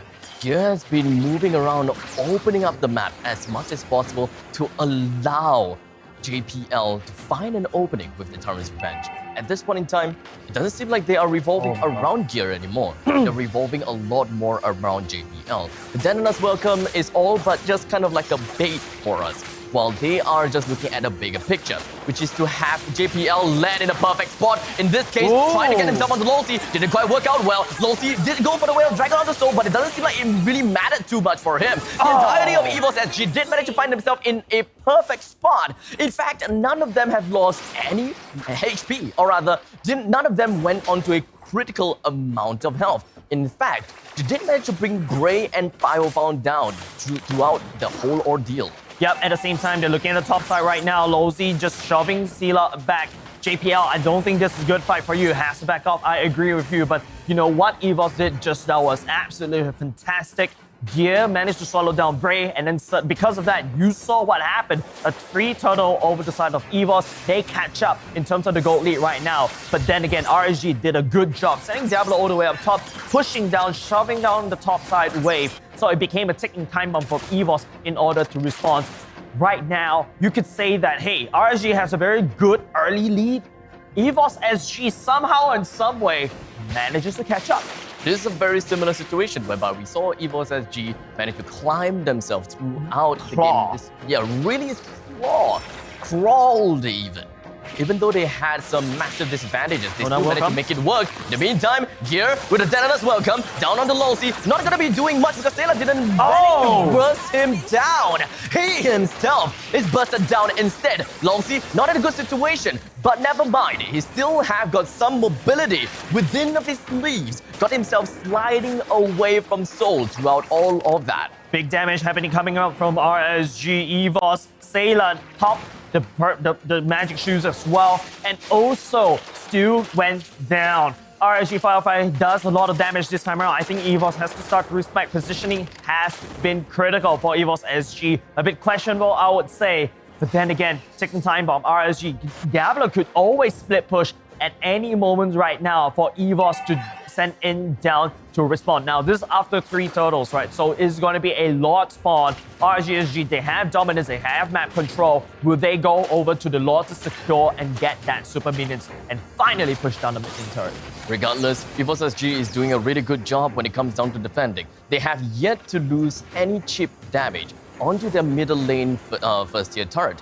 That turret plays an important role to disable RSG's constant mobility around. If that is going to be the case, RSG wouldn't be able to fall onto a safe spot anymore whenever they try to contest for any major objectives in the northern and the southern side. As such, middle lane first tier turret is that important, and RSG understood that. They have been constantly trying to apply some pressure in the bottom lane, and the top lane is just somehow a byproduct of it. Yeah, damage is from enemies unable to connect. Now, finally, at least with the Malefic Raw, some damage from the sniper could have done, but provided he landed that, it's a little bit hard for RSG. They're so mobile, right? They got Bray, they got Diablo, could soak up.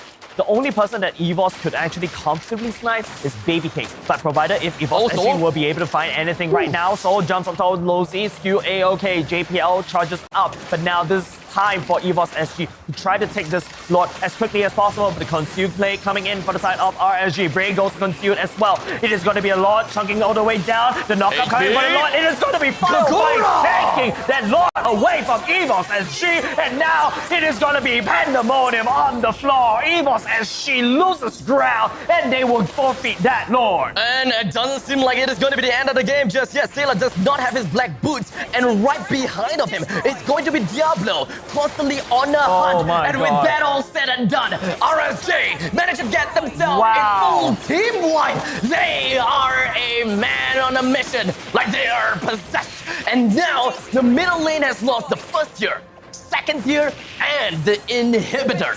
And that was grim.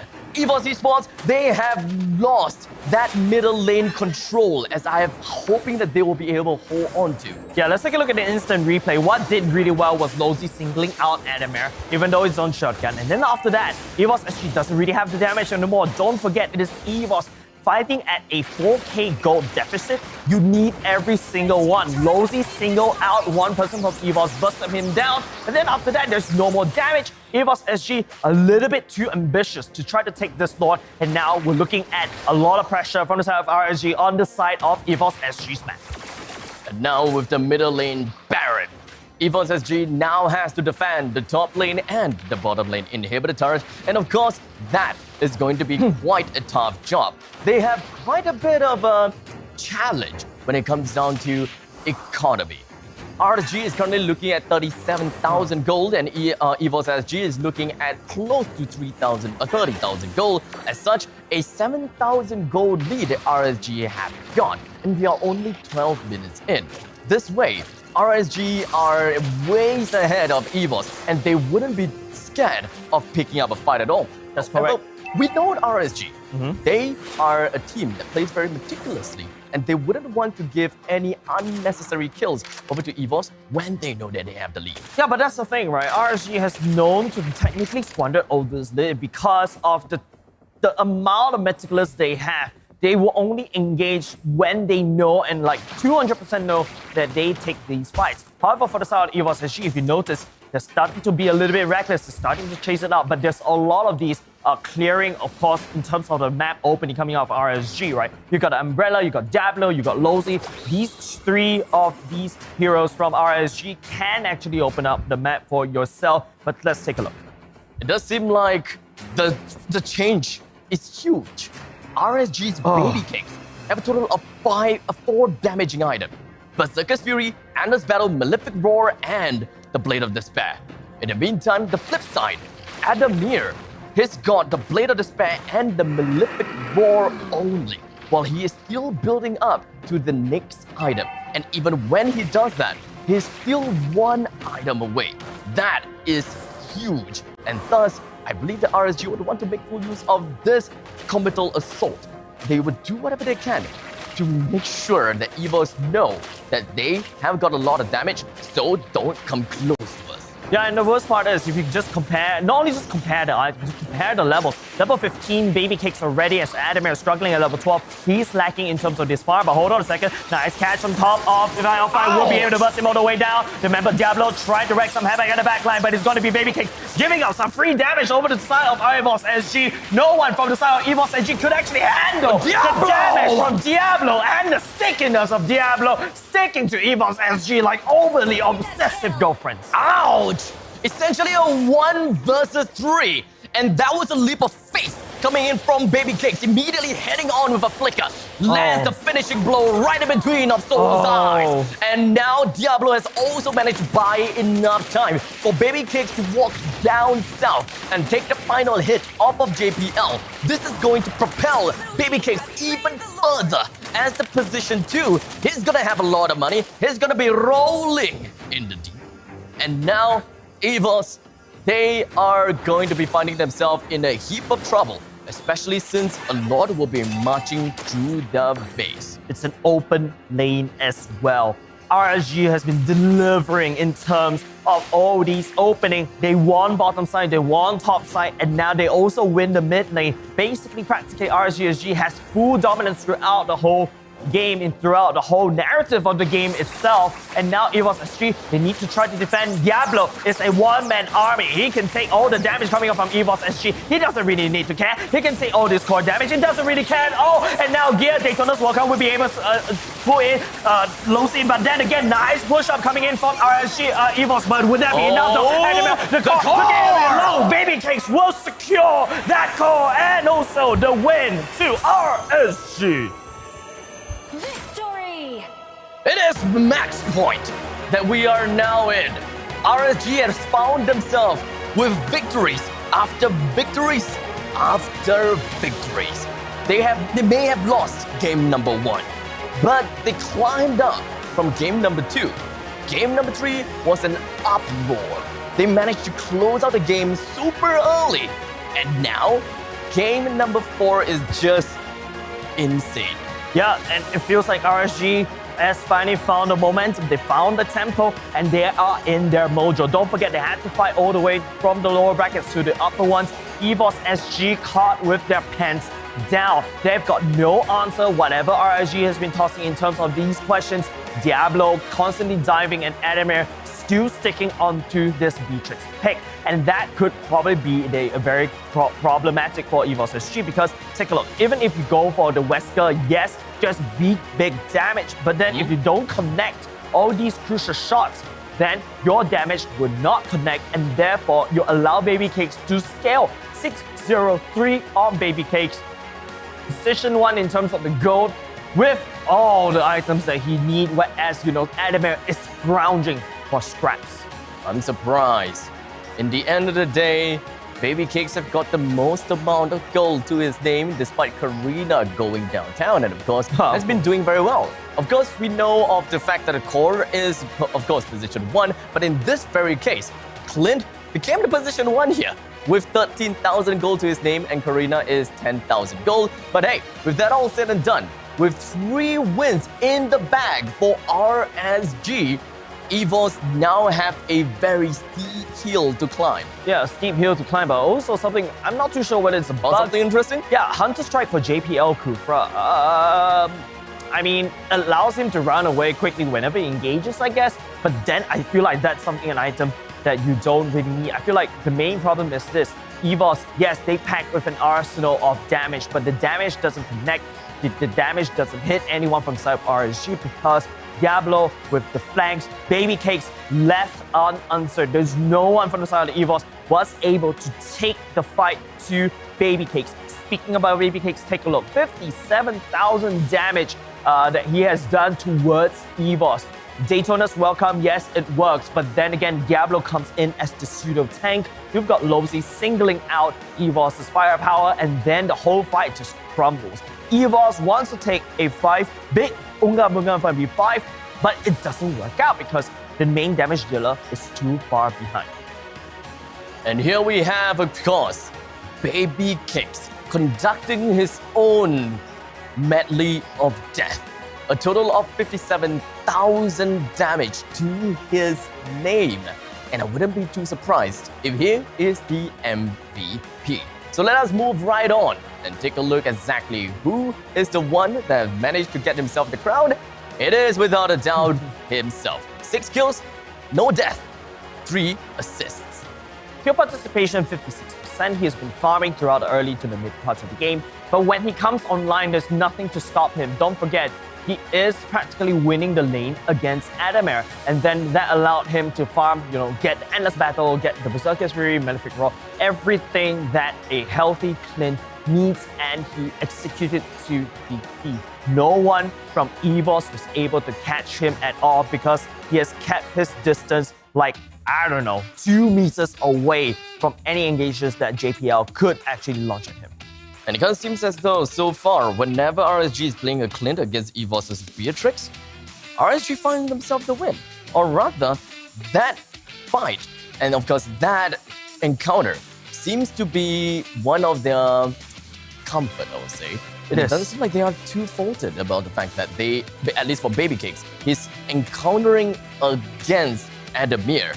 And of course, I think that is one thing that we also have to unfortunately point out is that RSG's only loss is because they do not have Baby Cakes. Yeah, so Baby Cake swapping in, hot swap, it was really hard and spicy. It came in pretty clutch. It delivered them a perfect 3-game for now. Don't forget, going into the next, it is RSG at, not just match Not point, just right? that. It's almost championship point. They take this game, they take the throne. And not only just take the throne, they take that trophy. The defending champion of MPL Singapore for Season 2 and Season 1 is at stake right here. RSG, are they finally going to change their name from second to kings? The middle child that's always forgotten. Yeah. Yeah, I know, right? To becoming second to none. Well, we will have that answer after this short little break. So make sure you guys don't go anywhere. We will be right back.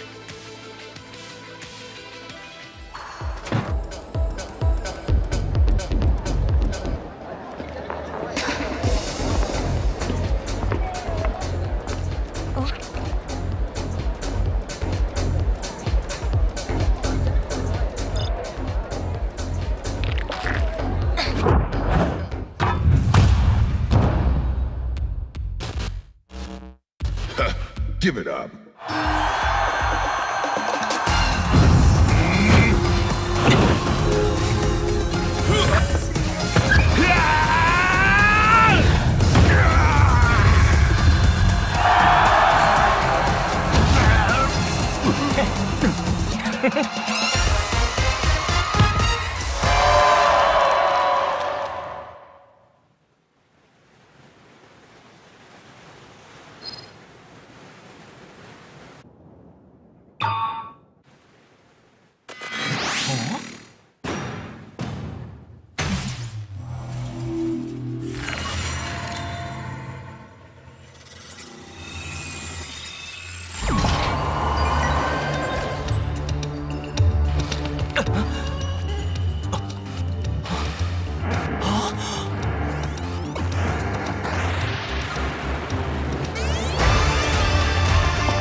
Welcome to the M World.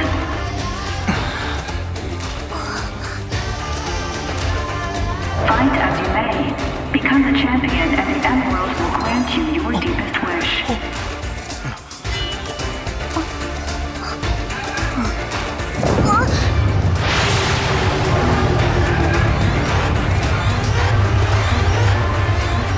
Today, the game is defeat the Trophy Guardian.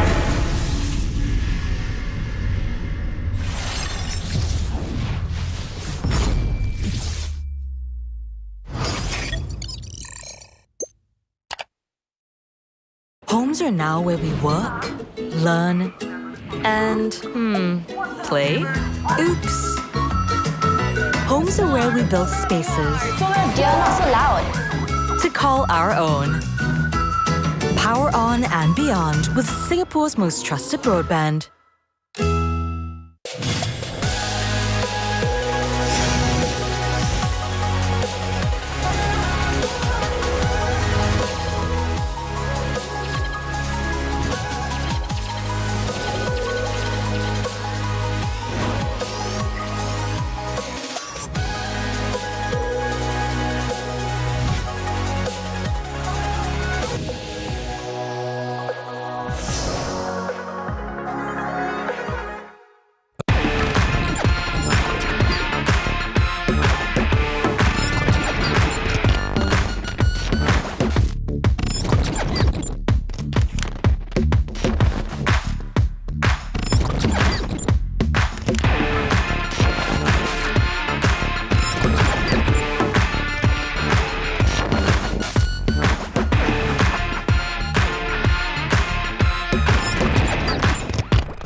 The subterranean secrets will be uncovered. Belonging is my elixir. Alchemy, the arts of miracle.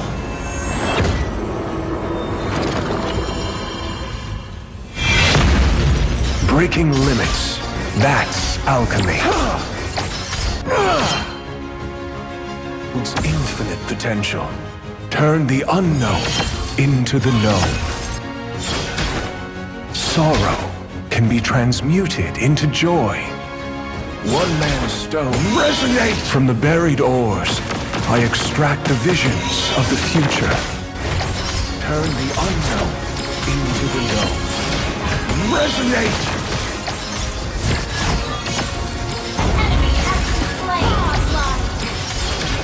Resonate! Legendary!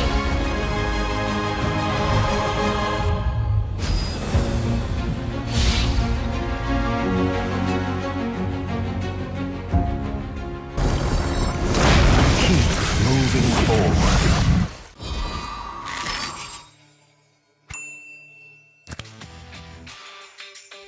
All right, ladies and gentlemen, welcome back to a very potential last game. That is if RSG will be able to give us a sweeping victory of a 4-1. That is a question that we are dying to get an answer on. But before we move on to the game, a quick little introduction. My name's Abstract, with me here is Jace. The both of us will be your caster for the next few games. And of course, if you guys are actually following MPL on Instagram as well, of course, congratulations over to Ben Things as well for, taking a fiance on stage as well in MPL PH. So, wow, I'm actually very, very, I don't know, I admire the bravery on doing that because it could go very right as well. Congratulations, we're really happy for you. Congratulations, buddy. And maybe we will have something like that soon. When's your turn? I know your girlfriend's on site at Grid. And my girlfriend's like, I'm probably going to sleep at home right now. Right.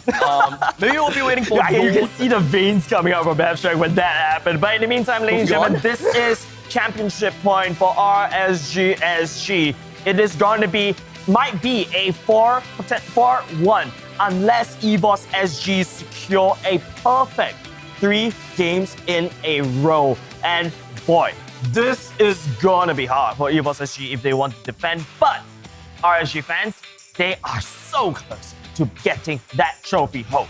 I believe that this is also the closest that we have been on when it comes down to the MPL SG Grand Final stage, right? Because I believe that, unfortunately for Season 1, it was a crushing defeat for RSG, right? Yep. Season 2, well... It's a 4-1. It was, yes. But, in the end of the day, right now, RSG has defeated themselves. As such, they broke out of the shell. They broke out of stereotype, and they are here to prove to us who they are. And it is time for them to get themselves away from being branded as the one team that always loses to EVOS in the grand finals. Yeah, if you want to compare the veterans from both these two teams, right? RSG, technically speaking, they got Diablo, since Season 3, relatively young player, hasn't been playing on the stage before until, since Season 1. Then you also got Baby Cakes, introduced during Season 2. Jocks, look at him. Look at him. Diablo being the bro. If I'm not mistaken, being the bro right there. I like to think of him as the big bro, the one that I can make now just to stop. But the point being is this. Comforting Bray, because he will have the most important job in securing all these neutral objectives in terms of these ganks. Mission 1. It's up to whether he can perform. On the other hand, EVOS SG, they've got JPL, they've got Adamir, they've got Soul. These three are your, common suspects in MPL, regardless of any regions at all. They are the veterans that EVOS has brought on the big guns, but RSG has the younger guns going up against the big guns. And now let us take a look at game number 5. EVOS versus RSG. EVOS being the first pick and RSG on the second. With Yves as well as Valentina being thrown into the betting pool, EVOS SG will have the chance, of course, as we have always said, we'll have the chance to pick up that Karina. And we always seen that because the first pick, usually, they put the priority over to Karina if Karina did not get banned. Yeah, but that's the thing, right? I've got a feeling RSG may want to ban away the Karina right here because first pick going EVOS. EVOS definitely looking to secure that Karina for themselves. However, EVOS bans away the Baxia. RSG takes away that Angela once again.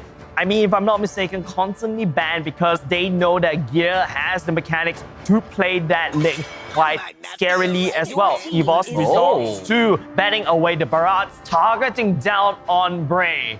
Big pressure on this young little boy right here. RSG, what's their final ban? They are whittling down the amount of position 1 heroes here. And if EVOS SG is doing this to fight against Bray, that is massive respect over to Bray. However, this could also be another kind of mental game from EVOS to RSG because Bray is very young. We know that as a matter of fact. And if Bray were to be forced into a hero that he is not comfortable with in position 1, many things could go wrong. Pretty self, I would say. Abstract, EVOS first pick right now.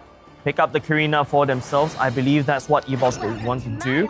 But, well, hold on. Wan slip past a ban and I hear it on the comms. It is going to be Wan first pick for Adamir. EVOS has been securing picks up for Adamir so early on. Securing the B-chicks, and finally, RSG let it slip.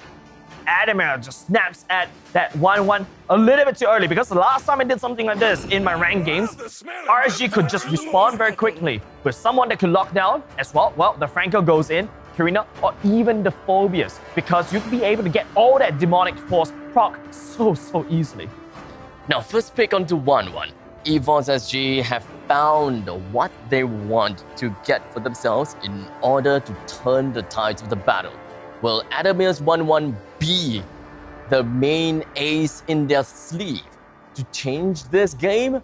Or would this be an utter defeat for them because the picks are still very open? If EVOS SG picking the 1-1 and forcing RSG to go for Fergus, the biggest question is if whether their position 4 player can get used to this. Whoa, hold on a second. RSG. The position 3 is not decided yet. Yeah, the mid laner. They mess RSG released so they released so much options for EVOS. You give Kagura, you give Atlas, you give 1-1 over to EVOS in a potential final game for RSG. Confidence? Maybe. I don't know about this. I feel that as though RSG is not taking the bait that EVOS is trying to show. Because if we are looking at 1-1, the bait is to pick up a Fervius, or perhaps even a Kufra, as a matter of fact. If you're looking at an Atlas, the bait obviously will be a Diggy. But in the end of the day, it will always backs down to the question if whether RSG is comfortable enough to pick these heroes and meld it along with their current playstyle. RSG, they don't want to be baited by all of that. They want to stick to what they know best and beat EVOS with what they know best. I agree with you, right? Baiting the Phobius, it was dangling with a carrot that is practically naked in front of RSG. The Phobius pick felt like a no-brainer right there, but RSG did not pick that up because Esmeralda is still wide open for EVOS to pick up. Now, EVOS will start clamping down. I believe that ban has to definitely go into a Phobius because RSG could come out of that banning phase and then pick up the Phobius for themselves. But then again, if RSG wants to play the Phobius, this ban will determine it. If they need to take away the Esmeralda, if they really want to go and ahead and try to counter this 1-1.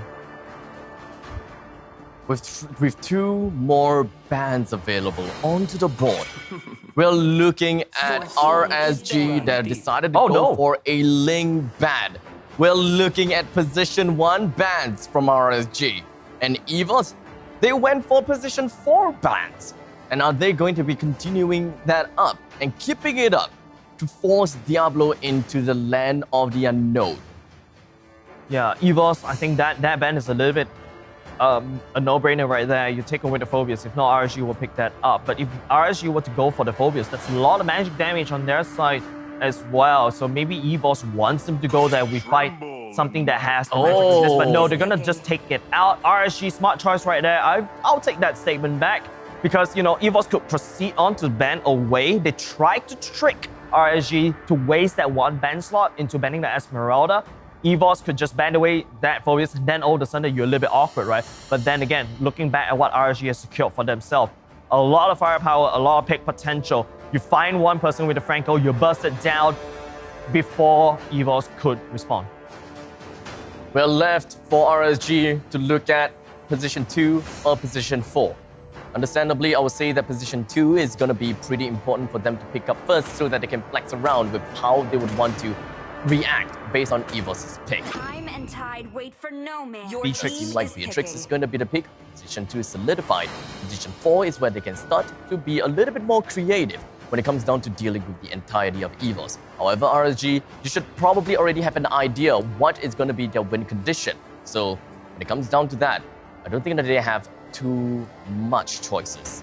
I feel like what EVOS should do right now, if you want to play around with JPLs or Fatal Links, you need something that has that preliminary CC so that JPL could link it all the way into the Fatal Links.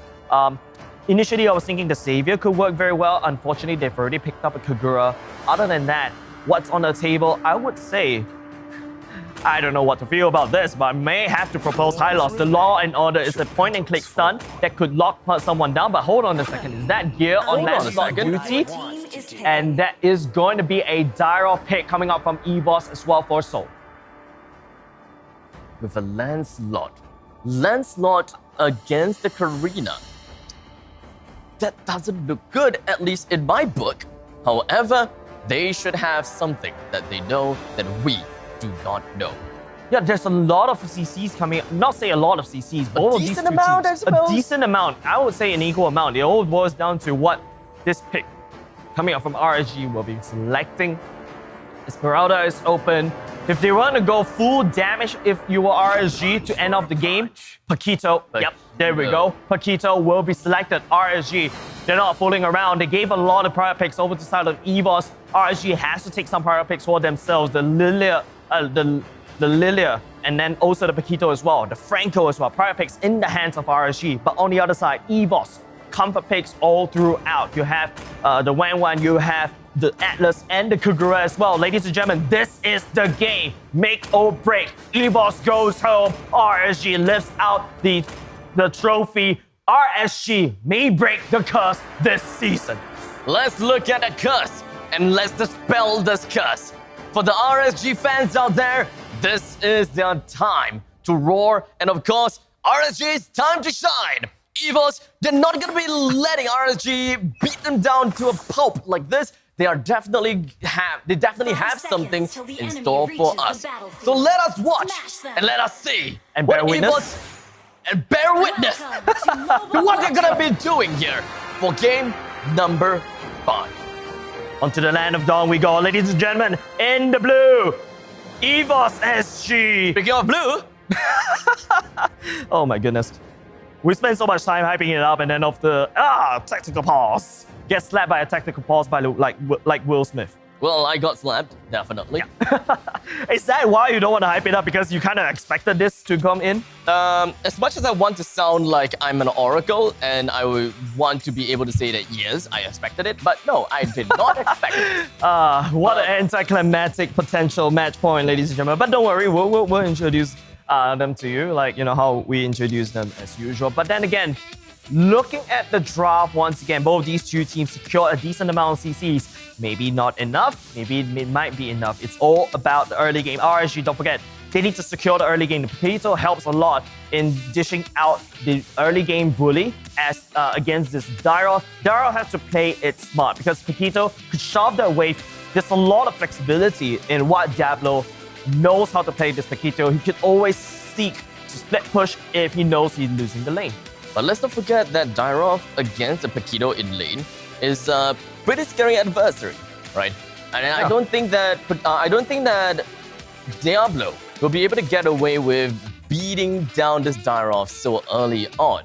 We know how scary a Dyroth is. I think you might be able to. I don't think so. Oh, you're the XP laner. Okay. I'm the you're the XP laner. I'm the XP laner, all right. But I'm not that good of an XP laner. So there could be a chance, or actually the chance is relatively huge, that Diablo would know how to play against a Dyroth. In the meantime, I don't. At the same time, ladies and gentlemen, unfortunately, you're gonna have to go into the technical pause right here. I don't know, man. Like, this is match point for RSG. They need to just secure the early game, hook, use Lozi to hook as much as possible, and then after that, potentially hook that trophy back home. Just so much things that RSG has secured for themselves as well, which makes sense. Comfort picks as well. Baby Cakes also use the B-Chick to great success. However, if EVOS gets that proc on the Wang with the crossbow tank, that's a lot of damage that RSG may potentially not be able to do. Don't forget, if I'm not mistaken, this is also Gear's debut on that Lancelot as well. He has been playing the Ling. We know that he plays Karina, plays the Barats, and also, if I'm not mistaken, the Baxia. This is his first time playing Lancelot. We haven't seen him on screen playing this Lancelot before. Naturally, when we are looking at a position 1 versus a position 1 game, Lancelot understandably loses against the Karina. The main reason why Karina is such a hot commodity pick right now is that she is not afraid of basic attacks. And that is one thing that we should be looking out for. And well, we gotta have to say, Lancelot, well, we gotta deal quite a bit of physical attacks, especially if he misses his Thorn Rose. And let's not forget the true damage that Karina has to her passive ability as well. That's why she's so good at dealing with tanks, especially when they are in low amounts of health. I think the most important thing what the Karina could bring onto the table from the side of RSG is the fact that you got an enemy 1-1, right? If the 1-1 dares to lock onto you with the crossbow tank, all you have to do is just press one button. It's basically like a free wind of nature. And you could just run away and absorb everything. Then all of a sudden, because EVOS SG doesn't have that big amount of damage from the 1-1 anymore, RSG could look to come in for the re-engage. The re-engage role definitely go into Diablo with the Paquito as well. And then if anyone from EVOS tries to run away, Losey could always scream, get over here with that Franco. RSG, they're definitely starting to feel some pressure. Likewise, I will say that EVOS SG is feeling the equal amount of pressure. Both of these teams, they're feeling the same kind of pressure, but in different scenario. Yeah. Because they're about to lose their crown. And for RSG, they are this close to getting that trophy. But we all know that curse, the match point curse. And that is what we call Choke City. And I really hope the RSG don't sign themselves up as the permanent resident of Choke City. I tell you, man, Abstract, I tell you this. If you guys have been watching a lot of EVOS games, be it EVOS ID or EVOS SG, they are not healthy for your heart. I swear to God, they're not healthy for your heart. They will make your heart go wild. Suddenly you think, oh, hope is lost, and EVOS, whoop, okay, I can play now. And I just start to steamroll everyone from behind. And then after that, you know, sometimes they make a lot of mistakes and then they get steamrolled themselves, and in some practically weird situation. EVOS has lost 2 games in a row towards RSG. RSG in full tempo. This is practically their playground right now. What RSG don't want to do is to drag EVOS SG all the way to the later parts of the game, and then that's where EVOS can start to play, you know, the macro parts of the game. Like just start to split push, start to rotate, start to catch someone, because RSG will want to try to push the lead ahead by going up alone, and EVOS will capitalize on that. What does the White Tigers have got in store for us here? What does the Lancelot have got to do here?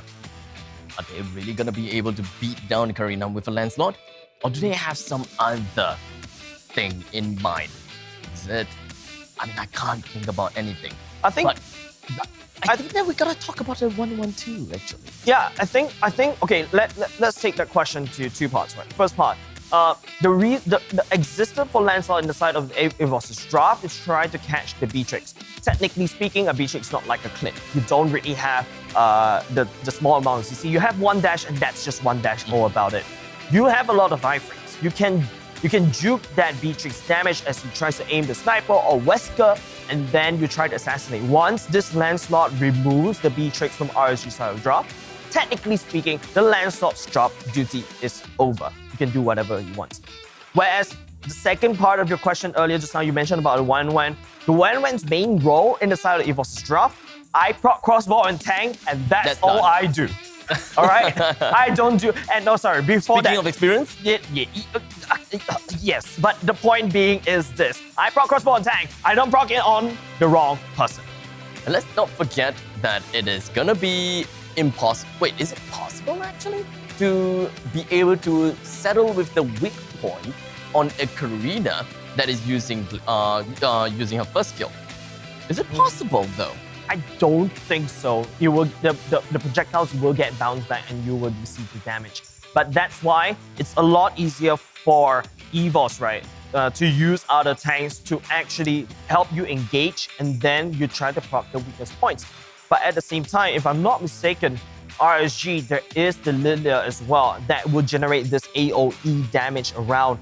And that makes it quite difficult for EVOS to transverse, because what the 1-1 wants to do is to get up sort of like close, because the fact that 1-1 doesn't really have a very, very big attack range.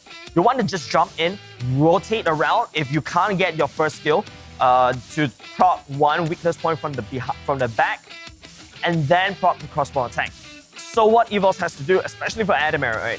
Focus on getting at least 1 weakness point proc from behind, take 2 left and right, and then go into the crossbow attack. There is a lot of technicalities, yes. That's why it's not easy to play the 1-1. Please respect your 1-1 players, okay? Okay, okay.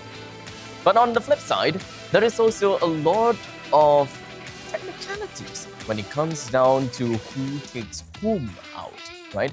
In the end of the day, I believe that EVOS will want to keep their 1-1 away from the Karina. Karina's main job here is to jump onto the 1-1 and bring her out as soon as she can.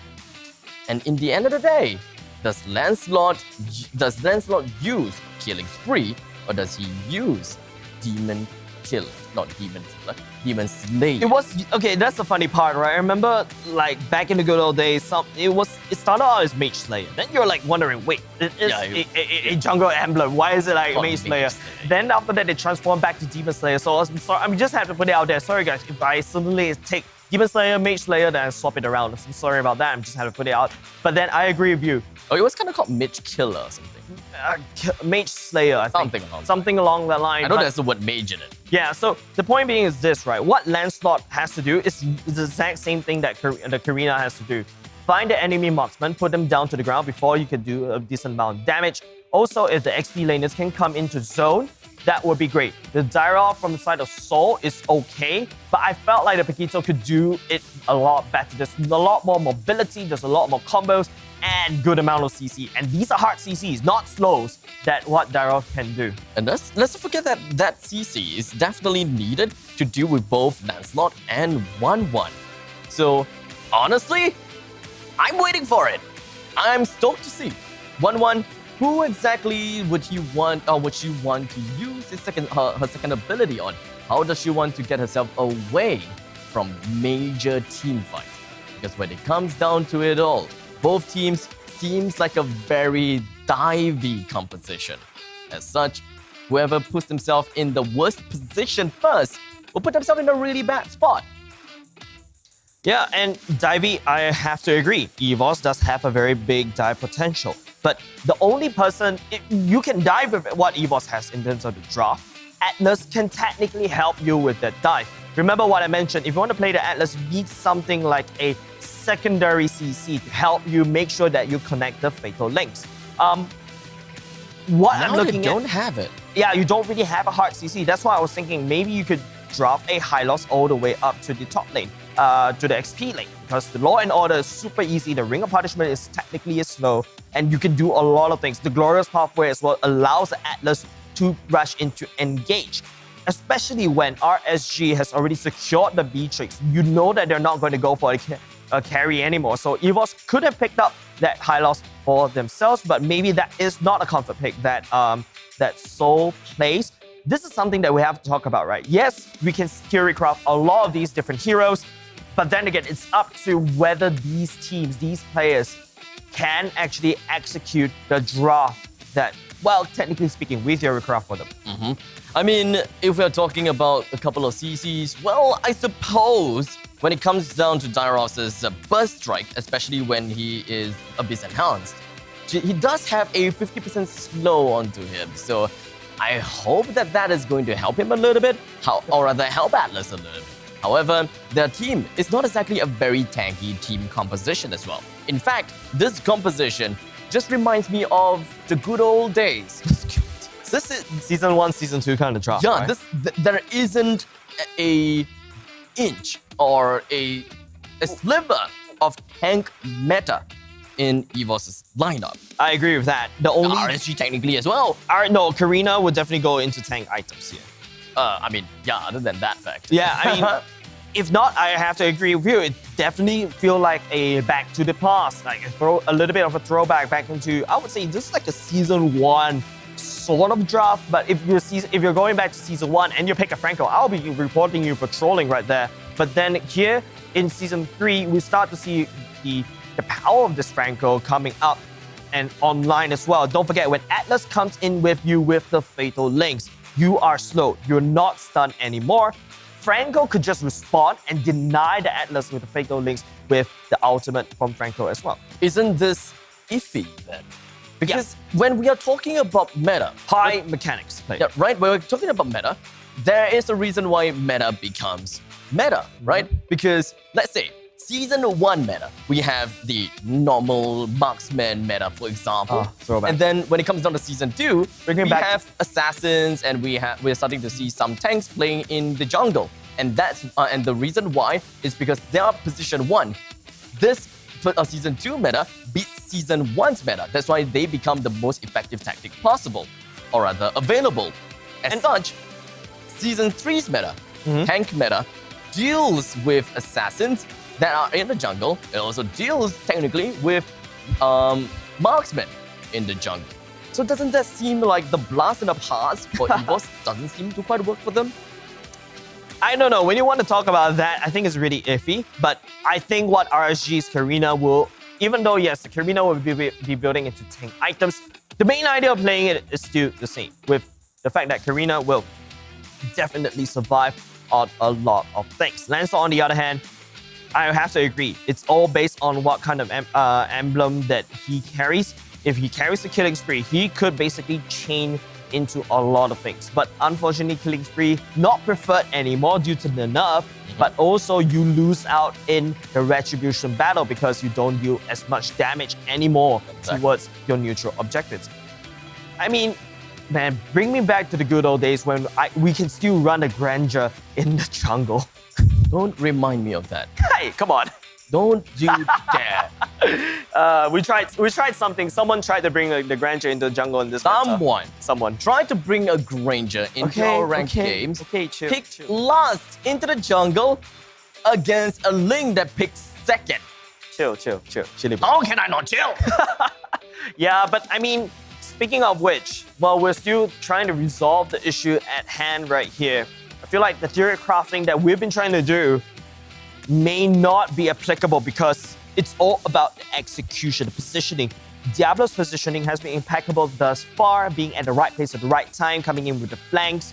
I think EVOS, on the other hand, Seoul has to start to respond to Diablo's positioning because if you notice, when you start to flank from behind, you get very, very predictable. And EVOS, hopefully Seoul identifies this and start to be that vanguard, that rear guard to basically protect EVOS's backline. However, the best part is when does have a lot of the iframes when he procs, only if he procs the crossbow attack. RSG, they still have a Franco. Let us remember that. Yep. They have a Lilia. Let us also remember that. For RSG, they're moving back on to what has happened in game number 2, whereby they have a Franco and a Lilia, and they did manage to beat down EVOS. That was a game that they were fighting against Cyclops, by the way, where it wasn't a crushing defeat over to the side of EVOS. They did have a couple of problems every now and then, and that was also the game where EVOS took whatever that they could. Even though they had a deficit, they fought back as hard as they could. And we have seen before the combination. We've seen the chemistry between Franco as well as Lilia. In this case, it is Lolsey as well as 505. Lilia and Franco will always be moving together. And whenever the Franco scores a hook, we have Lilia ready to burst that very unfortunate victim down. You know, when we're looking through the video, the player cameras, right? I was looking at Seoul being so cute right there. It's like, you put me back to retirement just for this. And then the scene, I don't know, it's just things running through my mind when I see the player cams. And then after that, I see JPL checking his watch, like, oh, when is this gonna end? And then on the other side, RSG, right? They're looking and trying to, you know, not sure what they're doing, but they seem unfazed. This is a different beast that RSG has been bringing actually to themselves. Unfazed? Onto Grand Finals this time, unfazed? You tell me, 3 games in a row, right? This unfazed. For now, I suppose. This is the point in time where they usually start choking out. Or rather, many other teams. We touch wood here. We don't jinx it. I'm not jinxing them, but statistically, whenever it's match point, people start to make mistakes. Same goes over to EVOS as well. But with that said, unfortunately, we're gonna have to go into a short break. Don't go anywhere. We'll be right back.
before we move on, does anyone have any questions?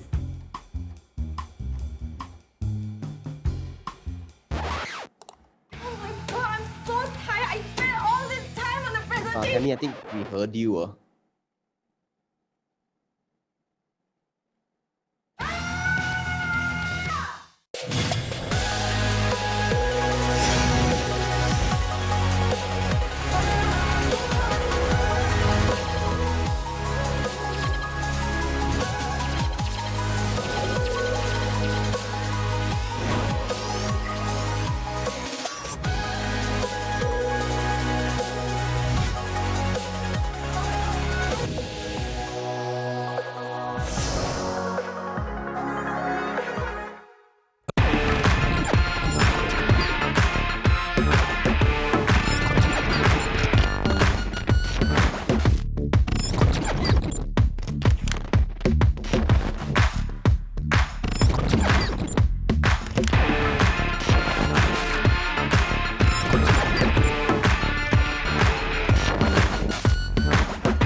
Mobile Legends Bang Bang teams from the tropical region of Southeast Asia converge together.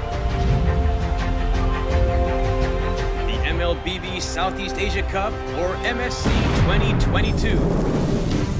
Who shall conquer and who shall be conquered? Which team will soar above the clouds and be crowned as the king of Southeast Asia?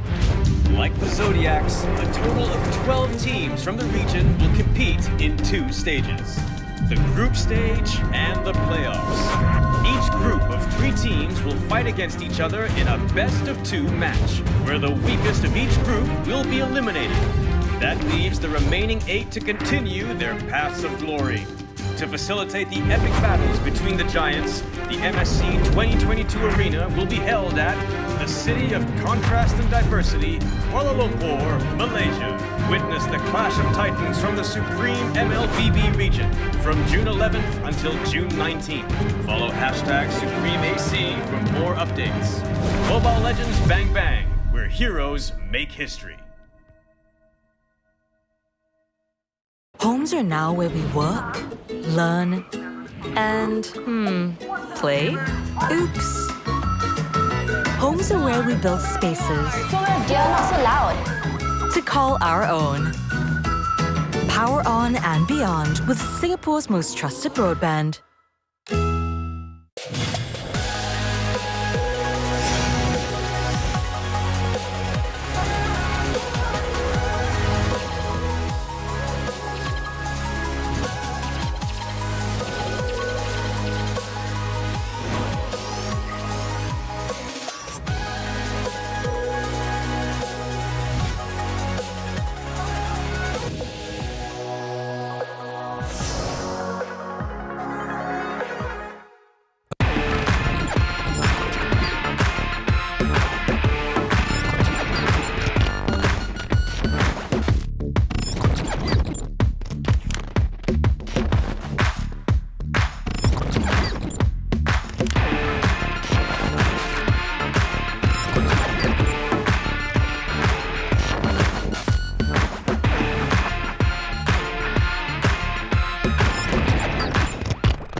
Before we move on, does anyone have any questions? Oh my god, I'm so tired. I spent all this time on the presentation. Tammy, I think we heard you.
Why is everyone always faster than me?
Give it up.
Welcome to the M World.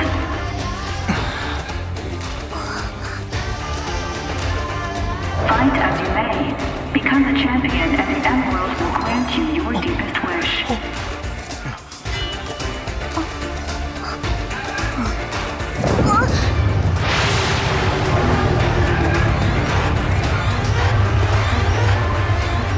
Today, the game is defeat the Trophy Guardian.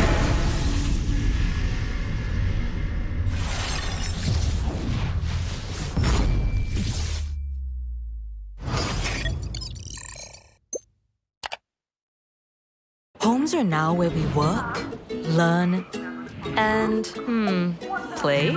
Oops. Homes are where we build spaces Dear, not so loud. to call our own.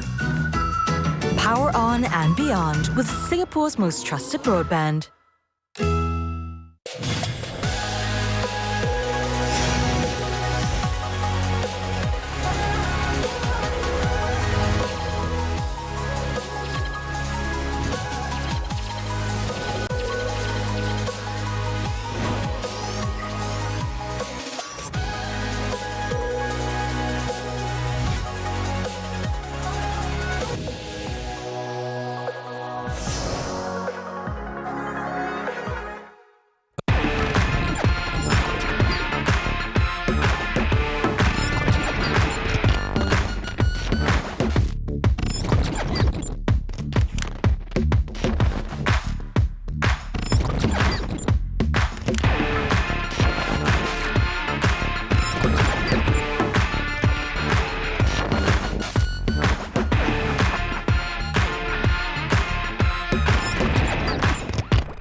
The subterranean secrets will be uncovered.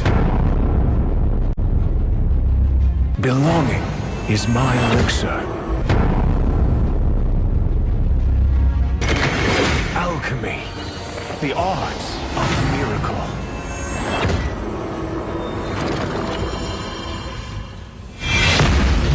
Breaking limits, that's alchemy. Infinite potential. Turn the unknown into the known.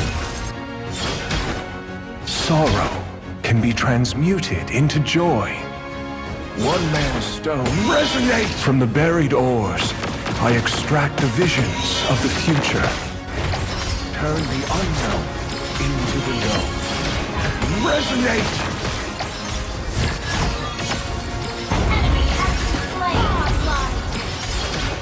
Resonate! Legendary!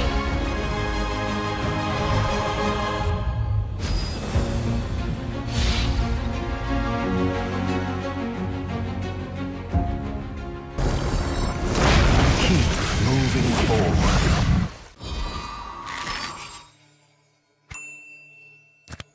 Before we move on, does anyone have any questions?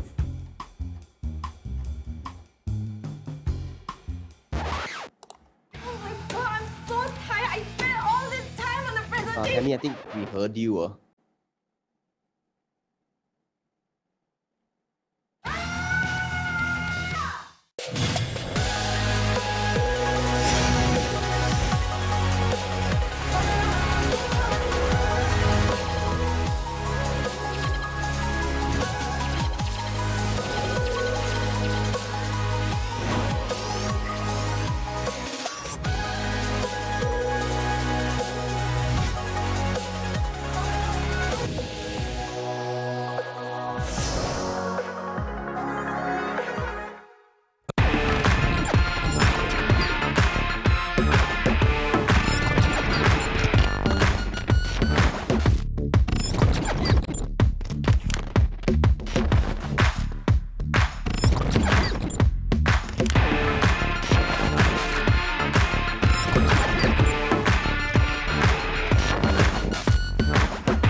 The kiddo didn't win.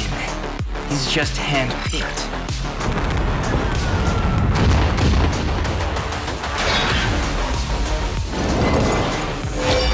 I break boundaries, not wrong.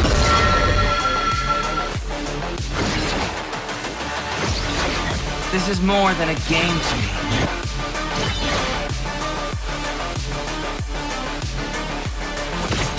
I was never meant to be a watchdog.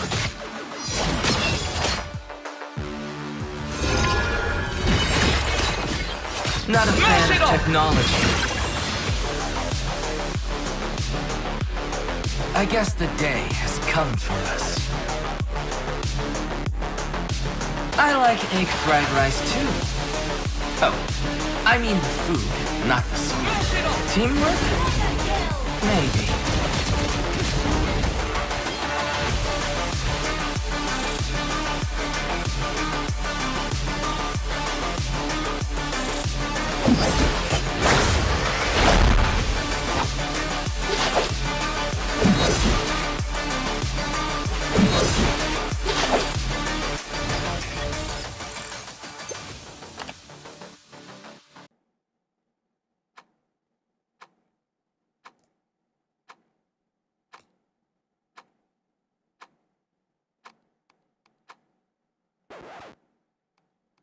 Why is everyone always faster than me?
Homes are now where we work, learn, and, play?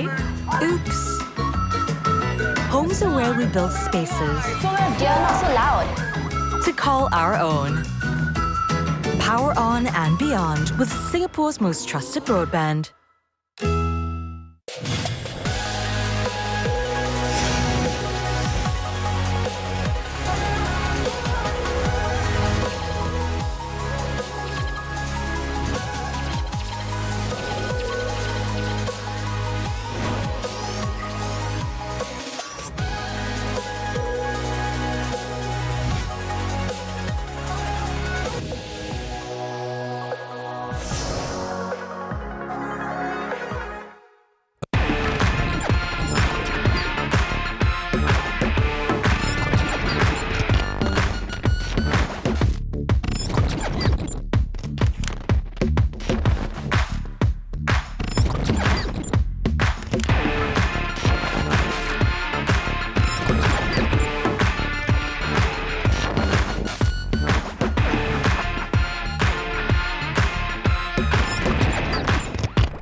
Thanks, everybody!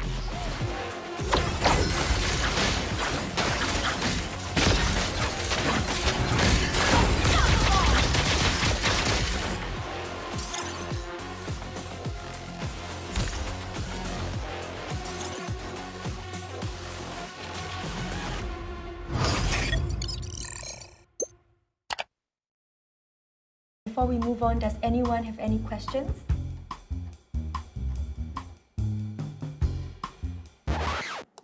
Oh my god, I'm so tired. I spent all this time on the presentation. Tammy, I think we heard you.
That time of the year again, where the best Mobile Legends Bang Bang teams from the tropical region of Southeast Asia converge together.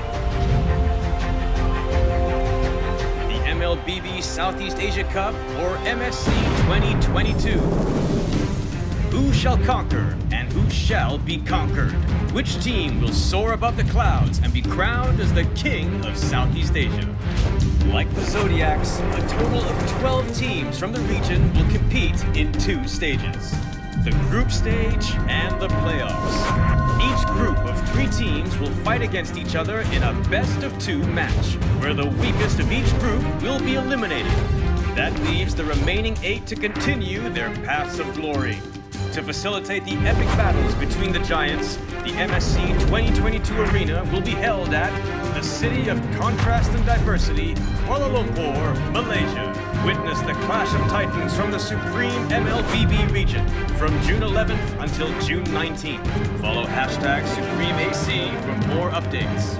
Mobile Legends Bang Bang, where heroes make history. Homes are now where we work, learn, and, play? Oops. Homes are where we build spaces.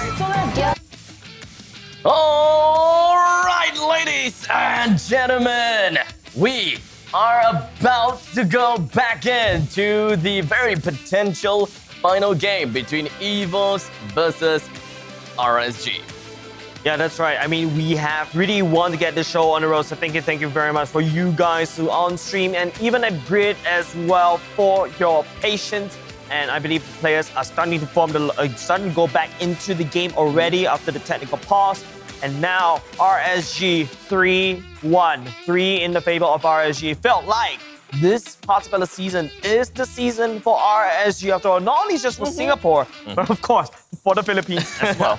We sincerely thank you all for tuning in, and for those people that are at Grid, we sincerely thank every single one of you guys for staying all the way until now as well, just to see the entirety of the MPL Singapore Season 3's results.